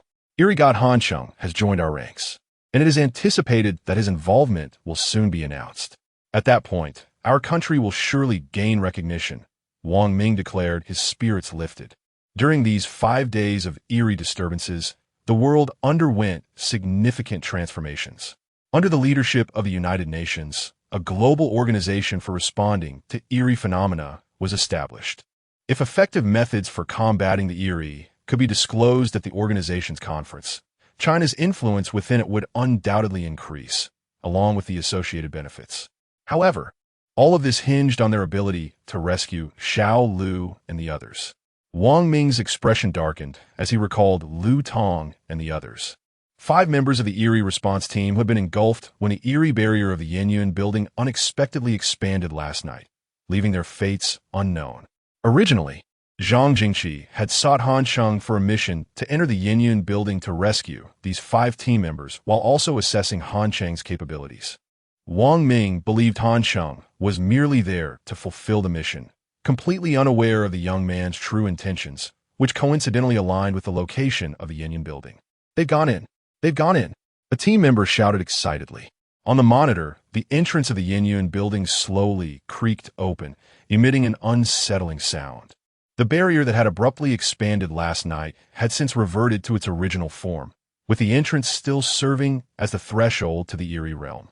As Han Cheng stepped inside, he immediately sensed a chilling aura. Despite the Yin building being tightly sealed from the outside, a mournful wind howled within, and the visibility ahead was limited to less than 5 meters. "Let us move forward," Han Cheng urged, leading the way. The 400 yuan ghost bills in his possession had already been burned, readying him to don his bone armor at a moment's notice. Similarly, Lin Shui had ignited her ghost bills, her demeanor significantly more serious. Armed with a baseball bat, she followed closely behind Han Cheng, her anxiety contrasting with his calmness. Yet, she was determined. Her unease did not hinder her resolve. As they ventured deeper into the building, the enveloping darkness parted like a curtain, revealing a vibrant scene. The cacophony of noise greeted them as Han Cheng realized they stood at the entrance of the Yin building's grand hall, where over 20 dining tables were filled with an assortment of eerie beings. Some were headless, holding their own heads while eating, the food slipping through their fingers. Others were disemboweled, dragging their entrails as they dined. There were also mummified figures, wrapped in shrouds. The variety was astonishing. A blend of styles from various eras and cultures, a true melange of the bizarre. Suddenly, the raucous atmosphere fell silent as the eerie beings turned their gazes towards the entrance, noticing the living intruders. Is this a feast? 2 live ones have arrived," one exclaimed eagerly. "I was just feeling peckish. I claim these 2 for myself." Hee. Although unprocessed, I've heard that fresh human flesh is quite delectable. Another chimed in, as the eerie figures began to stir with anticipation at the sight of their unsuspecting prey. "Hey, can you see me?" A voice suddenly echoed beside Han Cheng and Lin Shui. Han Cheng did not even glance, while Lin Shui turned her head, her expression devoid of fear, instead tinged with excitement. "Hee, you turned your head. That means you can see me." The speaking eerie, governed by a rule that required its prey to acknowledge its presence through actions or words, delighted in Lin Shui's response. With a toothy grin, its gnarled hands poised like claws, it floated above, ready to devour them. However, Lin Shui reacted swiftly. As the creature lunged, she swung her baseball bat with fierce determination. Her braids danced with her movements, creating an aura of formidable energy. With a resounding thud, the eerie's head was crushed. Like a watermelon bursting, blackened blood splattered across the floor, even reaching the faces of the guests seated at nearby tables. The stench was overwhelming, and all the eerie beings were left in stunned silence, staring at the 2 living intruders. "Anyone else care to join?" Lin Shui asked, shaking the blood from her bat, her gaze sharp as it swept over the crowd. The eerie figures shivered at her fierce demeanor, realizing the threat these 2 living beings posed, plunging the grand hall into an eerie silence. Chapter 68. How did you get that? Bite me. In this bizarre world, the law of the jungle prevails. Only the strong can command respect, regardless of their identity. Such is the predicament of Han Cheng and Lin Shui, where Lin Shui's formidable strike, empowered by Aki's strength, demonstrated the undeniable prowess of the blood demon. With a single blow, she reduced the menacing creature to mere rubble, instilling fear in any other entity that might dare to speak. However, within the confines of Yin Tower, there are formidable beings as well. As the atmosphere thickened with the terror of the numerous peculiar guests, a gaunt figure, resembling a skeleton, approached. "You 2 are in Yin Tower. You cannot act recklessly here," the figure declared. "Is it not permissible for us to retaliate when someone seeks to devour us?" Han Cheng retorted sharply, while simultaneously restraining the impulsive Lin Shui. "Oomph. Such audacity from 2 filthy rodents. Are you unaware of the might of Yin Tower? Even the fiercest beasts must cower here, and the likes of you should be relegated to the back to participate in trials." The term rodents is a derogatory label used by these entities to belittle humanity, whom they regard as the most despicable of beings, their lives at the mercy of whim. The skeletal figure, a steward within Yuan Tower, possessed a lethal level of strength, further emboldened by the tower's authority. Unfazed by this threat, Han Cheng lazily inquired, "Must we truly undergo trials? Are we not permitted the luxury of being guests? Rodents are not worthy of the main hall. You belong in the kitchen. Move along, or you'll be violating the rules. Do not presume we will hesitate to act against you." The skeletal figure boasted, his threats becoming increasingly palpable. The surrounding entities, initially wary of Lin Shui's earlier strike, now felt emboldened by the presence of Yuan Tower's enforcer. Cheers erupted among them, mocking Han Cheng and Lin Shui's predicament. "Ha ha! Look at these two rodents. They have lost their bravado. Let's see how they fare now. Those who dare challenge Yuan Tower have met their demise. Rodents are inherently cowardly. Hey, filthy rodents, hurry to the kitchen and rummage through your trash." Amidst the commotion, Han Cheng remained composed, pulling out a thick stack of ghost coins from his pocket and beginning to count them. I had hoped to enjoy a splendid meal of peculiar delicacies, to savor the flavors crafted by these entities. But alas, sometimes money cannot be spent, he mused aloud. The skeletal figure's eyes widened at the sight of the bulging coins. He had not anticipated this rodent's wealth. Unlike humans, these creatures displayed their greed openly, especially the lower-ranked ones, whose avarice was inscribed upon their faces. Were it not for his emaciated state, the skeletal figure would have likely exhibited an exaggerated expression of desire. "Ah, so you are here for a meal. That makes you a distinguished guest of Yuan Tower. Please come in," he said, his tone shifting to one of eagerness. Estimating the amount to be no less than 10,000 ghost coins, his earnings over several years, he realized that if he served this guest well, he would reap immense rewards. "Must we forego the kitchen trials?" Han Cheng queried, a hint of mockery in his tone. "Excellent. I do appreciate your peculiar nature." Han Cheng smiled, narrowing his eyes. The expressions of the surrounding entities shifted to one of dismay. Just moments ago, they had relished the thought of Han Cheng and Lin Shui's misfortune. Now, to see them honored as esteemed guests of Yuan Tower was a swift and bewildering turn of events. Some creatures, still adorned with arrogance, found themselves frozen, caught between their previous bravado and the absurdity of the situation. Yet, the most peculiar moment arrived when Han Cheng, with a look of distaste, pocketed the coins and declared, "Never mind. The fare here resembles swine excrement, unpalatable to me. I shall partake in your trials in the kitchen. Lead the way." Han Cheng's true intention was to acquire the boundary stone, rumored to reside in a small courtyard behind the kitchen. He deemed the trials an uncertain venture. Yet with his substantial wealth and Aki's combat prowess, he felt adequately equipped to protect himself. If all else failed, he could carve a bloody path out of Yuan Tower. At worst, he would have wasted a trip.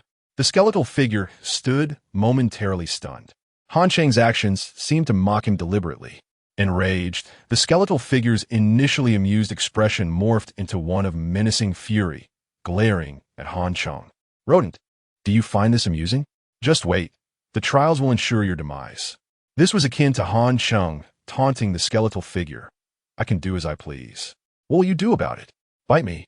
The surrounding entities erupted in outrage, incensed by Han Cheng's insult about their food, leading several tables of patrons to rise and depart in disgust.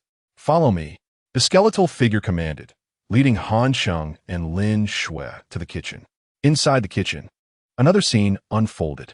Earlier, it was mentioned that Lu Tong and his team of 5 peculiar beings had been ushered in. At this moment, 2 of them had perished, leaving the remaining 3 huddled together in discussion. "What kind of trial is this? It's nothing short of a death sentence. We might as well fight those canine-like entities." One member, filled with youthful vigor, could no longer contain his frustration. "And how do you propose we fight? The moment we strike, they will retaliate and kill us, while we cannot even scratch their surface. It's pointless to die for nothing." Lu Tong, the leader of the trio, maintained a semblance of rationality. "What then? If we remain idle, we too shall perish. These entities are determined to end us." Another member lamented, equally despondent. "We need not accept our deaths." Lu Tong, glancing at his teammates, lowered his voice. "I noticed a small courtyard behind the kitchen. Perhaps we could escape through there, offering us a glimmer of hope. Just as the three debated their fate, the kitchen door swung open, revealing the skeletal figure alongside Han Cheng and Lin Shui. This is the kitchen. Our trial task is to serve as waitstaff. The rules are straightforward. If you can secure a customer rating above 60, you succeed. Anything below means death. The skeletal figure glared at Han Cheng, his voice dripping with malice. You dare to toy with me. I shall personally flay your skin. With that ominous remark, the skeletal figure stormed away, leaving Han Cheng calm and composed. He turned to Lu Tong and his companions, flashing a smile. You are fortunate. You were deliberating on how to escape, were you not? I would advise against it. You will surely perish. The trio exchanged glances, and Lu Tong, in a state of panic, asked, Who are you? You overheard us, didn't you? No need to speak so loudly. Do you not fear the entities might hear? You lot are quite suspicious. I heard nothing of importance. If I had, that skeletal figure would have heard as well.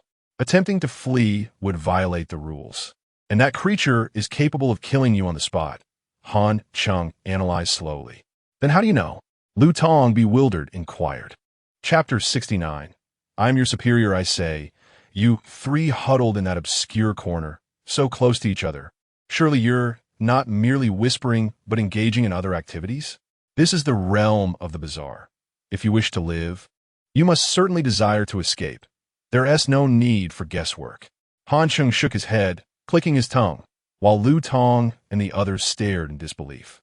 Since escape is not an option, what do you suggest we do? Lu Tong retorted, a hint of defiance in his tone. Being members of the Bizarre Response Office, they certainly possessed a deeper understanding of the peculiar than ordinary individuals, and now, being chastised, left them feeling disgruntled. Can you truly contend with the bizarre? Han Cheng contraried. Lu Tong shook his head. None of the entities here were within their capacity to combat. There was no need to test that, for many had perished in such attempts. Allow me to inform you that the sole exit of this bizarre establishment lies in the lobby, where the entities abound and vigilance is keen. The mere presence of 3 living souls, such as yourselves in the lobby, would inevitably attract attention, Han Cheng stated. Why will we be discovered? We could disguise ourselves. Those entities cannot possibly react that swiftly, granting us a chance, Lu Tong insisted stubbornly. He was aware that such a chance was slim, yet at least theoretically plausible. Because the bizarre can detect the scent of living blood. Our essence is a fragrant allure to their acute senses, perceptible even from dozens of meters away. It is utterly impossible to evade detection. Han Cheng's expression turned serious. Then he jested. What do you think? If you don't believe me, you might as well try. Yet Lu Tong's frustration only deepened. Who was this individual? How could he possess such profound knowledge of the bizarre, surpassing even those in the Bizarre Response Office? May I inquire where you acquired this information? That is simple. I found it in the records of the Bizarre Office. Han Cheng fibbed. He wouldn't admit to being reborn, thus possessing an intimate understanding of the various behavioral patterns of the bizarre. If he were to say so, Lu Tong would undoubtedly dismiss him as delusional. Furthermore, Han Cheng was indeed a special operative of the Bizarre Response Office, so his claim held merit. However, he was unaware that Lu Tong and his companions were also from the Bizarre Response Office. Their knowledge of bizarre matters was substantial, yet not as comprehensive as Han Cheng's. I apologize. We are indeed employees of the Bizarre Response Office, and I have never encountered you before. The information we possess is not nearly as detailed. Who exactly are you? So, these individuals are my colleagues. Han Cheng was taken aback, yet his expression remained unchanged as he maintained a calm demeanor. That is simply because your ranks are too low to access such information. Han Cheng fruged nonchalantly. Believe it or not, but as your superior, I suggest you report the situation here. Report? Do you truly consider yourself a member of the Bizarre Office? Lu Tong was incensed. The audacity of this individual was astounding, pretending even after being exposed, and now acting as if he were in charge, demanding a report. Of course, I am indeed a member of the Bizarre Office, and my position is superior to yours. Han Cheng spoke with confidence. As a special operative, he had been promised direct oversight by Qin Shan, so his rank was surely above that of the 3 before him. However, Lu Tong grew increasingly furious. How dare you impersonate a superior and attempt to deceive us further? With a swift motion, Lu Tong slammed an identification card onto the table and directed his gaze at Han Cheng. Unless you can present a similar document, I request that you respect the Bazaar office and refrain from claiming to be one of our operatives in the future. Han Cheng smirked disdainfully, as luck would have it. He had his identification on him. He retrieved it from his pocket and slammed it onto the table as well. Lu Tong's eyes widened in shock as he hurriedly picked up the card to examine it. The information clearly stated that this individual, Han Cheng, was indeed a special operative of the Bazaar Response Office, complete with an official seal. Codename, Bizarre Deity. Lu Tong fell silent, and after a prolonged moment, he shifted his demeanor, presenting the card with both hands and apologizing. I apologize, Officer Han. We misunderstood you earlier. You wouldn't be the internet sensation Bizarre Deity. Han Cheng, would you? After a brief pause, Lu Tong gathered himself and began his report. It transpired that last night, the five of us were patrolling near Yin Tower. Suddenly, a flash of black light erupted from within the tower, plunging our surroundings into darkness. We heard a howling wind for about 10 seconds, and once it ceased, we found ourselves in this bizarre establishment. As you experienced, Officer Han, we were taken by that gaunt entity and forced to serve as attendants, compelled to participate in the bizarre trial, with the grim warning that refusal would lead to our demise. We were coerced into this trial. However, contrary to his claims of simple rules, the reality is fraught with peril. 2 of our team members have already perished, leaving just the 3 of us. Seeing our fate, we devised a plan to escape this place. Han Cheng remained expressionless. He had encountered such scenarios frequently. The Bazaar were ruthless. There was no way they would simply allow humans to pass unscathed. Traps were the norm. His request for Lu Tong's report was merely to gather information and avoid potential pitfalls during the trial. Han Cheng then fixed his keen gaze on Lu Tong and inquired, "Could you elaborate on the specific traps the Bazaar employ?" One type involves uncooperative guests who order nothing specific but demand random dishes. If they end up with a table full of food, yet the guest is unsatisfied, they may score us poorly. One of our teammates met their end this way. Lu Tong gritted his teeth in anger. Another type involves guests who do specify their orders, but choose dishes they dislike or even detest. Consuming these would surely result in a low score. One of our teammates fell victim to this trap as well. The final type involves the chefs sabotaging our efforts. They may secretly add strange ingredients to the dishes. For instance, while serving mummies, they might include white bandages in the food. Fortunately, we caught this in time. Otherwise, another teammate would have perished. However, such incidents are unpredictable, and over time, we would inevitably fall victim to them. Lu Tong, filled with despair, pounded the table in agony. Han Cheng nodded calmly and addressed the 3. There is no need for alarm. I have methods to handle these situations. Is that truly possible? Lu Tong and his companions gazed at Han Cheng in astonishment. Disbelief etched across their faces. Chapter 70. A facade of decency. Hey, the way you're looking at me suggests you don't trust me. Han Cheng remarked, discontent evident in his voice as he noted the skeptical gazes directed at him by the 3 individuals. You ought to consider this carefully. If you don't believe in my capabilities, what hope do you have? Lu Tong, understanding the dire predicament they found themselves in, realized they were already at a dead end and hesitated no longer. Han Cheng, after all, possessed a far greater understanding of the peculiarities at hand than they did. And his calm demeanor, since entering the kitchen, indicated a sense of mastery over the situation. After a moment's contemplation, Lu Tong decisively stated, "All right, we believe you." "Good." Han Cheng nodded with satisfaction. Having these 3 assist him would be advantageous in concealing his pursuit of the critical stone tablet. "Hey, what are you little mice huddling together for? Planning to slack off? The guests outside are waiting. If you don't get to work soon, you'll find yourselves on the chopping block." Suddenly, an eerie chef approached, his corpulent physique exposed, revealing stitched scars across his skin. One eye was missing, leaving a dark socket from which a reptile emerged, crawling into his mouth only to reappear in the eye's socket moments later. It was as if his head were hollow. Upon seeing this bizarre chef, Lu Tong and his companions turned pale, their legs trembling involuntarily. "It's him, the one who secretly sabotaged the mummy-esque dish by adding bandages." Lu Tong murmured. Han Cheng remained unfazed, stepping forward to confront the eerie chef. Understood. We'll get to work immediately. Oomph. You better behave, or the kitchen is particularly short on meat today, the eerie chef growled, leaning forward so that his dark eye socket fixated on Han Cheng. I've heard about your little escapade in the dining hall, but don't think I won't act against you. I'm no coward like that Apis. Apis was the gaunt, pitiful creature they had encountered earlier. Aware of the scrutiny from Lu Tong and the others, Han Cheng turned his head, smiling. Actually, it's not a big deal. My friend took down a peculiar creature with a single blow. The trio gasped in surprise, glancing at Lin Shui, who had remained silent, casually yawning while gripping a baseball bat. Yet, her proud and disdainful gaze was rife with lethal intent. There was no doubt that with a mere word from Han Cheng, she would strike without hesitation, exuding an air of formidable prowess. The current peculiarities were not easily dealt with, and witnessing how effortlessly these two had dispatched one left Lu Tong and his companions in awe. What incredible ability did they possess? Han Cheng, still grinning, addressed the eerie chef. I take it you're interested in some ghost currency? Get lost. I'm not someone who can easily be bought. That idiot Apis let you play him. Don't think I'm the same, the eerie chef retorted angrily. Han Cheng feigned disappointment, patting the ghost notes in his pocket. How about 300?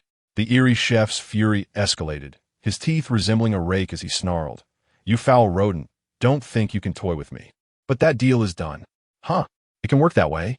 Lu Tong and his companions nearly stumbled in shock at the unforeseen twist. It appeared that the peculiar chef was equally adept at playing a facade and seemingly quite skillful at it. Indeed, this eerie figure was even more cunning, expertly manipulating the situation to his advantage. Han Cheng's grin widened as he said, All right, come over to collect your payment. The eerie chef, maintaining a stern demeanor, retorted, Don't think I'm oblivious to your intentions. You're not ready for this game yet. Reach into my right pocket. Impressive. You see right through me. I concede. I'll get you your money. Just come closer, Han Cheng replied, discreetly retrieving the cash. Lu Tong and his companions exchanged incredulous glances, realizing that the eerie figure was also engaged in this charade. You scoundrel. You're clearly up to no good. Hurry up. Someone will notice. The eerie chef leaned in, closing the distance to Han Cheng to less than a meter. At that moment, Han Cheng flashed a cunning smile and suddenly swung his hand, a dark gleam flashing. Thud! The sound was soft yet crisp, as if something had pierced the eerie chef's chest. Don't move. Han Cheng triatanit. My bone spike can shift within your body, causing you to disintegrate into a pile of flesh. You filthy rodent, you're deceiving me. The eerie chef cursed, beads of sweat forming on his forehead. If only he had one. Isn't it only natural for me to deceive you? I'm a deity of the peculiar. You should feel honored, Han Cheng continued. Be smart. We could collaborate. While cooking, behave yourself and refrain from adding anything absurd. Understand? Very well. Remember, as long as you comply, I will reward you with 300 ghost notes afterward. Han Cheng grinned, though inwardly he thought only a fool would trust him. Yet, this tactic of offering a reward after a show of force proved effective, and the eerie chef quickly acquiesced. As you wish, my friend. Han Cheng effortlessly subdued the eerie chef and turned to Lu Tong and the others. At that moment, they gazed at him in awe, almost wishing to kneel. Truly, the deity of the peculiar was formidable. Enough with the staring. Get busy. Han Cheng clapped his hands and pointed to Lu Tong. You go to the yard and dispose of the trash. See what is out there? The last sentence was spoken in a hushed tone. Understood, deity. Lu Tong's voice trembled with excitement at the prospect of working alongside such a powerful figure. Don't call me deity, just call me Han Cheng. He replied with a glance. Understood, I'll go right away. All right, the two of you clean the floor. I'll handle the tasks in the main hall. Han Cheng concluded his instructions before heading towards the dining area. What should I do? Lin Shui suddenly inquired. You could just sit there. If you find that peculiar creature bothersome, take action. Han Cheng smiled before striding into the dining hall. The atmosphere in the hall remained lively. However, upon Han Cheng's arrival, the ambience suddenly shifted to one of tension. Dozens of eyes fell upon him, and several peculiar beings whispered amongst themselves. Maintaining his smile, Han Cheng approached a newly arrived peculiar entity, a creature with a frog-like face, large mouth, bulging eyes, and no nose. Its stomach was enormous, and it possessed only 8 fingers.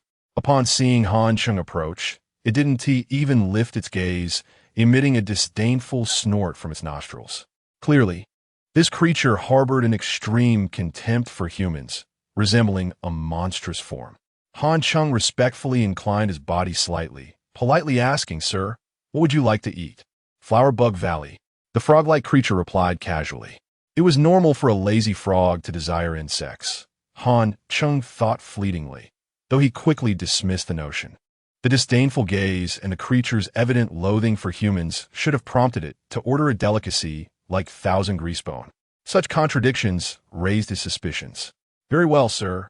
Please hold on," Han Cheng said with a courteous bow before turning to leave. At that moment, a small white figure dropped silently to the ground. Concealed, odorless, and nearly undetectable amidst the chaos, a faint trace of malevolence lingered in the air. A skeletal puppet lurked beneath the table. Chapter 71. The trial in the backyard. Watching Han Cheng depart, the toad's spirit revealed an eerie smirk. "The flesh of that foul rodent is my absolute delight. Soon, I shall devour you whole, and the taste will undoubtedly bring me immense pleasure. Ha ha ha.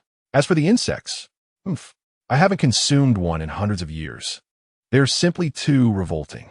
The toad spirit, brimming with self-satisfaction, squinted its large eyes. Unbeknownst to it, beneath its feet, a skeletal puppet observed everything with keen insight and listened intently.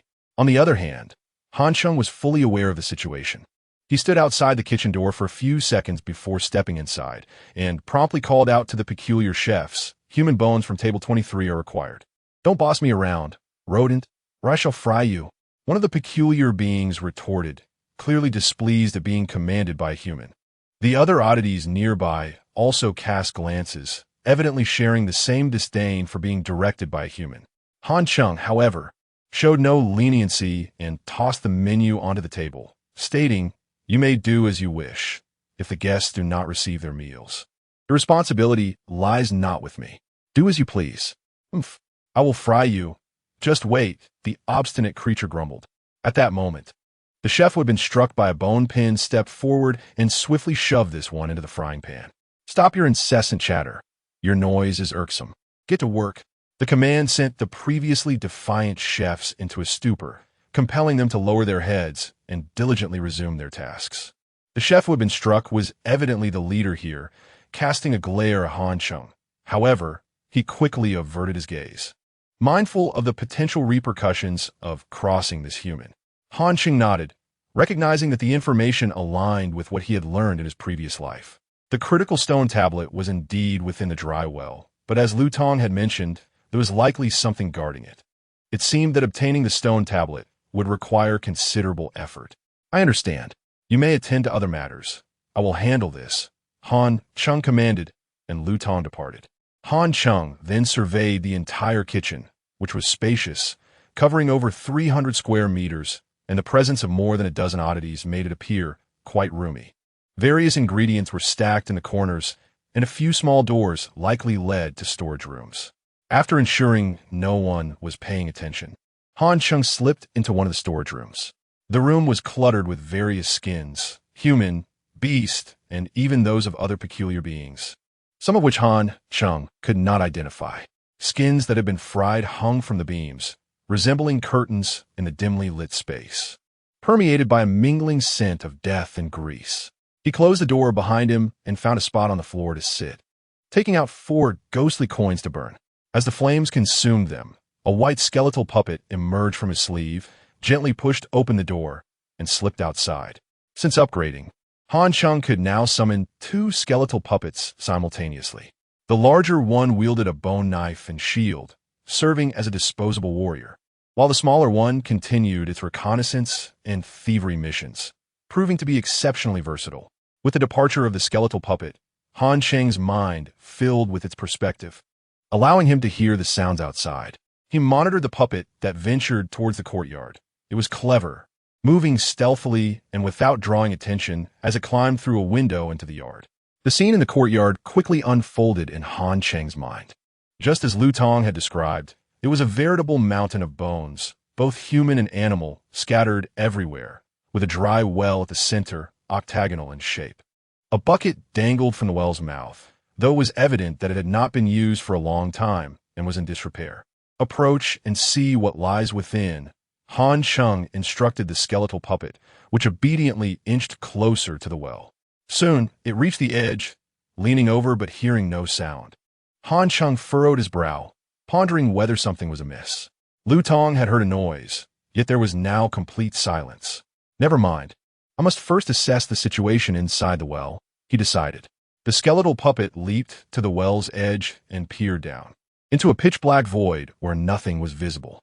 However, after that brief glance, a ferocious aura erupted from the well, akin to the roar of hell, surging upward. "Get away! Should you disturb my eternal slumber again, I will tear you apart." With that, the skeletal puppet was instantly torn to shreds by the overwhelming force. Han Cheng's body trembled, his vision fading to black, leaving his mind in blank desolation. Failed. The creature within the well possesses a foul temper, making negotiation exceedingly difficult. Wait, Lu Tong can communicate with it. Why can't the skeletal puppet? Han Cheng pondered, soon realizing the difference between humans and the peculiar beings. The entity awaited a human's approach, while a peculiar being would perceive it as a threat. "It seems I must venture there myself," he concluded, frowning as he prepared to leave and deliver the dish to the toad's spirit. Yet, as he stood up, he suddenly noticed a pair of eyes peering from behind the hanging skins. Han Cheng's gaze sharpened as he shouted, "Who goes there?" Simultaneously, he ignited 400 ghostly coins. His body enveloped in a flickering black glow as a skeletal frame rapidly encased him, concealing him entirely without leaving a single gap. With the bone armor now shielding him, Han Cheng felt emboldened, charging forward with black energy flickering in his hands, ready to unleash a bone spike. The creature, realizing it had been exposed, shifted from stealth to aggression, tearing through the hanging skins and lunging directly at him. It was a dark figure, possessing a human upper body and the lower body of an insect, its arms resembling scythe-like mantis blades, about the size of a cat. As it unfurled its blades, a chilling gleam emanated, unleashing a fierce strike. Han Cheng did not flinch. He had confidence in his bone armor, and this creature clearly lacked strength, belonging to the lowest tier of threats. Without even using a bone spike, he simply slapped the creature down onto the floor. "You nearly succeeded.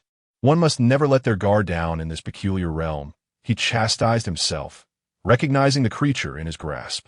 It was a shadow insect, capable of attacking when standing on its opponent's shadow, making it adept at ambush. However, aside from that, it possessed little combat prowess.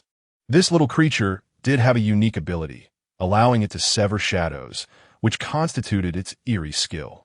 Naturally, it preferred to dwell in the shadows, living like a mouse, even in the world of the peculiar, garnering little favor. Chapter 72, A Satisfactory Response. Release me. "You wretched, despicable creature, let me go at once."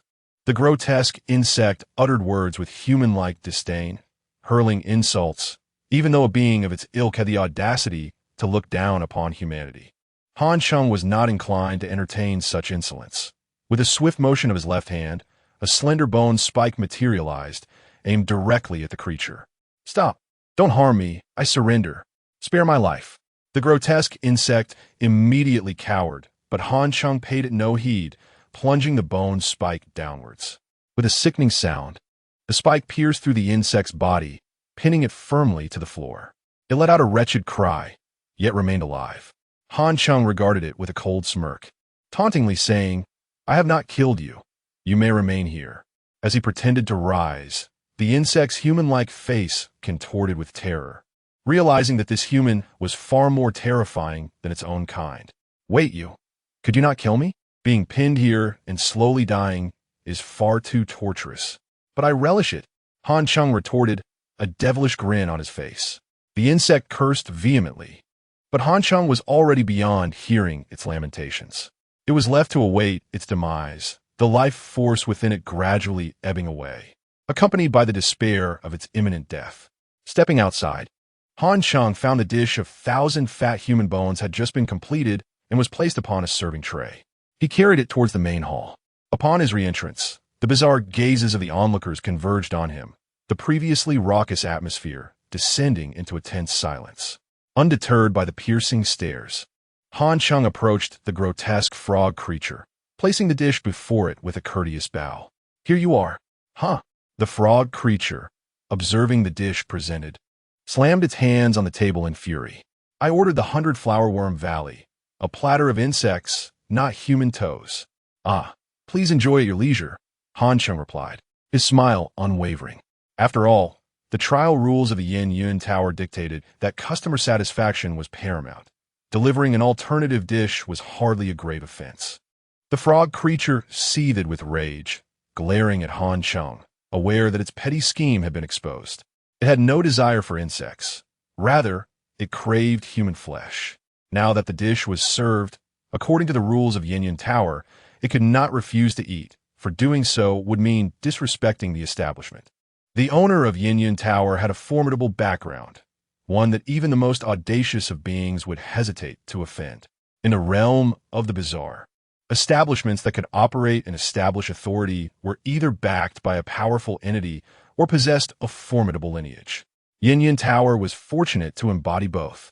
Its manager seldom descended from the second floor, yet was rumored to possess immense strength.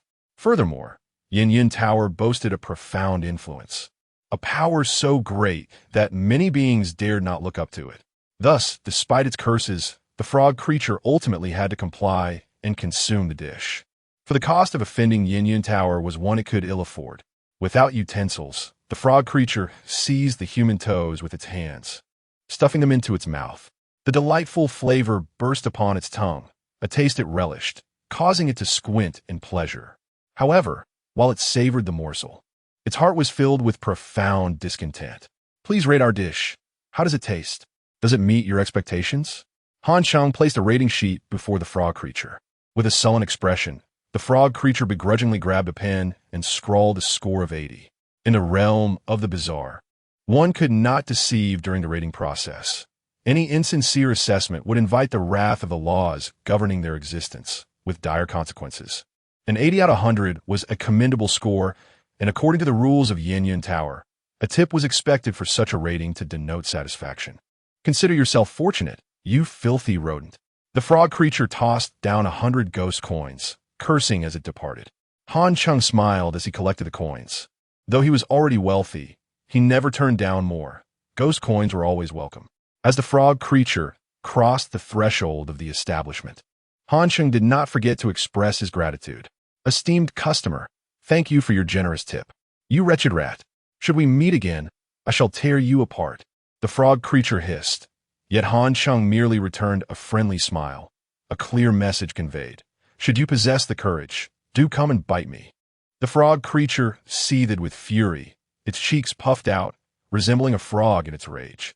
Yet, despite its anger, it dared not retaliate. The rules loomed large, and it had no desire to risk its life. It was best to avoid the upper floors, for that individual was not to be trifled with.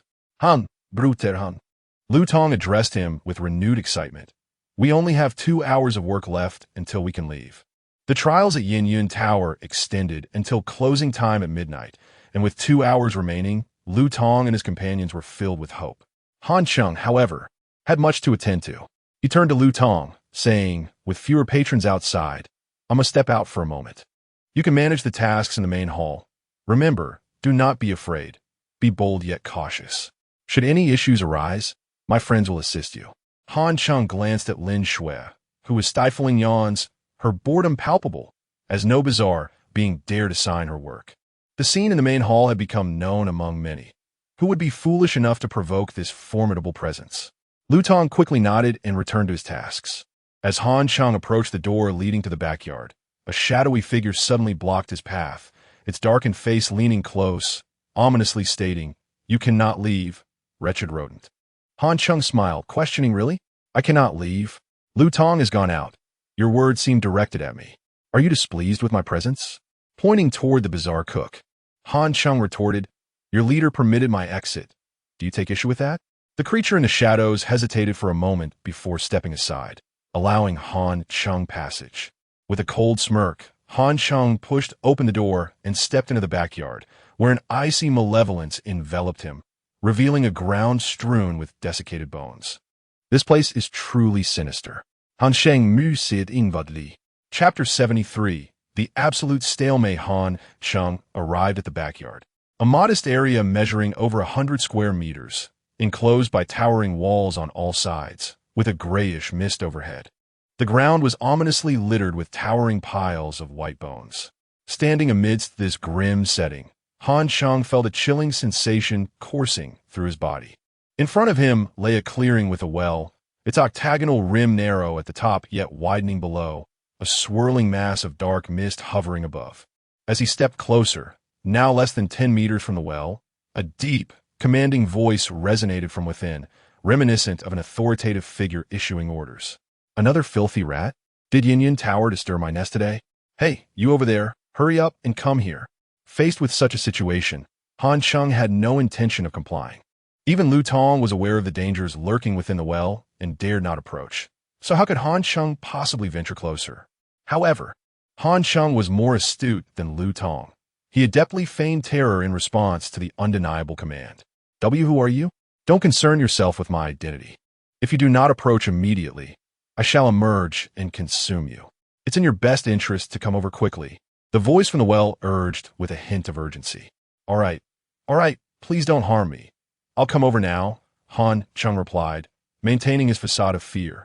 Yet he did not take a single step forward. Instead, he quietly conjured a bone spike in his hand. Upon hearing Han Cheng's willingness to approach, the voice within the well grew slightly triumphant. You are far braver than that cowardly rat before. I scared it away with but a single shout. Ha ha! All you rodents are such cowards. Oh, that must be because you are exceedingly powerful. Han Cheng bantered, engaging in the conversation. Oof. Indeed, only the manager of Yuan Tower possesses the strength to defeat me. The others are mere trifles in my eyes, the voice from the well boasted. Oh, what abilities does that manager possess? Han Cheng inquired, subtly attempting to extract information. Hey, don't digress. Come over here. The voice grew impatient. I'm on my way. Just be patient, Han Cheng casually replied, yet he remained rooted in place. 5 seconds later, the voice from the well expressed confusion. Wait a moment. You haven't moved an inch. You're still standing there. Filthy rat, you truly are a coward. If you do not come over now, I shall devour you. Realizing that the creature had just now recognized his lack of movement, Han Cheng's mind raced. He remained still, becoming increasingly composed. Indeed, I would not dare approach. Who would risk getting close to someone so fierce? He feigned fear. The voice from the well fell silent, and after 3 seconds, it spoke again. Do not be afraid. As long as you come over, I promise not to harm you. Do you swear? Han Cheng knew that strange oaths functioned like laws. Failure to uphold them would incur punishment. After several seconds of silence, the creature within the well appeared reluctant, but finally resolved. Fine, I swear I will not eat you. Now you can come over. Not going to happen. Just because you want to eat me doesn't mean you can't harm me. Han Cheng seized the opportunity. Recognizing that while the creature might adhere to its oath, it could also employ cunning tricks, much like humans. At that moment, Han Cheng smiled. After several rounds of probing, he was confident the creature could not escape, and its perception was limited, at least not immediately aware of his movements. Ultimately, it required human blood to restore its strength, indicating it had likely been trapped for a long time and was in desperate need of sustenance. This also explained the differing fates of Lu Tong and the skeleton puppet. Of course, the creature had other motives. Otherwise, it would not have sworn an oath. Since the truth had been established, there was little point in continuing the charade. Han Cheng playfully picked up a bone and tossed it toward the well. As the bone soared through the air, the tangible mist within the well shattered it. What are you up to, you little brat? The creature within the well was enraged, realizing Han Cheng was mocking it and would not approach the well. Filthy rat, you are too cunning. Ha! If you have the guts, why don't you just jump out and eat me now? Han Cheng taunted. Don't think I'm afraid. Used.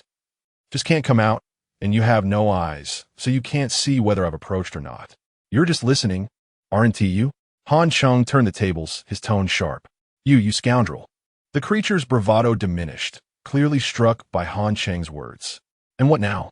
You wish to catch a living person to restore your power. If I'm not mistaken, your method of killing merely requires proximity to your victim. Han Cheng, well versed in the realm of the bizarre, continued his analysis. Of course, and not just that. I also know if you cannot consume a person, you could resort to other methods to escape, but that would require assistance, which is why you're willing to swear off eating people. He elaborated further. Who are you really? The creature's voice trembled. My identity is of little consequence. What matters is that perhaps, just perhaps, I can assist you. Han Cheng replied playfully, adding, but it all hinges on your sincerity. Very well, then tell me how I can escape this desolate well, the creature urged. Help me find my eyes.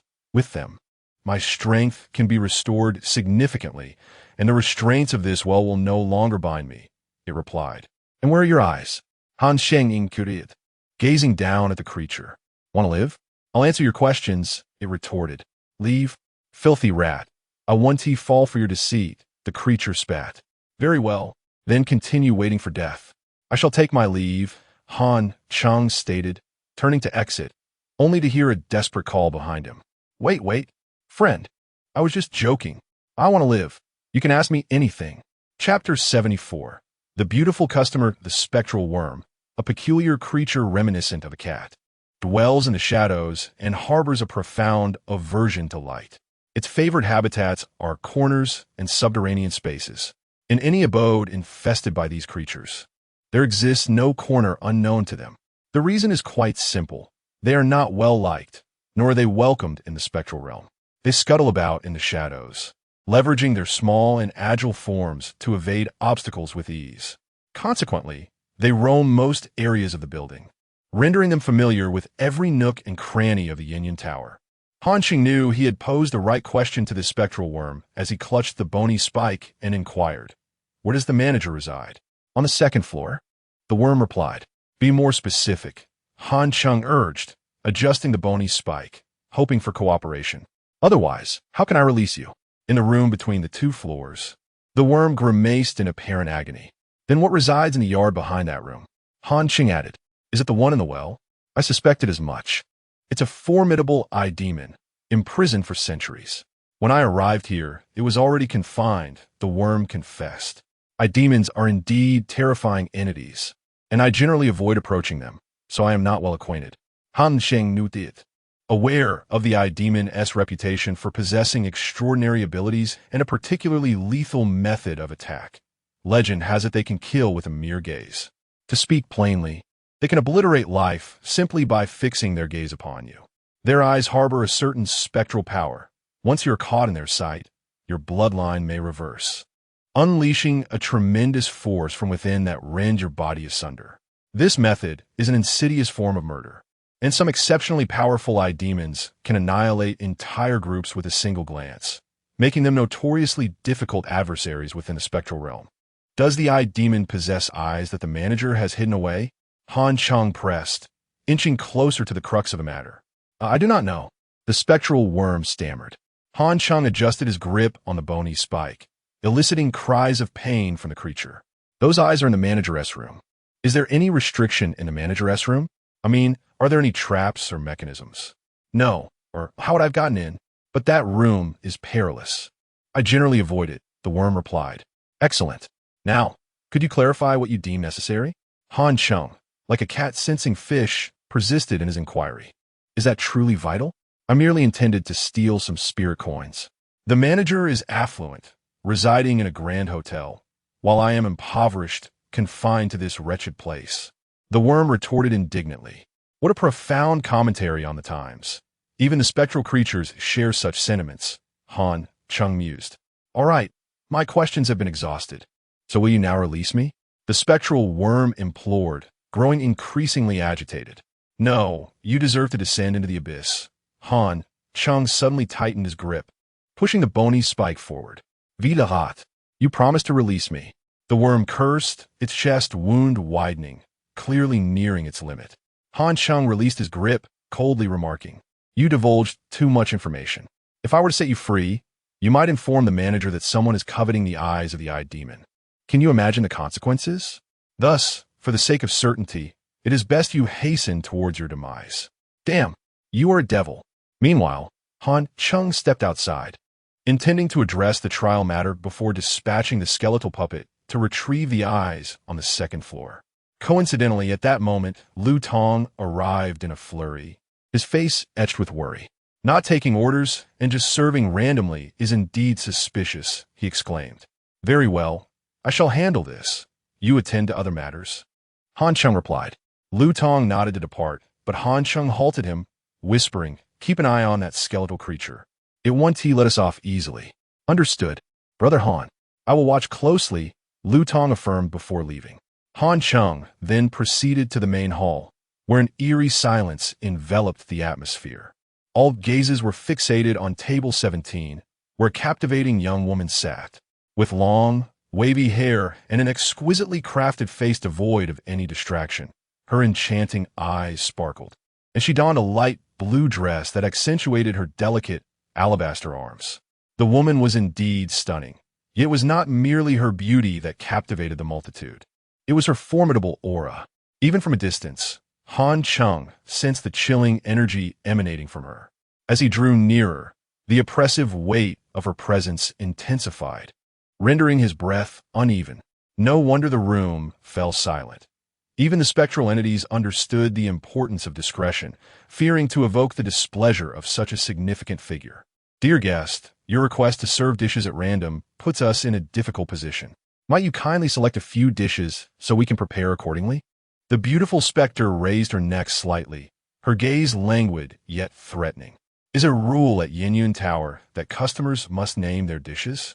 Hurry, prepare 6 dishes for me, and ensure they arrive within half an hour. Do not let my patience wear thin, she commanded, dismissing Han Cheng with a wave of her hand, while an intangible chill spread around her. Han Cheng felt a heaviness in his chest, his brow furrowing. He recognized that this was an entity of the path-entering level, possessing strength surpassing even that of Aki. Even summoning Lin Shui for assistance would prove futile against her, especially with the manager on the second floor. However, was it truly feasible to obediently prepare 6 dishes? This specter was evidently seeking trouble. She aimed to dine on him and Lu Tong, and if they failed to meet her satisfaction threshold of 60%, they would perish in that moment. What to do? Han Cheng's mind raced, and soon he straightened his posture, a renewed vigor illuminating his face as he declared, Dear guest, might I recommend a dish? I assure you, it will be to your liking. The specter's curiosity piqued as she turned her gaze back toward Han Cheng. Chapter 75. Accurately understanding the client, the enigmatic woman possessed formidable strength and exuded an air of elegant nobility, her entire being enveloped in an unassailable aura of power. In the presence of such a figure, attempting to pander to her, acting like an obsequious sycophant, would yield nothing but disdain and contempt. To the strong, the subservience of the weak is expected. Such behavior only reinforces the strong's perception of their own superiority, allowing them to manipulate the weak at will. Therefore, those who rush to flatter the powerful are not considered wise. Conversely, to confront the strong head-on would also lead to unfortunate outcomes. The adage, a wise man does not court immediate loss. As long as the green mountains remain, one need not worry about firewood is not merely a saying, it holds profound truth. Engaging in a futile struggle against the strong is folly, particularly for those who stubbornly refuse to yield. Han Cheng, in good health and with a clear mind, eschewed flattery and refrained from provoking formidable opponents. He understood that to garner the favor of the strong, one must evoke their curiosity. In ancient times, the diplomats who forged alliances did so by employing eccentric antics and exaggerated rhetoric to capture the attention of powerful figures, ultimately leveraging intimidation and benefit analysis to secure substantial gains for themselves. At this moment, Han Cheng presented an intriguing dish that did not actually exist. The enigmatic woman was intrigued and turned to him, a slight smile gracing her lips as she asked, What dish is it? It is a vegetable salad. Lang of over 100 varieties of vegetables, delicately mixed with exquisite cream and stirred with the world's most precious sesame oil. Han Cheng fabricated this tale while observing the fashionable woman before him, her elegant green dress radiating a fresh, urban charm. On the surface, a vegetable salad, convenient for weight-conscious women and imbued with a hint of sophistication, should pique her interest. However, after only a few lines, the enigmatic woman waved her hand dismissively and declared, "If you serve such a dish, I would rather consume you." "Oh, is that so? Then I shall know what to present next. Thank you for your guidance," Han Cheng replied, undeterred by the failure of his suggestion. In fact, he wore a pleased expression, as if he truly discerned what the woman desired. Once again, the enigmatic woman expressed her curiosity, asking Han Cheng, "You are quite amusing. How did you know what dish to propose without my saying anything? Pray tell, what are the dishes?" With an awkward smile, Han Cheng raised his hands in a gesture of surrender and replied, "You are astute. You have seen through my ruse. I do not know what you wish to eat." Maintaining humility at the right moment allowed the strong to feel a sense of control, providing them with satisfaction and fostering a continued inclination towards the weak, along with a semblance of non-existent dominance. Indeed, the woman scoffed and remarked, "Humph, you are quite the cunning rodent. Do you know your audacity is impressive? Merely average. The Great Wall is less impenetrable than my skin," Han Cheng retorted with a smile. "You speak boldly. The last person who dared to converse with me in such a manner is nothing but a pile of bones now," the enigmatic woman said, waving her hand. "Hurry up. 5 minutes have passed, and there are still 25 minutes remaining." "As you wish." Han Cheng bowed gracefully and then confidently made his way to the kitchen. At that moment, all the onlookers were transfixed by his audacity. This audacious rodent was performing spectacularly. Faced with a terrifyingly charming enigma, he remained unflinching and spoke with ease, even when his ruse was uncovered, showing no signs of panic. Observing his calm demeanor as he approached the kitchen, many began to doubt whether he had a plan in mind. In truth, Han Cheng was quite certain of the dish he needed to present, with over 90% confidence that he would succeed. Meanwhile, during Han Cheng's conversation with the enigmatic woman, another event was unfolding. The bony specter had been watching from the shadows, and upon seeing Han Cheng engage in endless banter with the enigmatic woman, he contemplated rushing forward to intercept this audacious rodent. Did this little rascal truly intend to provoke a being of such malevolence? This woman could dismantle the entire Yin Tower. Furthermore, this was a golden opportunity to toss all these audacious rodents into the frying pot. He could not allow this brat to continue his incessant chatter. However, just as he was about to advance, someone blocked his path. Lin Shui, wielding a baseball bat and yawning, cast a sideways glance at the hall manager. "I have nothing better to do. I would relish a good fight."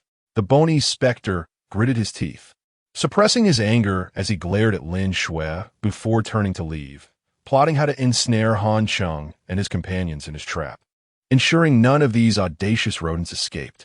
"Do you have any loquacious ingredients?" Loquacious ingredients are unique entities that converse fluently with humans and speak in riddles with the enigmatic. They could be likened to the huskies of the enigmatic realm. Indeed, their greatest strength is also their most significant flaw. They are excessively verbose, offering quips and jibes to anyone they encounter, making them rather irritating and unpopular among the enigmatic. Only a simpleton would dare to critique a powerful, malevolent enigma. "We have one. It was just killed the day before yesterday," the enigmatic chef pondered before responding. "Excellent. Prepare a serving of braised loquacious meat, ensuring to add plenty of spices and cooking wine. Also, send up a bottle of fine red wine, aged at least 50 years. Han Cheng instructed with meticulous attention to detail. "Are you certain that this malevolent enigma will appreciate such a dish?" the enigmatic chef asked skeptically, scrutinizing Han Cheng. Originally, the fate of Han Cheng and his companions meant little to him. In fact, he hoped they would quickly meet their end in the frying pot. Yet, his bone spurs caused him to worry for Han Cheng's safety, hence his inquiry. "Absolutely. I am confident this dish will score above 80 points. And all the other dishes will be meat-based. No vegetables whatsoever," Han Cheng added, then clapped his hands and commanded, "You swine, get busy. Otherwise, I shall unleash my friend to crush you and send you into the frying pot for that malevolent enigma to sample first." The assembled figures seethed with anger.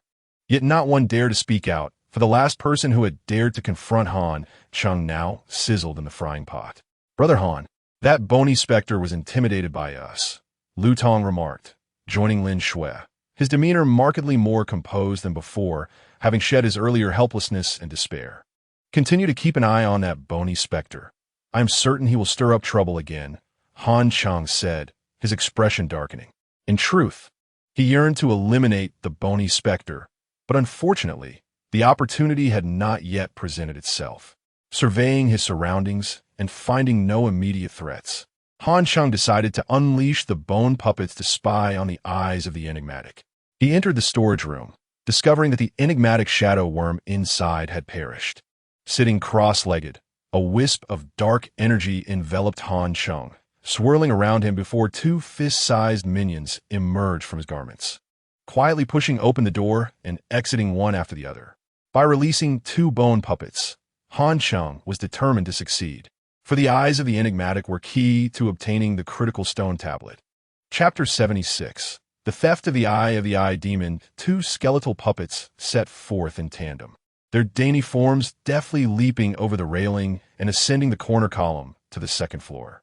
Swiftly, they traversed the corridor and arrived at the entrance of the central room. The door to this chamber stood firmly shut, and an aura of formidable strangeness emanated from within. A palpable sense of oppressive power that could be felt even through the door. Entering recklessly would be unwise. The heightened vigilance of such a strong entity would detect even the slightest disturbance. Han Cheng commanded the two peculiar beings to find a hiding spot and await the opportune moment. Fortunately, this moment arrived swiftly. Shortly thereafter, a strange figure clad in a restaurant uniform appeared at the door, accompanied by a dark-complexioned man. Our manager is inside. Please wait a moment. The restaurant entity gently knocked on the door and announced, Manager, Mr. Zhuang has arrived. Yes, let him in. A deep, rugged voice resonated from within. Mr. Zhuang, our manager requests your presence, said the restaurant entity as it opened the door, gesturing for Mr. Zhuang to enter. The man referred to as Mr. Zhuang stepped inside, greeted by the warm salutation of an old friend. Manager Go, it has been a long time. You seem to have plenty of leisure. If I had your luck, I would open a peculiar establishment myself. Ha! It is not as easy as you suggest. I have troubles every day. Just downstairs, there is a sinister entity that demands my attention. Behind a 2-meter-long, 1-meter-wide desk sat a hefty figure, resembling a mountain of flesh. Even seated, he towered over 1.70 meters, his broad frame causing the chair to bulge. His face was similarly plump, with a slightly pointed head resembling a triangle, and a wide mouth displaying uneven teeth. He held a cigar, the smoke wafting through the room, creating a comfortable and languid atmosphere. This peculiar individual was Manager Go of the Yin Yin building. Though not the owner, he oversaw all operations of the establishment. At that moment, he engaged in cordial conversation with Mr. Zhuang, then glanced at the attendant by the door. Bring me my purple crystal tea set. Yes, manager. The peculiar attendant departed and soon returned, pushing a delicate cart adorned with an exquisite tea set, antique in appearance, complete with a teapot, teacups, a base, and various small utensils, with a few river stones artfully arranged to resemble a small mountain, exuding an air of cultured elegance. As the attendant lifted the cart to cross the threshold, Han Cheng seized the opportunity, directing one skeletal puppet to leap onto the cart and conceal itself beneath it, stealthily entering the manager's office. Once the tea cart was set down, the attendant exited, closing the door behind him. Inside, Manager Go rose to personally serve Mr. Zhuang tea, standing an impressive height of 2 meters, with a girthy waist akin to a large barrel. Mr. Zhuang, do try my zombie tea. It is brewed with zombies as fertilizer. I assure you will enjoy the taste. Hee, I prefer human blood tea. Mr. Zhuang approached, his towering physique above 1.90 meters, exuding strength akin to that of a fighter, dressed in loose garments. His dark complexion was complemented by keen, penetrating eyes, occasionally flashing a hint of ruthlessness. The chaos has commenced. The old fellows are quite displeased. Mr. Zhuang grasped the teacup, then lowered his voice, shifting the subject. That is how important figures behave, is it not? Manager Go sipped his tea, also lowering his tone. What exactly is it? The radiance of the divine. That is all I know. Mr. Zhuang set down the teacup and glanced towards the door. I must take my leave. The town's strange street approaches, and the boss wishes you to prepare. Rest assured, there will be no errors, Manager Go replied, placing down his teacup as he personally opened the door for Mr. Zhuang. Stepping into the corridor, Mr. Zhuang took a quick glance before hastily departing. With a swish, a shadow darted past, swift and silent. A puppet? Manager Go's gaze sharpened. Even that fleeting figure could not escape his notice. With a low exclamation, he dashed outside. The skeletal puppet outside deliberately created a commotion, drawing Manager Go's pursuit. The little creature, though not powerful, was agile, and its diminutive size allowed it to slip through gaps in the walls with ease. Manager Go's speed surpassed even that of the puppet. His hefty form erupted with surprising agility, reaching the corner in the blink of an eye. One meaty hand swung forth, grasping at the wall. With a resounding crash, the yin building trembled slightly as Manager Go's hand broke through a wall, billowing dust as he emerged with a skeletal puppet in his grasp. Little mouse, where is your master? The skeletal apparition? Manager Go squinted, his entire being emanating a flowing black energy that traced along the nearly transparent thread connecting him to the skeletal puppet. At that moment, realizing the imminent danger, Han Cheng swiftly severed his connection to the skeletal puppet. With a poof, the skeletal puppet dissolved in Manager Go's grip, and his expression darkened. Damn it, the little mouse has noticed. His gaze shifted downwards, his demeanor heavy with concern. At this critical juncture, who was it that dared to spy on the establishment? Was it that sinister entity? Outside, another skeletal puppet poked its head out, cradling a pair of glimmering eyes. This peculiar item had been pilfered during Manager Go's chase, easily snatched as it lay unguarded on the shelf, vulnerable due to Manager Go's negligence. The shadowy insect had not lied. There were no restrictions on this object, likely a result of Manager Go's formidable strength and the long period of tranquility that had dulled his vigilance. Now, with the eyes of the eye demon successfully stolen, the remaining skeletal puppet hastened towards the breach in the wall. Manager Go had inadvertently aided in their escape. The hole he had created facilitated the puppet's swift flight. Within half a minute, one tiny creature squeezed into the storage room, the two walnut-sized eyes rolling to Han Cheng's feet. Observing the eyes, Han Cheng smirked and quickly stowed them away. Time was of the essence. He needed to locate the eye demon. However, just as Han Cheng exited the storage room, the peculiar chef placed a heaping platter of gluttonous meat on the table before him. It is your turn to serve the dishes. Han Cheng halted, smiling. Very well, I shall deliver it at once. The matter of the eye demon had to be set aside for the moment. He needed to address that sinister entity first. Balancing the steaming platter of gluttonous meat, Han Cheng confidently strode towards the main hall. Chapter 77. The invitation of Manager Go. As many peculiar beings observed the dishes in Han Cheng's hands, their curiosity piqued. What kind of dish had he brought? Exhibiting such calm confidence? Among them was the enigmatic woman, her almond-shaped eyes widening with interest as she watched Han Cheng present the dish. Ah, this is the whispering flesh. The strange woman recognized it immediately, her tone filled with astonishment, akin to having her private messages spied upon. Upon hearing this, Han Cheng couldn't help but feel a tinge of delight. His judgment had indeed been spot on. Yes, esteemed guest, this is indeed the whispering flesh, prepared with an array of exquisite spices. Please, savor it at your leisure. As he spoke, Han Cheng performed a slight bow. The enigmatic woman appeared momentarily stunned, her disbelief evident in her gaze directed at Han Cheng. The onlookers, intrigued by her reaction, were equally astonished that this human had accurately guessed her preference, presenting her with a dish she favored. Subsequently, 5 additional dishes were served: blood soup, fried bone fragments, stir-fried human eyes, steamed skin pouch, and sweet and sour sausage. All 5 were meat dishes derived from human ingredients. The strange woman stared at these dishes for several seconds, her expression revealing that they indeed aligned with her tastes. Turning to Han Cheng, she could no longer contain her curiosity. How fascinating. You are not merely boasting. You truly knew what to serve. Yet, I'm intrigued to know how you achieved this. The other peculiar beings leaned in, equally eager to discover the source of his insight. All of this was conveyed to me by you, dear guest. Impossible. I said nothing prior, the strange woman retorted, her almond eyes widening in annoyance. I assure you, I did not lie. You previously mentioned that if I serve you a vegetable salad, you would be inclined to eat me instead. I observed your subtle frown upon hearing the word vegetable, which clearly indicated your disdain. Han Cheng replied, a hint of smugness in his tone. You also stated that the last noisy individual before you had turned into bones. Hence I deduced that the only thing audacious enough to chatter in your presence would be the whispering flesh, a rather audacious choice indeed. Han Cheng fruget, a satisfied grin on his face. The strange woman paused for a moment, then broke into a smile. Impressive. Your keen observation and persuasive rhetoric are commendable. I must admit, you are a clever little mouse. However, had this not been the Yin Pavilion, I would have devoured you without hesitation.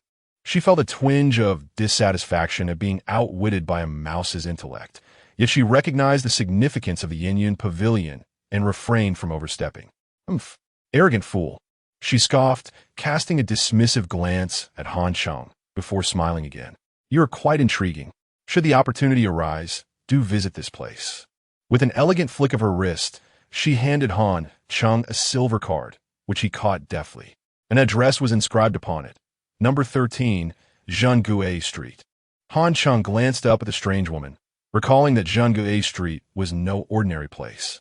In his previous life, it was a hub for numerous peculiar beings, filled with various trial shops and bustling with activity.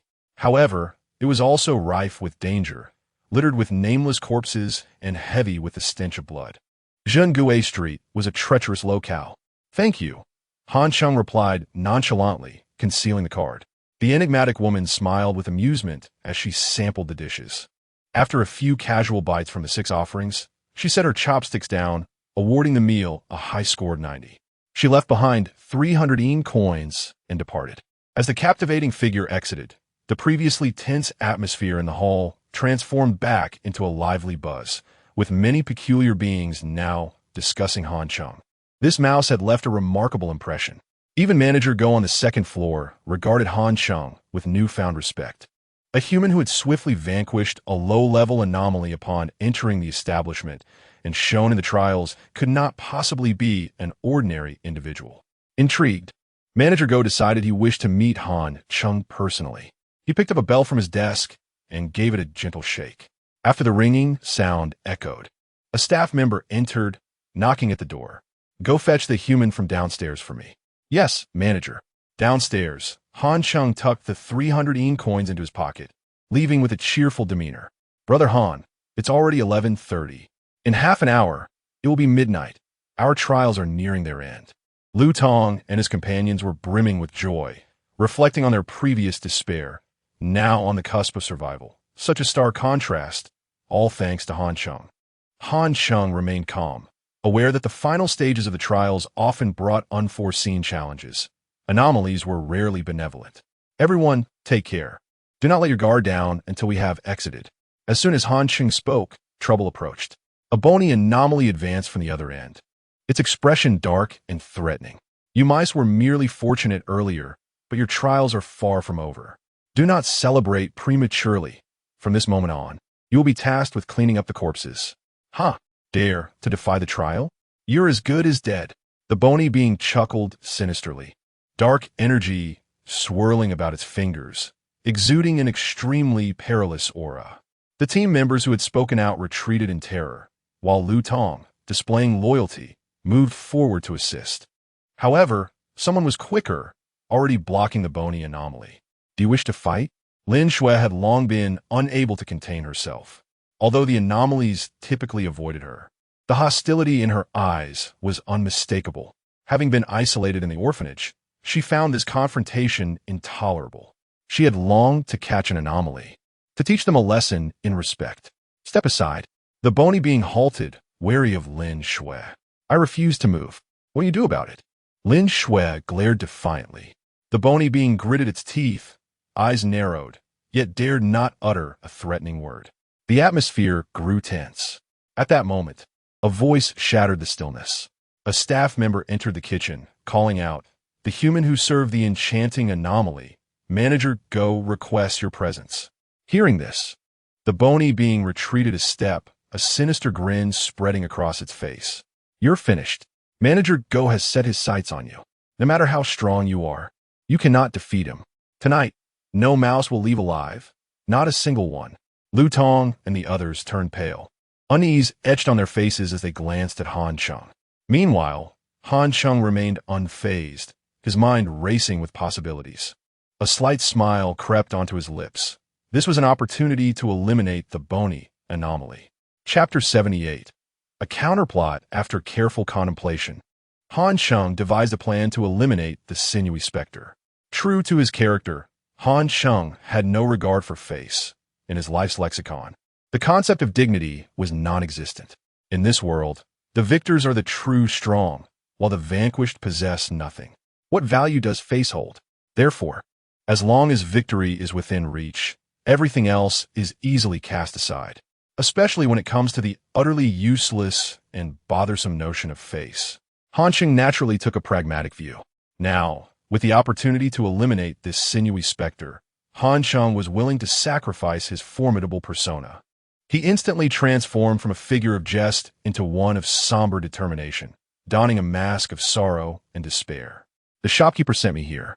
It seems the odds are against us, he lamented, casting a resigned glance at Lu Tong and the others. Don't think like that, Han Ge. You're too formidable to be left behind, Lu Tong quickly reassured him. Indeed, Han Ge, we only have half an hour left. We must hold on, chimed in the other two teammates, offering their encouragement. Han Ge, if it comes to it, let's fight these specters together, Lin Shui declared boldly, her eyes fierce and unyielding. Despite the grim humor on his face, Han Cheng shook his head, revealing his profound helplessness. Embracing Lin Shui gently, he seemed to bid a poignant farewell, filled with reluctance. The sinewy specter observed with a smug grin, coldly urging, "Hey, stop dawdling. My shopkeeper is waiting. Keep him waiting too long, and you'll regret it." Ignoring the taunt, Han Cheng whispered a few words to Lin Shui, whose eyes suddenly sparkled with understanding. However, the astute girl quickly masked her excitement, feigning deep sorrow. Han Ge, be careful. If anything happens, just call for us. We will come to your aid. If I truly get into trouble, just run away. What is the point of risking yourselves for me? Han Cheng managed a faint smile before turning to leave, casting Lin Shui a meaningful glance. In Han Cheng's heart, Lin Shui's performance was exemplary. She was indeed sharp-witted and her acting skills were commendable. It was no wonder she had risen to become a queen in a past life. Let us go. Our shopkeeper is on the second floor. The staff member led the way, with Han Cheng following closely behind. They exited the kitchen and entered a winding passage. Seizing the opportunity when no one was watching, Han Cheng discreetly released a skeletal puppet and entrusted it with the eyes of the ocular specter. Meanwhile, Lin Shui, observing Han Cheng's departure, cast a furtive glance at the sinewy specter, a hint of coldness curling her lips. Han Ge is indeed remarkable. He has already devised a plan to eliminate this specter. Oomph, that fool has no idea of the impending doom. The sinewy specter, now brimming with arrogance, relished the absence of the most detested rat, summoned away by the shopkeeper, leaving the rest of them more manageable. With a fierce demeanor, he barked at Lin Shui and her companions. "Hey, why are you all still standing there? Get to work on the corpses." The specter's menacing gaze swept over them, but Lin Shui exchanged glances with Lu Tong and the others, and then boldly addressed the sinewy specter. "We're going to handle the corpses. You needn't shout." With a disdainful snort, the specter watched as Lin Shui and her companions finally complied, feeling a wave of satisfaction wash over him. Arriving at the workshop for corpse disposal, one of the specters pointed at the two bodies on the table, instructing these two remove their innards, then separate the limbs and chop them into small pieces. Ensure not a single piece of heart, liver, spleen, or kidney is wasted. They're all worth money. If you mess up, you'll pay with your lives. Seeing the bodies, which belonged to their fallen comrades, Lu Tong felt a surge of rage. "This is too cruel. These are our teammates," he began, but Lin Shui discreetly kicked him. Startled, Lu Tong looked at Lin Shui, who stepped forward and tossed 300 ghostly bills onto the table. "How about a deal? We take these two bodies, and these 300 ghost bills are yours." The specter's eyes gleamed with greed at the sight of the bills. Stealing a glance at the sinewy specter, who was preoccupied with other matters, he grinned slyly and whispered to Lin Shui, "Deal, but you need to bring a replacement body." "I can't hand over nothing.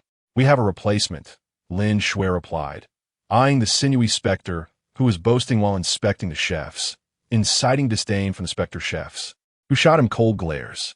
At that moment, Han Cheng's skeletal puppet appeared, stealthily making its way to the back door leading to the courtyard, ready to slip out. Lin Shui seized the opportunity and suddenly shouted, "What is that thing?" Her exclamation drew the attention of all the specters in the kitchen, who turned to see the skeletal puppet making its escape. Startled, the sinewy specter rushed after it, barking, "Where did that skeletal puppet come from? Search everywhere. There must be skeletal specters nearby." As he bolted to the courtyard, he yanked open the door and dashed outside. Upon arrival, he spotted the skeletal puppet scampering among the bones, leaping towards the well, poised to jump in. "Don't jump down. Come here," the sinewy specter yelled, sprinting towards the dry well. When the puppet leaped into the air, the sinewy specter halted abruptly, realizing who was trapped in the well.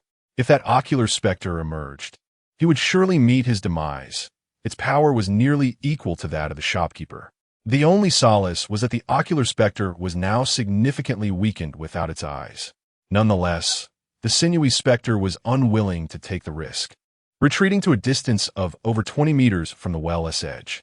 Suddenly, a powerful roar echoed from the well, as if a force were about to erupt.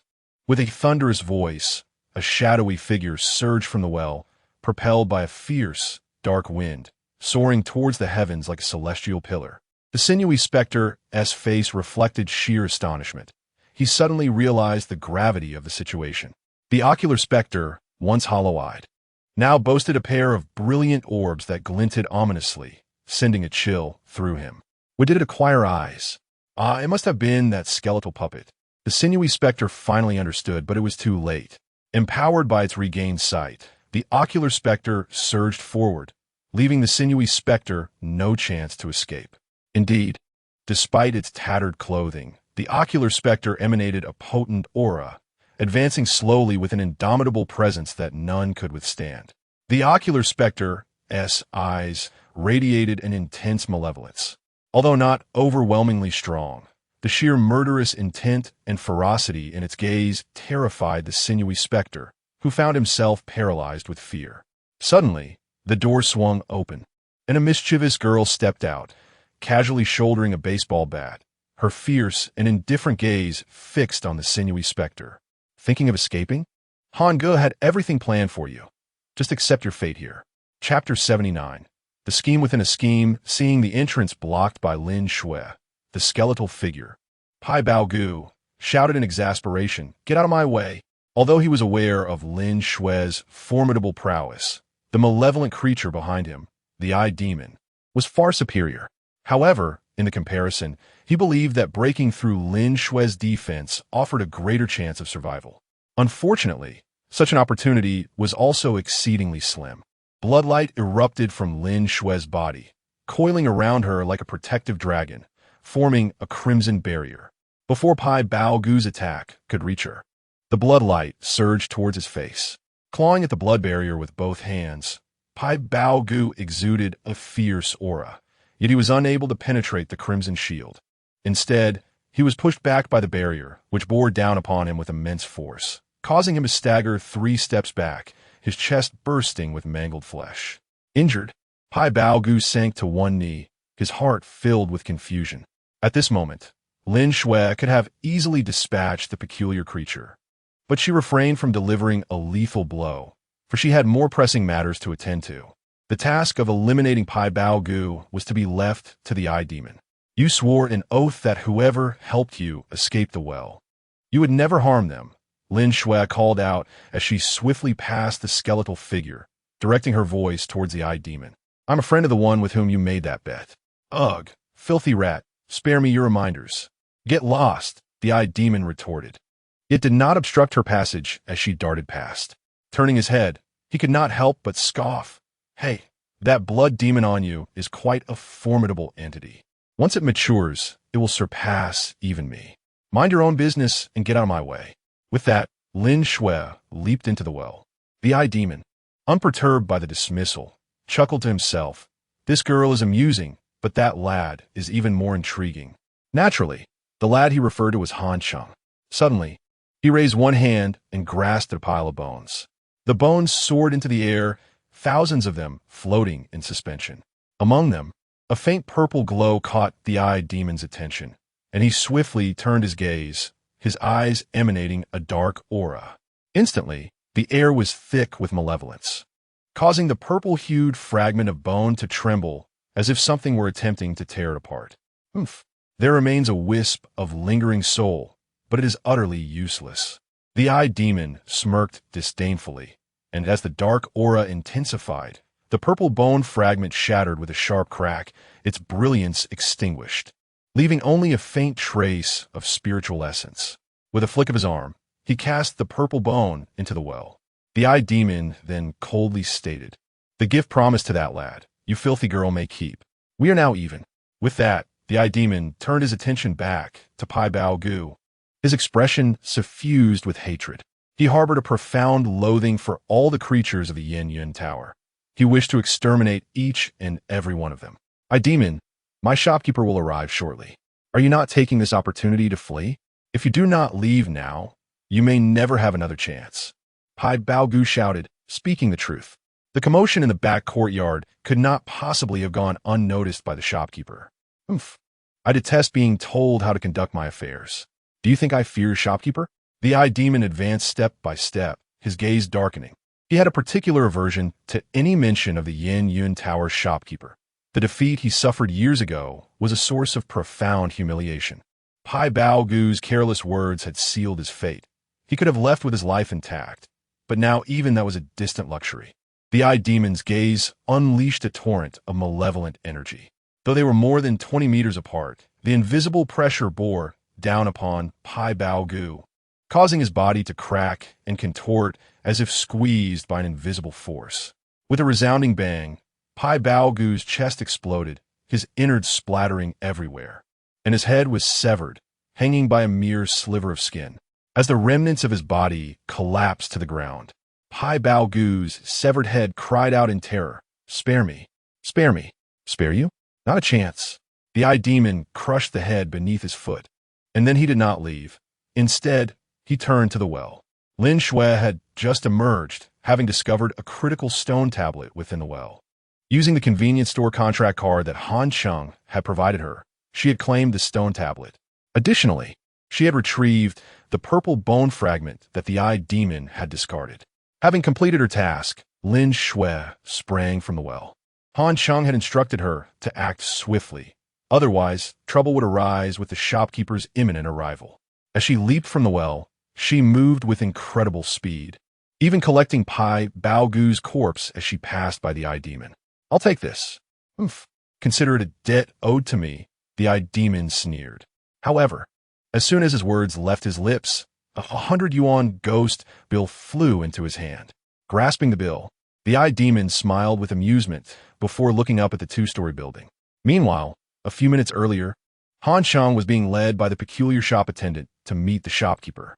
Han Cheng was decidedly reluctant to meet the shopkeeper, as he was certain that an encounter would not bode well for him, particularly when the shopkeeper discovered that he had contracted a bone creature and noticed the eye demon's missing eyes.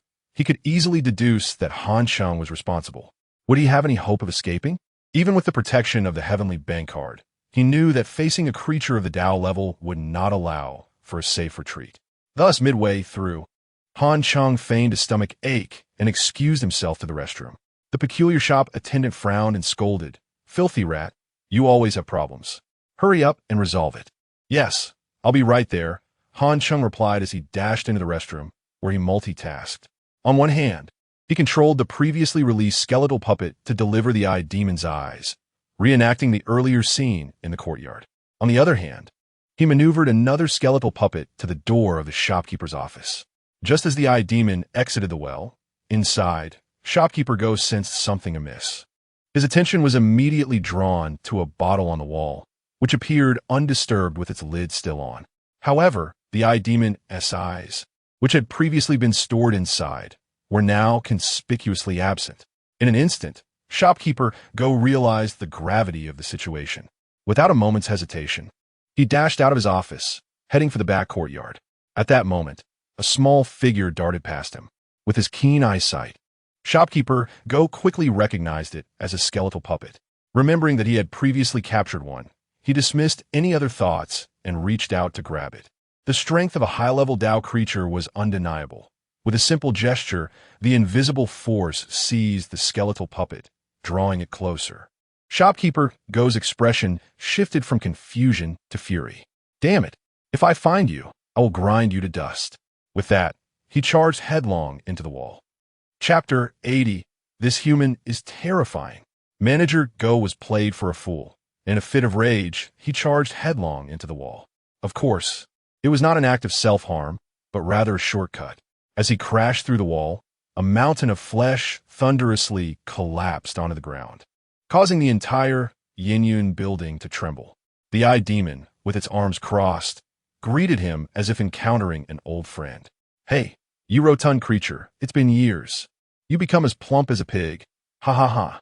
It laughed heartily, completely disregarding Manager Go, who was a formidable opponent. With a grim expression, Manager Go looked at the eye demon and coldly remarked, "Have you forgotten how you lost to me before? Get lost. Today, I shall fight you to the end." The eye demon instantly lost its composure, its eyes gleaming with malice, and an eerie power surged around it, sending an invisible force slicing toward Manager Go like a blade. Manager Go remained unmoved. His flesh quivered like a spring, and a formidable aura surged around him, erecting a barrier that deflected the oncoming force. Boom! The clash erupted violently between the two powerful beings. Suddenly, Manager Go seemed to grasp something. His gaze darkened, and he shot forth like a cannonball, charging through the swirling smoke toward the eye demon. Unfortunately, the eye demon was swifter, already 30 meters away. Ha ha ha! You're too slow, you glutton. If you have the guts, don't run. Let us settle this. Manager Go's expression darkened. Before he could finish speaking, the eye demon unleashed a burst of black light from its eyes, striking the ground and creating a deep crater. Then, riding the momentum, it leapt out of the courtyard, disappearing into the murky background. Don't even think about escaping. Manager Go would not let this old adversary slip away. He charged again, vanishing into the obscurity. Meanwhile, Han Cheng and the attendant had reached the second floor, but upon seeing the 3-meter-high, 4-meter-wide hole in the wall, it became evident that their meeting was entirely impossible. "It seems your manager is quite busy," Han Cheng remarked with a smile. Puffed. A bone spike pierced the attendant's skull, leaving him no chance to even grunt before he fell lifelessly. "Why the hostility? Speak more politely," Han Cheng said as he kicked the attendant's corpse down the hole, where it would soon join the pile of bones. Indeed, with such great power comes a certain tyranny. If Han Cheng were still as weak as in his previous life, those eerie beings would undoubtedly have commanded him to clean up without hesitation. Back in the kitchen, Lin Shui had placed the skeletal remains on the counter and collected the bodies of the two team members. Observing the nearly disintegrated corpse, the eerie being beside her cast an unsatisfied glance at Lin Shui. "This one won't do. It's completely rotted, devoid of any flesh. How can it serve as a substitute?" Lin Shui was unperturbed, promptly tossing out 300 yuan ghost notes. Upon seeing the ghost money, the eerie being fell silent. "Our time has come. We must depart," Han Cheng declared as he approached everyone. Upon seeing Han Cheng, Lu Tong and the others gathered around him with concern. "It's fine. The manager was too busy to meet," Han Cheng reassured them. "Brother Han, everything is settled," Lin Shui whispered as she leaned closer. "All right, let us leave now. It's already midnight, and our trial is complete," Han Cheng replied. "What is our way out?" Lu Tong inquired. "Find the hall steward. He can open the exit," the eerie being processing the meat interjected, having become amiable after receiving payment. "The hall steward is right under your knife." Lin Shui thought to herself, but maintained a composed fa ade as she asked, "Besides that annoying steward, who else can escort us out? The head chef here can assist as well." Following the guidance, they turned their attention to the eerie chef, who had previously been pierced by Han Cheng's bone spike. The eerie chef was indeed willing to help. He escorted Han Cheng and his companions to the entrance of the hall and then asked, "You need to help me remove that spike." "All right, just wait," Han Cheng said as he placed a hand on the eerie chef's shoulder, causing the bone spike to drop with a splash of black blood. The eerie chef felt an immediate release, and a flicker of joy crossed his face, quickly replaced by a cold glare as he scrutinized Han Cheng and his companions, his tone turning menacing. "Hey, you still owe me 300 ghost notes, no? It's 1,000. I saw you gave 600 to someone else." "Absolutely 1,000 it is," Han Cheng said, pulling out a stack of ghost notes but not handing them over. "First, open the passage and let us out. Pay me first. You have no choice." "I'm the only one who can open it here," the eerie chef began to extort. Furrowing his brow, Han Cheng replied coldly, "Open the passage first. That's non-negotiable." "Oof. You pathetic rats need my help. Without me, you can't leave. So, I'm not afraid of you at all. Dare to touch me, and I guarantee none of you will escape." The eerie chef glared, his blood-stained mouth bared in a snarl. Han Cheng smirked coldly, his gaze sharpening. "I truly wish to test that." Come on, do you think I'm afraid? I know you 1T dare." The eerie chef was arrogant and dismissive. Han Cheng could no longer contain himself. Suddenly, a bone spike flew forth, piercing the eerie chef's neck. Grabbing the creature by its collar, he slammed it to the ground. Bang!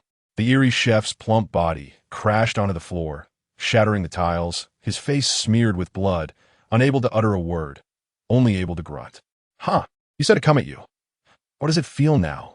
Han Cheng sneered, delivering a punch to the eerie chef's chubby face, causing its eyes to pop out. Then he leaned close, as if listening to its words, before exclaiming, "What's taking so long? Open up, or I'll continue." Bang! He slammed it down again, followed by a fierce kick to the chef's face, blood splattering everywhere. The eerie beings cleaning nearby watched this scene in stunned fear and anxiety. This human is truly terrifying. Chapter 81. Successfully departing from Yuan Tower wounded and bloodied, with numerous stitched wounds and a floor strewn with filth, the enigmatic chef, now able to speak, anxiously called out, "Stop! Stop! I will open the passage for you." "Enough with the nonsense. Hurry up," Han Cheng retorted coldly, his fist clenched and ready to strike. Yes, I will open it immediately." The chef, fearing for his life, complied, knowing full well that any delay could lead to his demise. Extending his arm, the chef traced a peculiar pattern in the air towards the inky black exit. A flicker of light appeared, revealing a 5-pointed sigil that drifted into the darkness before vanishing. At the moment of its disappearance, a gust of cold wind swept through, eliciting expressions of joy among the group, for it was evidently a breath of fresh air from the outside world. "Let's go, we're leaving," Han Cheng urged, prompting Lu Tong and the others to exchange glances before they hastily made their exit. Lin Shui followed, casting a sharp gaze around the hall before retreating slowly. Han Cheng, too, stepped back cautiously, maintaining a firm grip on the chef to prevent any tricks. As they retreated into the darkness, the brightly lit hall was engulfed, shrouding them in utter blackness, though the air remained refreshingly cool, accompanied by the sound of the wind. "Brother Han, we are out. This is the true Yuan Tower," Lu Tong exclaimed, illuminating the surroundings with his phone. He spotted the main entrance and rushed to push it open, allowing the wild wind to rush in, easing everyone's minds. Han Cheng discarded the chef onto the ground, contemplating a bone spike to end it, but suddenly reconsidered. Instead, he pierced the chef's body with a spike and dragged him out of Yuan Tower. Outside, someone noticed the commotion and shouted excitedly, "Captain Wang, look! Lu Tong and the others are out, along with Han Cheng and the little girl who accompanied him." Wang Ming could hardly contain his excitement as he called out, "Quickly, head to the scene, and have an ambulance come for checks on everyone." As he spoke, he hurried down the residential building and managed to call Qin Shan on the way. "Qin team, I have monumental news. The enigmatic god has rescued everyone and even brought something with him that resembles an anomaly." Upon hearing this, Qin Shan's eyes sparkled with fervor. "Excellent. The enigmatic god has accomplished something significant for us. I will head over immediately." With that, he hung up and called out to his team, "Prepare the vehicles. We're going to Yuan Tower."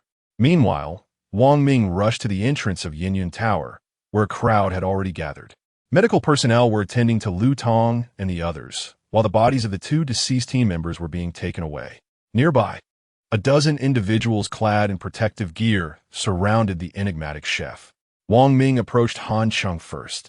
Feeling genuine respect for this enigmatic figure who had bravely entered Yinyun Tower with his partner and emerged victorious. Mr. Han, I am Wang Ming, the person in charge here. We owe you a great debt of gratitude. Without you, our team would not have made out alive. Before Han Cheng could respond, Lu Tong interjected, Old Wang. We truly need to thank Brother Han. He exerted tremendous effort to save us. He is indeed the enigmatic god. We all witnessed his extraordinary abilities. One word, exceptional. Two words, incredibly strong. Wang Ming nodded in understanding and addressed Han Cheng. Mr. Han, Team Leader Qin is on his way. Will you wait for him? Yes, I will wait, Han Cheng replied, glancing at the chef beside him. I happen to have a gift for him. Han Cheng's intention in presenting the chef was not born from a desire to assist the order. He was acutely aware of the impending threats humanity would face in 6 months. Confronted with city-level and nation-level anomalies, human strength alone would be futile. His actions were merely a gesture of goodwill. Eliminating the chef would yield no benefit. It was wiser to hand him over to the order, thus earning himself a modicum of merit. With that merit, he might procure a firearm from the order, which he deemed necessary. In the apocalyptic landscape of anomalies, most humans remained vulnerable to bullets. Possessing a firearm would simplify matters, allowing him to resolve issues with a single bullet rather than relying on enigmatic techniques to kill. Half an hour later, Qin Shan arrived at the scene. Upon spotting Han Cheng, this usually stern figure softened, smiling as he patted Han Cheng's shoulder with admiration. Xia Heng, I knew I had not misjudged you. You have already accomplished a significant feat since joining our team, and I will report this to the higher-ups. A substantial reward awaits you. Great. Then please arrange for me a firearm, Han Cheng stated directly, not hesitating to voice his request. His collaboration with the Order was primarily driven by the need for intelligence and firearms. It was a necessity he could not overlook. Qin Shan smiled and replied, That could be arranged. I will include it in the report, but it will require following the proper protocols. Make haste. The streets are chaotic. And I urgently need a weapon, Han Cheng urged. Qin Shan did not respond, but turned his attention to the chef, who was pinned to the ground by the bone spike, struggling to escape while baring its teeth and growling at the surrounding individuals. This creature can be studied. I trust you have methods to contain it, Han Cheng remarked, recalling the techniques from his past life on how humanity had imprisoned anomalies, utilizing a special concrete composed of ancient tomb soil mixed with cement. Such material could confine weaker anomalies within a sealed space, though would not hold more formidable entities. Presently, humanity was still at the beginning stages of anomaly emergence, yet Han Cheng understood that the Order had developed some technology in this regard. In fact, they had contemplated capturing anomalies the very day they emerged, but the unique circumstances surrounding them had rendered capture impossible. However, this situation would soon change. As the 6th day approached, the secret of anomaly contracts would soon be unearthed, marking the beginning of humanity's efforts to capture anomalies. Though Qin Shan did not answer Han Cheng's question, he was aware of a specialized laboratory above that had devised a method for containing anomalies, making this particular one an ideal candidate for experimentation. Han Cheng paused, his expression suddenly turning serious and contemplative. He realized that to harness the power of anomalies, one could forge contracts with them. Chapter 82. Narrow Paths of Enmity. Han Cheng revealed his secret, for it was on the cusp of no longer being a secret. At this juncture, disclosing it held significance. Delaying its revelation for even a day would diminish its value. Han Cheng sought to maximize his intelligence into tangible benefits. Knowing this secret a day in advance bore tremendous implications for Huagua. Qin Shan, having traversed numerous significant events and possessing a wealth of life experience, retained an unyielding composure akin to a mountain enduring a storm. Nonetheless, upon hearing this information, he was momentarily taken aback, his expression shifting. He turned to Han Cheng. Seeking confirmation, is what you say true? In truth, Qin Shan had already formulated an answer within, certain of its authenticity. For how else could one account for Han Cheng's extraordinary abilities? This enigmatic figure must have long been privy to the peculiar methods of the contract and, consequently, possessed unique capabilities to confront the bizarre. Qin Shan had speculated on this point before. Han Cheng was well aware of Qin Shan's thoughts. His ability to combat the uncanny had undoubtedly aroused curiosity. By voluntarily disclosing this secret, he provided himself with a plausible explanation. Indeed, it is true. I have entered into a contract with a bizarre entity, Han Cheng stated, manifesting a bone spur in his hand, its ashen white tip razor-sharp, appearing seemingly from thin air, an occurrence that shattered the preconceived notions of most observers. My contract with the entity was quite fortuitous at the time. The creature was injured by its companion and could not survive alone. Thus, I allowed it to inhabit my being, which led to the contract. Han Cheng crafted an excuse to obscure the true nature of the information and continued, I shall prepare a report detailing the method of contracting the bizarre shortly. With that, Han Cheng glanced at Qin Shan, eager to gauge his reaction and ascertain whether this information would yield him considerable advantages. Qin Shan's gaze was sharp, a flicker of excitement barely concealed within his brow, yet he maintained a composed demeanor. Young Han, what you have shared is of great importance to us. I believe Huagua can take a leading role in addressing the bizarre. Pausing, he added, your contributions in this regard are monumental. I require fuel. I wonder what you can provide, Han Cheng stated, eschewing pretense. He cared not for accolades, but rather for substantial resources. Following the emergence of the bizarre, societal resources had nearly come to a standstill. While one could rely on the Zhang family for essentials like tobacco, alcohol, and food, fuel, a strategic reserve, was not something a single family could procure. In truth, fuel would become exceedingly critical in the aftermath of the bizarre apocalypse. Streets would be littered with abandoned vehicles and heavy machinery due to a lack of fuel. With fuel, one could preserve a semblance of civilization, such as electricity. Utilizing diesel generators for power would allow for lighting, enabling life within the civilized world. Otherwise, as night fell, one would be relegated to a primitive existence. In such times, even possessing formidable abilities would be rendered moot if the quality of life plummeted, which would be intolerable. Thus, fuel was of utmost importance. Recognizing the implications of Han Cheng's proposition, Qin Shan understood that without providing fuel, the promised report on contracting the bizarre would not materialize. Very well, I can agree to that, Qin Shan responded without hesitation. Han Cheng's demeanor remained serene. Conversing with a sagacious individual was indeed a relief, streamlining matters considerably.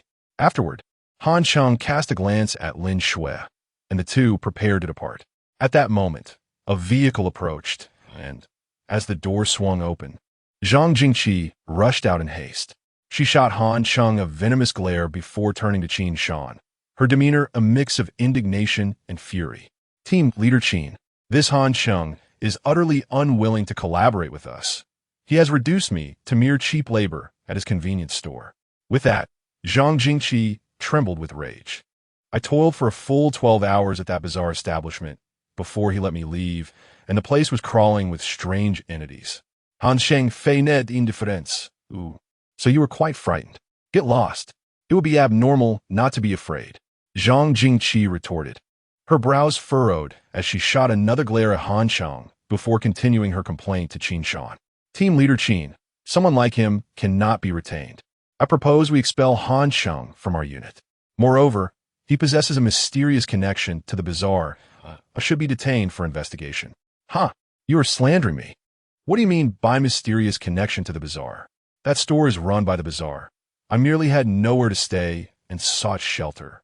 Han Cheng contraried, unyielding.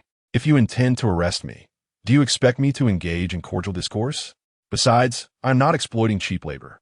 You just mentioned that the establishment is filled with the bizarre. Isn't that an excellent opportunity to observe and study them up close? My intention was to give you a chance to understand the bizarre better, to equip yourself with more information for confronting them. Yet, you twisted my intentions, accusing me of exploiting your labor. Han Cheng's temper flared as he faced Qin Shan. Team Leader Qin, I have committed no wrongs, as you well know. Qin Shan furrowed his brow, vexed by the commotion. His initial intent in assigning Zhang Jingqi as Han Cheng's assistant was to ease their discord, hoping they could collaborate harmoniously. Now, it seemed a lofty aspiration, for they had become irreconcilable adversaries.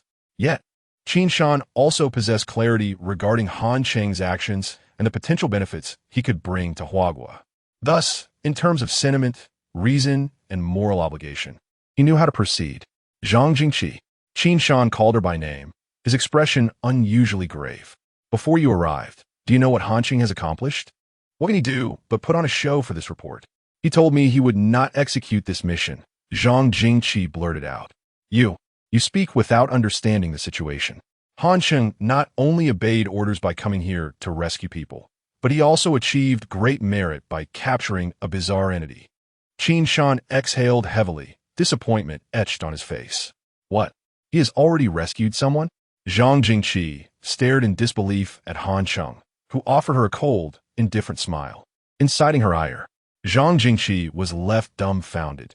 Team leader Qin had completely sold her out without a trace of compassion. She was filled with resentment. She joined this department to prove her worth and shed the shadow of her family background. Yet now she found herself ensnared in controversy instead. On the other hand, Han Cheng was somewhat satisfied with Qin Shan's handling of the matter. He found Zhang Jingqi irksome at first glance, and her departure was welcome. He understood that Qin Shan's actions were entirely considerate of his feelings, affording him ample respect. In short, Han Cheng was too vital to the Bureau of the Bazaar to be dispensed with. In the vehicle, Han Cheng gazed at the receding silhouette of Yuan Tower, his mind racing. The power of order was formidable, yet one must tread carefully while relying on it. Zhang Jingqi's words had awakened him. He could not reveal too much of his trump cards, lest the order, in its quest to counter the Bazaar, would unhesitatingly seek to control him. Meanwhile, Lu Tong was quite exhilarated. He regarded Han Cheng not merely as a savior, but as an object of reverence, showering him with kindness throughout the drive.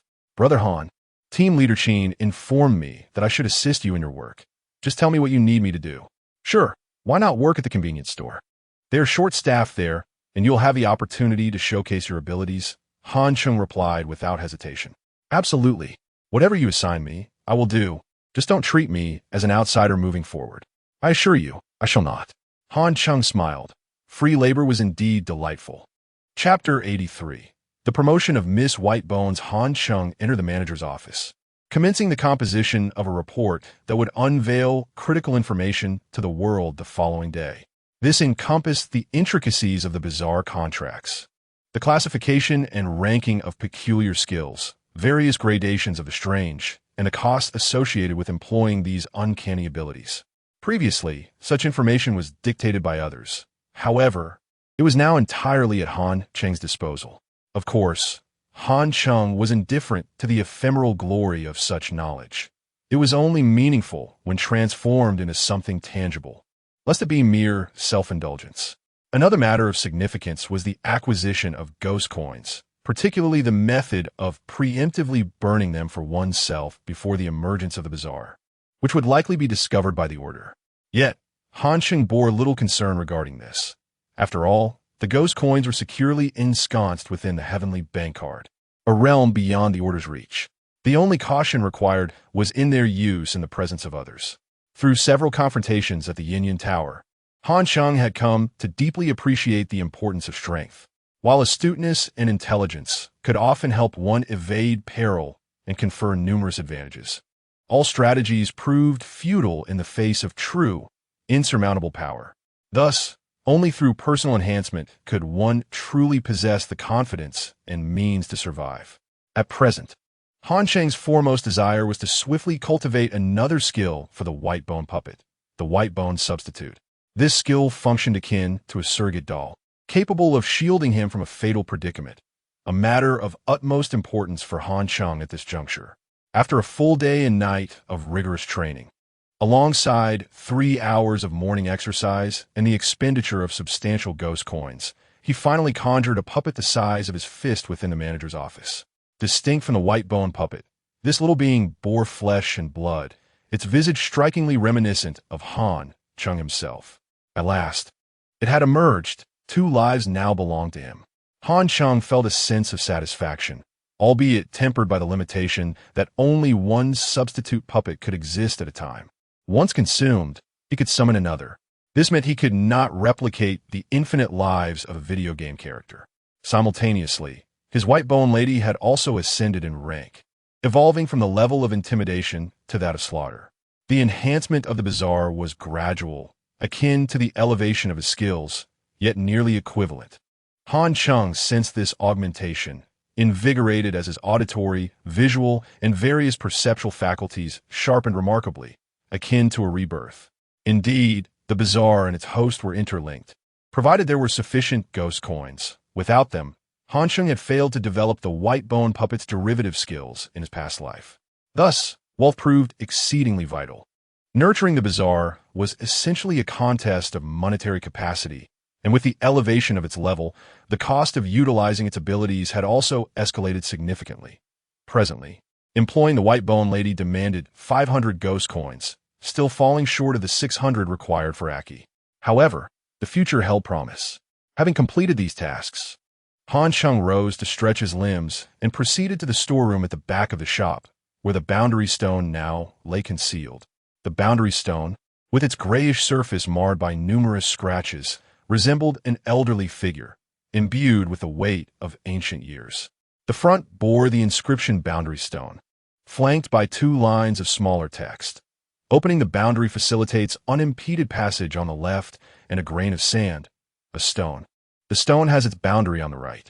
The reverse featured a series of geometric shapes, reminiscent of enigmatic runes that perplex the mind. At this moment, Han Cheng pondered how to utilize the stone. The legends surrounding the boundary stone in his past life had offered no concrete instructions for its use.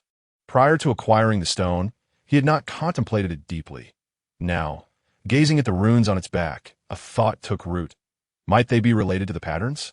After a brief contemplation, Han Cheng resolved to sketch these patterns and submit them to the order for analysis, recognizing that deciphering them would be beyond his abilities.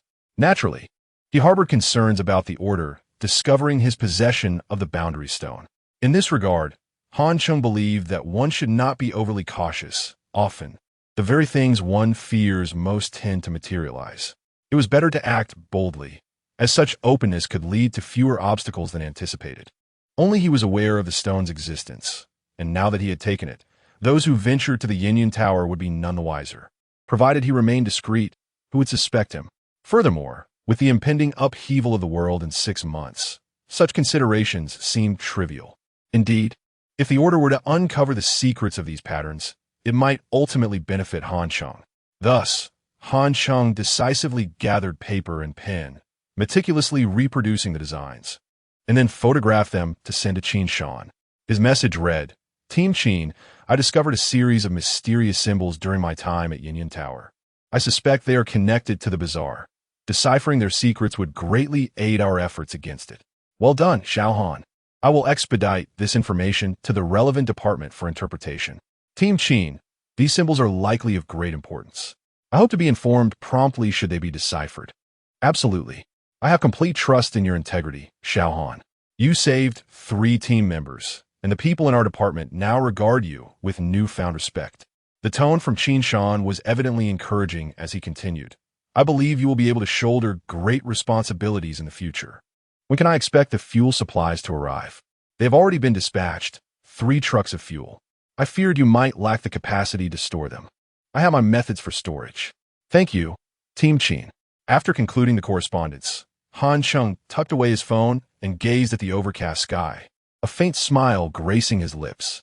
Through Qin Shan's words, Han Cheng surmised that the Order still harbored some mistrust towards him.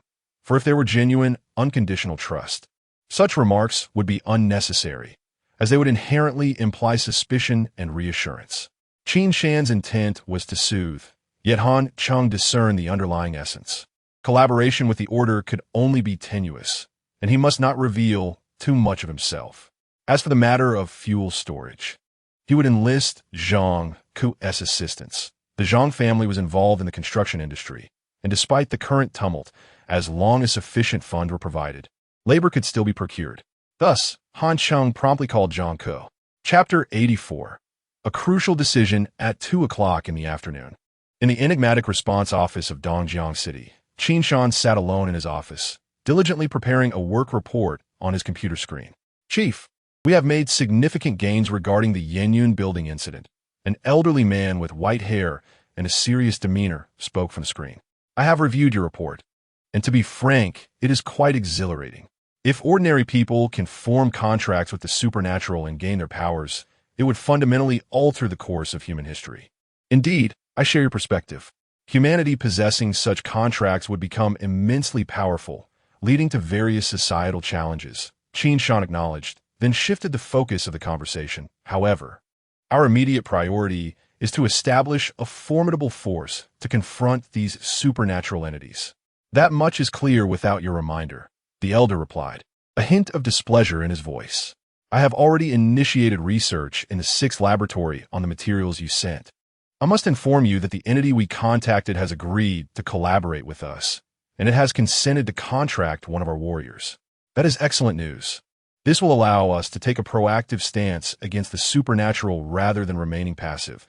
Qin Shan straightened his posture, his voice resonating with newfound vigor.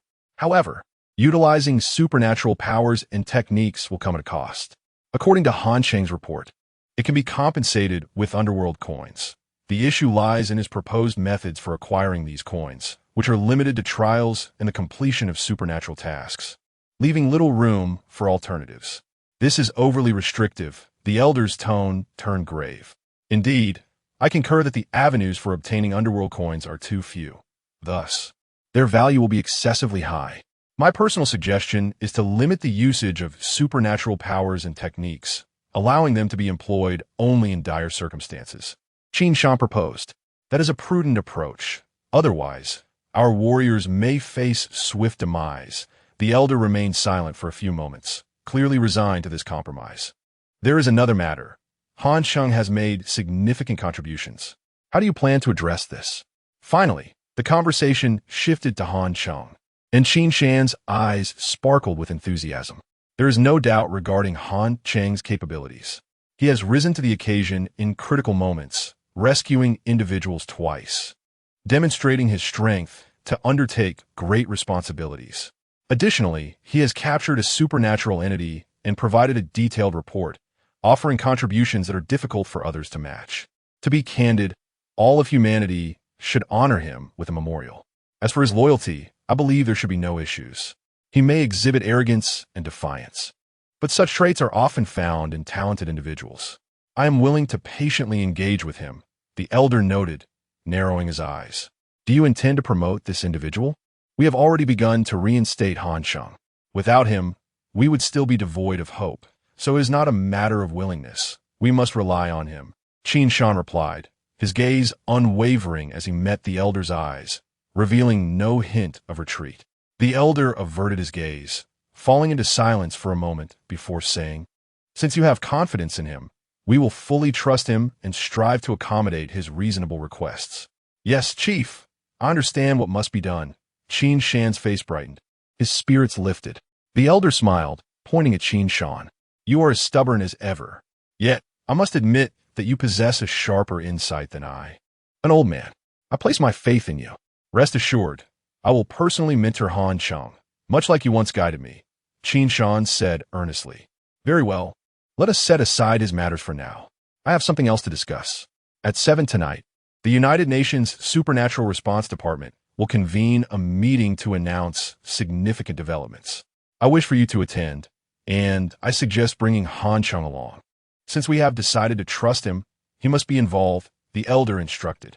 Very well, Qin Shan agreed, though his brow furrowed slightly at the mention of the United Nations Supernatural Response Department, of which he had considerable reservations. The reason was simple. This department was dominated by the Eagle Nation, adhering to their standards and directives, leaving little room for autonomy. Failure to comply would result in accusations of neglecting the broader human crisis. Thus, Qin Shan was reluctant to attend the meeting. He furrowed his brow and said, are they going to establish new standards again? Given that our country has been at the forefront of addressing the supernatural, some practices should align with our methods. After a pause, Qin Shan sought guidance. Shall we consider releasing our report? First, the secret of the supernatural contract will inevitably be discovered, and we would face backlash for neglecting humanity's safety.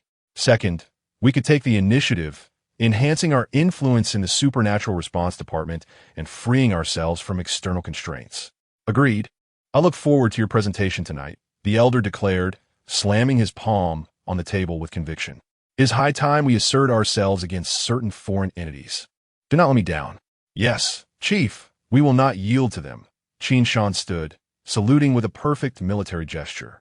Chapter 85. The formation of the purple bone sword wealth can facilitate many endeavors, and boundless wealth renders them trivial. Han Cheng effortlessly produced 1,000,000 Underworld coins to allow Miss Bone to forge the purple bone sword. Such extravagance, to be candid, would have incensed most humans even in the bizarre twilight of his previous life. Even a formidable figure like Lin Shui would have had to bow in deference. With 1,000,000 Underworld coins, Miss Bone began her craft. She transformed into a spectral figure, appearing outside Han Cheng's body. With a gentle grasp, the purple bone materialized in her palm, slowly swirling as the violet glow intensified. The purple bone gradually elongated and widened, all while the coins were rapidly consumed. An eerie force surged through the air, manifesting chaotic, sharp streaks in the void, resonating powerfully and shaking the surroundings. Within the manager's office, the chair and table lay shattered. The springs of the bed severely deformed, and the walls bulged ominously. It was evident that the chaotic force could soon render the room completely uninhabitable.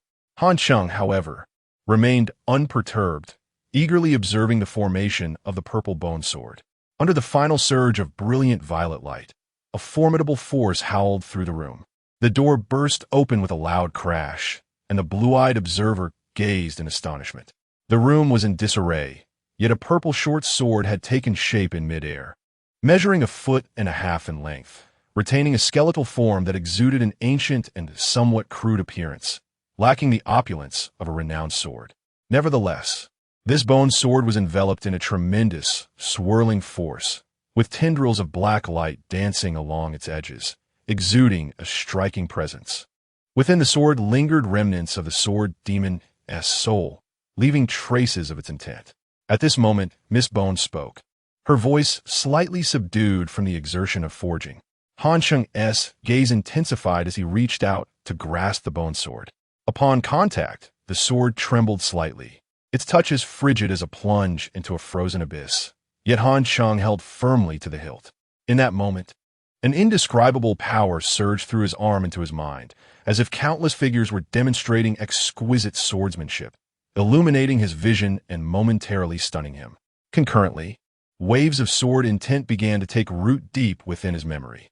With the emergence of this sword intent, Han Cheng felt an inexplicable surge of restlessness. He swung the sword casually, tearing a gash into the back wall, the intent unspent, leaving a scorched and smoldering mark on the ground outside, showcasing incredible power. At that moment, a chill wind rushed in from outside, tousling Han Cheng's hair, and the pride of a swordsman surged forth.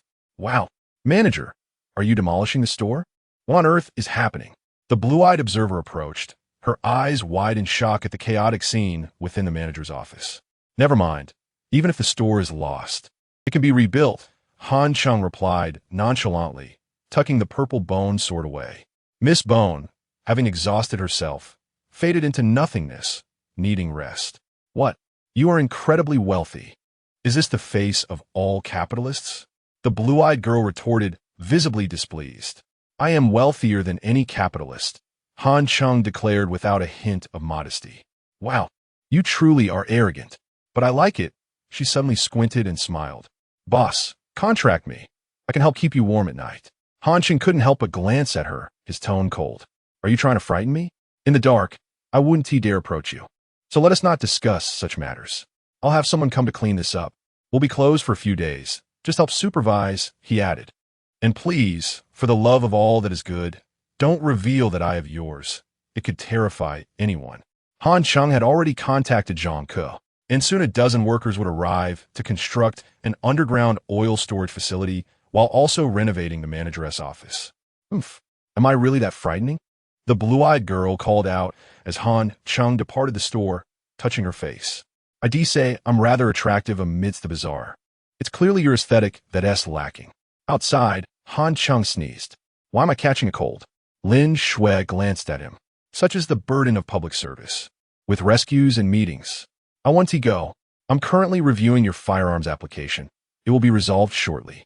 Well, considering I have nothing else to do, I might as well attend, Han Cheng said, ready to return the favor. It's just a meeting. I can sleep through the whole thing. An hour later, Han Cheng and Lin Shui sat in Qin Shan's office, facing a 21-inch display screen, where an international conference was set to commence via video link. With only a few minutes before the meeting began, Qin Shan exchanged a few words with Han Cheng. Little Han, the upcoming meeting is led by the United Nations, coordinated by the World Anomaly Response Organization. It's crucial, so stay alert.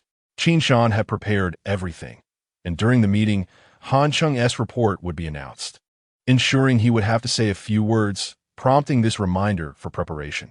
Han Cheng, however, thought little of it. He intended to treat the meeting with indifference. Merely staying awake would be a sign of respect. Soon, the conference commenced, and the screen displayed the visage of a European man. Qin Shan introduced him as Mr. Robert, the chairman of the World Anomaly Response Organization, who would preside over the meeting. Robert, in his 50s, with neatly combed golden hair and a distinctly Western masculine profile, initiated the proceedings with a warm welcome. Representatives from various nations, I first express my gratitude for your participation in this meeting. In the past 24 hours, anomalies have continued to wreak havoc across the globe. I have received reports from numerous countries, some of which have suffered immensely. Let us first assess the situation. Han Cheng recognized this man's face immediately, recalling that he was the same Western individual who had publicized the anomaly contract in the media during his previous life. It dawned on him that this meeting marked a pivotal moment for humanity, as it was when they realized they could forge contracts with anomalies, harnessing their power to combat them. Han Cheng furrowed his brow, remembering that last time it was the Americans who had uncovered the secret of the anomaly contracts. However, they had been rather unscrupulous, leveraging this discovery to gain substantial benefits before revealing it. Would history repeat itself? In-country, located south of Africa, had become a heavily afflicted area post-anomaly, reportedly existing in a state devoid of governance, resembling a scene from the apocalypse. The representative from in-country appeared distraught, launching into a lamentation upon taking the floor. The situation here is dire. Today's reports indicate over 5,000 fatalities, with fires and accidents rampant. People are fleeing into the mountains. Our cities are nearly deserted. Oh God, who among you will come to our aid? The representative from in-country was evidently agitated, prompting Chairman Robert to interject soothingly. Sir, I urge you to remain calm. We are actively seeking solutions, and I assure you, we have a savior at hand. Robert felt a sense of satisfaction at this proclamation, anticipating that such divine news would elicit surprise and inquiry from many representatives. He planned to leverage this to introduce the American representative, who would then announce the existence of the anomaly contracts, rendering the meeting a resounding success. However, just as he finished speaking, the representative from in-country erupted in anger. A savior? Chairman, please do not speak of this savior. The emergency food aid you promised 3 days ago has yet to arrive. Our people gaze at the sky, and, aside from a few seagulls flying in from the west, there has been nothing. Upon hearing this, Robert was nearly compelled to speak out, yet he maintained his composure and stated, now, let us invite the representative of Country D to share their perspective. Meanwhile, the representative of Country N, who had been vehemently cursing, had already been silenced. Chapter 86. The Global Conference on the Anomalous Response. The representative from Country D lamented, expressing his dire situation. We are in desperate need of food, medicine, and various emergency supplies. Moreover, who can assist us in driving away this horde of demons? The Westerners prefer to refer to the anomalies as demons. If God cannot help us, then let us turn to the Buddha. If the Buddha fails, then perhaps the prophets could intervene. If all else fails, we would even welcome Satan, if he is willing to assist. For heaven's sake, let this nightmare end swiftly. This representative appeared even more frantic than his counterpart from Country Inn, driven to desperation by hunger to the point of invoking Satan. Han Cheng listened in bemusement, equipped with a real-time translator, enabling him to comprehend even the most obscure languages. Yet understanding only added to his frustration, as the discourse was rife with complaints. In Han Cheng's view, the current predicament was not the worst. The true apocalypse had yet to arrive. Please, maintain your composure, sir. We are all enduring hardships. As I previously mentioned, the Savior is among us, he interjected. Mr. Robert attempted to steer the conversation into a more favorable direction, seizing the opportunity to herald the prowess of the Eagle Nation. However, the representative from Country D remained oblivious. Savior? Are you referring to God? Oh, spare me. We pray daily. Our tears nearly dried up, yet to no avail. Just today, I witnessed a brave priest holding a cross, only to be devoured by a demon. It was horrifying. He was torn in two, blood everywhere. Could you refrain from such vivid descriptions? Robert retorted, his irritation boiling over. And what is this corporate-level misunderstanding? The Savior I speak of is not God. Before he could finish, the representative from Country E interjected, Chairman, I have something to say. A certain nation has taken advantage of the chaos to blow up an oil pipeline and blame it on the anomalies. We have evidence, and we hereby lodge a formal protest. Robert, deciding to take control of the conversation, cut off the representative from Country E. There was no time for circular discussions. The planet was on the verge of exiting the galaxy due to the ongoing turmoil. I appreciate the various representatives for their insights. Overall, the anomalies have been rampaging unchecked across every corner of the globe. We were previously powerless to stop this oppression. However, I must now declare that this situation has changed, thanks to a group of courageous individuals who deserve a monument erected in their honor. Taking a moment to cultivate a dramatic atmosphere, Robert continued, Now we invite. Mr. Robert, please wait. We from Huagua have something to say. Qin Shan interrupted, timely as always. What do you wish to say? Why interrupt me at such a crucial moment? Robert's countenance darkened, struggling to maintain composure. Yet, for the sake of decorum, he reluctantly granted Huagua the opportunity to speak. Very well, Huagua representative. What do you have to say? I would like to express gratitude to the chairman for the grand introduction. In fact, this brave savior is none other than the anomalous god of our Huagua people, Qin Shan declared solemnly, pausing to gauge the reactions of the attendees.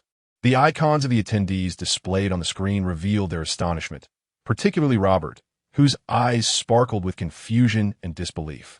Initially, the representative of the Eagle Nation had arranged for them to reveal the information regarding the anomalous contract at an opportune moment for maximum publicity. The goal was to secure more advantages, especially in future global responses to the anomalies, as the Eagle Nation sought greater authority. However, Huagua's interception was utterly unexpected. Henry, the representative of the Eagle Nation, wore a grim expression, sensing that he might be sidelined without uttering a word. He turned anxiously to Roy, the world's first anomalous contractor seated beside him. It seems there has been a twist. Huagua has beaten us to the punch. That cannot be. No one else can establish an anomalous contract, Roy insisted vehemently. He, a farm worker, had encountered a dying anomaly while shearing sheep earlier that day and, through amicable interaction, or rather, through coercion from the anomaly, had agreed to let it parasitize him. Thus, the first human anomaly contract was born. Han Cheng's earlier fabrications to Qin Shan originated from this very incident. But if Huagua does indeed have a contractor, then our information is no longer exclusive. Henry explained patiently to the dim-witted giant. This means we cannot monopolize the situation. That is impossible. Anomalies do not form contracts with just anyone. I am certain Huagua is fabricating lies, Roy asserted, convinced of his unique status as the sole favorite of the divine. Henry fell silent, conferring with his fellow representatives from the Eagle Nation. They collectively decided to observe the situation further, assessing whether Huagua genuinely possessed contractors. If not, they could resort to defamation. Meanwhile, Chairman Robert emerged from his state of confusion. Huagua representative, allow me to pose a few inquiries. First, do you truly possess a method to combat the anomalies? Second, who is this anomalous god you speak of? Finally, I demand evidence, preferably a video, that you hope to provide. Robert's words were laced with skepticism, evidently doubting the claims of the Huagua representative, and his tone bore a hint of condescension.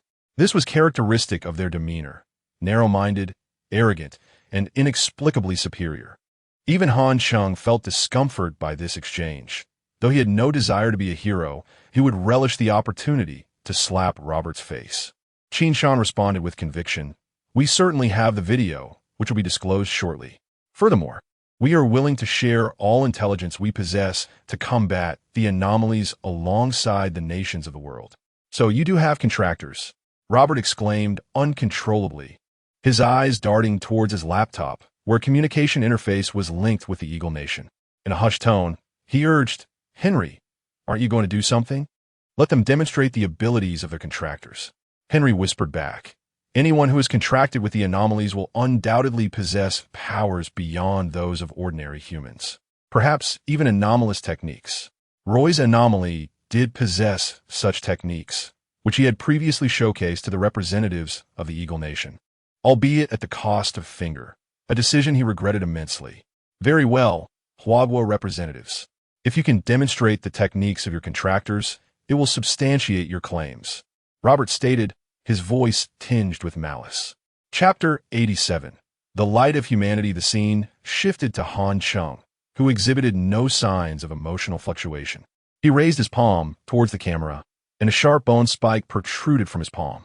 Like a cinematic special effect, this moment left the attendees utterly astonished, gasping, wide-eyed, and covering their mouths in disbelief, as if witnessing an impossible miracle that had indeed come to pass. Han Cheng's performance was not yet complete. As the bone spike fully emerged from his palm, it revealed a grayish-white spike over a foot long and nearly 4 inches thick, with one end extraordinarily sharp and radiating a chilling gleam. One could almost envision the horror of that sharp point piercing flesh, even through the screen. "Oh my God, this is real. Is this Chinese man truly a mysterious deity?" Robert's mind was ablaze with tumultuous thoughts. His eyes widened, and his mouth formed an O shape as he reluctantly acknowledged the truth of the Chinese man's claims. "Thank you, my Eastern friends. I believe what you say. You indeed possess contractors." At this moment, Robert found himself in a quandary, as the situation was far from what he had anticipated. Initially, he intended to seize the beautiful fruit, yet the current circumstances left him perplexed. It was too coincidental. He wished to claim that his nation also had a mysterious contractor, but he was unsure who deserved the honor of being first. "I do not care for being first. Only a fool would concern himself with such trivialities." Han Cheng retracted the bone spike and abruptly pushed away the camera, irritated by the host's presence. Otherwise, he would not have felt compelled to showcase his extraordinary abilities. Simultaneously, Han Cheng had already discerned Qin Shan's intentions. He wished to present Han Cheng as a hero, thereby establishing him as a symbol of the mysterious deities of China. To avoid disappointing the public and inciting their ire, Han Cheng felt compelled to fulfill this heroic image. This was a moral coercion, but it had no effect on him. "Is this real?" Robert exclaimed in shock, for he had witnessed Han Cheng emerge from the door, dragging something mysterious with him. This scene was astonishing. Humanity had never subdued the mysterious before, and Han Cheng's actions could nearly rewrite human history. "Of course it is real. In fact, we have already negotiated with this entity, and it has agreed to cooperate with us," Qin Shan replied calmly. After a brief pause, he inquired, "Shall I invite it out?" "If possible, please do," Robert responded. "Very well, bring in subject 1, Qin Shan called to the outside. Soon, the strange chef appeared at the door, confined within a large concrete box with only a small window exposed. Through this window, the camera captured the chef's grotesque visage, covered in flesh with evident sutures between the pieces and a mouth full of sharp teeth. Such a sight was undeniably inhuman. The live broadcast could not escape the scrutiny of various nations' technologies, and the most convincing aspect was the chef's demonstration of its peculiar ability, the flesh ball. It curled into a ball and bounced several times within the concrete box, an astonishing sight that once again filled the attendees with amazement. "It is true. Good heavens. This creature can be subdued by humans. Can we invite that deity to our country? I would pay any amount." Hey, it seems we have hope. This deity is far more effective than a god. Comments flooded in. There was now no doubt that China was the first nation to subdue the mysterious, and the attendees were filled with a sense of reverence, eager for the deity to visit their countries. Having said that, Qin Shan presented a report. This report was personally prepared by the deity. It contains detailed classifications of the various types of mysteries according to their strengths, along with descriptions of their unique abilities, categorized by rarity, growth potential, difficulty of acquisition, and power. There is also information regarding the use of mysterious powers and abilities, which come at a cost, but can be offset by a type of currency known as yuan coins, with details on how to obtain them. Qin Shan spoke eloquently, once again leaving the attendees awestruck, filled with deep respect. China's willingness to share this invaluable information was a testament to their high standing, especially as they had not imposed any preconditions, unlike other nations that frequently sought to command others. Marvelous. I declare that China, as a representative, is truly the light of humanity. On behalf of the global organization for countering the mysterious, I extend my gratitude, Robert said, utterly impressed. China had prepared comprehensive materials and generously shared them, not only proving they were the first, but also showcasing their noble intent to save the world. However, Henry was far from pleased. He turned to several representatives and asked, "What should we do? This situation is too sudden. China has outpaced us." They also shared their report unconditionally. This renders our information useless. In the future, China will wield greater influence within the entire counter-mysterious organization, someone added. Indeed, but we are left with no recourse, are we? Henry appeared both angry and helpless. He glanced at Roy and remarked, "It is a pity. You can no longer be a hero." "No, I have always said that this Chinese man could not possibly contract a mystery. His ability is a trick. I assure you, that man must have played a ruse," Roy protested indignantly. "But it is real, Roy. You are not the only one, and your ability pales in comparison to his." Henry shook his head in disappointment. "No, I am the best. Let me demonstrate before them, and I will surely astonish them," Roy insisted, rushing in front of the camera. "Hey, I am Roy, the true hero of humanity. Behold my ability. Do you see it? This is my power. With this defense, I fear no one." "Oh, that seems impressive," Robert exclaimed, intrigued. "But can it petrify your entire body? If it only petrifies your arm, that would be rather ordinary." "Of course. Just watch," Roy shouted, gathering all his strength, but only wisps of dark energy flared around his arm, with no other part of his body exhibiting any signs of the ability. After 10 minutes of exertion, all he managed was a petrified arm, leaving his face contorted in a most unattractive manner. This fellow seems inadequate. Compared to that Chinese bone spike, what good is his petrification? Yes, the spike can pierce the mysterious, but what can petrified skin do? Such a feeble defense can only be used to block. The attendees murmured, their expressions tinged with mockery. Indeed, this ability to petrify only an arm was hardly impressive. Even Robert shook his head, stating, "I must candidly acknowledge, sir, that the Chinese deity is far superior to you. You should." Robert did not finish his thought, implying that Roy should refrain from further embarrassing himself. However, Roy remained oblivious to the sentiment and continued to shout, "You are all biased towards that Chinese man. This is unfair. I am clearly superior. Are you all blind?" Just as he finished speaking, a sudden, excruciating pain surged from his abdomen, radiating throughout his body. Simultaneously, his fingers felt as though they were being gnawed upon, rapidly shrinking, and blood dripped to the ground. 1 finger, 2 fingers. All 9 fingers were lost, leaving Roy a man without digits. He howled in agony, but it was not over. His belly burst open as a creature emerged from within, having bitten its way out. Entrails spilled forth, a gruesome sight.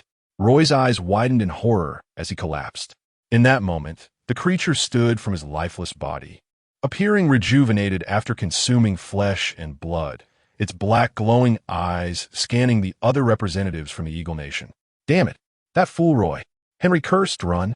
As the representatives of the Eagle Nation scattered in disarray, they were swiftly besieged by that ominous creature, which began to devour them with an insatiable hunger. Even through the screen, one could sense the palpable agony. The atmosphere in the conference grew heavy, leaving Robert at a loss for words. Meanwhile, Qin Shan exchanged a glance with Han Cheng, seeking clarification. Han Cheng, with a sardonic smile, shook his head and remarked, "A fool. He has overexerted his deceptive abilities. And the price he paid was a manifold increase in peril, resulting in that creature consuming him. I have mentioned this in my report as well. Mr. Robert, I believe our report on the anomalies holds tremendous significance. Perhaps it would be prudent for our nation to contribute more to the global response to such phenomena. Increased contributions translate to greater influence, and with more influence, we can secure more benefits." Qin Shan is unrelenting in his pursuit of national interests. His actions are undoubtedly justifiable and commendable. Between nations, emotions should play no role. Only interests matter. Indeed, in the future, regarding the matter of anomalies, the entire world should seek your esteemed nation's counsel, Robert affirmed. Chapter 88. Matters concerning the Zhang family. The meeting of the World Anomaly Response Organization has concluded, resulting in Han Cheng becoming a prominent figure, a contract anomaly, the first man to tame such phenomena, and the first to compile extensive information regarding anomalies. He has garnered numerous accolades, and alongside the previous campaign of burning paper money, the anomaly deity Han Cheng has firmly embedded himself into the hearts of people worldwide, becoming a truly godlike figure. While this may sound exaggerated, it is indeed the truth. Han Cheng has emerged as a formidable superhero for humanity. However, he does not take joy in this newfound fame, for notoriety can sometimes become a burden, and remaining inconspicuous often serves as an excellent form of protection. As the apocalypse looms, what Han seeks are tangible benefits, not an empty reputation weighed down by moral expectations. "Brother Han, someone died at our company. It was caused by an anomaly. Could you come take a look? Drive over to pick me up. I'm at the convenience store." Han Cheng felt it necessary to extend a measure of respect to the Zhang family, especially since they had assisted in the construction of the oil depot behind their residence. After more than an hour, Zhang Ku arrived, and Han Cheng, accompanied by Lin Shui, got into the car. The atmosphere in the vehicle was tense. Zhang Ku, with a troubled expression, explained, "This morning, an employee, namely Hua, opened a drawer and found a severed head. He screamed in terror, and when everyone rushed over, the head was gone." Such incidents had occurred in the past few days without injury, leading to a relative indifference.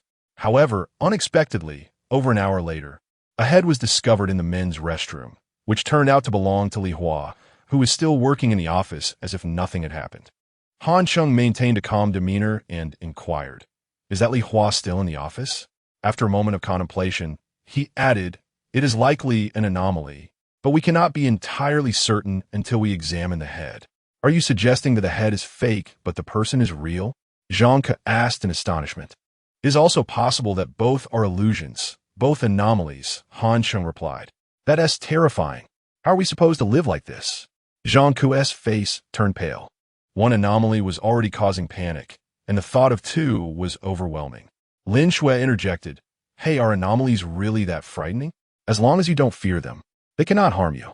This was indeed the modus operandi of terrifying anomalies, and Lin Shui's assertion held some truth. Zhang Ke blushed and stammered, "I am just timid." "Please don't laugh at me, Sister Lin. Besides, how can I compare to you and Brother Han? The anomaly deity Han Cheng's reputation is soaring online."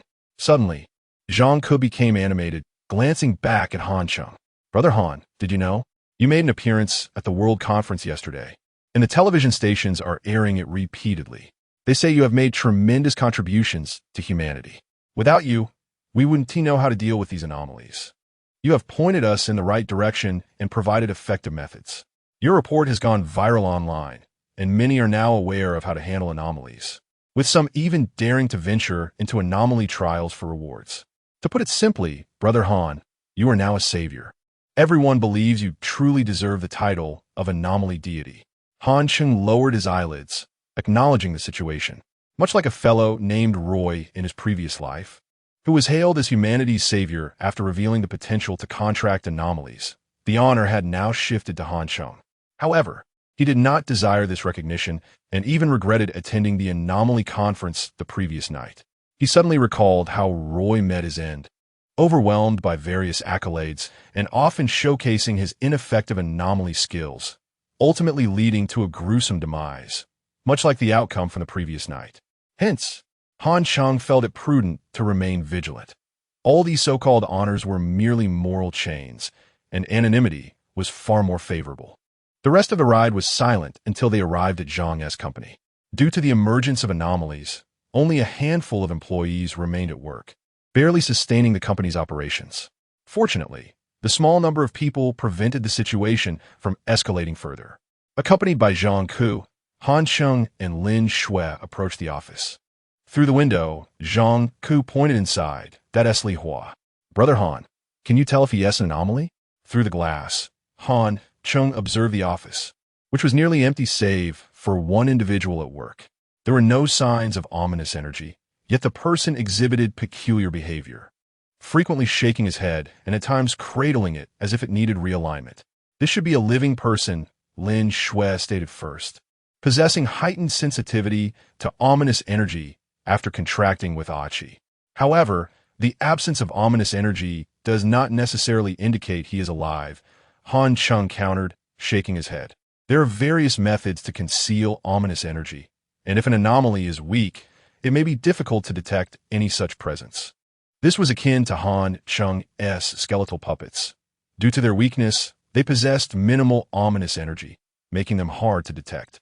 Lin Shui, having learned from this, nodded in understanding and ceased to speak.